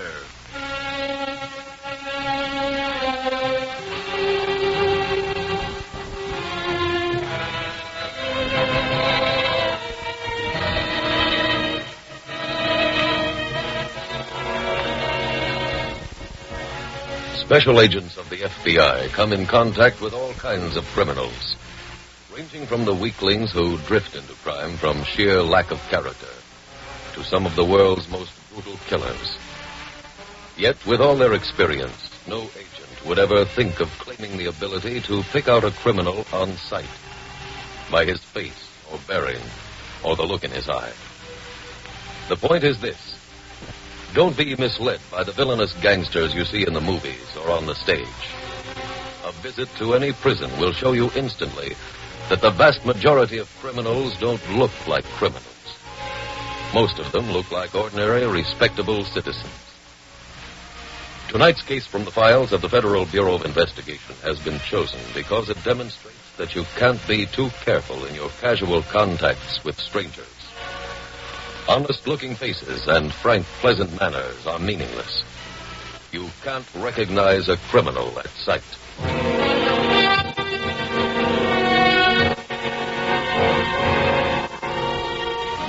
Tonight's file opens at a gas station located on a desolate stretch of highway in a western state. It is early evening. A car approaches and pulls into the station. The driver orders a full tank of gas. As the attendant cranks the pump, a young man approaches the car. Evening. Hello. You heading for Santa Fe? No, not that far. I'd appreciate you taking me as far as you're going. Well, all right. Hop in. Thanks, mister. The young man gets into the car, and when the tank is filled, they drive off, streaking swiftly across the lonely desert road as miles accumulate on the turning speedometer. Finally, as they reach the top of a high plateau, the young hitchhiker speaks. I guess you better pull over now. Huh? Yeah, pull over and stop. Look, This is a real gun, mister. Oh.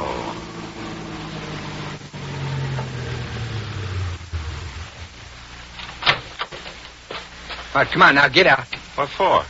This is as far as you're going. You're not leaving me here. I'm afraid I've got to. But I'll freeze.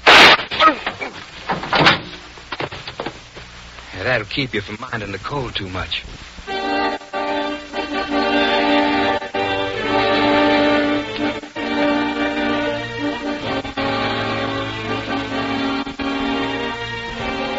short time later, at a nearby county courthouse, Sheriff Martin is in his office when Deputy Watson enters.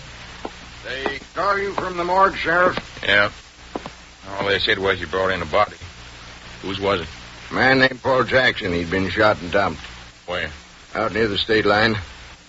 Morgue see how long he'd been dead? About an hour. Find anything besides the body?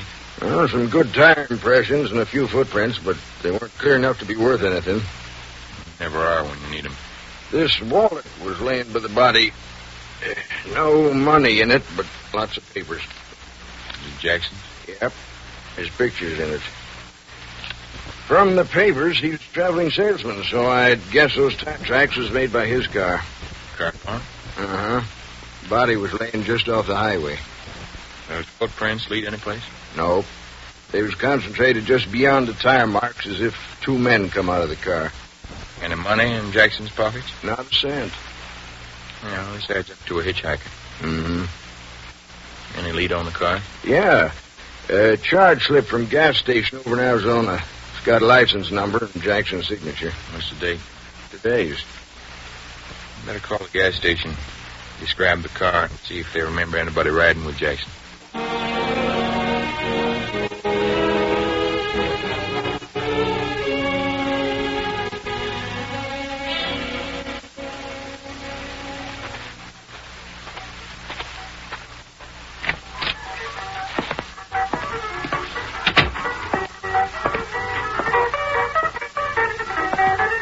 Evening, ma'am.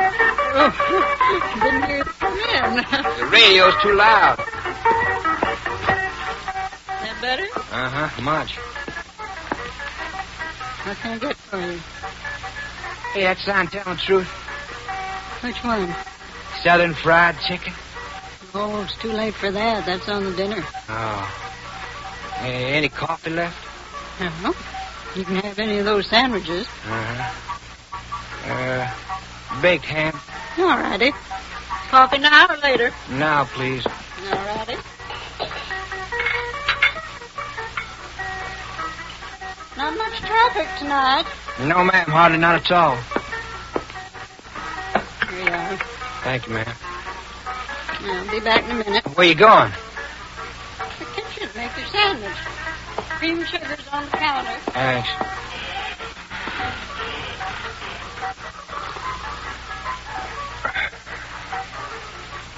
We interrupt this program to bring you a bulletin. Be on the lookout for a black Plymouth sedan bearing California license plate number 7, letter T 7929. The driver is believed to be armed. I repeat that license number. California 7, letter T 7929. If you see this car, notify the Winslow County Sheriff's Office immediately.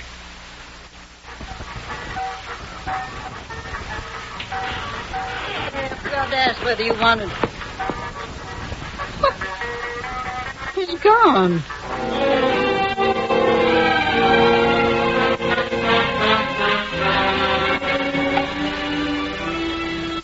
Later that evening, at the FBI field office for that area, Special Agent Jim Taylor is finishing a report when his phone rings.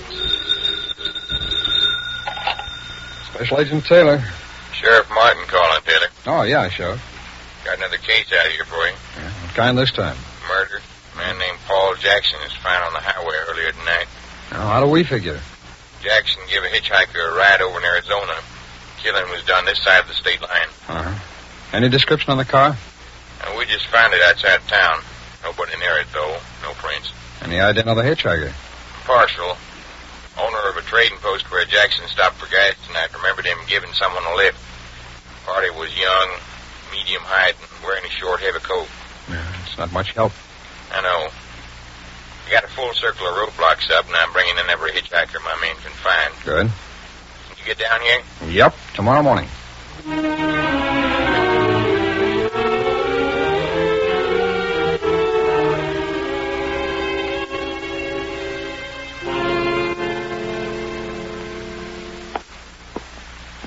I come in, Sheriff? Sure, Taylor.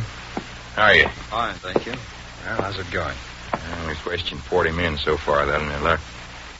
Oh, I'm sorry. Mr. Carter, this is Special Agent Taylor of the FBI. Hi, Mr. Carter. Hello. Mr. Carter's the owner of that gas station Jackson stopped at last night. Yeah. Well, Mr. Carter, have you seen anybody who even comes close to the hitchhiker? No, sir, not yet. Mm-hmm. All right, send in the next men.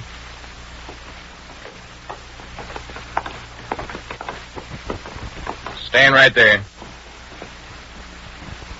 All right, man, this won't take long. Let's start at that end. What's your name? Pete Miller. Where are you from? Frisco. When you leave there? Last week. Where? Santa Fe. Santa Fe. Well, Mr. Carter, isn't Santa Fe where the hitchhiker last night wanted to go? Yes, sir, it is. Is that the kind of coat the man was wearing? I don't think so. Does his face look familiar? No. No, sir, that's not him. Sure. All right, Miller, you can go. Next man. Name? J. Adams. Where are you from? Biloxi, Mississippi. When'd you leave there? Oh, a couple, 3 months ago. Where? Ain't no place special. I just kind of let myself drift. Get me a ride and go where it goes. Mr. Carter, that leather jacket look familiar? No. I didn't hear the man do too much talking last night. But from what little I did hear, I don't remember him having a southern accent like this fella. Recognize his face? No, I'm afraid that's not him either. All right, Adams, you can go. Next man.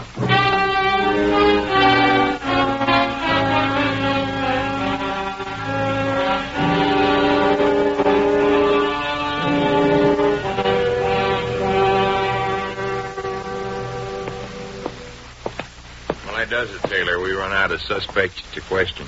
Sheriff, are you sure the killer was inside the circle when you set up those roadblocks? I'm positive. We found Jackson's car cracked up. The radiator's still warm. Even if he got another lift right away, he couldn't have gone more than 20 miles. Pardon me, Sheriff. Yes, Watson? Somebody named Miss Gray to see you. Wants to talk to you about the Jackson case. Yeah, I'll be right out. Come on, Taylor. All right. Miss Gray? That's right. This is Special Agent Taylor of the FBI. How do you do? I understand you want to talk to us about the Jackson case? Yes. I own the Two States Diner out near the Arizona line. Uh-huh. I heard you were looking for a black Plymouth sedan. I saw one last night. Did you see the license number? No, but a young man came in for dinner last night, ordered some food, and when I come back from the kitchen, he was gone. And I looked out, and I saw him driving away in this black sedan. Stopped a short piece down the road. He got out, threw something, got back in, and drove away. What time was this, Mrs. Gray? Coming up to 10 o'clock. Just after the killing? Yeah. And this morning, after I heard the news, I went and looked near where he stopped. And there was this gun. Wrapped like that? Oh, no. I saw some policemen do that in the movies so they wouldn't get any fingerprints on it, so I did it, too. Good for you. Now, what did this young man look like? Well, he was medium height. Wore a short coat coming out at the elbows. Sheriff, where are those pictures of the hitchhikers? Well, I'll get them. All right.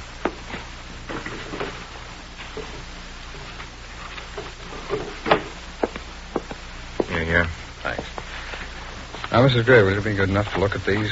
Tell us if you can see anyone who looks like the young That's man. him. Which one's it? This one. Are you sure? I'm positive. Sheriff, we had the killer here and let him go.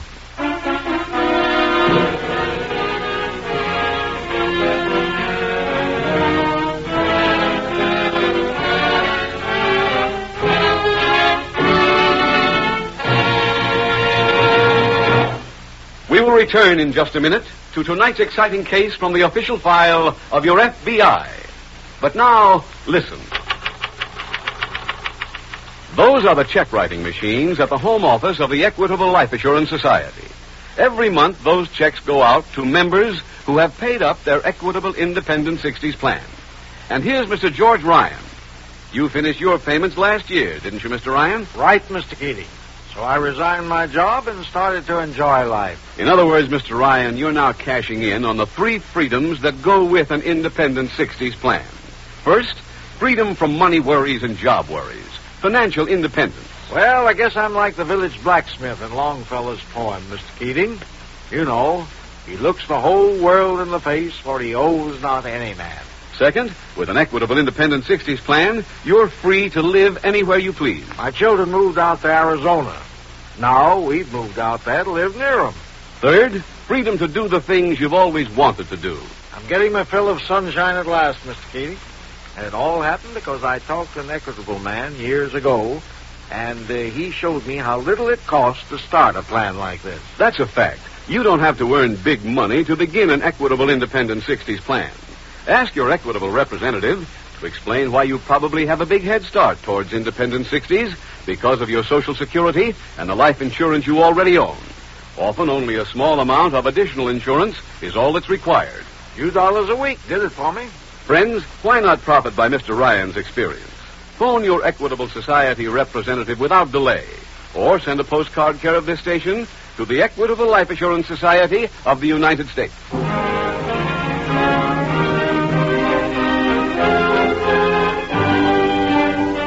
And now back to the FBI file, The Night Rider.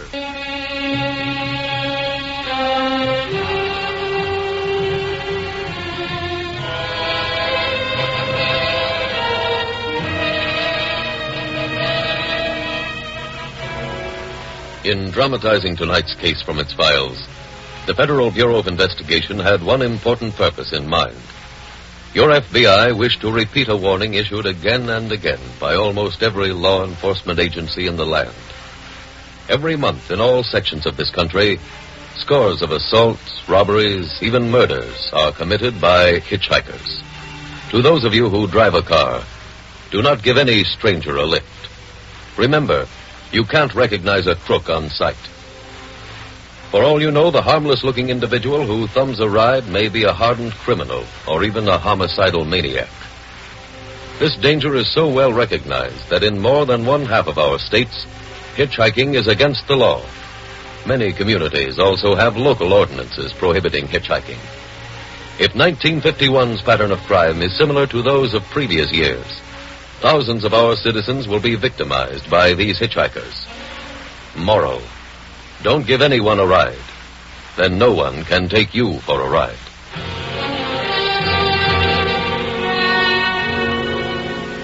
Tonight's FBI file continues later that day as Special Agent Taylor enters the county sheriff's office. Sheriff, anything come in on that hitchhiker yet? Not a word. Well, at least we're sure about him being inside that circle of roadblocks. Pretty small bone to chew on.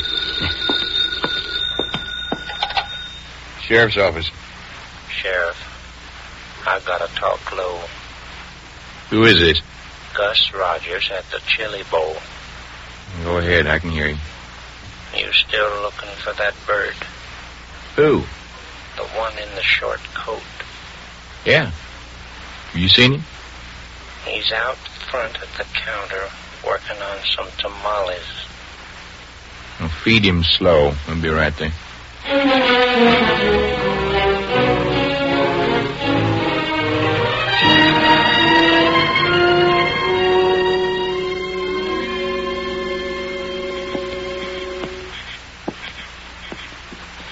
Let's look in the window first here. All right.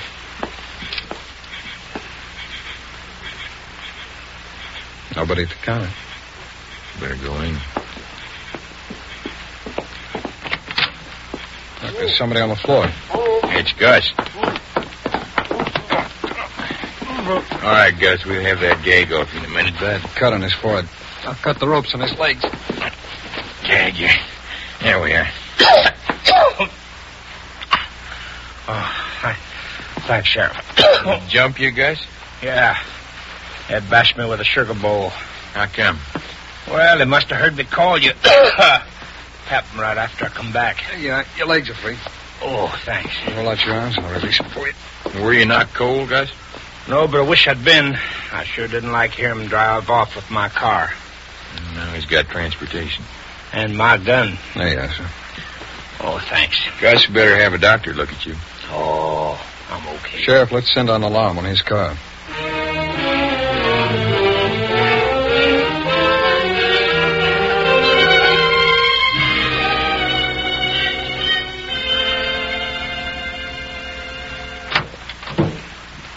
Doc said Gus ain't hurt bad. No, it's fine. Better get back to my office. Roadblock 9 to car 1. Roadblock 9 to car 1. Car 1 reporting. Come in, Watson. Adams just tried to shoot his way through. In Gus's car? Yeah. We stopped the car, but he got away. Where'd he go? Up the hill toward Painted Cavern. Head for there. We'll meet you. Right. Where is this Painted Cavern, Sheriff? Up in the hills. Oh, how far? A couple miles.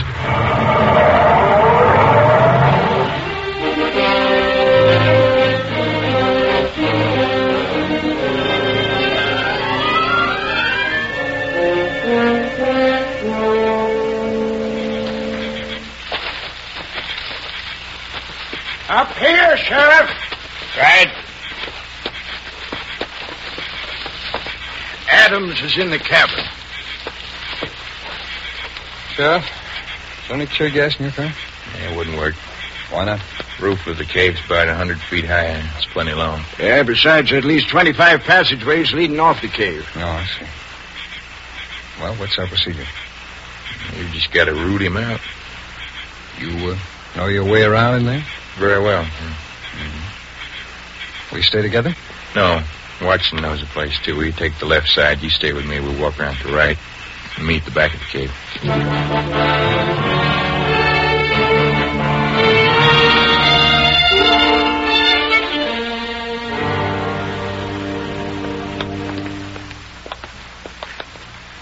Hold it, Sheriff. I thought I heard something. Probably Watson. Think he's reached the back of the cave? Just about. You know, this would be a lot easier with a flashlight. All right, Adams, stop. Watson. They came from back in there. Don't come no closer. I just shot one of you guys. How bad? But suppose you want me to light a match so you can see. What do you think we should do, Taylor? Hey, I'd like to make a deal.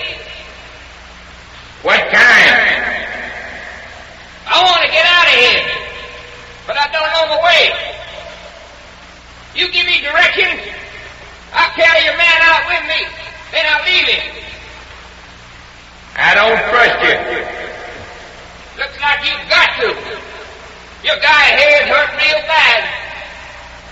You better do it, Sheriff. But what do you think? Okay. Go ahead.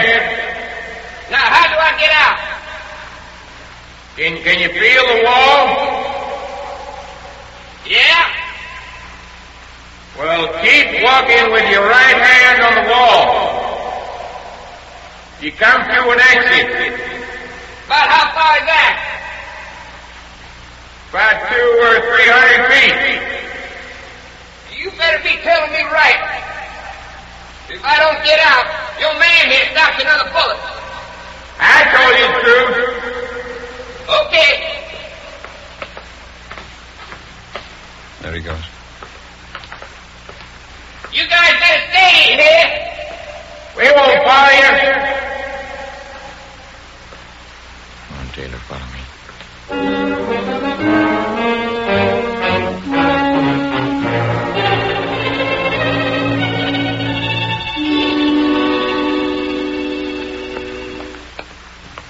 See that moss on the walls, Taylor? Yeah? We're getting close to the water. What? Underground river. Safe enough to use a flash now. Oh, fine. There it is. All right. Well, now what? Now we'll lose some clothes. Hey, what? Yeah. And swim the rest of the way. You mean to get out? Yeah. Okay. Goodbye, Jacket. These are new shoes. Yeah. Sheriff, I don't see any outlet for that river. It's below the surface. You swim under that wall rock on the left. Where does that take us? Outside the cave.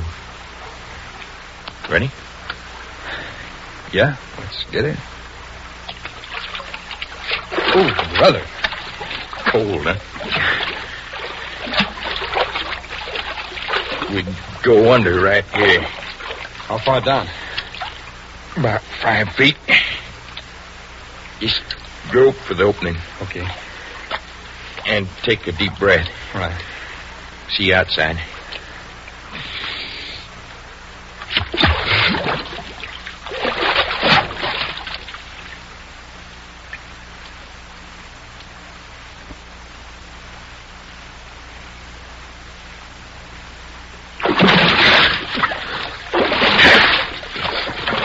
That's it for the bank.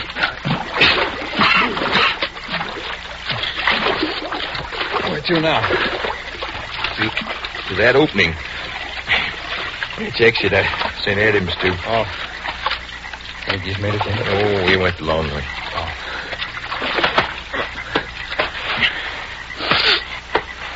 Now, let's climb this hill. You stand on each side of the opening. Our guns may not be much good. We better grab him. Yeah. Stand over there. I think we might even... What now?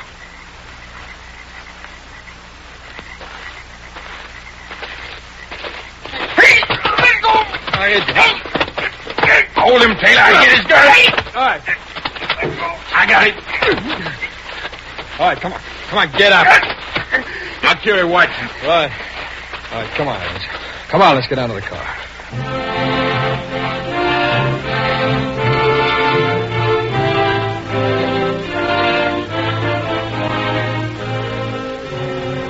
J. Adams was turned over to local authorities, tried and convicted on a charge of first-degree murder. You've heard tonight how one woman helped your FBI solve a murder. Not every woman has a chance to identify a fugitive killer, as did Mrs. Gray in this case. But in the current issue of McCall's magazine, FBI Director J. Edgar Hoover tells what every woman can do to help prevent crime, or to clean up a crime-ridden community.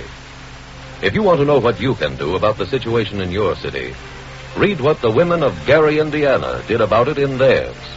And read J. Edgar Hoover's 10 Commandments of Crime Prevention in the current issue of McCall's magazine, now on the newsstands. America's criminals can be conquered if you do your share of the job. But that share has a price tag on it. You can buy a cleaner community only with civic alertness, energy, personal decency, and wholesome self-sacrifice. Decide for yourself whether that price is too steep for you. Before making your final decision, though, consider one thing. Upon your answer depends not only the welfare of every coming generation, but also your own self-preservation.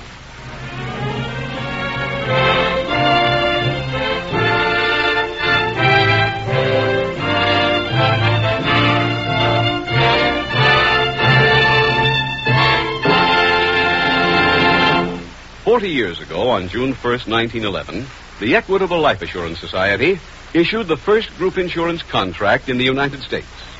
On this 40th anniversary, the Equitable Society is proud of having pioneered a form of coverage that today furnishes life insurance protection to over 20 million American employees, accident and health insurance protection to over 10 million, hospital, surgical, and medical expenses insurance to over 8 million, and assures retirement insurance pensions to over 2 million workers. But we are proud of more than mere numbers. The group insurance movement, which the Equitable started 40 years ago, operates within the framework of the free American private economic system. It provides security without infringing upon liberty. It is an American system, and of that, we at the Equitable Society are particularly proud. Next week, we will dramatize another case from the files of the Federal Bureau of Investigation. Its subject, hijacking. Its title, The Return of Father Crime. The incidents used in tonight's Equitable Life Assurance Society's broadcast are adapted from the files of the Federal Bureau of Investigation. However, all names used are fictitious, and any similarity thereof to the names of places or persons, living or dead, is accidental. Tonight, the music was composed and conducted by Frederick Steiner. The author was Jerry D. Lewis. Your narrator was William Woodson, and Special Agent Taylor was played by Stacey Harris. Others in the cast were Herbert Ellis, Stanley Farrar, Lamont Johnson, Wally Mayer, Henry Morgan, and Peggy Weber. This Is Your FBI is a Jerry Devine production.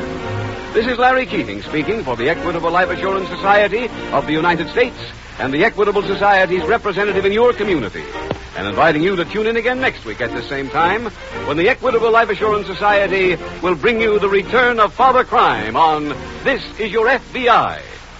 Stay tuned for the adventures of Ozzie and Harriet. There's fun for the whole family when Ozzie and Harriet come your way next.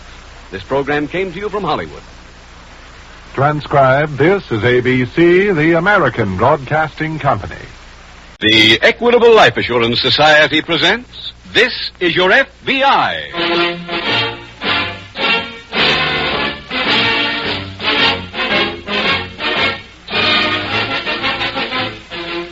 This is Your FBI, the official broadcast from the files of the Federal Bureau of Investigation. Presented transcribed as a public service by the Equitable Life Assurance Society of the United States and the Equitable Society's representative in your community.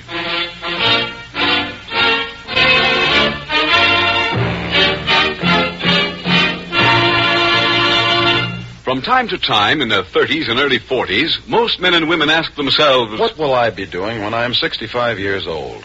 What are my chances of being 100% self-supporting when it's time to stop work? Well, that's largely up to you and the decision you make right now.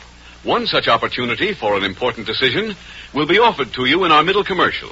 It tells about the Equitable Society's Independent 60s plan. This plan means exactly what it says. Financial independence for you in your 60s. Do you like that idea? Then please listen carefully to this important message from the Equitable Society coming in about 14 minutes.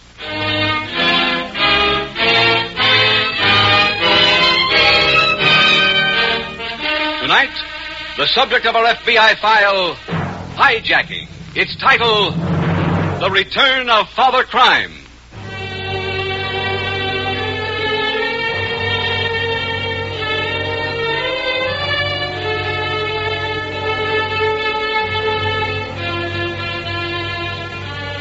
Recent investigations have given the public a new conception of organized crime. Today, you know as well as do your law enforcement officers that top men in the underworld have infiltrated into respectable social circles. They may live in excellent neighborhoods, send their children to exclusive schools, They themselves often belong to the good clubs and bend elbows amiably with respectable citizens at the 19th hole. These men run crime as a big business and frequently make fat profits through the unsuspecting people they consort with socially. Your FBI has long known this menace, and you can rest assured is doing everything in its power to uproot it. Tonight's dramatization from the official FBI files is a case in point.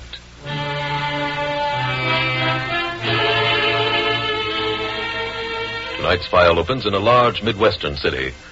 A man sits in the steam room at a fashionable club. He looks up as he hears the door open.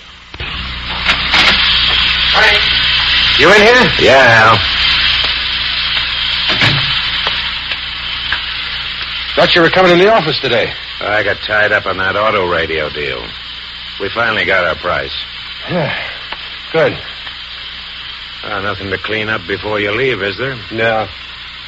I'll only be gone a few days anyway. You flying? Driving. I'm stopping at the Springs on my way back for some golf. Oh, that's a great course. If you don't slice. So I hear. Thought I might hit Chicago, too. Look at some of that freezer equipment.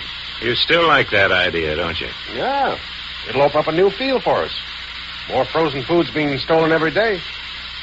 Why don't you meet me Tuesday in Chicago? We can look the stuff over. No, Tuesday's no good.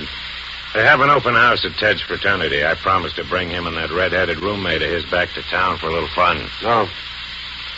Hey, somebody told me Ox Martin is getting out. Oh? When? This week, I think. Seems like he's been away forever. Well, it has to be 25 years. Yeah, this'll be a brand new world for him. No more guns, no more muscle. Shall we get in touch with him? What for? Well, we were partners. Al, that was a long time ago. Well, let's get dressed. We can have lunch before you leave.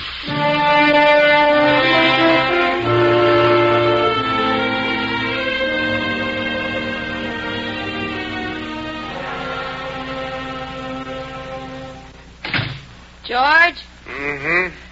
What are you doing home? I'm tired. Oh, you're tired. Well, isn't that too bad? Would you like to get into bed and have me bring your dinner? Can a guy get tired? If he can afford it. How much did you make today? $4.50. $4.50? Yeah. The kid next door steals more off newsstands. What were you breaking into? Hot rods? Elsie, these days everybody's locking their cars. Oh, you poor boy, isn't that tough? Maybe you ought to stick a card in the windshield with your name and address on it. Then people could mail their loot to you, and you wouldn't even have to get out of bed. Oh, lay off. It's going to be a sweet job explaining you to my uncle. Yeah? What uncle? Ox Martin. He's getting out Monday. He'll be meeting you. I want to know what you're doing. Why do I have to make character with him? Because he just might give you a job. So what makes you so sure he'll get back into action? Honey, Ox Martin is the toughest man this town's ever known. And the biggest. Yeah, but 25 years, a long time. He's still got connections. Frank Boyd and Hal used to be his partners. They were all in the hijacking business together. If he wants, he can move back in with him. Yeah, but they ain't hijacking anymore. They've got plenty of other touches. And what if they don't want Ox? If Ox wants them, he'll move in.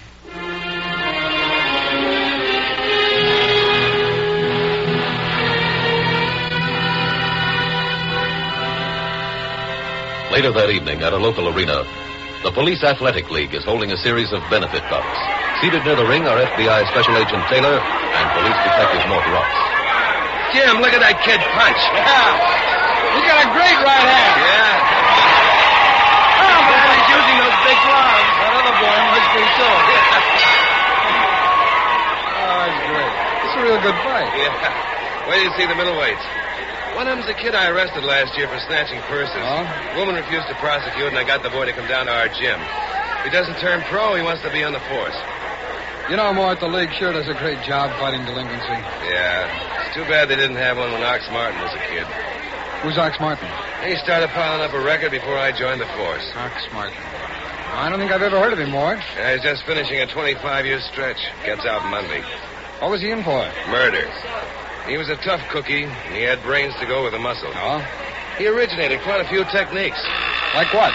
First hijacker ever to use detour signs to run the trucks into ambush.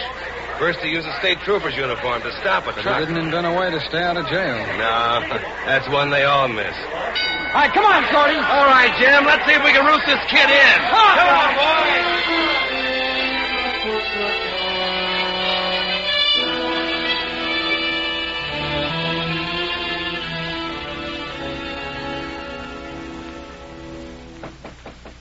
Yeah, just a minute. Is this the Lane apartment? That's right. Is Elsie Lane in? Who are you? I'm her uncle. Ox Martin? Yeah? Oh, well, gee, here, come right in. Come right in. Thanks. Yes. Hey, Elsie. Yeah? Hey, your uncle, Mr. Martin, is here. Oh, swell. She'll be right with you. Here, let me have your coat and hat, Mr. Martin. You just make yourself comfortable. Uncle Ox. Hello, Elsie. Gee, I don't know what to say except... Well, it's just wonderful seeing you. Yeah. Ain't it, though, huh? Yeah, same here. I guess she's changed some, huh, Mr. Martin? She ain't a kid no more, huh? Ah, she's a very attractive young woman. Well, thanks.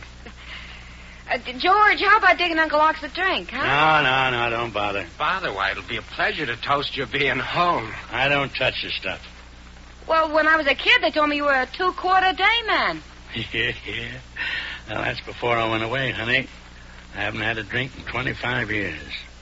Say, do you mind if I sit down? No, sit right here. Thanks a lot. I'm a little tired after my trip. That feels good. You got any plans, Uncle Ox? Huh? Plans? Plans about what? What you gonna do? Oh, I got a couple of ideas. You gonna work alone? I don't think so. I may hook up with some outfit. Shelby and Boyd are still around. Frank Boyd and Hal Shelby? Yeah, they're big men these days. That's so. Doing what? They got a lot of touch. Yeah, that'd be a good spot for you to move into, Mr. Martin. No, I didn't have anything like that in mind. Yeah, but you just said you wanted to hook up with somebody. I had something a lot different planned. Yeah, like what? Working with flowers. Oh, you mean muslin flowers? No, son. Just tending the flowers. What are you talking about? I was head gardener at the prison for over 15 years. I learned a lot about flowers. I'd like to get a job in that line. You mean be a gardener? A legit gardener? That's right. Huh? What's the joke? That's Elsie. Shut up! Elsie, what's so funny? I'll tell you later. Right now I'm going out for a walk.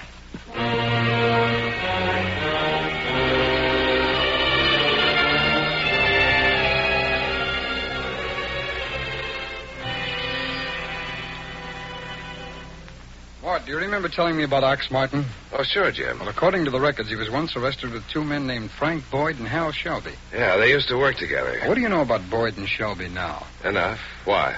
Well, the office just got word from Washington that they might be mixed up in handling the loot from a dock holdup back east. I'll give you a list of their warehouses. Oh, wait a minute. I haven't got enough evidence to get a search warrant.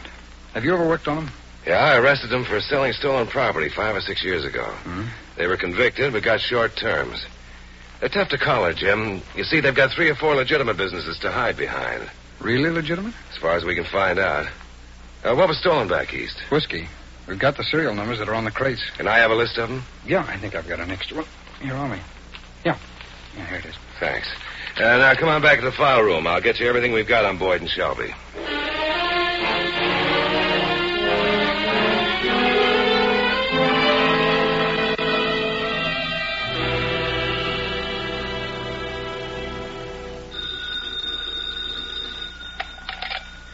Hello. Hello.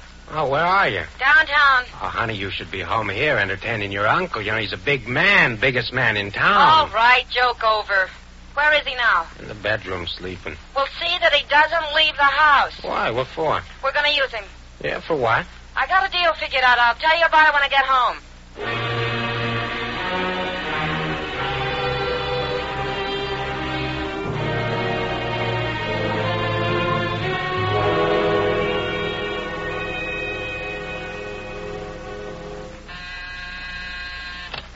Yeah? Somebody here to see you. Who is it? Her name is Lane. Says she's Ox Martin's niece. Oh, all right, send her in. Yes, sir. Hello there. Hello. Come right in. Thanks. Well, I understand Ox Martin's your uncle. That's right. I'm Elsie Lane. Well, sit down, Miss Lane. Thanks. Ox, get out, did he? Yes. I heard the other day he was getting sprung. You seen him? Yes. How is he? He doesn't look a day older, Mr. Boyd. Oh, that's fine. And he's real anxious to get back into action. Oh? That's why Ox sent me here. Well, I guess we could find something for him to do. He's not interested in the job, Mr. Boyd. But you just said... You were his partner once, weren't you? You and Mr. Shelby. Yeah, that's right. That's how he wants it to be again. Look, Miss Lane, that partnership was 25 years ago. As far as Ox goes, it still stands. He told me to tell you that, too. Then suppose you tell him something right back. Tell him to get a lawyer and sue us. He means business, Mr. Boyd. So do I, young lady. Now, if you don't mind, I've got some work to do.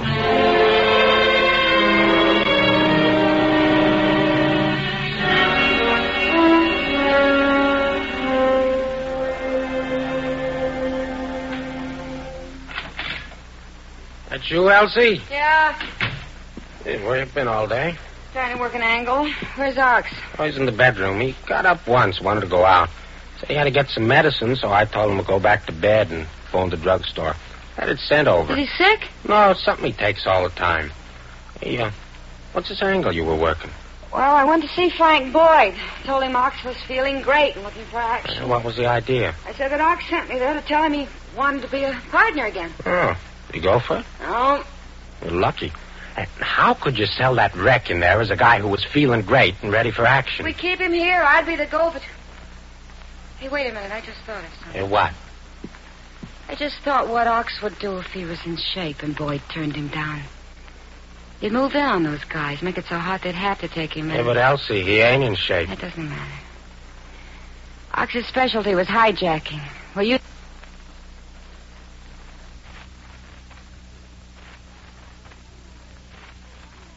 that against Boyd and Shelby. Well, what do you mean? We'll find out when they're sending a truck out, and it could be hijacked with the same tricks Ox used. Uh-huh. Then I'll write them a letter, admitting the hijacking and sign Ox's name. Hey, that ain't bad.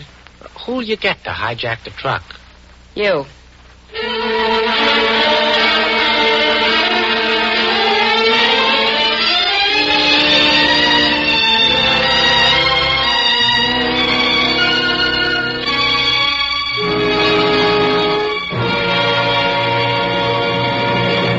We will return in just a minute to tonight's exciting case from the official files of your FBI. But now, listen. I guess that's the mailman, Helen. Our check from the Equitable Society comes today. Every month, right on the dot, those equitable checks come to members who have paid up their Equitable Independent 60s plans. They're checks that mean financial independence for life after you're 65 years old. And here's Mr. Duncan Cameron, who started one of those plans 26 years ago. You finished your payments last year, didn't you, Mr. Cameron? That's right, Mr. Keating. 1950 is the year I stopped working and started to enjoy life. In other words, Mr. Cameron, you're now enjoying the 3 freedoms that go with an independent 60s plan. First, freedom from money worries and job worries. Financial independence. My children will never have to worry about me, Mr. Keating. I'll be doing fine as long as I live.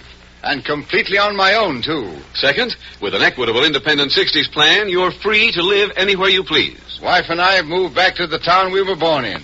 We'd rather live there than any place else on earth. Third, freedom to do the things you've always wanted to do. I bagged some mighty fine-tasting quail last hunting season. I think I've a better shot than ever. You know, Mr. Keating, the turning point in my life was the day my Equitable Society representative showed me you don't have to be in the high-income brackets to afford an independent 60s plan. That's a fact. You don't have to earn big money to begin an Equitable Independent 60s plan. Ask your Equitable representative to explain why you probably have a big head start towards independent 60s because of your Social Security and the life insurance you already own.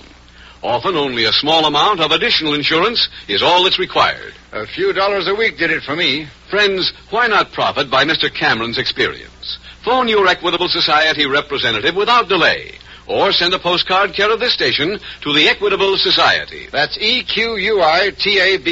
The Equitable Life Assurance Society of the United States. And now back to the FBI file, The Return of Father Crime.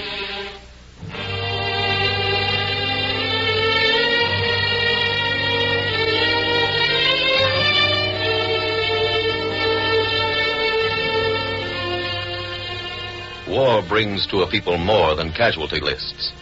It also carries in its wake a wave of crime.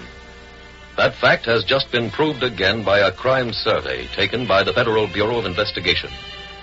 The study covered the period since last June, when the Korean War began. It shows a pronounced upswing in many types of crime. Mr. J. Edgar Hoover, director of the Federal Bureau of Investigation, in commenting on these figures, said, and I quote, "These increases reflect a criminal trend which, if unchecked, will greatly impair the security of the nation's home front. An increased public awareness of the seriousness of this menace is absolutely essential if America is to remain strong and free."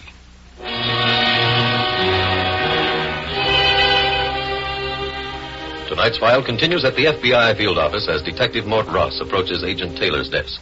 Jim, I've got some word on Boyd and Shelby. Oh, what's that? I heard a rumor they were trying to unload a shipment of whiskey. Hey, any proof? Not yet. You dug anything? Yeah, I think maybe Boyd and Shelby are back in business with Ox Martin. This just came in. What?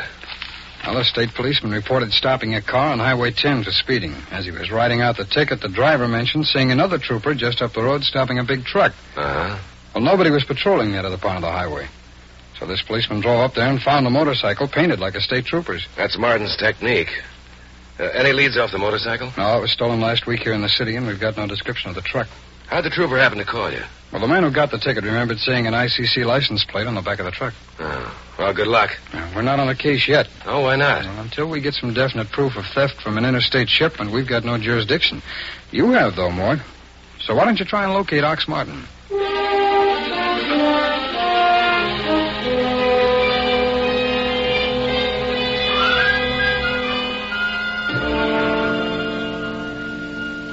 Hiya, Frank. Oh, hello, Al. How was the trip? Well, the golf was awful. The business was great. Wish I could say the same. What's the matter? Well, we've been having a little trouble. Wednesday morning, a dame shows up at the office. Said she was related to Ox Martin. Mm-hmm. She said she had a message from Ox. He wanted to move in for 1/3 of our action. Oh, that's great. It didn't turn out so funny, Hal. One of our trucks was hijacked last night. We lost a couple of 100 cases of whiskey. What? This morning, this letter arrived. To Frank Boyd and Hal Shelby.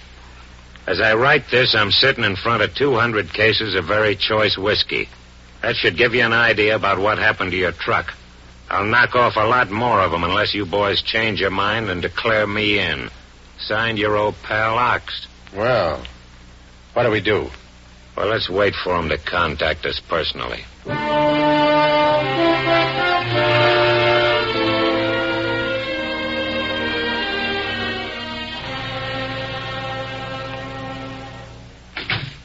Who's that? Me? Oh, thought it was Ox. Ox?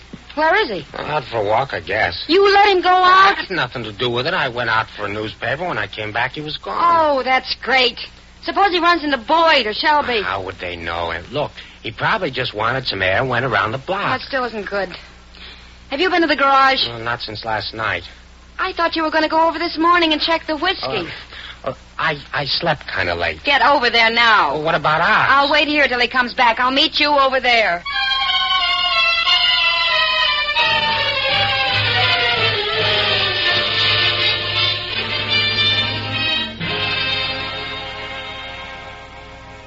Say, Frank, are you sending out those electric blankets tonight? Yeah, I plan to. I think we ought to put 2 extra men on the truck. That's a good idea. Mr. Martin to see you. What? Ox Martin? Yes, sir. Tell him to come in. You wearing a gun, Hal? Yeah. Come in.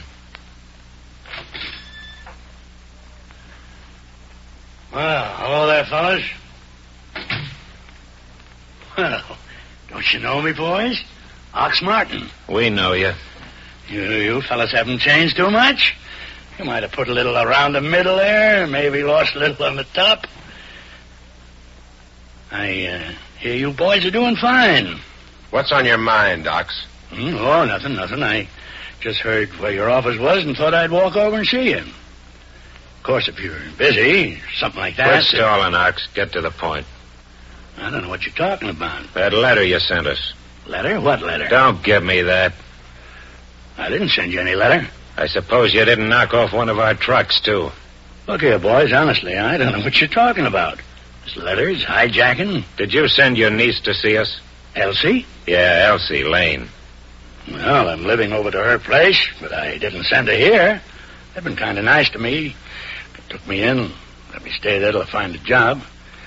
You see, I was head gardener in prison, and I'm going to look for something in that line outside. Frank, I think he's leveling with us. Yeah, well, what about the hijacking? I got an idea he's being used for a front. Ox, where is this place that your niece lives? Right down there in Thompson Street. Suppose we drive you home.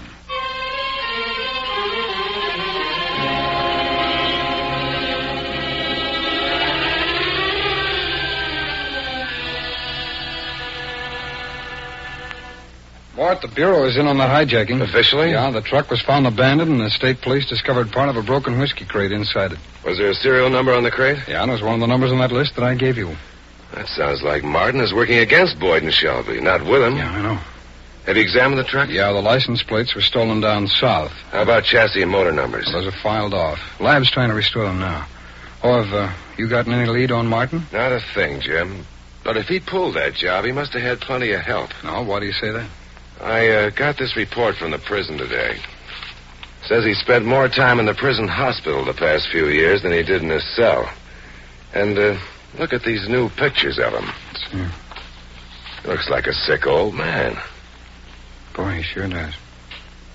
If he was in the hospital that much, he could still be needing medical attention. I've already thought of that, Jim. I checked our local doctors in the hospital, and he hasn't been near any of them. Mm-hmm. Did you talk to the prison about his state of health? No. Let's get him on the phone. They could give us a lead.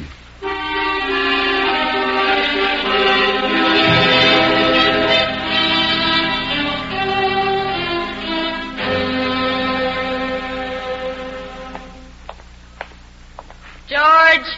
I'm back here. Ox come home? No.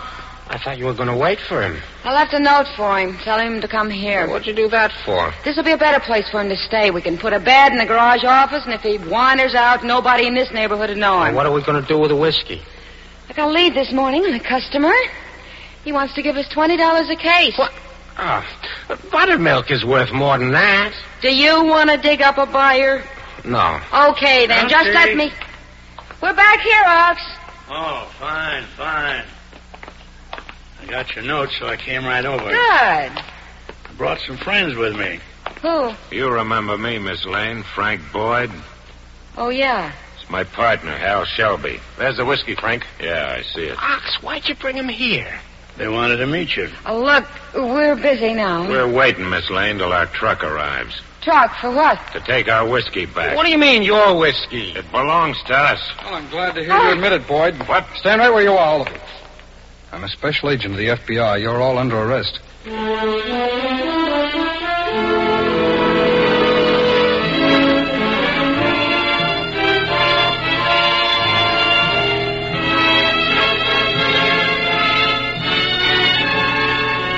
Frank Boyd, Hal Shelby, George Lane, and his wife Elsie were convicted in federal court on a charge of violating the federal theft from interstate shipment statute. Each received a sentence of 5 years. Ox Martin was released following the proof of his innocence, supplied the court by your FBI. The phone call made by Special Agent Taylor to the prison hospital where Ox Martin had been a patient was put through in order to learn whether Martin had been supplied with any prescriptions. Upon learning that he had, Agent Taylor and Detective Ross checked drugstores until they found the one which had filled the order for Ox's headache pills. The store supplied them with the address to which the medicine had been delivered. As they approached George and Elsie Lane's place, they saw Ox Martin come out with Boyd and Shelby, get into a car, and drive off. It was then a simple matter to follow them to the garage. And so your FBI, in cooperation with the local police force, closed another case, closed it, and removed 4 more criminals from circulation. Removed them so that at least for a while, they will no longer be a danger to you, the American people.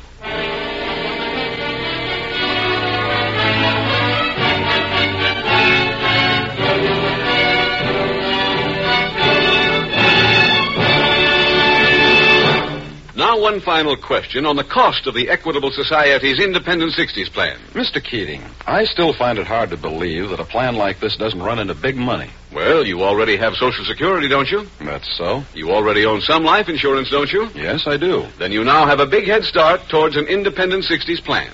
A comparatively small amount of additional life insurance may be all that's required. Get the exact figure from your Equitable Society representative, or send a postcard care of this station to the Equitable Life Assurance Society.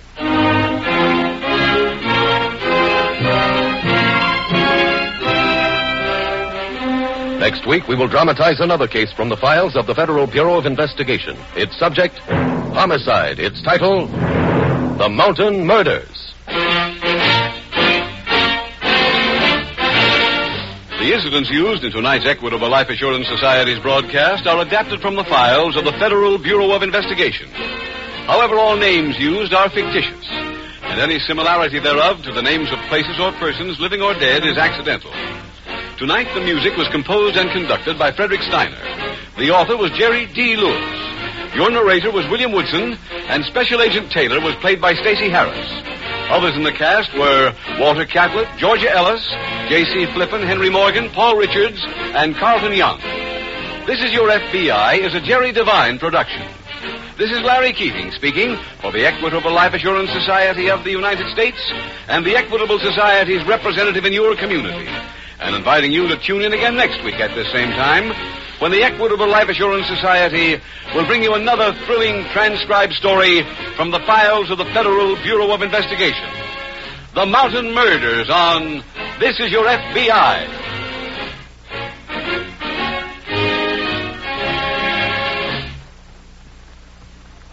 Stay tuned for the adventures of Ozzie and Harriet. There's fun for the whole family when Ozzie and Harriet come your way next. This is ABC, the American Broadcasting Company. The Equitable Life Assurance Society presents This Is Your FBI.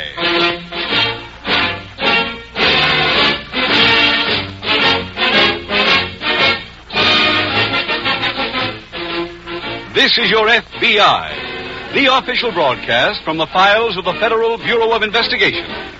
Presented transcribed as a public service by the Equitable Life Assurance Society of the United States and the Equitable Society's representative in your community.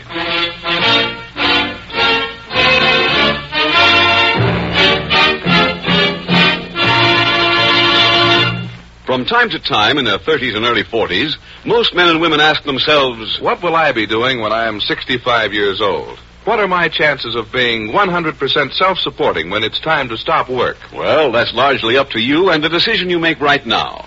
One such opportunity for an important decision will be offered to you in our middle commercial. It tells about the Equitable Society's Independent 60s plan. This plan means exactly what it says. Financial independence for you in your 60s. Do you like that idea? Then please listen carefully to this important message from the Equitable Society coming in about 14 minutes.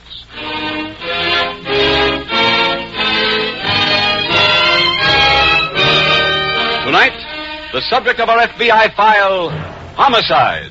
Its title, The Mountain Murders.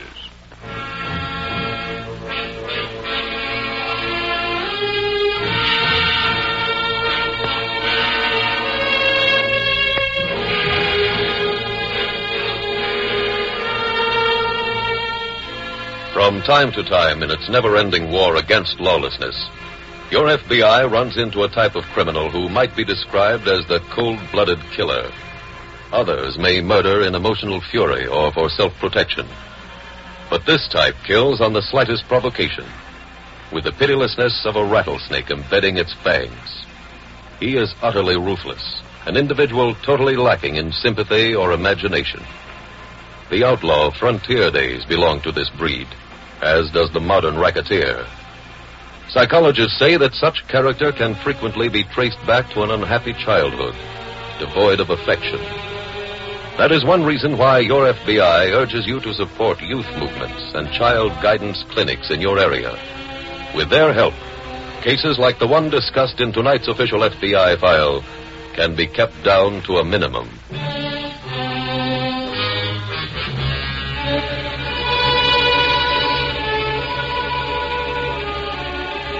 Tonight's file opens in a mountain shack located in a southern state. A lanky, raw-boned man sits on a chair tilted against the wall, his hat almost covering his eyes as he idly fingers his guitar. Near the window, a lean woman pushes her hair from her face and resumes patching a faded pair of jeans. Roy? Yeah? Back acres need plowing. Sure do. Gonna get to 'em? Mm-hmm. When? As soon as I'm feeling up to it. That be very long? No telling.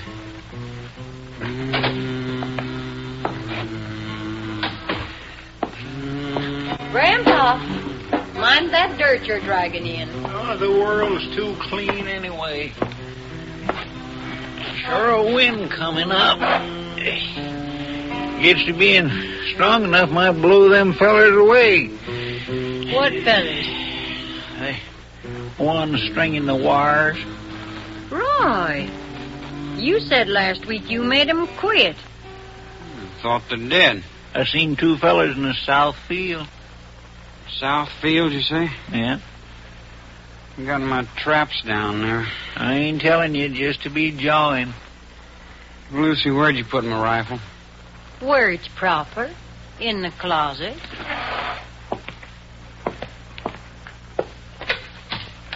They was right close to where the fence needs mending. I'll find them. You got shells? Yeah. Enough to take care of both of them.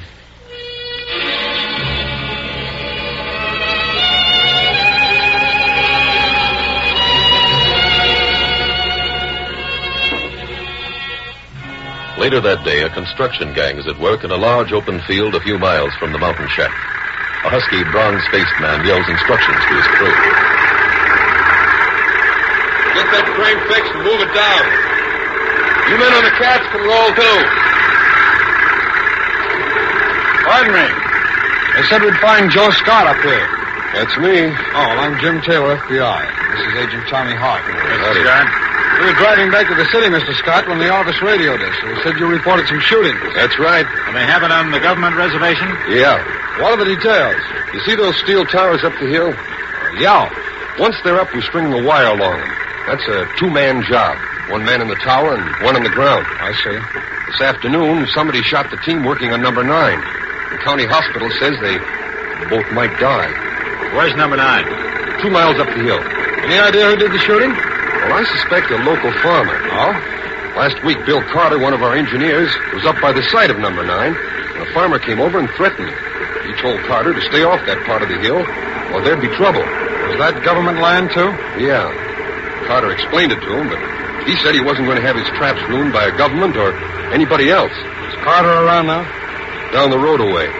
Jim, how about me going to county hospital and seeing the wounded man, huh? All right, Tommy. I'll interview Carter. Meet you later at the construction shack.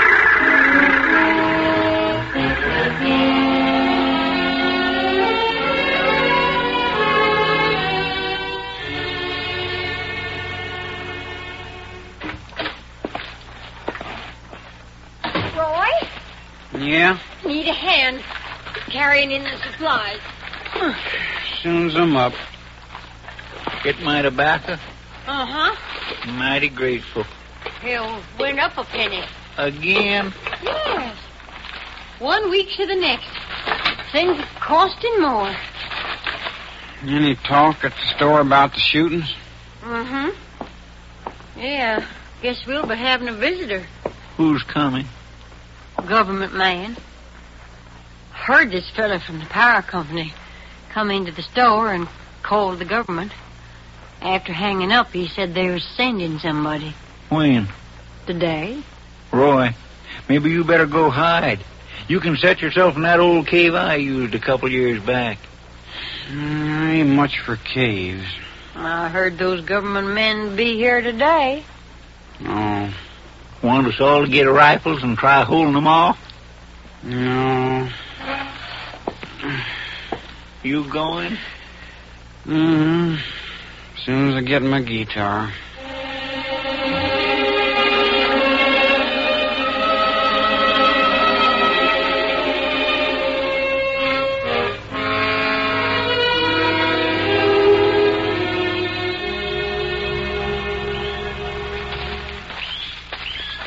Carter, Yeah, Joe? would you come here a minute? Yes, sir. This is Mr. Taylor, the FBI. Oh, Hi, Mr. Taylor.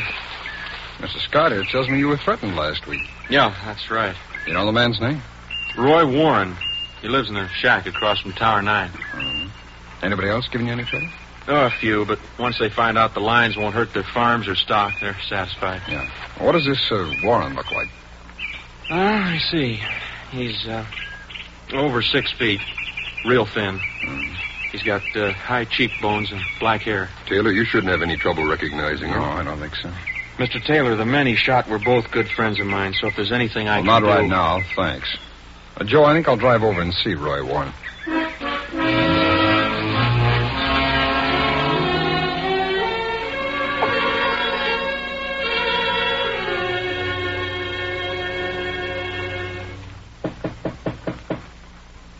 Who can that be? No idea.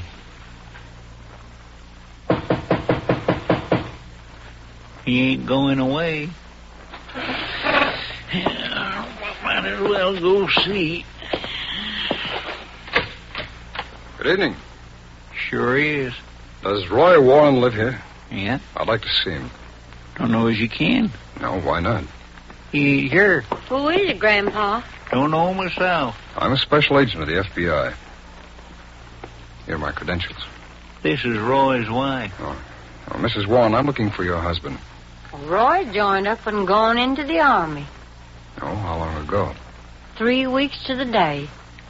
Why'd you want to see him? Well, I've been told he shot 2 men working on the power lines. When? This morning. You can see for yourself how that can't be. Where's your husband stationed, Mrs. Warren? Well, I've got no notion. Roy ain't much hand for writing. Well, if he's in the Army, I can locate him. Think you'll be getting to see him? I'm hoping to. Tell him me and Grandpa are both fit. I'll do that.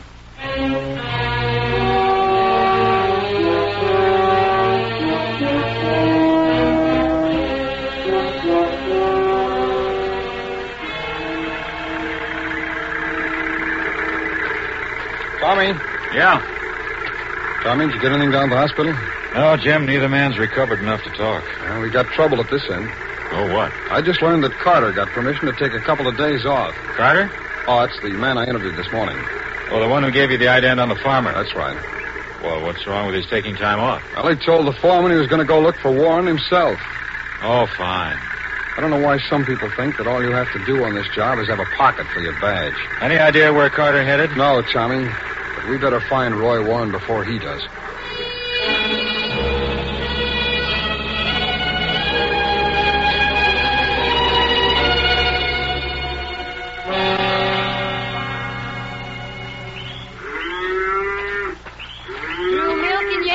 Pail ain't even damp. Oh, it's the second day she's been dry. Yeah. Hey, who's that? Where? Feller coming to us? He's a stranger. I'll fetch my gun. Never saw him around. Stand there, mister. Okay. What you want? Some water. Why? I'm thirsty. Plenty other places got wells. I just happened to be passing here. Where was you heading? Up the hill. I'm with the power company. And, mister, you don't have to walk around with your gun anymore. That man's been captured. Who? The one who shot 2 of our men last week. You say they found him? Uh-huh. He was identified by the men he shot. Turned out he came from up north. The law got him? Yeah. The well's out back of the house. Go get yourself a drink. Thanks very much. My horse needs shoeing.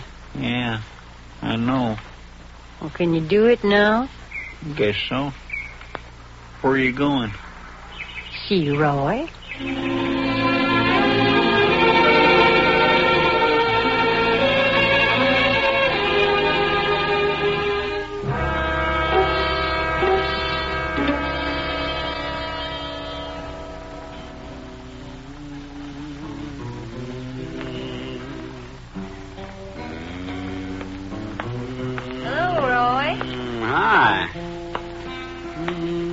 Feller from the power company come by today. Talk to him? Uh-huh. What do you want? Well, he give me and Grandpa some news. What kind? Said they caught the feller shot those men. Hmm? Told us he was from up north someplace. Well, what do you know? Means you can come on down home. Yeah. You just stay where you are. Roy, he's the one that told me. Guess it ain't true. Remember me, Warren? You warned me to stay away from that field. Yeah. Too bad you didn't listen to him. Those other two fellas never would have got shot. Get up, Warren. We're going down to the valley. What for? So I can turn you over to the police. You ain't doing nothing. Grandpa. I got a gun too, young fella. You was so busy following Lucy you never thought to look around and back. Roy, what do you think we ought to do with him? Same thing we generally do. Well, That's right.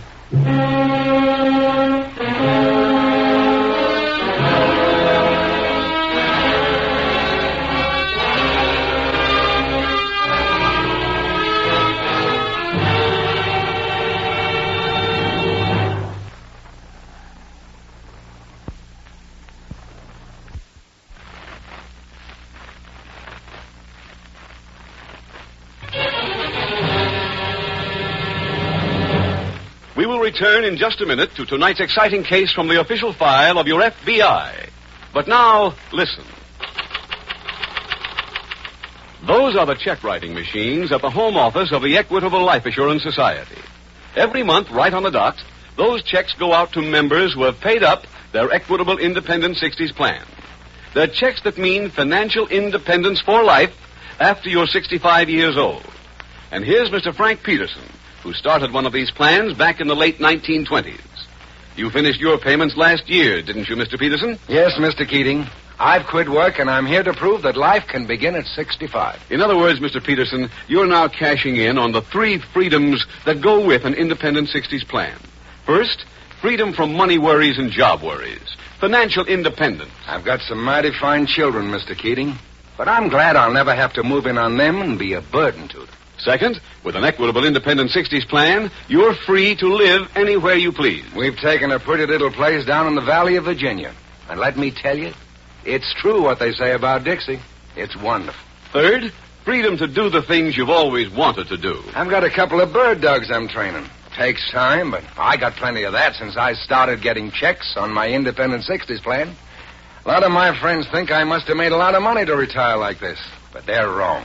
You don't have to make a big salary to afford an Independent 60s plan. That's a fact. You don't have to earn big money to begin an Equitable Independent 60s plan. Ask your Equitable representative to explain why you probably have a big head start towards Independent 60s because of your Social Security and the life insurance you already own. Often only a small amount of additional insurance is all that's required. A few dollars a week did it for me. Friends, why not profit by Mr. Peterson's experience? Phone your Equitable Society representative without delay, or send a postcard care of this station to the Equitable Society. That's EQUITABLE. The Equitable Life Assurance Society of the United States.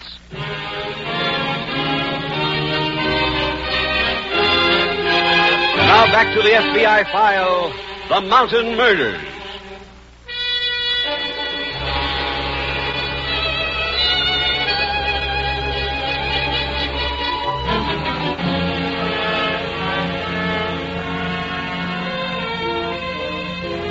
Some of Special Agent Taylor's words, which you heard a few minutes ago, are so important that they warrant repetition. Speaking of Carter's ill-advised attempt to find Warren's hideout, Agent Taylor said, "Why do some people think all you have to do on this job is have a pocket for your badge?"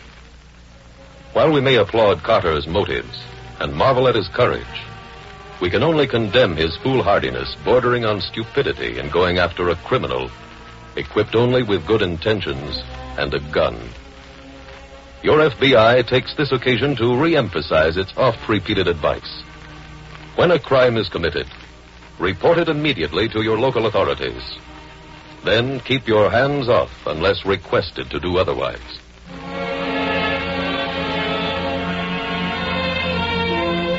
Tonight's FBI file continues later that afternoon as Special Agents Taylor and Hart work with Foreman Joe Scott searching the mountainside. Taylor, where's that map? Tommy's got it. Yeah, here it is. Hold it out, Tommy. Yeah. The pilot said he spotted Carter's Jeep there. Yeah. That's where we are now. Well, he might have been a little off. Yeah, that's true. I think we ought to keep moving, huh? Okay. How much more daylight, Joe? About 2 more hours. Wait. Look over there. That's Carter's Jeep. Yeah. Must come off that cliff. Never saw one that cracked up. Well, if I'm right about the cliff, Carter should be around here close by. Come on, let's look. Joe, you put any towers up on that cliff? Mm-hmm. Then you know the road up there. How is it? Not really a road, Taylor. More of a trail, and it winds past the caves. Huh? Hundreds of them all over the face of the mountain. If Warren's in one, you'll never find him. Why not? Well, most of them are connected, like rooms in a railroad flat. Take an army to flush Wait a them minute, out. hold it. Carter. Pull him over. Easy. It's a bad head wound. Mm-hmm. That doesn't look like one he'd get in a crash. You better get him to the doctor quick. Oh, I'm afraid it's too late for that. Carter's dead.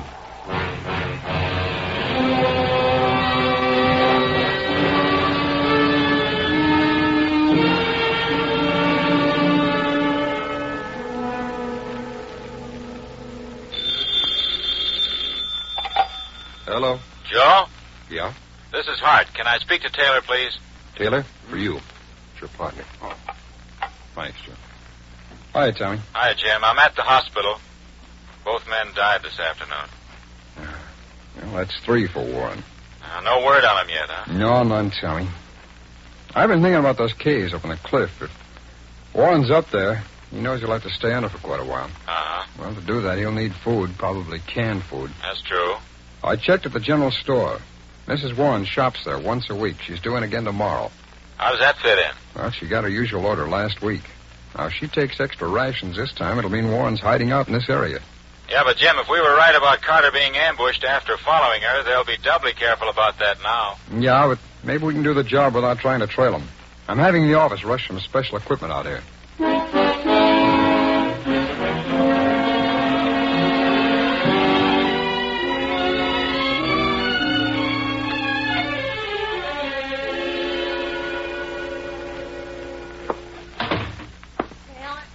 I'm back. I can see that. Cans are sure heavy. For Roy? No, his are out in the saddlebag. Oh. Roy's getting to be known. His picture's all over the village. Ain't no sense to that. Folks there know him now. Yeah, the power company's put up a reward. How much? $1,000. Seems those 2 fellers he shot died. Thought they would. Looks to be clouding up. It is. I better take my coat. Where are you going? Bring Roy his food. I'll stay clear of the trail. Yeah, best if you did.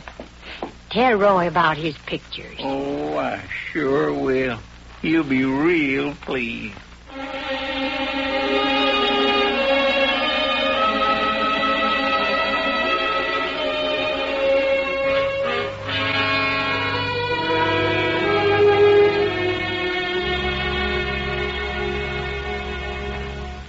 Joe, move your chair over here next to Tommy's, will you? Okay.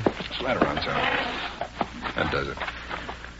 You probably recognize this, Joe. It's an aerial photo of the east slope. Mm-hmm. It was made before you put up those towers. Now, would you locate them for us? Can I mark the picture? Yeah. Yeah, go ahead. The first one's here on top. And they string down this way. And how far apart, Joe? 1/4 mile. Number 2's here. Yeah. And this would be 3. Well, that's all we'll need. Need for what, Taylor? Spotting. Tommy, suppose you climb Tower 1 up here. Yeah, sure, Jim. Joe, will you handle the middle one? Glad to. And I'll be up on number 3. Now, the minute either one of you see anybody heading up the hill, call it in. How? Those things in the corner are walkie-talkies. We'll show you how to work them, Joe. Okay. Each of us will have one of these copies of an aerial photo.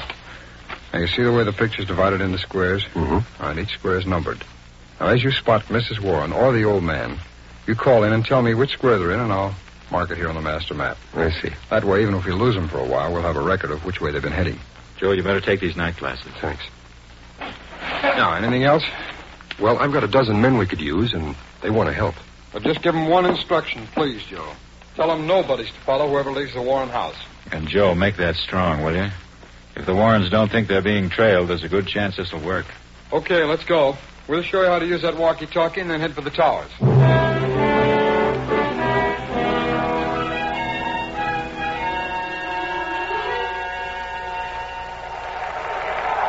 Jim? Come in, Tommy. The old man's just leaving the house.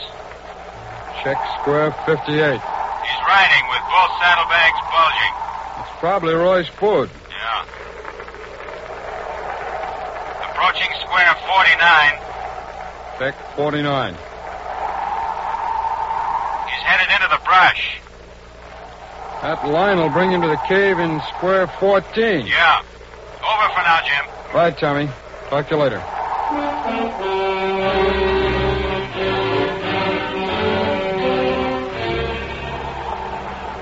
Taylor? Yes, Joe? He's in square 36. Check 36. That means he's double tracking. Making sure nobody's following this time. I'm losing him. He's moving into the woods. Tommy? Yeah, Jim. You see him? No. No, I'll call if I spot him again, Jim.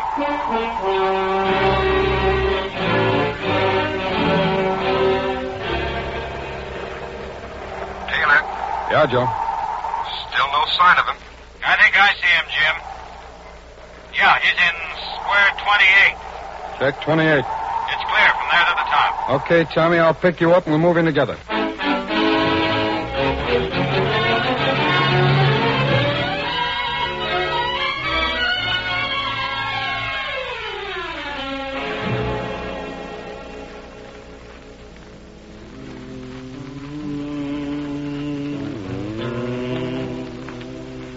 Hi, Roy. Hello, Will. Hungry? Oh, sure am. Food's in saddlebags. Come on. You like being up here, Roy? Mm-hmm. That's good, 'cause it'll be home for quite a spell. Why? Those 2 fellas you shot, they died. Oh, The power company's real mad. they can get more men. They put up $1,000 reward. For me? Uh-huh. Say, Will, I clean forgot to ask you. About what? The turkey shoot. Who won it? The Pike boy. Too bad I wasn't there. I can shoot better than him. Yeah, you proved that. Well, sounds like he's glad to see you. So am I. What? Don't move. We're special agents of the FBI. You're both under arrest.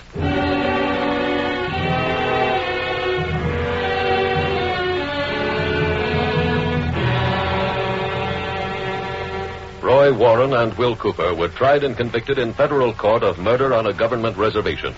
Each received a sentence of life imprisonment. As you have heard, a physically close surveillance was impossible in this case. As you have also heard, Special Agents Taylor and Hart improvised with what materials were available to them and apprehended the criminals.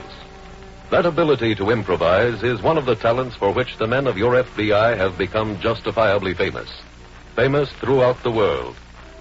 no two cases are ever exactly alike. Probably for the simple reason that no two human beings are perfect duplicates. Therefore, each investigation calls for its own particular method. The need of law enforcement officers for so many different types of knowledge is what has elevated police work to the status of a profession. A profession devoted exclusively to the welfare of you, the American people.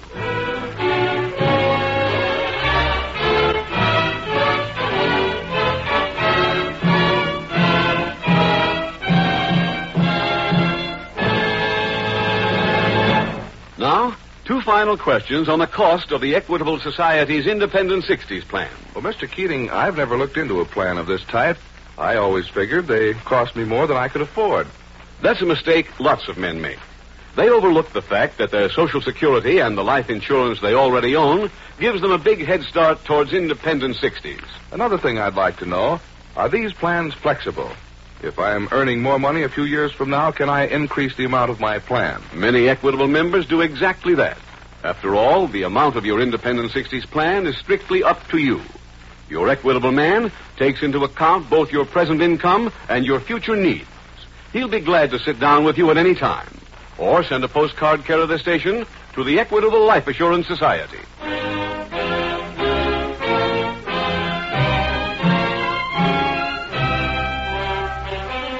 Next week, we will dramatize another case from the files of the Federal Bureau of Investigation. Its subject, espionage. Its title, The Traitor.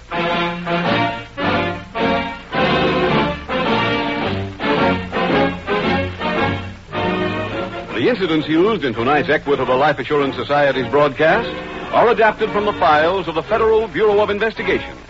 However, all names used are fictitious, and any similarity thereof to the names of places or persons, living or dead, is accidental.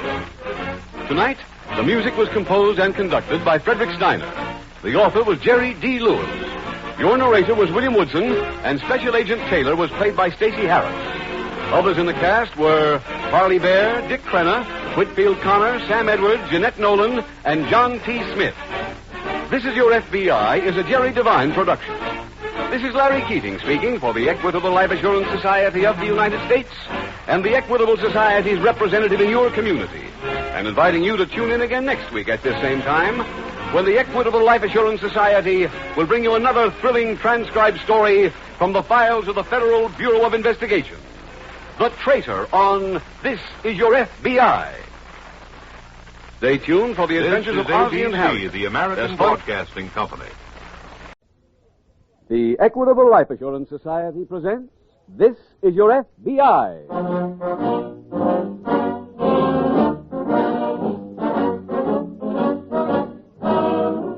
This is Your FBI, the official broadcast from the files of the Federal Bureau of Investigation.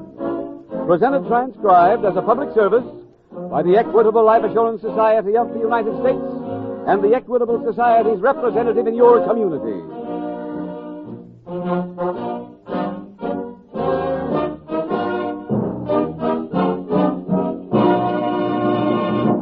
From time to time, in their 30s and early 40s, most men and women ask themselves, what will I be doing when I'm 65 years old? What are my chances of being 100% self-supporting when it's time to stop work? Well, that's largely up to you and the decision you make right now. One such opportunity for an important decision will be offered to you in our middle commercial. It tells about the Equitable Society's Independent 60s plan. This plan means exactly what it says. Financial independence for you in your 60s. Do you like that idea? Then please listen carefully to this important message from the Equitable Society coming in about 14 minutes.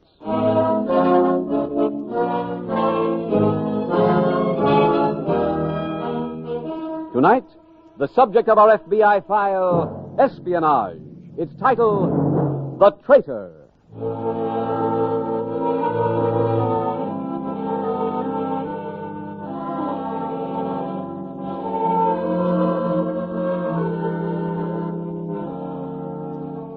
Guarding against enemy spies is one of the oldest problems of law enforcement.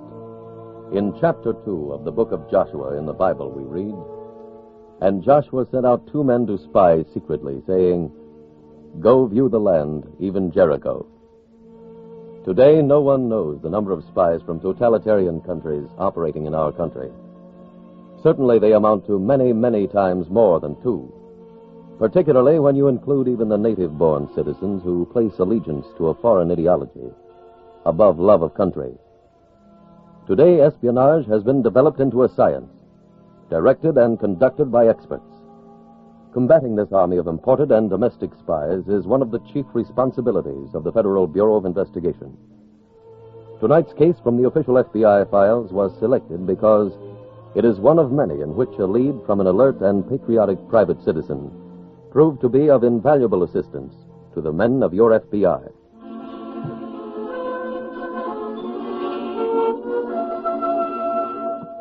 Tonight's FBI file opens on the deck of a small passenger ship in the Mediterranean. It is late at night as a passenger leans against the rail, idly watching the boat's wake.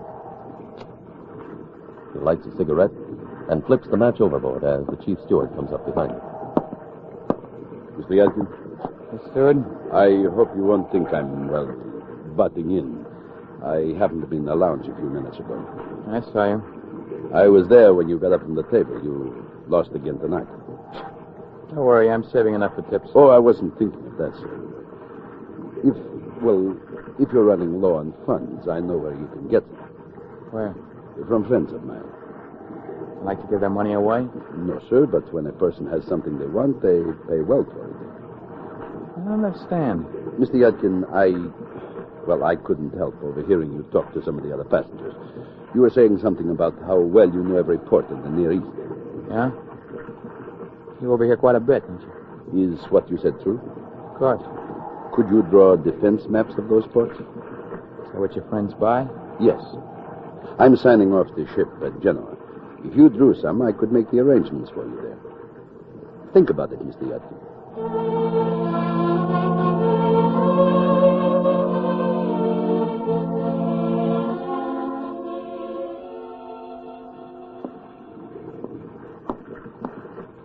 Oh, steward? Yes, Mr. Yadkin. I played again tonight. I saw you at the table, sir. I'm ready to discuss your proposition. Oh, that's fine, sir. Tell me a little more about it, There isn't much to tell. You have certain information. I give it to them. My friends pay you. It's that simple. You say they pay well? Yes, sir. How well? Well, that depends on the assignment. Oh. Pardon me, sir. Huh? Yes, that's me. Mr. Yadkin's wanted in the lounge, sir. Oh, thank you. I'll be right there. Very good, sir. Now, we get to Genoa tomorrow, don't we? Tomorrow morning. If you had the map finished by then, I could take you to meet one of my friends. All right. I'll have it ready.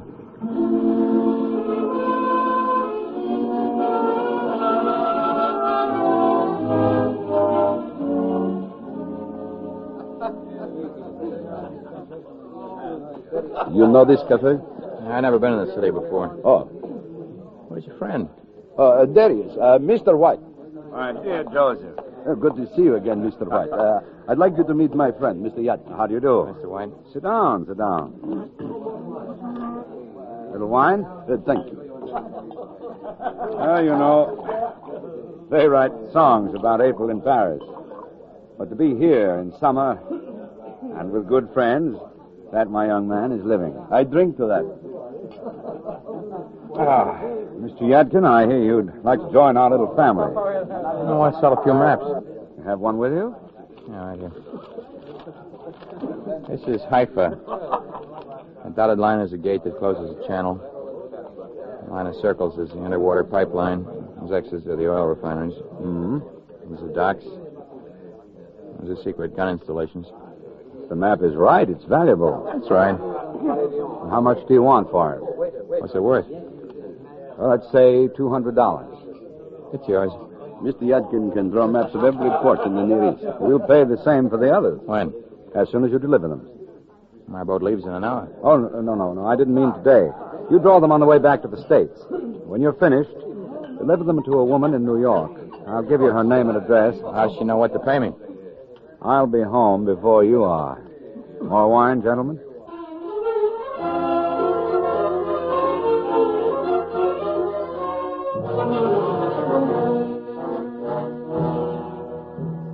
Ten days later, at an FBI field office in the United States, Special Agent Jim Taylor is writing a report when a man approaches his desk. Mr. Taylor? Yes, that's right. My name is Peter Stutzman. Oh, the agent in charge called and said you were on your way here. Have a chair, please. Oh, thank you. He said you were a seaman on the SS Fidelity. Yes, sir. And one night on our last voyage, I heard our chief steward ask a passenger to sell his friend some maps. Oh, where? Near East Ports. The steward's name was Joseph Pembina. And the passenger's name? Alex Yadkin. Alex Yadkin. Yes, sir. He agreed to draw a map and go to Genoa with Mr. Pembina and meet a friend. I don't know the friend's name. But they said something about the cause. Oh? Mr. Yadkin was traveling with an American passport. You say he got off the ship at Genoa? Yes, sir, they both did. Pembina signed off there, but Mr. Yadkin returned and made the trip back here with us. Uh-huh. He stayed in his cabin all the way across, making more maps. Here, I have copies. Well, how did you get them? Well, he drew them on a pad. I went into his cabin and took the page under the one he used. You can see the lines he drew here. See, they came right through. Yeah. Did you see him when he left the ship here? Yes, sir. After he got through customs. He gave his trunk check to the man from the Hotel Star. That's all I know. Well, thank you very much. It's all right. I hope it helps. Well, we'll start checking the maps and Mr. Yadkin right away.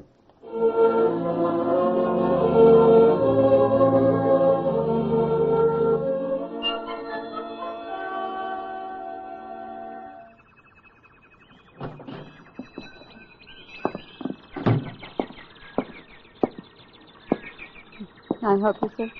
Yeah, please. Birds, tropical fish. I'm not looking for a pet. Well, that's all we have. I wanted to see Mrs. Desher. I'm Mrs. Desher. I'm Alex Yadkin. Well, the man from the boat. Got a report on you. A report? Information about you, who you are, where you're from, usual thing. You have those maps? Yeah, here. Thank you. Well, I'd like to be paid. How many are there? 3. $600. Where are you staying? Hotel Star? Yeah, as soon as the maps are gone over, I'll call you. Well, it might take a while. A week or so. Well, couldn't you call Mr. White and ask him to speed it up a little? No, there are 3 steps between us. I never contact him directly. I'll get your money as soon as I can. Hey, tell me, is there a report on everybody? Yes. I'd like one on Mr. White. He's a man who'd give any friend the shirt off his back and get into a business deal with the same friend and drive a bargain so hard the shirt would be returned with interest. It's good to know. Well, don't let it bother you. Why not? You'll be dealing with me, and I'm easy. I just get the shirt back. No interest.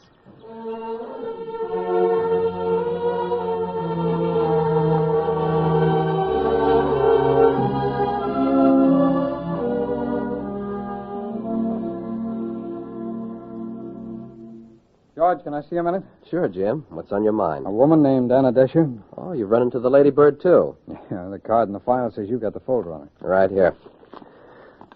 I'd like to take a look. Yeah, but I can't. I'm due out on a surveillance in 20 minutes, so how about a quick fill-in, huh? Nothing definite, but everything points the wrong way. Oh?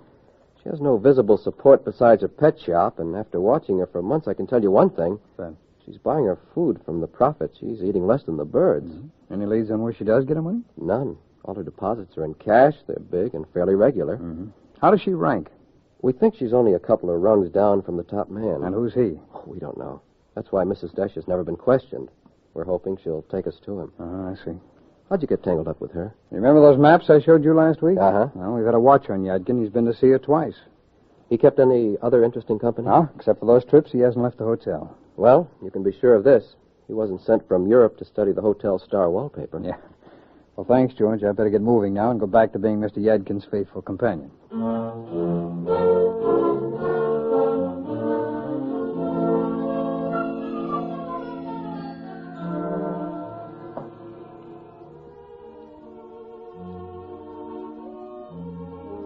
Mrs. Desher? Sorry about being late. Oh, that's all right. I know the pay is good for these maps, but the hours are awful. But you can stop making them. Huh? Firm gone out of business? Now I've got another assignment for you. You want it? Do I get paid? Of course. When's it start? The minute you get to Havana. Where? Havana, Cuba. You'll meet a friend down there. Who? Joseph Pembina. What's he doing in Havana? Getting information. His name there is Villas. When do you leave Europe? Right after you. Here. Yeah. Enough there to cover everything. Book your passage and call me, so I know what ship you're on. When will I see you again? Not till you return. What's the assignment? I'll cable you on the ship. Give you all the details.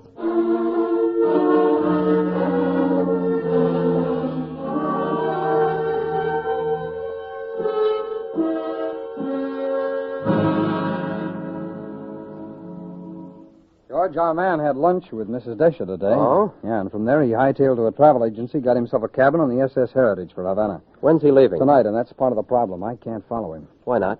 Well, the boat's full. I told the SAC about it. He's calling Washington now. Mrs. Desha withdrew $2,000 in cash this morning from her bank. Oh? Well, that's what must have been in that envelope she gave him. He paid cash for his ticket? Yeah. George, you suppose the head man is in Havana? Oh, I doubt it. This is the first Cuban angle we've run into. Well, let's get I'll get it. Okay. Agent Wells. Oh, just a minute. The SAC for you, Jim. Thanks. Taylor. Yes, Mr. Carroll. You have? Uh-huh. Yes, sir.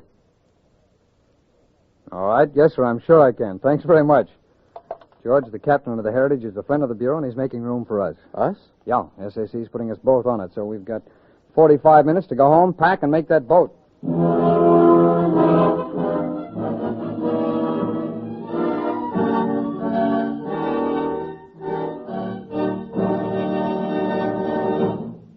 We will return in just a minute to tonight's exciting case from the official file of your FBI. But now, listen. It's the first of the month, Evelyn. I guess that's the postman with our check from the Equitable Society. Every month, right on the dot, those equitable checks come to members who have paid up their Equitable Independent 60s plan. They're checks that mean financial independence for life after you're 65 years old. And here's Mr. Edward Fontana, who started one of those plans in 1927. You finished your payments last year, didn't you, Mr. Fontana? That's right, Mr. Keating. My son took over my law practice, and I'm taking life easy. In other words, Mr. Fontana, you're now enjoying the 3 freedoms that go with an independent 60s plan.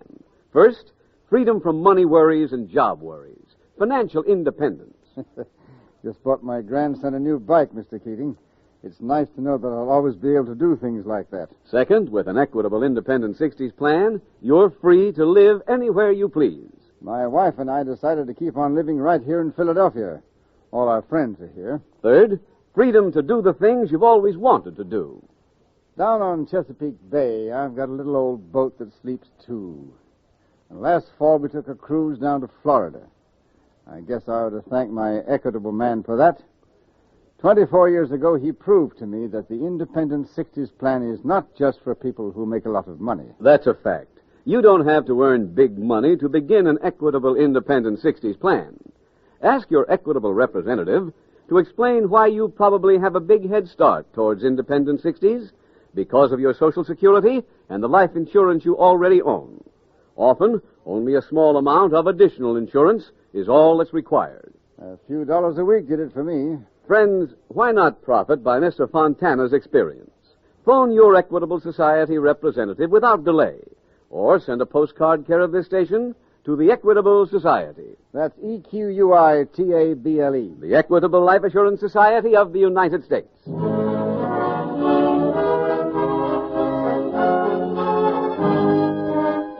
And now back to the FBI file, The Traitor.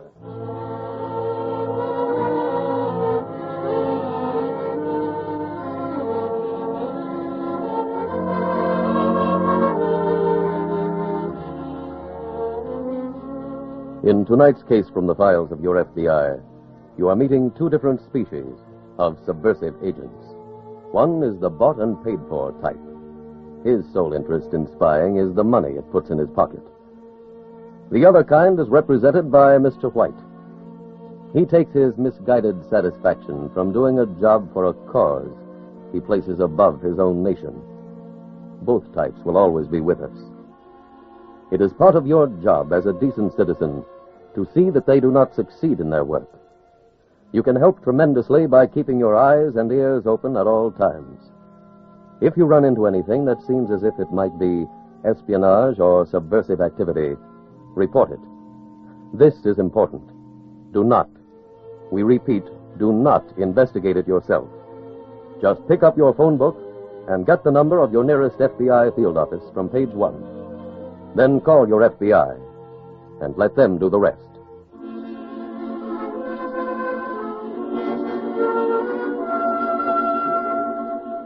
Tonight's file continues aboard the SS Heritage en route to Havana. Special Agent Taylor is on deck when the captain approaches. Taylor, here's a cable for you. Oh, thank you, Captain. I got a copy of one Mr. Yadkin just received. Came in about the same time as yours. Oh? Here you are. Thanks very much. Captain, they said you were looking for me. Oh, it's all right, Mr. Wells. I had a cable from Mr. Taylor, but I found him. I'll see you both at dinner. Thanks again, Captain. Right. George, we got word from the office to meet somebody from Cuban intelligence named Gonzalez.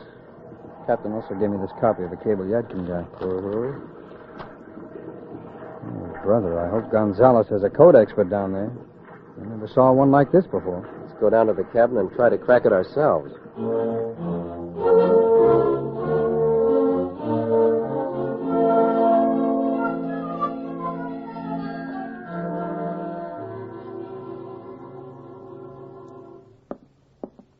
Senor Gonzalez? Si, senor. Taylor, FBI. Oh, it's nice to meet you. Thank you. I heard that you were coming down with Senor Wells. Well, Agent Wells is out now following Yadkin. Oh, I see. We're pretty sure that he's meeting somebody this morning. Oh, who? Well, that I don't know. Tell me, do you have a code expert? Oh, si, senor. Very good one. Fine. If he can break this, it'll help a lot. It's a copy of a cable that Yadkin received on the boat. I see. Have you checked into a hotel yet? Yes, the one on the corner, but that's all we did. I haven't even washed or changed my shirt yet. Well, you go do that, senor. By the time you come back, we may have this code broken and find out what your suspect is doing here.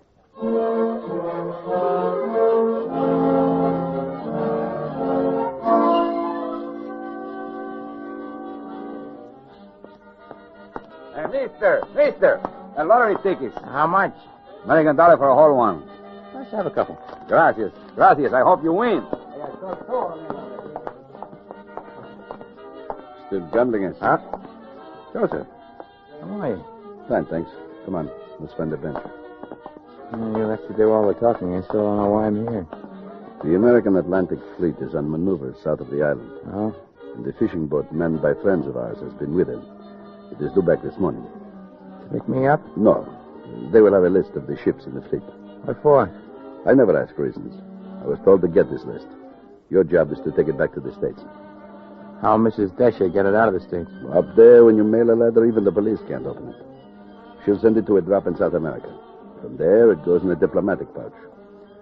That ship you came on sails this afternoon. You have your return space? No. You better go get it. What about the list? I should have it by then. Wait in your room. I'll deliver it to you as soon as I can.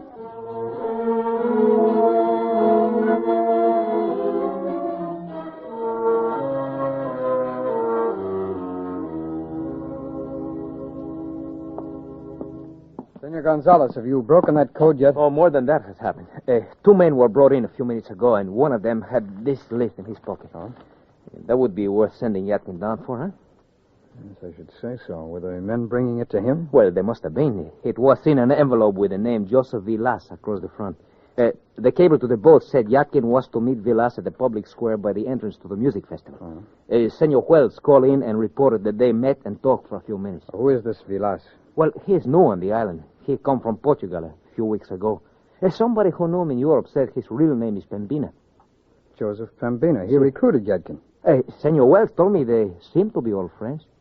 These 2 men you arrested, they know you've got this list? Oh, no, senor, no. It was taken from them when they were searched at the jail. This list was then thrown into the property box. They probably think it's still there. Why, senor? Well, if you were to release them and let them take this without any questions, they'll deliver it to Vilas. But if we do... excuse me, senor. Certainly. Hello. Si, senor Wells. He's right here now. For you, senor. Oh, thank you. Yeah, George? He did? For when? Yeah.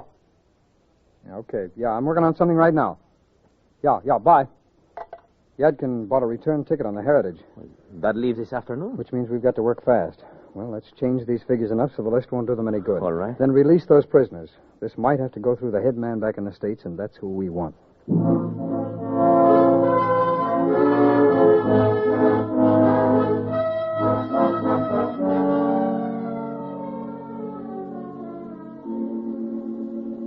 That afternoon, Alex Yadkin caught the boat back to the United States. On the same ship were FBI agents Taylor and Wells. Upon their arrival in this country, Yadkin was kept under further surveillance. A few days later, at the FBI field office. George, the SAC just got a report from Washington on that ring. What's the word? Immigration's finished their investigation on Yadkin, Mrs. Desha, and the rest. And? And Yadkin's clean. He got his citizenship through regular channels, but Mrs. Desha's in trouble. 3 others are illegal aliens. I thought she was a citizen. Oh, she's got the right set of papers, but she got them through fraud. Oh. Immigration's holding off till we're through with her. How about the rest? Well, the SAC said he didn't care either way about them, so they'll be picked up any minute. Well, everything's gelling at the same time. No, what else is there? I just got some news on the head man. We intercepted something mentioning a Mr. W. and indicating he decided things. Yeah, that's a start. Yes, but the clock's running for them. Pardon me, Jim. Sure. Wells. Yes, Freddie. He has? Right away. Jim, that was a report on Yadkin. He's left the hotel and he's heading uptown.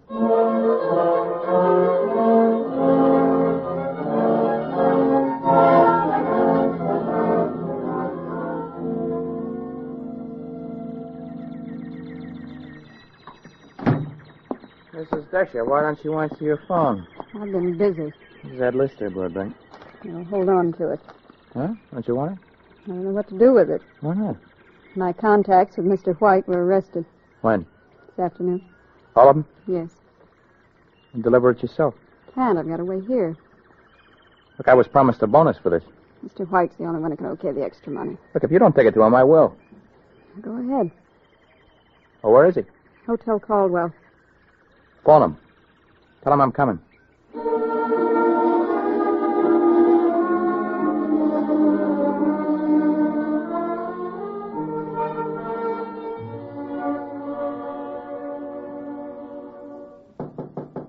Coming. Hello, Mr. White. Remember me? Well, of course, Alex. Come in. Been a long time. Here's your list. Yeah, fine. Just put it in this envelope. Oh, do you want to see it? No, that's not necessary. The envelope's addressed and stamped. Mail it on the way out. Mr. White, before I go, I'd like that bonus. My boy, I'm surprised at you. Why? Money is energy. The cause needs every ounce of strength it can get. Yeah, is that a long way of saying I don't get paid? No, of course not. You'll receive something. But part of your salary must be the joy of knowing that you're helping shape the new world. That's worth something, isn't it? No. Alex, I'm disappointed in you. You're the only member of my family taking this attitude. I'd still like to be paid. All right.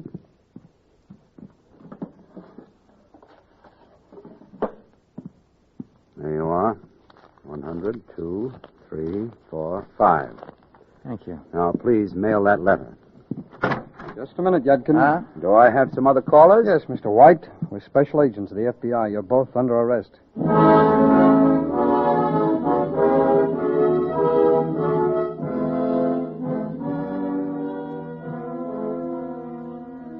All members of the spy ring described in tonight's case were arrested, tried in federal court, and convicted. Because Alex Yadkin and Mrs. Desha were not Native Americans, it is important to point out here that they are the great exceptions to the rule, so far as America's foreign-born population is concerned. For of that group, the overwhelming majority is loyal to this country.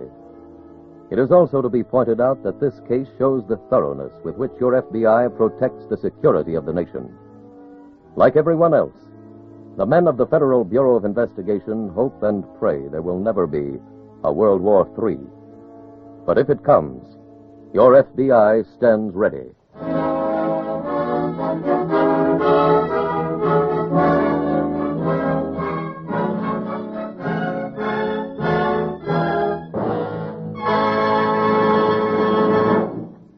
Now, two final questions on the cost of the Equitable Society's Independent 60s plan. Mr. Keating, does this plan take into account what I'll get from Social Security? It certainly does. That's one big reason why the cost of an Independent 60s plan is so moderate. But can I start now with an inexpensive plan and expand it later if my salary goes up? Many Equitable members do exactly that. After all, the amount of your Independent 60s plan is strictly up to you. Your Equitable man takes into account both your present income and your future needs. Get the exact figure from your Equitable Society representative, or send a postcard care of this station to the Equitable Life Assurance Society.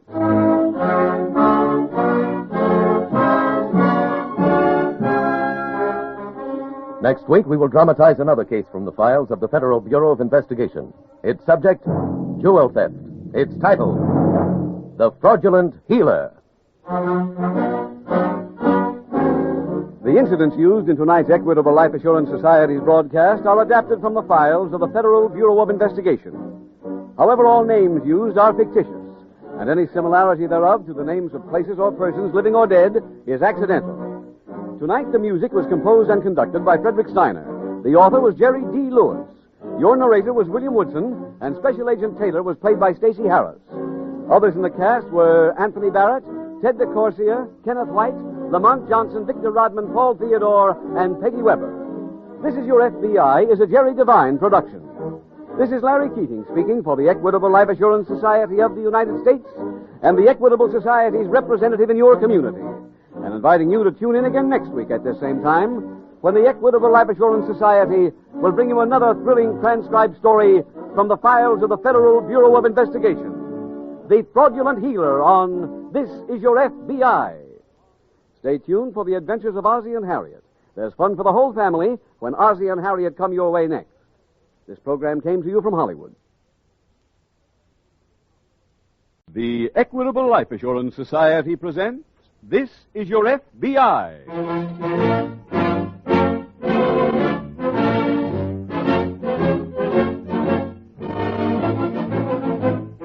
This Is Your FBI, the official broadcast from the files of the Federal Bureau of Investigation.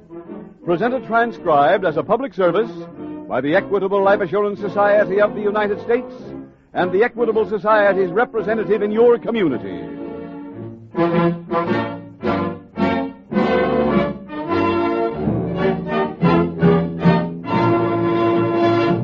From time to time, most men and women ask themselves, what are my chances of being 100% self-supporting when it's time to stop work? Well, that's largely up to the decision you make now. Opportunity for an important decision will be offered to you in our middle commercial. It tells about the Equitable Society's Independent 60s plan. This plan means exactly what it says. Financial independence in your 60s. Listen carefully to this important message from the Equitable Society coming in about 14 minutes.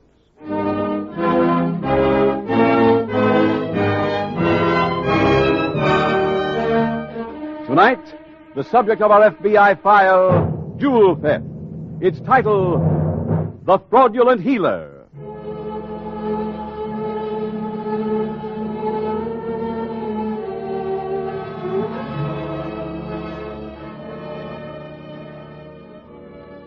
Tonight's case from the files of the Federal Bureau of Investigation deals with a very shrewd and carefully planned confidence game.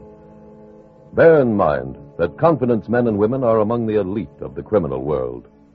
Many of them are excellent amateur psychologists. They play expertly on the heartstrings of their victims by appealing to one of two normal human desires. The first is the natural need of lonely people for friendship and affection. The second basis of many confidence rackets is greed. The victim is lured on by the prospect of making easy money. Tonight's case has been chosen for dramatization for a very simple reason. The more you, the public, become familiar with the techniques employed by this type of crook, the better you will be prepared to protect yourself against them.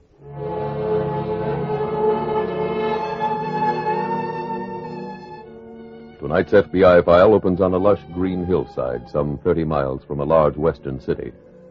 An attractive girl in a simple cotton dress, wearing almost no makeup, sits on a tree stump and stares at the rolling clouds. She is so lost in thought she fails to hear a man approaching until he speaks. Hello? I had to see if you were real. Oh, don't go, please. I saw you through these binoculars. I couldn't tell if you were a statue I'm or... quite real. Hey, look, I'm not a masher or a peeping Tom. I use these glasses for my hobby. I'm a bee fancier. I'm studying a hive in that oak tree by the fence. The old one. Know anything about bees? Really, I have to leave. Bees flap their wings 16,000 times a minute. They can fly 7 miles without stopping. They get up to a speed of 20 miles an hour. They've got 2 pair of wings, one in back of the other. Thank you for the information. Oh, there's a lot more about bees I haven't told you. I'll be at the oak tree tomorrow afternoon. The old one by the fence.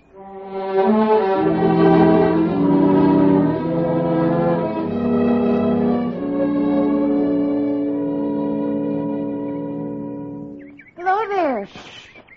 Come over here. See inside the crevice? Uh-huh. That's their hive. It runs down to the tree. Those bees in the outer lip, they're the sentries. They keep strangers out. And see the bees flapping their wings? Uh-huh. They're fanners.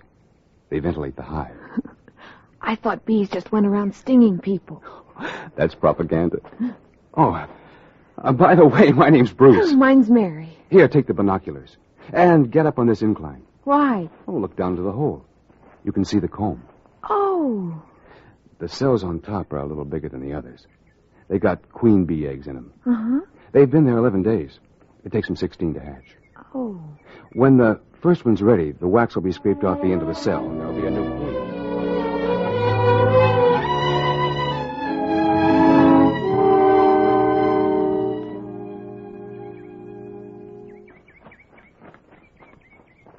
Bruce, I'm sorry I'm late. Hi, Mary.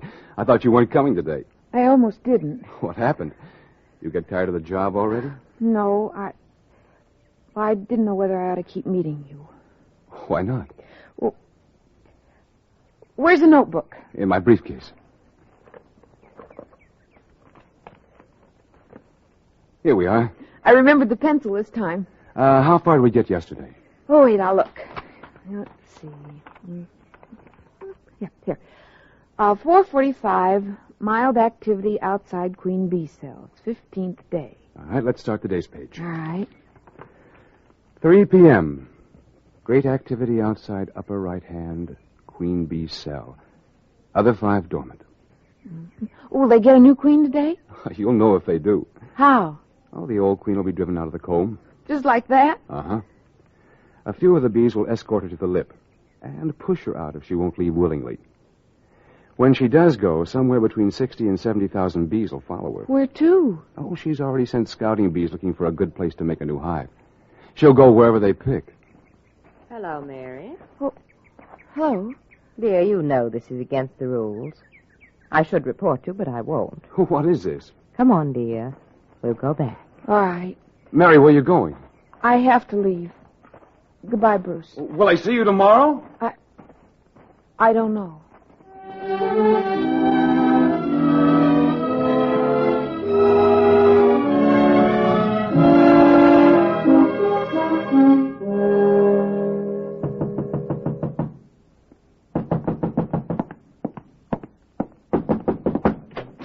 Yes? I'd like to see Mary. Mary? She's a tall, pretty blonde girl. Is she a sign of the stars? Huh? You seem to radiate positive. What? Yes, I do believe you're a positive. They're quite rare, you know. Please, may I see Mary? What's your name? Bruce Miller. Your astral name, I mean. What is all this? No one may enter whose Jupiter is predominant, while the forces of Pendennis are striking. Now, cut that out. I want to see a girl named Mary. I don't know what her second name is, but she's here. And I'm going to talk to her. Is that clear? Nora, what is this commotion? Oh, I'm sorry you were disturbed. Are you in charge? Yes, I'm temporarily allowed to rule the lodge. Well, there's a girl here named Mary. That's correct. I'd like to talk to her. That's quite impossible. Why? She's in seclusion. What kind of nonsense is that? I'm sorry, sir, if it seems odd to you, but one of the reasons people choose to come here is to know the quiet of the sky and the privacy of their souls. I'll ask once more. Are you going to let me talk to Mary? He's radiating violently. So I noticed. Well? I've told you, sir. Your request is quite impossible. If you return some other time... When? I have no way of knowing. All I can tell you, sir, is to keep trying. Goodbye.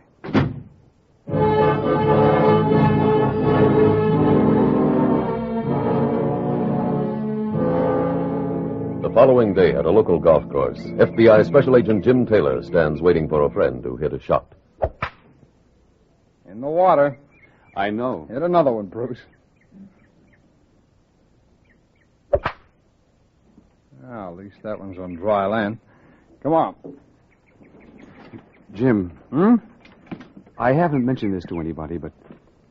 Well, you know I'm back on that bee kick. Yeah. One day last week over in Alexander County, I saw a girl sitting up the hill a ways and just kind of staring at the sky. I walked up and talked to her. We got to be friends, and, well, the next day she came down to meet me. Huh? So far, no problem. She met me every afternoon and took notes while I watched the hive and dictated to her. But yesterday, while we were working, a woman came by, spoke to Mary, and they left together. Mama don't like no bee man hanging around? It wasn't her mother. She said something to Mary about it being against the rules, and off they went. Well, Bruce, I wish I could sympathize, but if you didn't know her address after a week, that's your fault. I did, and I went there. They wouldn't let me in. They? A zombie in a long white gown answered the door and gave me double talk.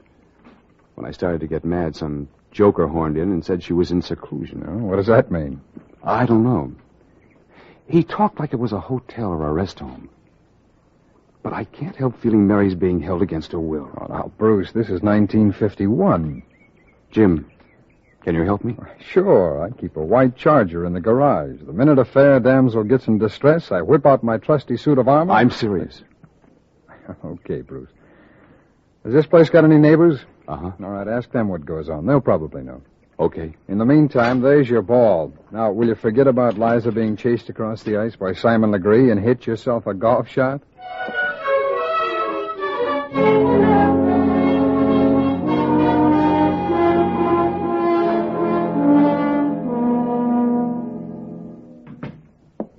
George, we'd better have a talk. I can't think of anything more enchanting. Save the charm for the customers. Parishioners, Irene. Not customers. Well, whatever you call them, we're about to have one less. Who's that? Mary. Why? She's restless. I think she's losing interest. We can't afford to have her go. Why do you think I'm here? It's natural for her to be restless. Any young girl cooped up for 3 months would be. But you've got to prevent her from getting bored. How? Irene, astral control isn't a dull subject. If she's beginning to think it is, you're not feeding it the right way. I'll start using a spoon. Really, dear. We share equally, you know, when she signs over her property. What's that got to do with it? You ought to do as much work as I. I do. If you hadn't been careless, she wouldn't have become involved. That's over now. He was back again today. You see him? No. Nora kept him out. You better not wait till next week for Mary's induction. We've got to. Why? Your confidence is very touching. But even I can't rush an eclipse of the moon. Let's find another reason. You've got a transfer deed. Get her to sign it, and I'll make her a member in 15 minutes.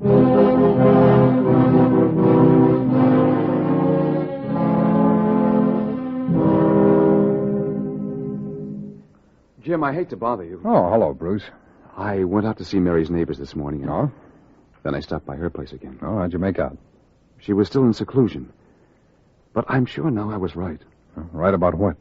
Her being held. Hmm? About 10 women are living there with that man who calls himself the Oracle. He's got them practicing something named astral control. Yeah, what's that? Hogwash, from what I can gather. He's got these women believing all our bodies radiate electrical impulses. That enough people directing their impulses in unison could alter the movement of the stars. Oh, and why should they do that? Well, he claims the stars rule the earth. When they move the wrong way, we have wars. When they move the right way, we have peace, and the world is a land of milk and honey. Well, that's just logical enough to be commercial. Can you do anything about getting Mary out? Bruce, look, the Constitution allows people to worship a matchbox if they want to. She can study astral control, voodooism, or whatever she likes. You sound like you don't care. No, it's not that, Bruce. You see, the FBI has jurisdiction over about 120 federal laws. None of them cover religious cults as such. I see. But if it'll make you happy, I'll check our files on this Oracle. There may be something in them that'll allow me to be interested officially. Yeah. Now, can you give me a description of him? Sure. Okay, fire away.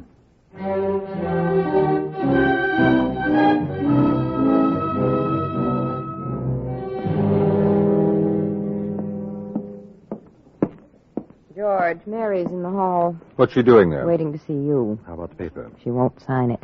Have her come in. Mary, dear? Thank you. Irene says you wanted to see me, Mary. Yes. You think you're ready for private instructions? That's not why I came. Oh. Well, if there's any personal problem on your mind... Mary, would you like me to leave? No. No, you can hear this. Before I say anything else, though, I want you both to know I'm very grateful for these last 3 months. All our people feel that way. Maybe you've noticed I haven't been to your lectures these last few days. Of course. When Irene first told me about astral control, I felt it was a chance to start all over again, to do something good with my life. And you're coming along wonderfully. That's why I'm looking forward so to your working with us. I'm not going to. What? This wasn't an easy decision. It's all I've thought about for a week, and then this afternoon I made up my mind. To what? I'm leaving. But you can't. Irene, if she's made up her mind, there's no point arguing. I'm sorry. I am too. For you. This is your loss, not ours. What are you going to do with yourself? I don't know yet. You're welcome to stay as long as you like. Thank you. But I'll pack and go in the morning. If it's not too early, come in and say goodbye. All right, I will. George, if she leaves without signing that paper, we're broke. She'll sign. What makes you think so? Irene, our motto is faith and confidence. The least you could do is have faith and confidence in the Oracle.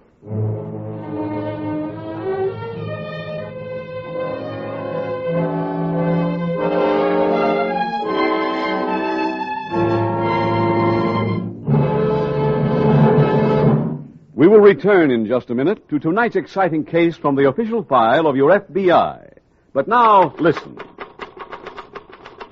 Those are check writing machines at the Equitable Life Assurance Society.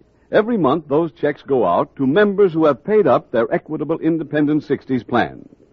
They're checks that mean financial independence for life after you're 65 years old. And here's Mr. Seymour Harris, who started one of those plans back in 1925. You finished your payments last year, didn't you, Mr. Harris? Right, Mr. Keating. I gave up my job in 1950, and I've really been leading the life of Riley ever since. In other words, Mr. Harris, you're now cashing in on the 3 freedoms that go with an independent 60s plan. First, freedom from money worries and job worries. Financial independence. Mr. Keating, every month when that equitable check comes in, I'm reminded that I don't owe anybody a cent. Second, with an Equitable Independent 60s plan, you're free to live anywhere you please. For several years, I had my eye on a little place outside of town. Last year, we moved in. Third, freedom to do the things you've always wanted to do. I get in town a couple of times a week for a ball game or a game of cards with the old gang. That was a big day 26 years ago when my Equitable Society representative proved to me that you don't have to be a high-salary man to afford an independent 60s plan. That's a fact. You don't have to earn big money to begin an Equitable Independent 60s plan. Ask your Equitable representative to explain why you probably have a big head start towards independent 60s because of your Social Security and the life insurance you already own. Often only a small amount of additional insurance is all that's required. A few dollars a week did it for me. Friends, why not phone your Equitable Society representative or send a postcard care of this station to the Equitable Life Assurance Society of the United States.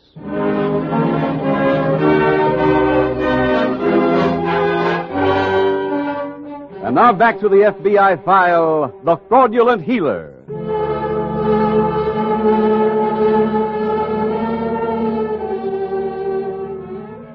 Tonight's case from your FBI file shows a typical confidence racket operated by a man and woman in criminal partnership.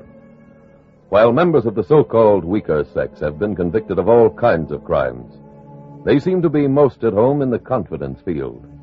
Here they use their charms and femininity to aid their male accomplices. Sometimes they operate alone. Several years ago, for instance, a woman of great poise and charm posed as a close confidant and friend of an influential and wealthy industrialist, and fleeced many otherwise careful bankers out of hundreds of thousands of dollars. Many times, as in tonight's file, These adventuresses work behind the smokescreen of a fake organization or phony charity. Before joining any unknown organization or even contributing to it, your FBI urges you to check its authenticity with your Better Business Bureau, Community Chest, or your local authorities. Tonight's file continues the following morning on the street outside the local FBI field office. Bruce Miller is approaching the building as Special Agent Taylor comes out. Jim! Jim! Oh, hey, Bruce, you're just the one I want to see.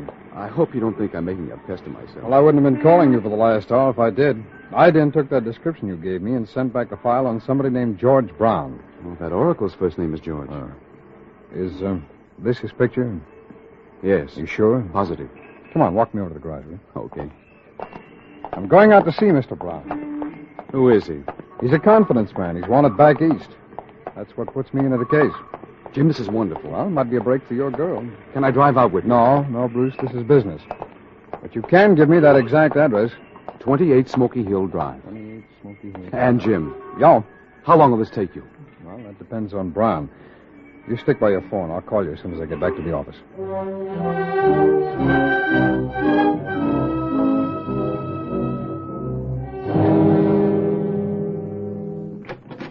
Go ahead, Mary.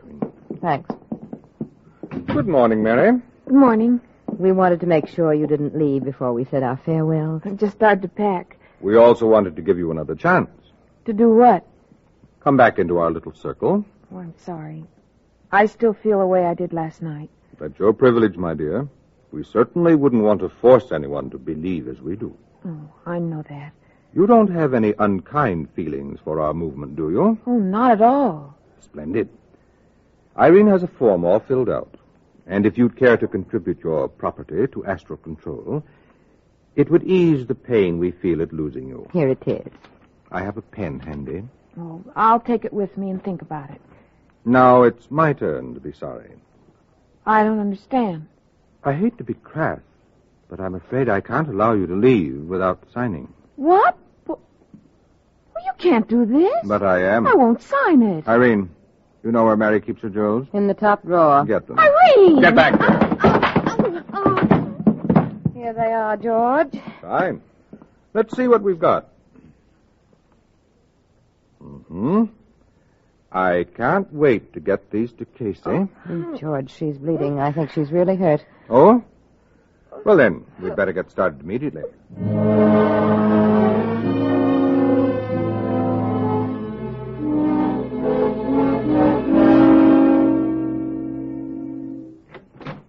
Yes? Good morning. I'd like to see Mr. Brown. My, you radiate a distinct positive.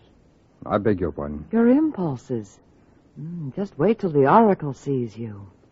Yes, ma'am. That's what I'm here for. May I come in? Oh, the Oracle can't speak with you now. No, why not? Yes, I'm sure you're positive. Ma'am, why can't I see Mr. Brown? He's not here. Oh, where'd he go? To gaze at the stars with Miss Irene. Yes, I'm sure, but where? Must have been a long trip. The Oracle said they were taking the train. What train? To the stars. Ma'am, is there anyone else here I can talk to? Everyone else is in seclusion. All right, this paper I have here is a search warrant. It permits me to come inside and look around, so I guess that's what I'd better do now.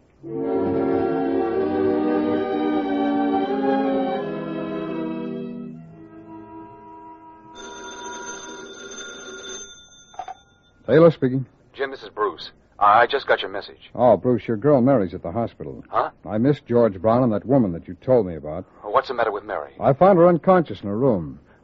Which hospital is she at? Memorial, but you won't be able to see her, Bruce. She's not being allowed visitors. Well, what happened to her? Well, severe contusion to the head. The doctors expect her to be all right, though. Oh, by the way, her name is Cook. I guess it's all right if I call the hospital. Yeah, sure. Did you find out what was going on out there? Yeah, your Mary must be a very wealthy girl. Brown was trying to promote her into turning everything she had over to Astral Control. That means him. But I guess she wouldn't sign the transfer deed. I found it in her wastebasket. That's what they must have had the fight about. You're not letting him get away with this, are you? Not if I can find them.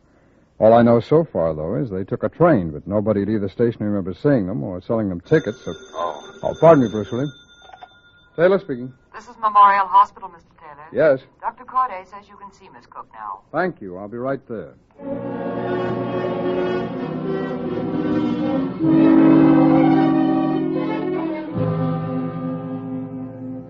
And then he told Irene to get my jewelry.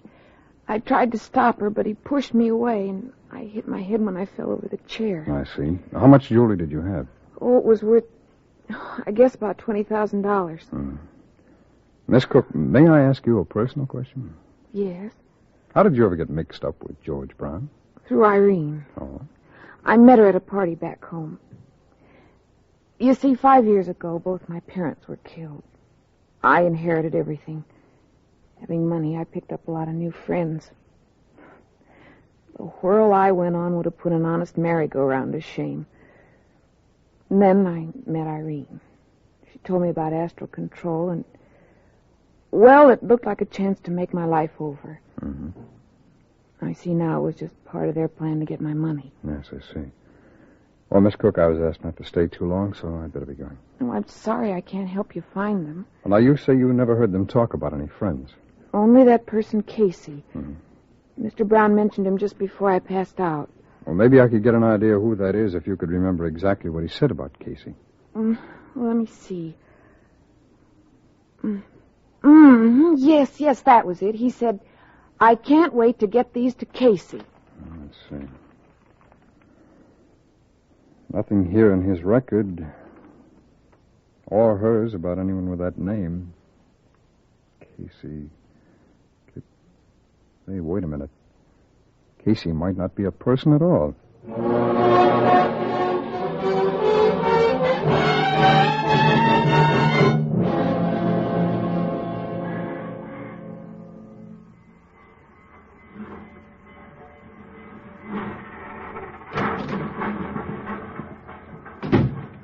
You'll get left at one of these jerkwater towns. Now, Irene. I wouldn't care so much, except that you've got the jewelry. Sentimental soul, but don't worry. There's always time to jump out with the paper. Why do you keep buying them? To read. But they've got the same things in all of them. I feel more comfortable knowing there's nothing about us. There wouldn't be anyway. Why not? The only way to get your name in those papers is to be a prize-winning cow. Very funny. Yes, well, I'll tell you something that's not so funny. Our touch is gone. I was getting tired of it anyway. The money from that jewelry won't last forever. Doesn't have to. I've thought of another deal. What kind? Selling masterpieces.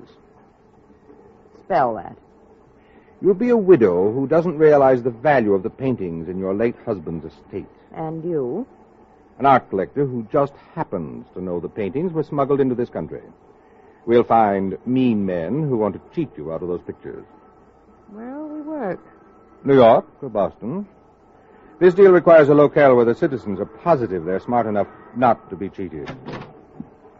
Good evening. You must have the wrong compartment. No, Brown. I'm in the right place. Here's a warrant for your arrest. Huh? And one for you, too, Miss Howard.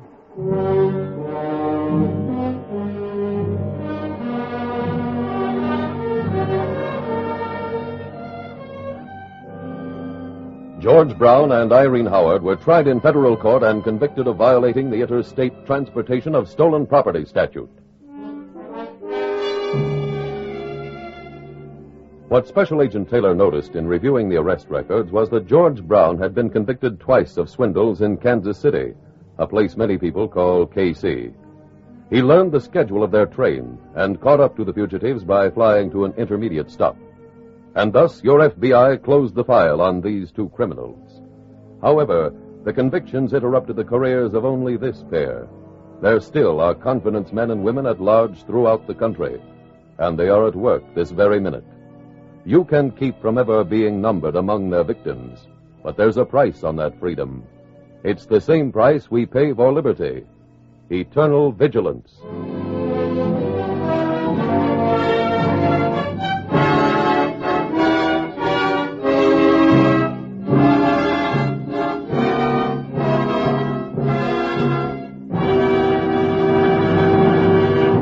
Now, one final question on the cost of the Equitable Society's Independent 60s plan. Is there any fixed amount I have to put into a plan like this? No, the amount is strictly up to you. For instance, you can start now with a modest plan and expand it later on when your salary goes up. In any event, the man to see is your Equitable Society representative, or send a postcard care of this station to the Equitable Life Assurance Society.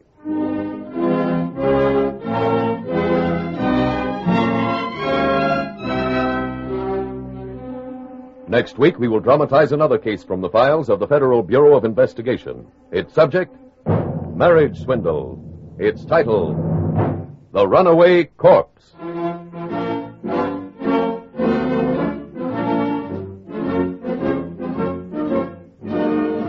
The incidents used in tonight's Equitable Life Assurance Society's broadcast are adapted from the files of the Federal Bureau of Investigation. However, all names used are fictitious, and any similarity thereof to the names of places or persons, living or dead, is accidental. Tonight, the music was composed and conducted by Frederick Steiner. The author was Jerry D. Lewis. Your narrator was William Woodson, and Special Agent Taylor was played by Stacey Harris.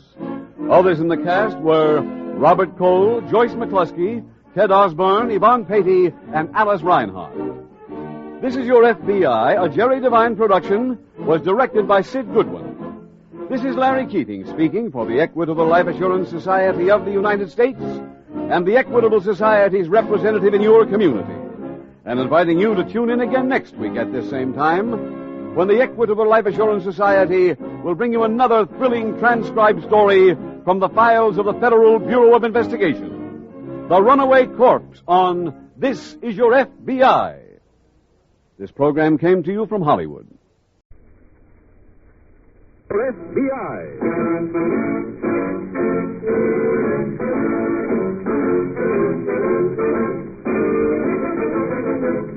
This is Your FBI, the official broadcast from the files of the Federal Bureau of Investigation.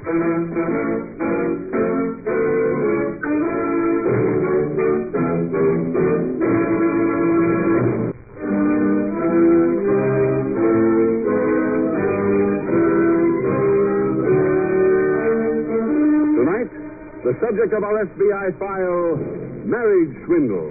Its title, The Runaway Corpse.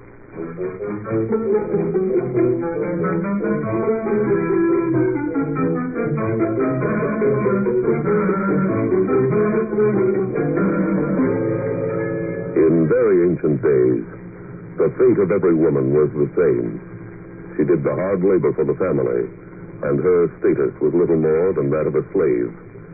In certain of the older civilizations, it was unknown for a woman to sit and eat at the same table as the male members of the group. Those taboos and other similar customs have, of course, been discarded. Today, women have attained the highest ranks in science, art, literature, and business. Every year, more and more members of the female sex find themselves in responsible positions once held exclusively by men.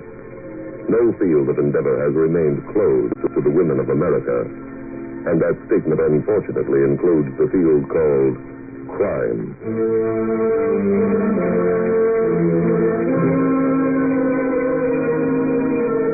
Tonight's FBI file opens in the downtown district of a large eastern city. It is early afternoon as two middle-aged women enter an undertaker's parlor. They speak to the owner for a moment and are shown toward the rear. Our complete line of caskets is in this back room. There now, sister. Be brave. This way, please. Perhaps you'd be interested in our perfect tribute service. What's that? You select the casket. We do the rest. Ethel, I believe that would be better. You needn't decide immediately, Mrs. Carson. Thank you. Not at all. We try to live up to our motto, kind and personal consideration where the tribute never becomes a burden. Isn't that sweet?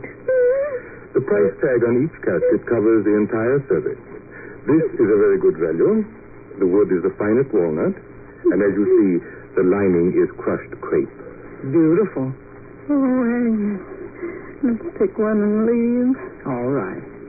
She's under such a strain. Of course. We'll take this. I'm sure you won't be sorry. When can you send the hearse? Did the deceased pass away at a hospital? At home. We can call and prepare him for the reposing room at any time. This evening? Certainly. I have your address. I'll be there with the casket coach at, let us say, 8. Fine. You may use the side exit if you like. thank you for thinking of us. We'll see you later. Very well. Go ahead, dear. Thank you. Well, that's that. I hope it works. Oh, it's bound to, Agnes. After all, what difference does it make to them if the body they come for is dead or alive?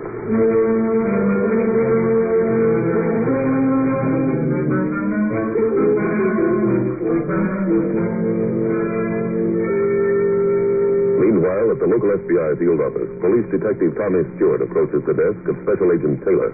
Hello, Jim. All right, Tommy. Hey, you've been a stranger lately. I won't be from now on. Why, what's up? Wedding Bells is out. What? Wedding Bells. Herb Carson. He escaped yesterday from the state prison. Tommy, I'm afraid I don't know him. Oh, I guess you hadn't been transferred here this time last year. No. We arrested him for working the marriage swindle. He was quite a boy. Oh? When we circulated marriage bureau clerks around the country with his picture, we uncovered 24 brides and quite a few places haven't been heard from yet. Is this his record here? Mm-hmm. According to this, the bureau had a detain on him, huh? Yeah, he crossed more state lines than the super chief. How'd you catch him? The last woman he married died shortly after the wedding. Natural causes? Yeah, we double-checked. In her will, she left all her money to charity, around $20,000 in cash.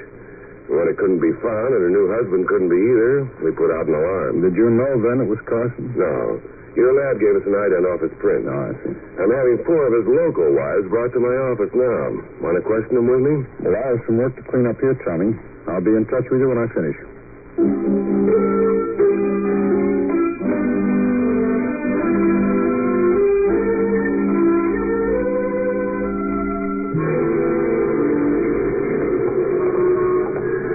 Why did I do it, Ethel? Why? Spend half the day getting an undertaker to come to the house so your dear husband can steal a hearse. But Herb needs the hearse to go to the cemetery and get that money from Mrs. Watson's vault. And when he gets the money, he skips out on you again. Agnes, Herb's my husband. Fine husband. You've been married 15 years and seen him 15 minutes.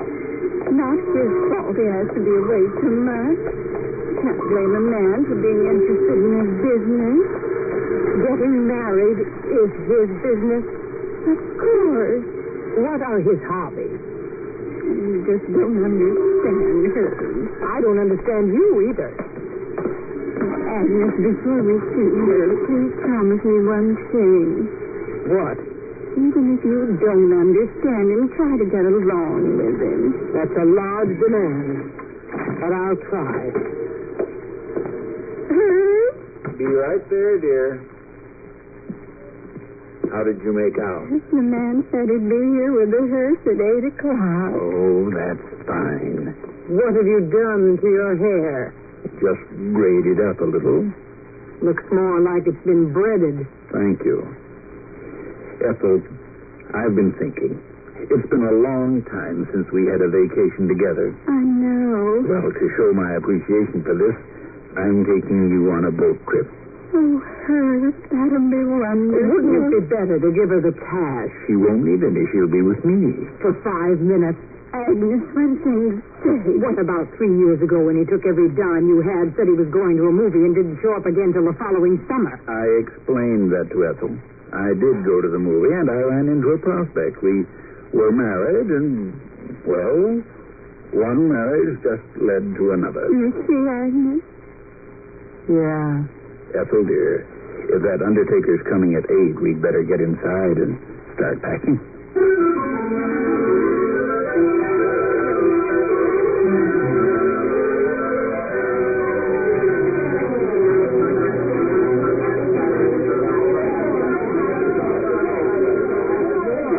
Detective Stewart. Tommy, it's Jim Taylor. Where are you, Jim? I'm still tied up at the office. I need help. Oh? You hear that babble? Those are Carson's ex-wives. Have you talked to them yet? No. Well, let me know if you get anything from them. You're not going to let me face them alone, are you? I'm still working, Tommy, but I'll get down there as soon as I can. Well, all right. But if anything happens to me, remember, it was all in the line of duty. Okay. So long. Bye. All right, ladies. I'd like to talk to you for a minute. All right, ladies. Hold it. Who are you? I'm Detective Stewart. Where's my husband? We're looking for him, too. That's why you were called in here. You've got to find him for me. Find him for you. Look, honey, I'm married to him, too. Girls, for your information, I'm the only one he ever loved. He's a bum. Oh, he is not. Dare you say that? All right, ladies. All right. I've got to get your relationship straightened out here. Now, when did you marry him, ma'am? 5 years ago, and I can prove I was his only wife. Why, I've got his prized possession, his uniform as an Army colonel. For your information, dear, he was an admiral in the Navy. Oh, you're both lying. He hated war. He only went into the Marines to get it over with in a hurry. He's a bum. Oh, yes, I see. Ladies, please, let's all be quiet. Let's all be calm. Now, we'll start from the beginning. How long ago did you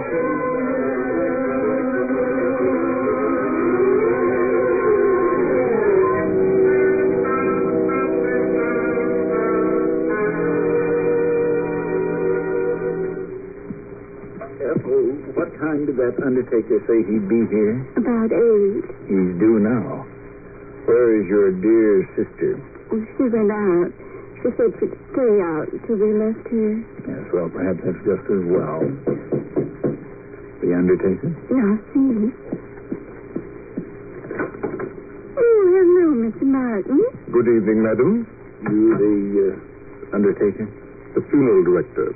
My assistant will be up with the cot in a moment. Where's the hearse? The casket coach is right outside. May I see the departed, please? This way. Through that door. Thank you.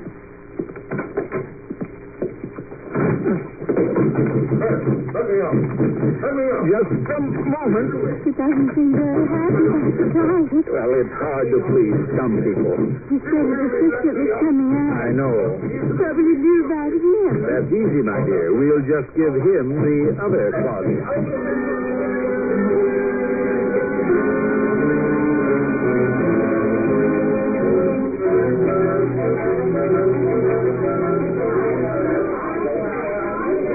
Hello, Tommy. Jim, am I glad to see you? I gather the women are still here, eh? And still talking. You look a little weary. I feel like Clyde Beatty. Tell me, did you get anything from them? One possible lead. What's that? Well, the other women agreed that Carson had one wife that he always went back to. Oh? She apparently was the first woman he ever married. I sent out a tracer on her and found that she lived here in town. We got her address, but she's moved. Any forwarding address? No, but one of her neighbors said that she wants to live with her sister. The sister's name is Jones. That's all we know. How long ago did she move? About 9 months ago. While Carson is still in jail? Yeah. Well, then you're assuming that he'll follow his pattern and go back to her, huh? That could be. Mr. Stewart, I refuse to stay in there with those women any longer. Tommy, you better handle it. Oh, wait, Jim. I'm going to call the place that might have the first Mrs. Carson's address.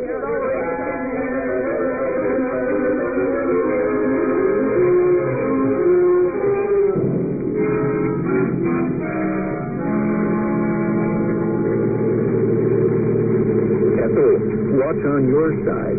Look for a vault with the name Watkins on it. It's right along this street. Was that your last wife's name? Yes. I don't see how you remember one from the other. When you've hidden $20,000 in someone's vault, it's rather easy. I hope Agnes isn't too angry. About what? There's men in her closet. She didn't know we were going to leave them there. Well, what else could we do? Oh, look. I think that nurse is Watkins. Where? See? Oh, yes. Yes, that's it. I'll wait here. No, dear, I'd rather you came in with me. But I'll need you to hold the flashlight. Oh, all right. Here's the light. But don't use it till we get inside. Where is the money?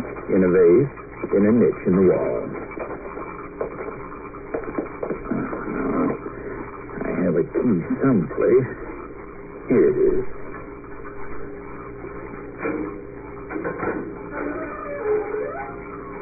Now, turn on the flashlight. Very well. Come right in, dear. Just follow me. Now, just shine the light on that wall on the left. That's it. There's our vase. Herb, I'm not sure that I like this very much. It won't take long, dear. Now, if the little bag is still in this vase, and it is, well, there's the money. Mission accomplished, right? Herb, let's get out of here. Oh, I almost forgot. You wait here just 1 minute. I brought some flowers along. I left them in the hearse. I'll go get them. Herb, I don't Just want stay to. right here, my dear. I'll be right back.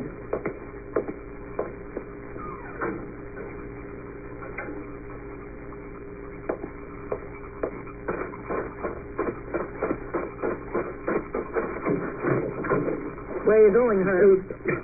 Agnes, what in the world are you doing here? I rode with you. In the back. How did you I ever get... figured you'd pull something like this. Like what? Running out on Ethel. Now turn around and go back in there. Just a minute. Herb, I've got a gun. Get moving. Agnes, this is entirely uncalled for. Unlock that vault. Go on.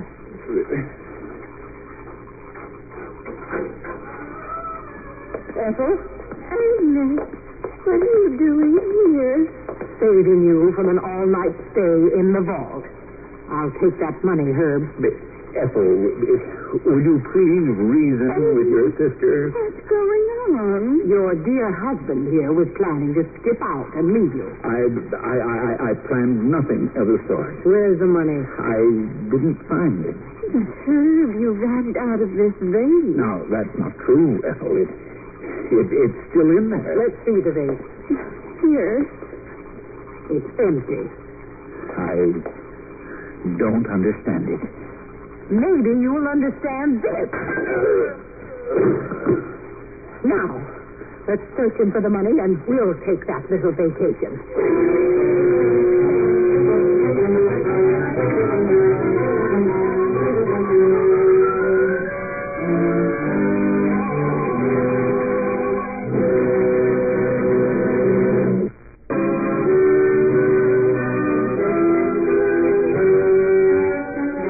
Back to the FBI file, The Runaway Corpse.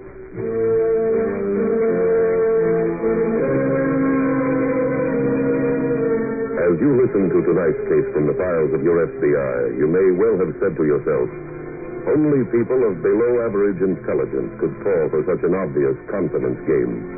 Unfortunately, such is not the case. Throughout the country, there are millions of men and women who are lonesome. Concerning these people, one writer says, quote, every day the postmen of the United States deliver 1 million letters to men and women who have advertised for husbands and wives.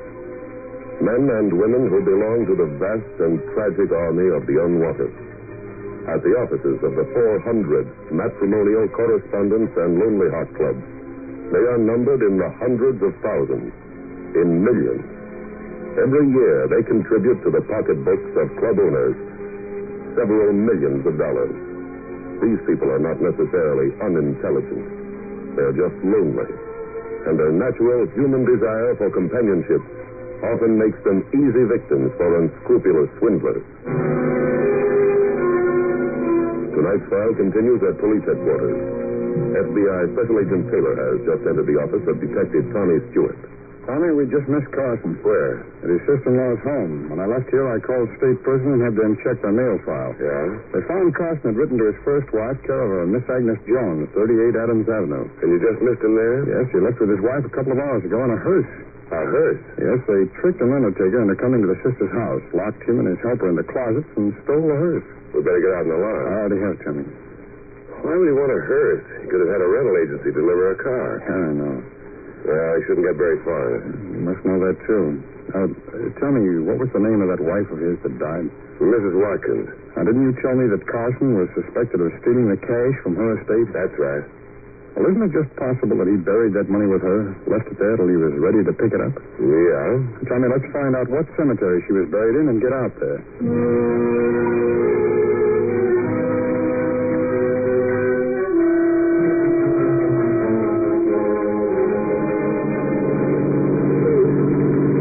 Or will you stop crying? That was very cruel of you. What was? Leaving Herb out there that way. Cruel? Don't you know what he was trying to do to you? If it's anything bad, I'd rather not hear it. Well, you're going to. One of the neighbors told me darling Herb was out all morning. But he said he was staying in. That's what made me suspicious. I knew he'd go out for only one reason. To get married. Let me finish. I called that florist he always uses to send roses to his bride. They had an order from him. I knew how he worked, so I called the marriage bureau. Sure enough, somebody named Watkins had gotten the license. I came back to the house to tell you, but you were leaving. That's why I climbed into the hearse. I still can't believe it. How much proof do you need? Didn't he try to lock you in the vault? Didn't he lie about not having the money? Well, Ethel, if that isn't enough, you saw what he had in his pocket. One boat ticket. You think that was for you or for him? Now let's find a place to leave this hearse.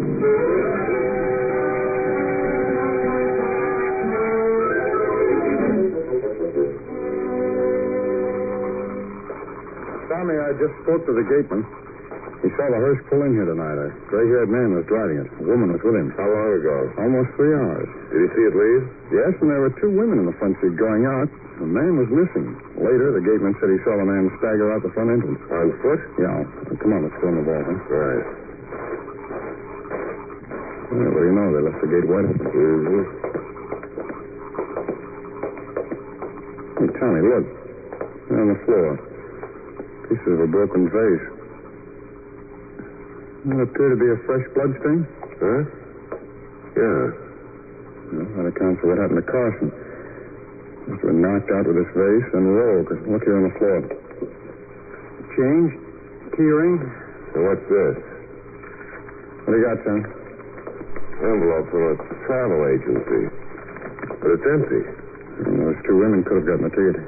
Ticket to where? Well, that's what we've got to find out. The agency won't be open this time of night. Yeah. Well, let's finish up here, and if nothing has come in on Carson or the hearse, we'll check the travel agency first thing in the morning.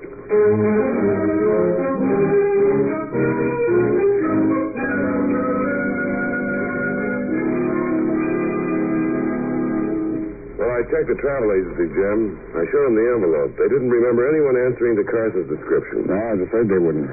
This agency specializes in ocean travel. Oh? We're having the passenger list checked on all boats sailing today. Well, he'll probably be using an assumed name. Oh, and the hearse has been located. Oh, where? On McKinley Street. McKinley, that's down to the docks, isn't it? Yeah, our men went over it. No leads. Jim, how about giving each steamship company a description of Carson? I'm afraid that wouldn't pay off either, Tommy. Our files show Carson as having dark brown hair, but evidence at the cemetery shows that it's now gray. And I've just been going over these photostats of his marriage licenses. There's a different description on every one of them. Yeah, that's bad. Tommy, I've been trying to get some form, some pattern out of these. I was just about to arrange them in sequence when you came in. Let's see, here's number 1. Mm-hmm. Number 2. Here's number 3. Yeah, thanks. Number 4. Hey, wait a minute. Tommy, there is a pattern here. Let's look through the stack and find his last license.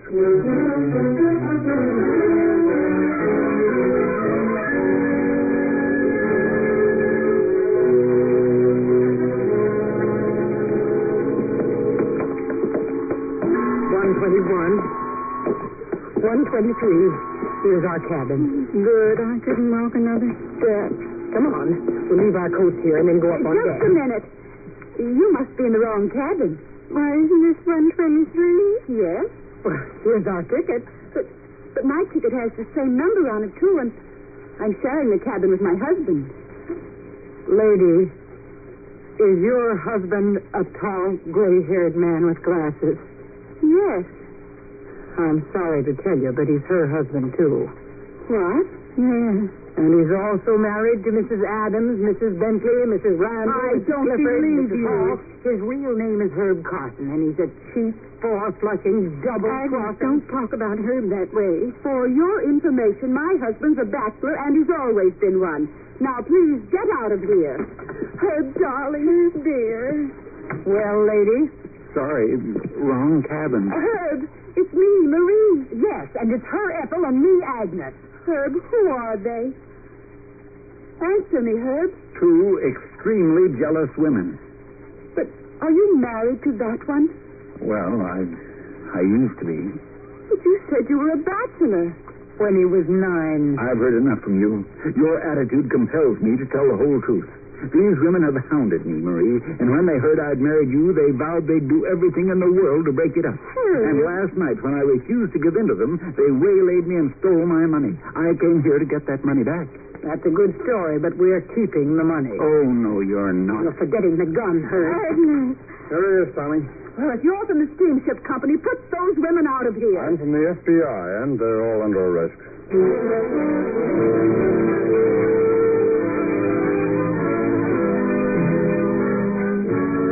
Herbert Carson was sentenced in federal court to 10 years for interstate transportation of stolen property violations, and Agnes Jones and Ethel Carson were sentenced in federal court to 6 months for harboring a federal fugitive.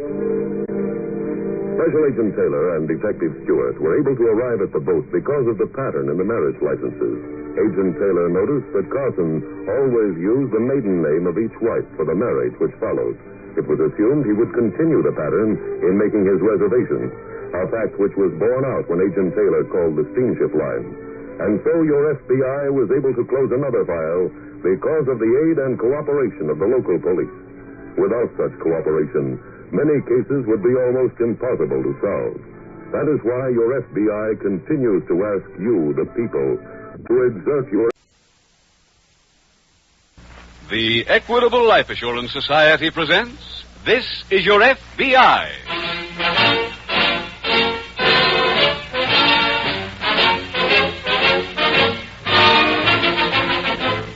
This is Your FBI, the official broadcast from the files of the Federal Bureau of Investigation. Presented transcribed as a public service by the Equitable Life Assurance Society of the United States and the Equitable Society's representative in your community.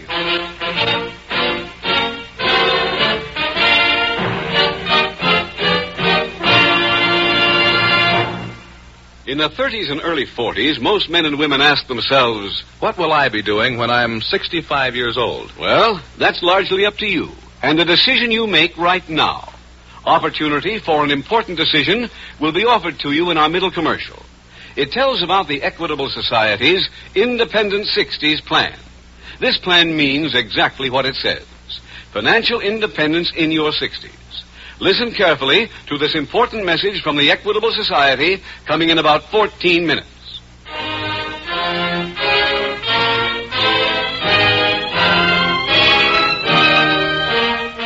Tonight, the subject of our FBI file, murder. Its title, The Tribal Shakedown.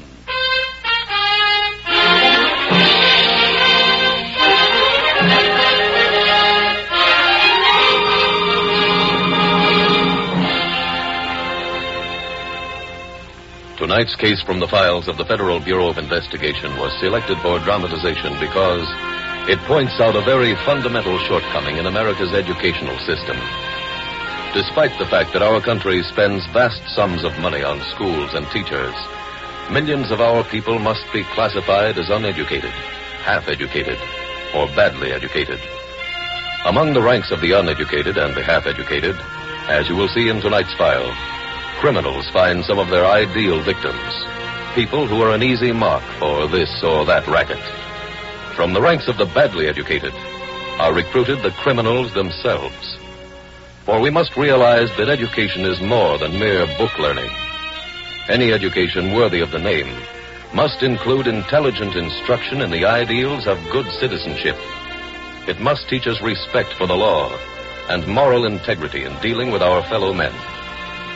Remember, education is everybody's business, your business. Play a more active part in the drive for better education in your community. Join the Parent Teachers Association. By doing your share to improve education standards in your district, you are making a real contribution in the never-ending war against crime.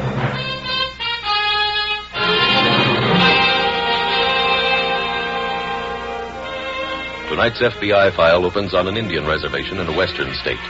It is early morning as a young man enters the general store. He walks toward the long counter and greets the overalled, bewhiskered proprietor. Good morning. Oh, good morning, mister. I'd like to get some food. Mm-hmm. What kind? I guess I've got a little of everything on this list.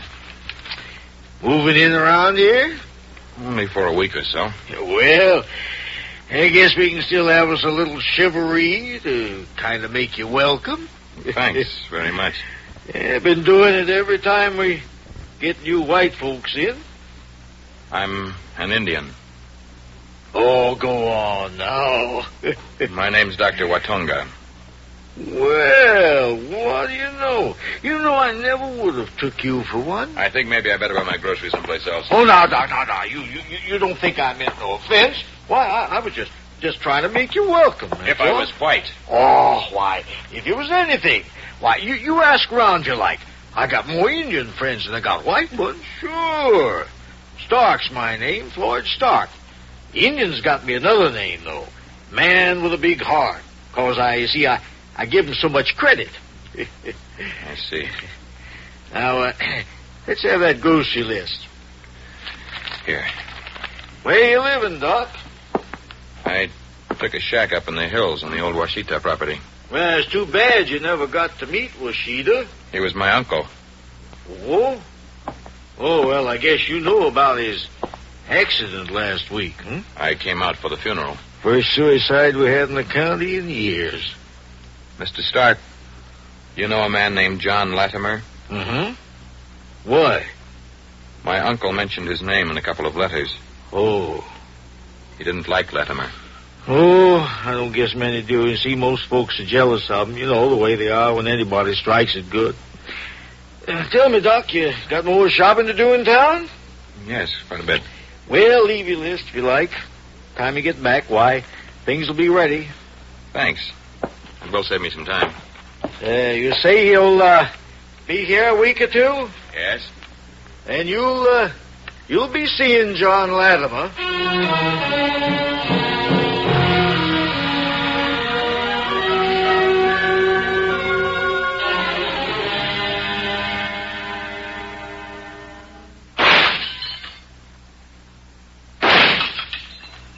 Well, nice shooting, John. Huh? Oh, hi, Floyd. There's a 2-penny deposit on each of them bottles, you know. Think I can afford it? Oh, I guess maybe. Something on your mind? Yeah. Young fella come in the store this morning. Washita's nephew, he come out for the funeral. You know what he told me? Seems like the old man put your name in some letters that he sent the boy. What about it? Well, he was asking questions about you, and when he left the store, I hear tell that he was pulling around asking other folks. Floyd, all anybody can tell him is I buy crops from a lot of Indians. This boy's a doctor. Who? One I've been telling you about. Washita's nephew. Forget about him. Start thinking about Sallisaw. Not yet, John. You told me he owes you over $1,000. Well, he does. But, see, I'm for going easy. Why? Well, I like to wait till Washita's nephew stops being so nosy. Floyd, last time I was in the city, I went to the circus. They had a tail there that wagged a whole dog. I think that's the place for that kind of thing, don't you? Huh? You got 10% of this business. I'm the 90. Get it? Oh, yeah. You just bring Sallisaw out here for some cough syrup. Once we get control of his crop, we'll have the whole valley.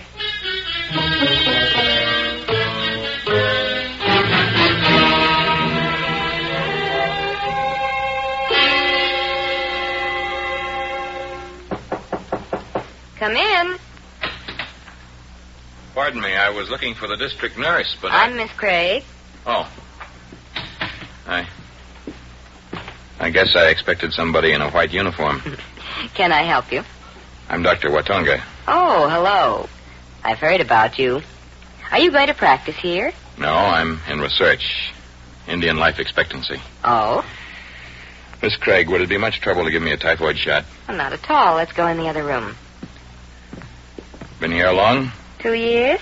Like it? Very much. Thank you. By the time you get your sleeve rolled up, I'll have the needle ready. If you'd like to use this lab for anything, you're welcome to it. Thanks very much. I'll only be here this trip for a week or 10 days. Oh. Maybe you can help me on some other research I'm doing, though. On what? A man named John Latimer. You see, Juan Washita was my uncle. The Washita who committed suicide last week? Yes. He raised me. He sent me to medical school. I can't believe he'd have committed suicide. But the paper said he left a note. I know, I've got it. But I don't consider it proof. You see, I happen to know that Latimer has been stealing land from our people. My uncle tried to fight him. My uncle died. And, now you're planning to fight him. Yes. I doubt that you'll get anywhere alone. I don't intend to. I've got to go into the city tomorrow for equipment. While I'm there, I'm going to tell this whole story to the FBI.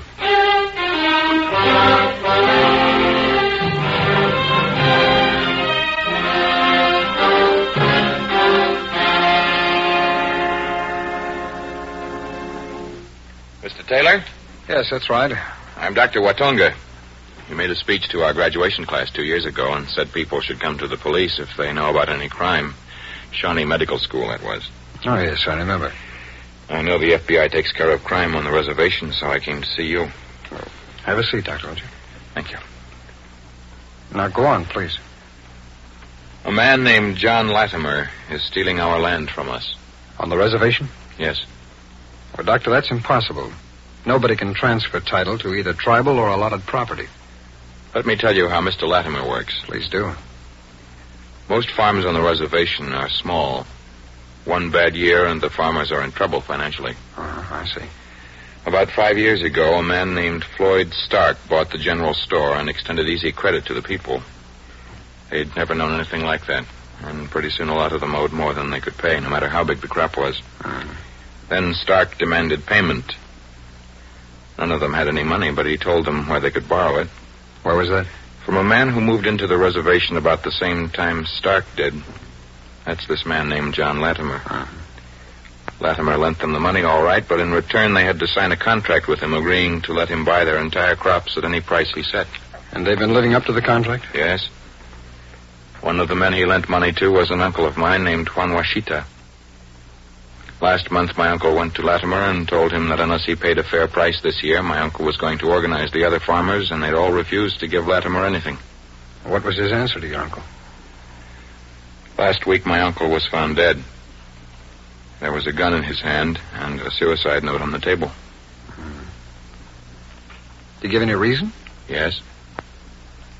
The note said he was killing himself because he had advised his people to go back on their word. And that Mr. Latimer was a true friend of the Indians. And how my uncle felt he couldn't face the others anymore. Sounds like your uncle was rather a moral man. Yes, he was. But the thing I don't understand is I got a letter this morning that he wrote to me the same day he died. Now, didn't you say that was last week? Yes, he sent the letter to the hospital where I was working back east. No, I see. The letter is full of my uncle's future plans for fighting Latimer, and it doesn't sound like a man about to commit suicide. Here's the suicide note. Thanks. And this is the letter. Look them over. Yes, I will, Doctor. My uncle was only one man, Mr. Taylor, and he's beyond help now, but the other farmers are still slaves of Latimer. Can't anything be done for them? Well, Doctor, I'll talk to my agent in charge. He'll put somebody on it. Would that be you? Maybe. Tell me, are you living on the reservation? Yes. I've just returned. All right. Call me late this afternoon, Doctor. By that time, I'll have some word.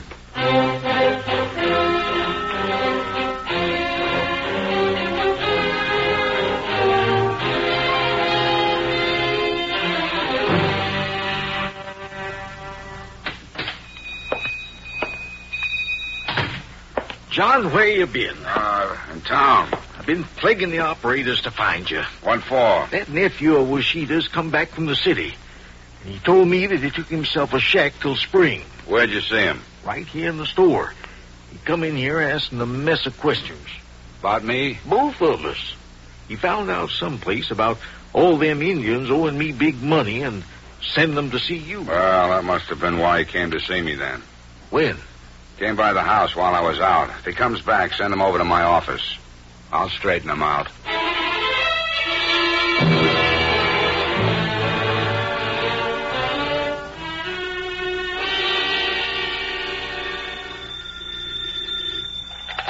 Special Agent Taylor. Dr. Watonga, Mr. Taylor. Oh, yes, Doctor, I've got some news for you. Will you be able to investigate Latimer? Not only him, but also your uncle's death. There's a chance he didn't commit suicide. What did you find? Well, I sent the suicide note and that letter he wrote you to our lab. The note is a forgery. And he was murdered. Maybe. In any event, it's enough to warrant having an autopsy performed. Mr. Taylor, Latimer's behind my uncle's death. I'm sure of that. Well, he's the number one suspect off of what you've told me. This doesn't sound like the work of an amateur. He isn't. Well, Washington reported they have no criminal record for anyone with that name. Of course, if we had his prints, we could pursue Would it help if I got them? Oh, can you? I'll try.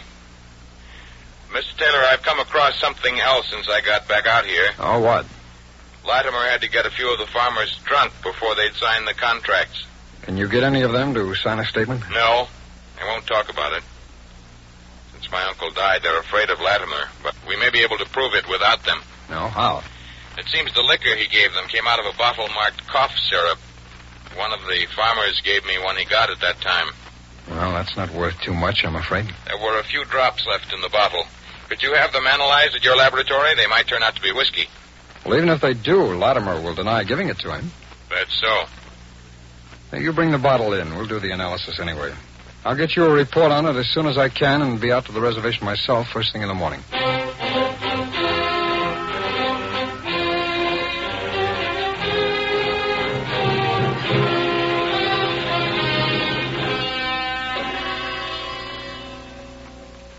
Mr. Latimer? That's right. I'm Dr. Watonga. Yes, Doctor, I understand you called at my house today. I did. Sorry I wasn't in. I wanted to get hold of you before this. Tell you how bad I felt about your uncle. It was quite a shock. Must have been. I got another one today. You remember the suicide note my uncle left? Very well. I got word a little while ago that he didn't write it. The note was a forgery. That's hard to believe. Mr. Latimer, I wondered if you could help me. How? Find the person who did write it. Why, I'd like to, but where would you start looking? I thought you might know if my uncle had any enemies. No, I never heard anybody say a bad word about him. I went through his papers today. I came across a picture of my uncle and another man. I can't find anybody who can identify this person. I brought it with me. Afraid I can't tell you who he is either. Anything else I can do? Well, I'm not your doctor, so this is not medical advice, but if I were you, I'd be careful about the cough syrup I used. I don't understand. You distributed a few bottles to some of the farmers around here. I had what was left of one analyzed. Oh. It's illegal to bring whiskey onto the reservation. I buy that syrup at a drugstore in town, Doctor, and I don't like your saying I did anything illegal. I didn't.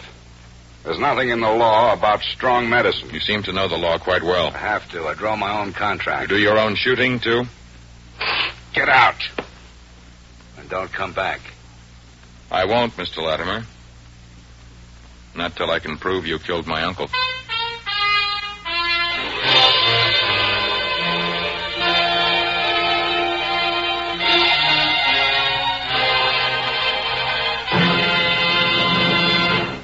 We will return in just a minute to tonight's exciting case from the official file of your FBI.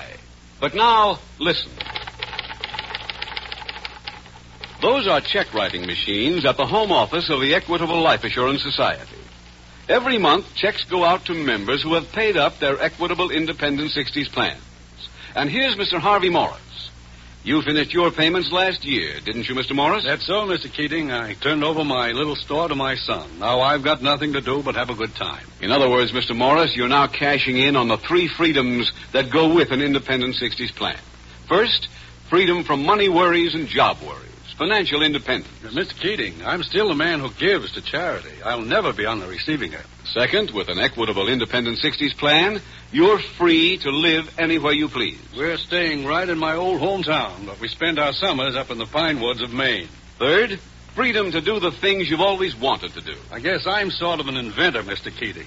And now that I can give it my full time, I really am enjoying myself. If I come up with anything good, you know who can take a bow? My equitable man. He's the one who explained the Independent 60s plan to me. Showed me how pretty nearly anybody who really wants to can afford it. That's a fact. You don't have to earn big money to begin an equitable Independent 60s plan. Ask your equitable representative to explain why you probably have a big head start towards Independent 60s because of your Social Security and the life insurance you already own. Often only a small amount of additional insurance is all that's required. $2 a week did it for me. Friends, why not profit by Mr. Morris's experience? Phone your Equitable Society representative without delay, or send a postcard care of this station to the Equitable Society. That's EQUITABLE. The Equitable Life Assurance Society of the United States.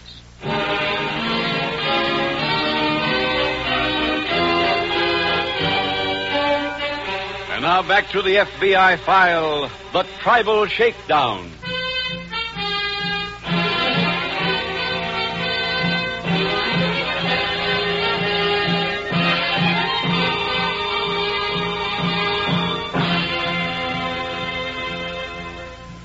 From reading detective stories in which the mystery is solved by a brilliant amateur sleuth, many an otherwise sensible citizen gets the notion that he might have the makings of a star detective. This is a dangerous delusion, as tonight's case from the official FBI files definitely proves. Crime detection is a job for the experts, for experienced professionals backed by modern criminological laboratories. If you ever have reason to suspect that a crime has been committed, or is about to be committed, don't take chances. Call in your local law enforcement officials immediately. If this series of broadcasts were to accomplish nothing more than emphasize to all listeners not to run unnecessary risks in dealing with criminals, your FBI would feel it has made a most important contribution toward decreasing crime in this country.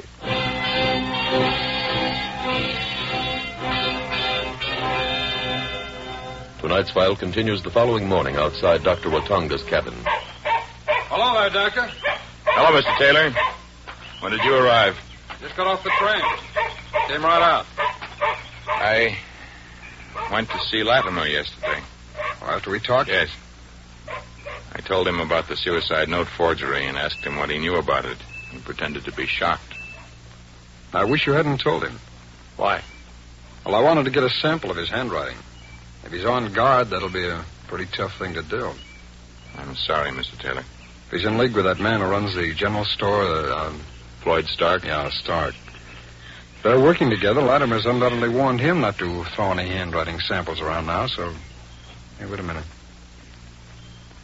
And Latimer must write on his checks if we find out where he keeps his account. Oh, in the City National Trust. Oh, how do you know? Farmers told me about getting their loans by check. Well, I think I can get a court order to examine his account. Oh, do you get his fingerprints? They should be on the picture in this envelope. I wiped it clean before taking it to his office. All right. I'll let the lab go to work on it. You going to check on Stark? Know where he keeps his account? I saw him coming out of the bank here yesterday. All right, I'll try to get an okay to check his records, too. When do you think you'll be back? Sometime tonight.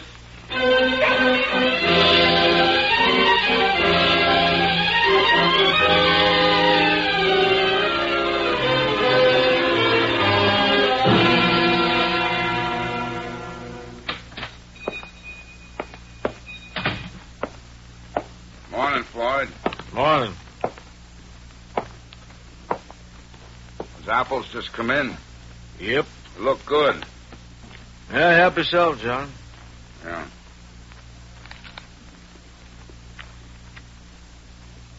I want you to call the doctor tonight.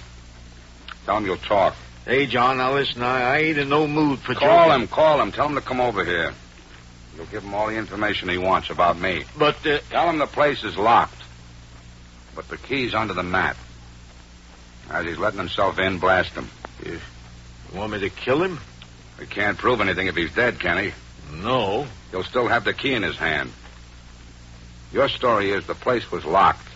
He got a key someplace and was breaking in. I want to hear from you tonight. And I want to hear the job's been done.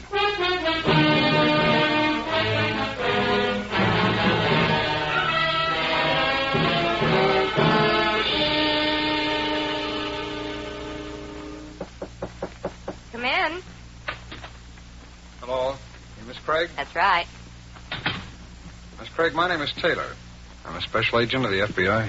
Oh, yes, Dr. Watanga told me about you. Oh, I was looking for the doctor. Didn't you see him in the street? No, I didn't. He just left. Well, it's rather important I find him. I've got some news you'll want to hear. I wish I could help you, but you see, we were sitting here when he got a call. He left as soon as he finished talking. You got a call at this hour? Yes. Do you know who from? No, but he was excited about it. Miss Craig, may I use your phone? Surely. Thanks. Let's hope the operator knows where that call came from.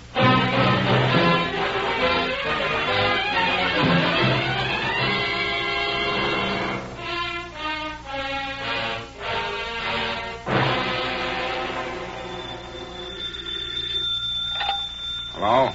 That you, John? Yeah, Floyd. I did it. He dead? Sure is. Good. Yeah. Come in that door and I let go. That's fine, Floyd. Now just call the sheriff's office, tell them what happened, and as soon as I Hey, can John, listen, it'd make me feel a heap better if you'd come by.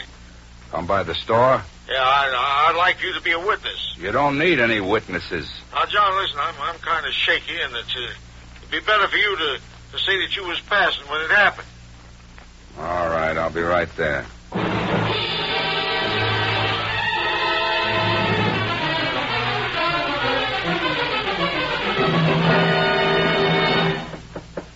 Coming, John, coming.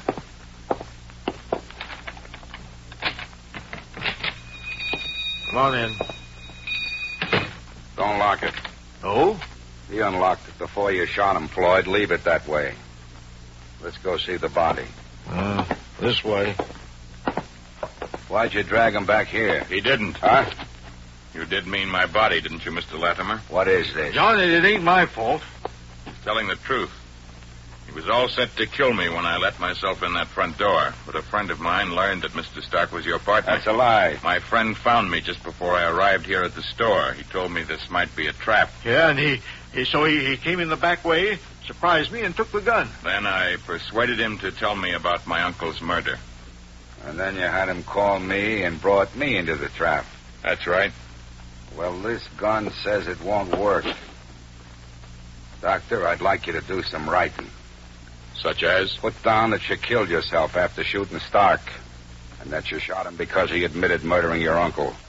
Sorry, Mr. Latimer. Start writing. Hold it, Latimer. Right. Okay, Carl, I've got his gun. Who are you? That friend I told you about. I'm also a special agent of the FBI, Latimer. You and Stark here are both under arrest.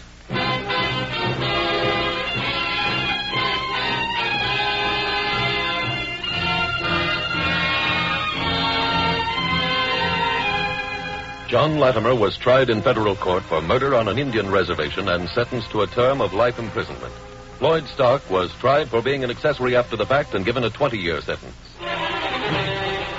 Special Agent Taylor was able to establish the fact that John Latimer and Floyd Stark were partners through his examination of Latimer's checking account. Those records revealed that each time he made a deposit for himself, he drew a check to Stark's credit, each time for exactly 10%.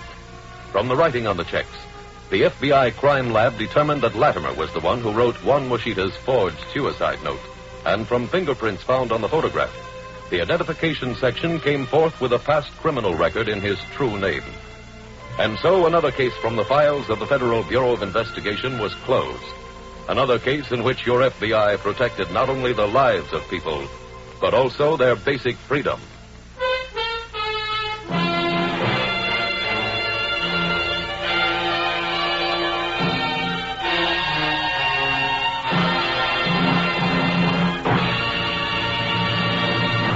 Now, two final questions on the cost of the Equitable Society's Independent 60s plan.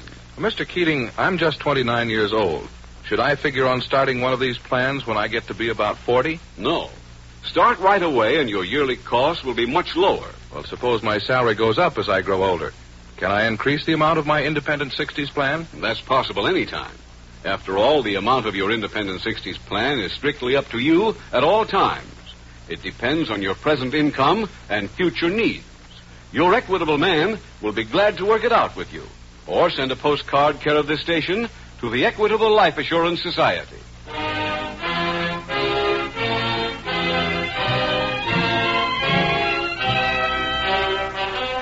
Next week, we will dramatize another case from the files of the Federal Bureau of Investigation.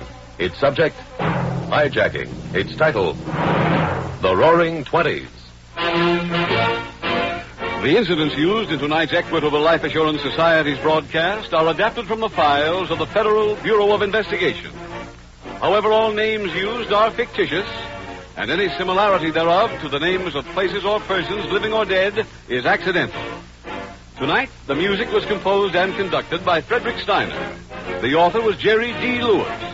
Your narrator was William Woodson, and Special Agent Taylor was played by Stacey Harris.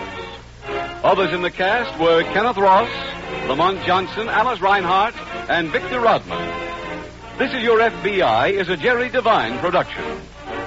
This is Larry Keating speaking for the Equitable Life Assurance Society of the United States and the Equitable Society's representative in your community, and inviting you to tune in again next week at this same time when the Equitable Life Assurance Society will bring you another thrilling transcribed story from the files of the Federal Bureau of Investigation. The Roaring Twenties on This Is Your FBI. Stay tuned for A Life in Your Hands, starring Lee Bowman, when it comes your way next over most of these same stations. America is sold on ABC, the American Broadcasting Company.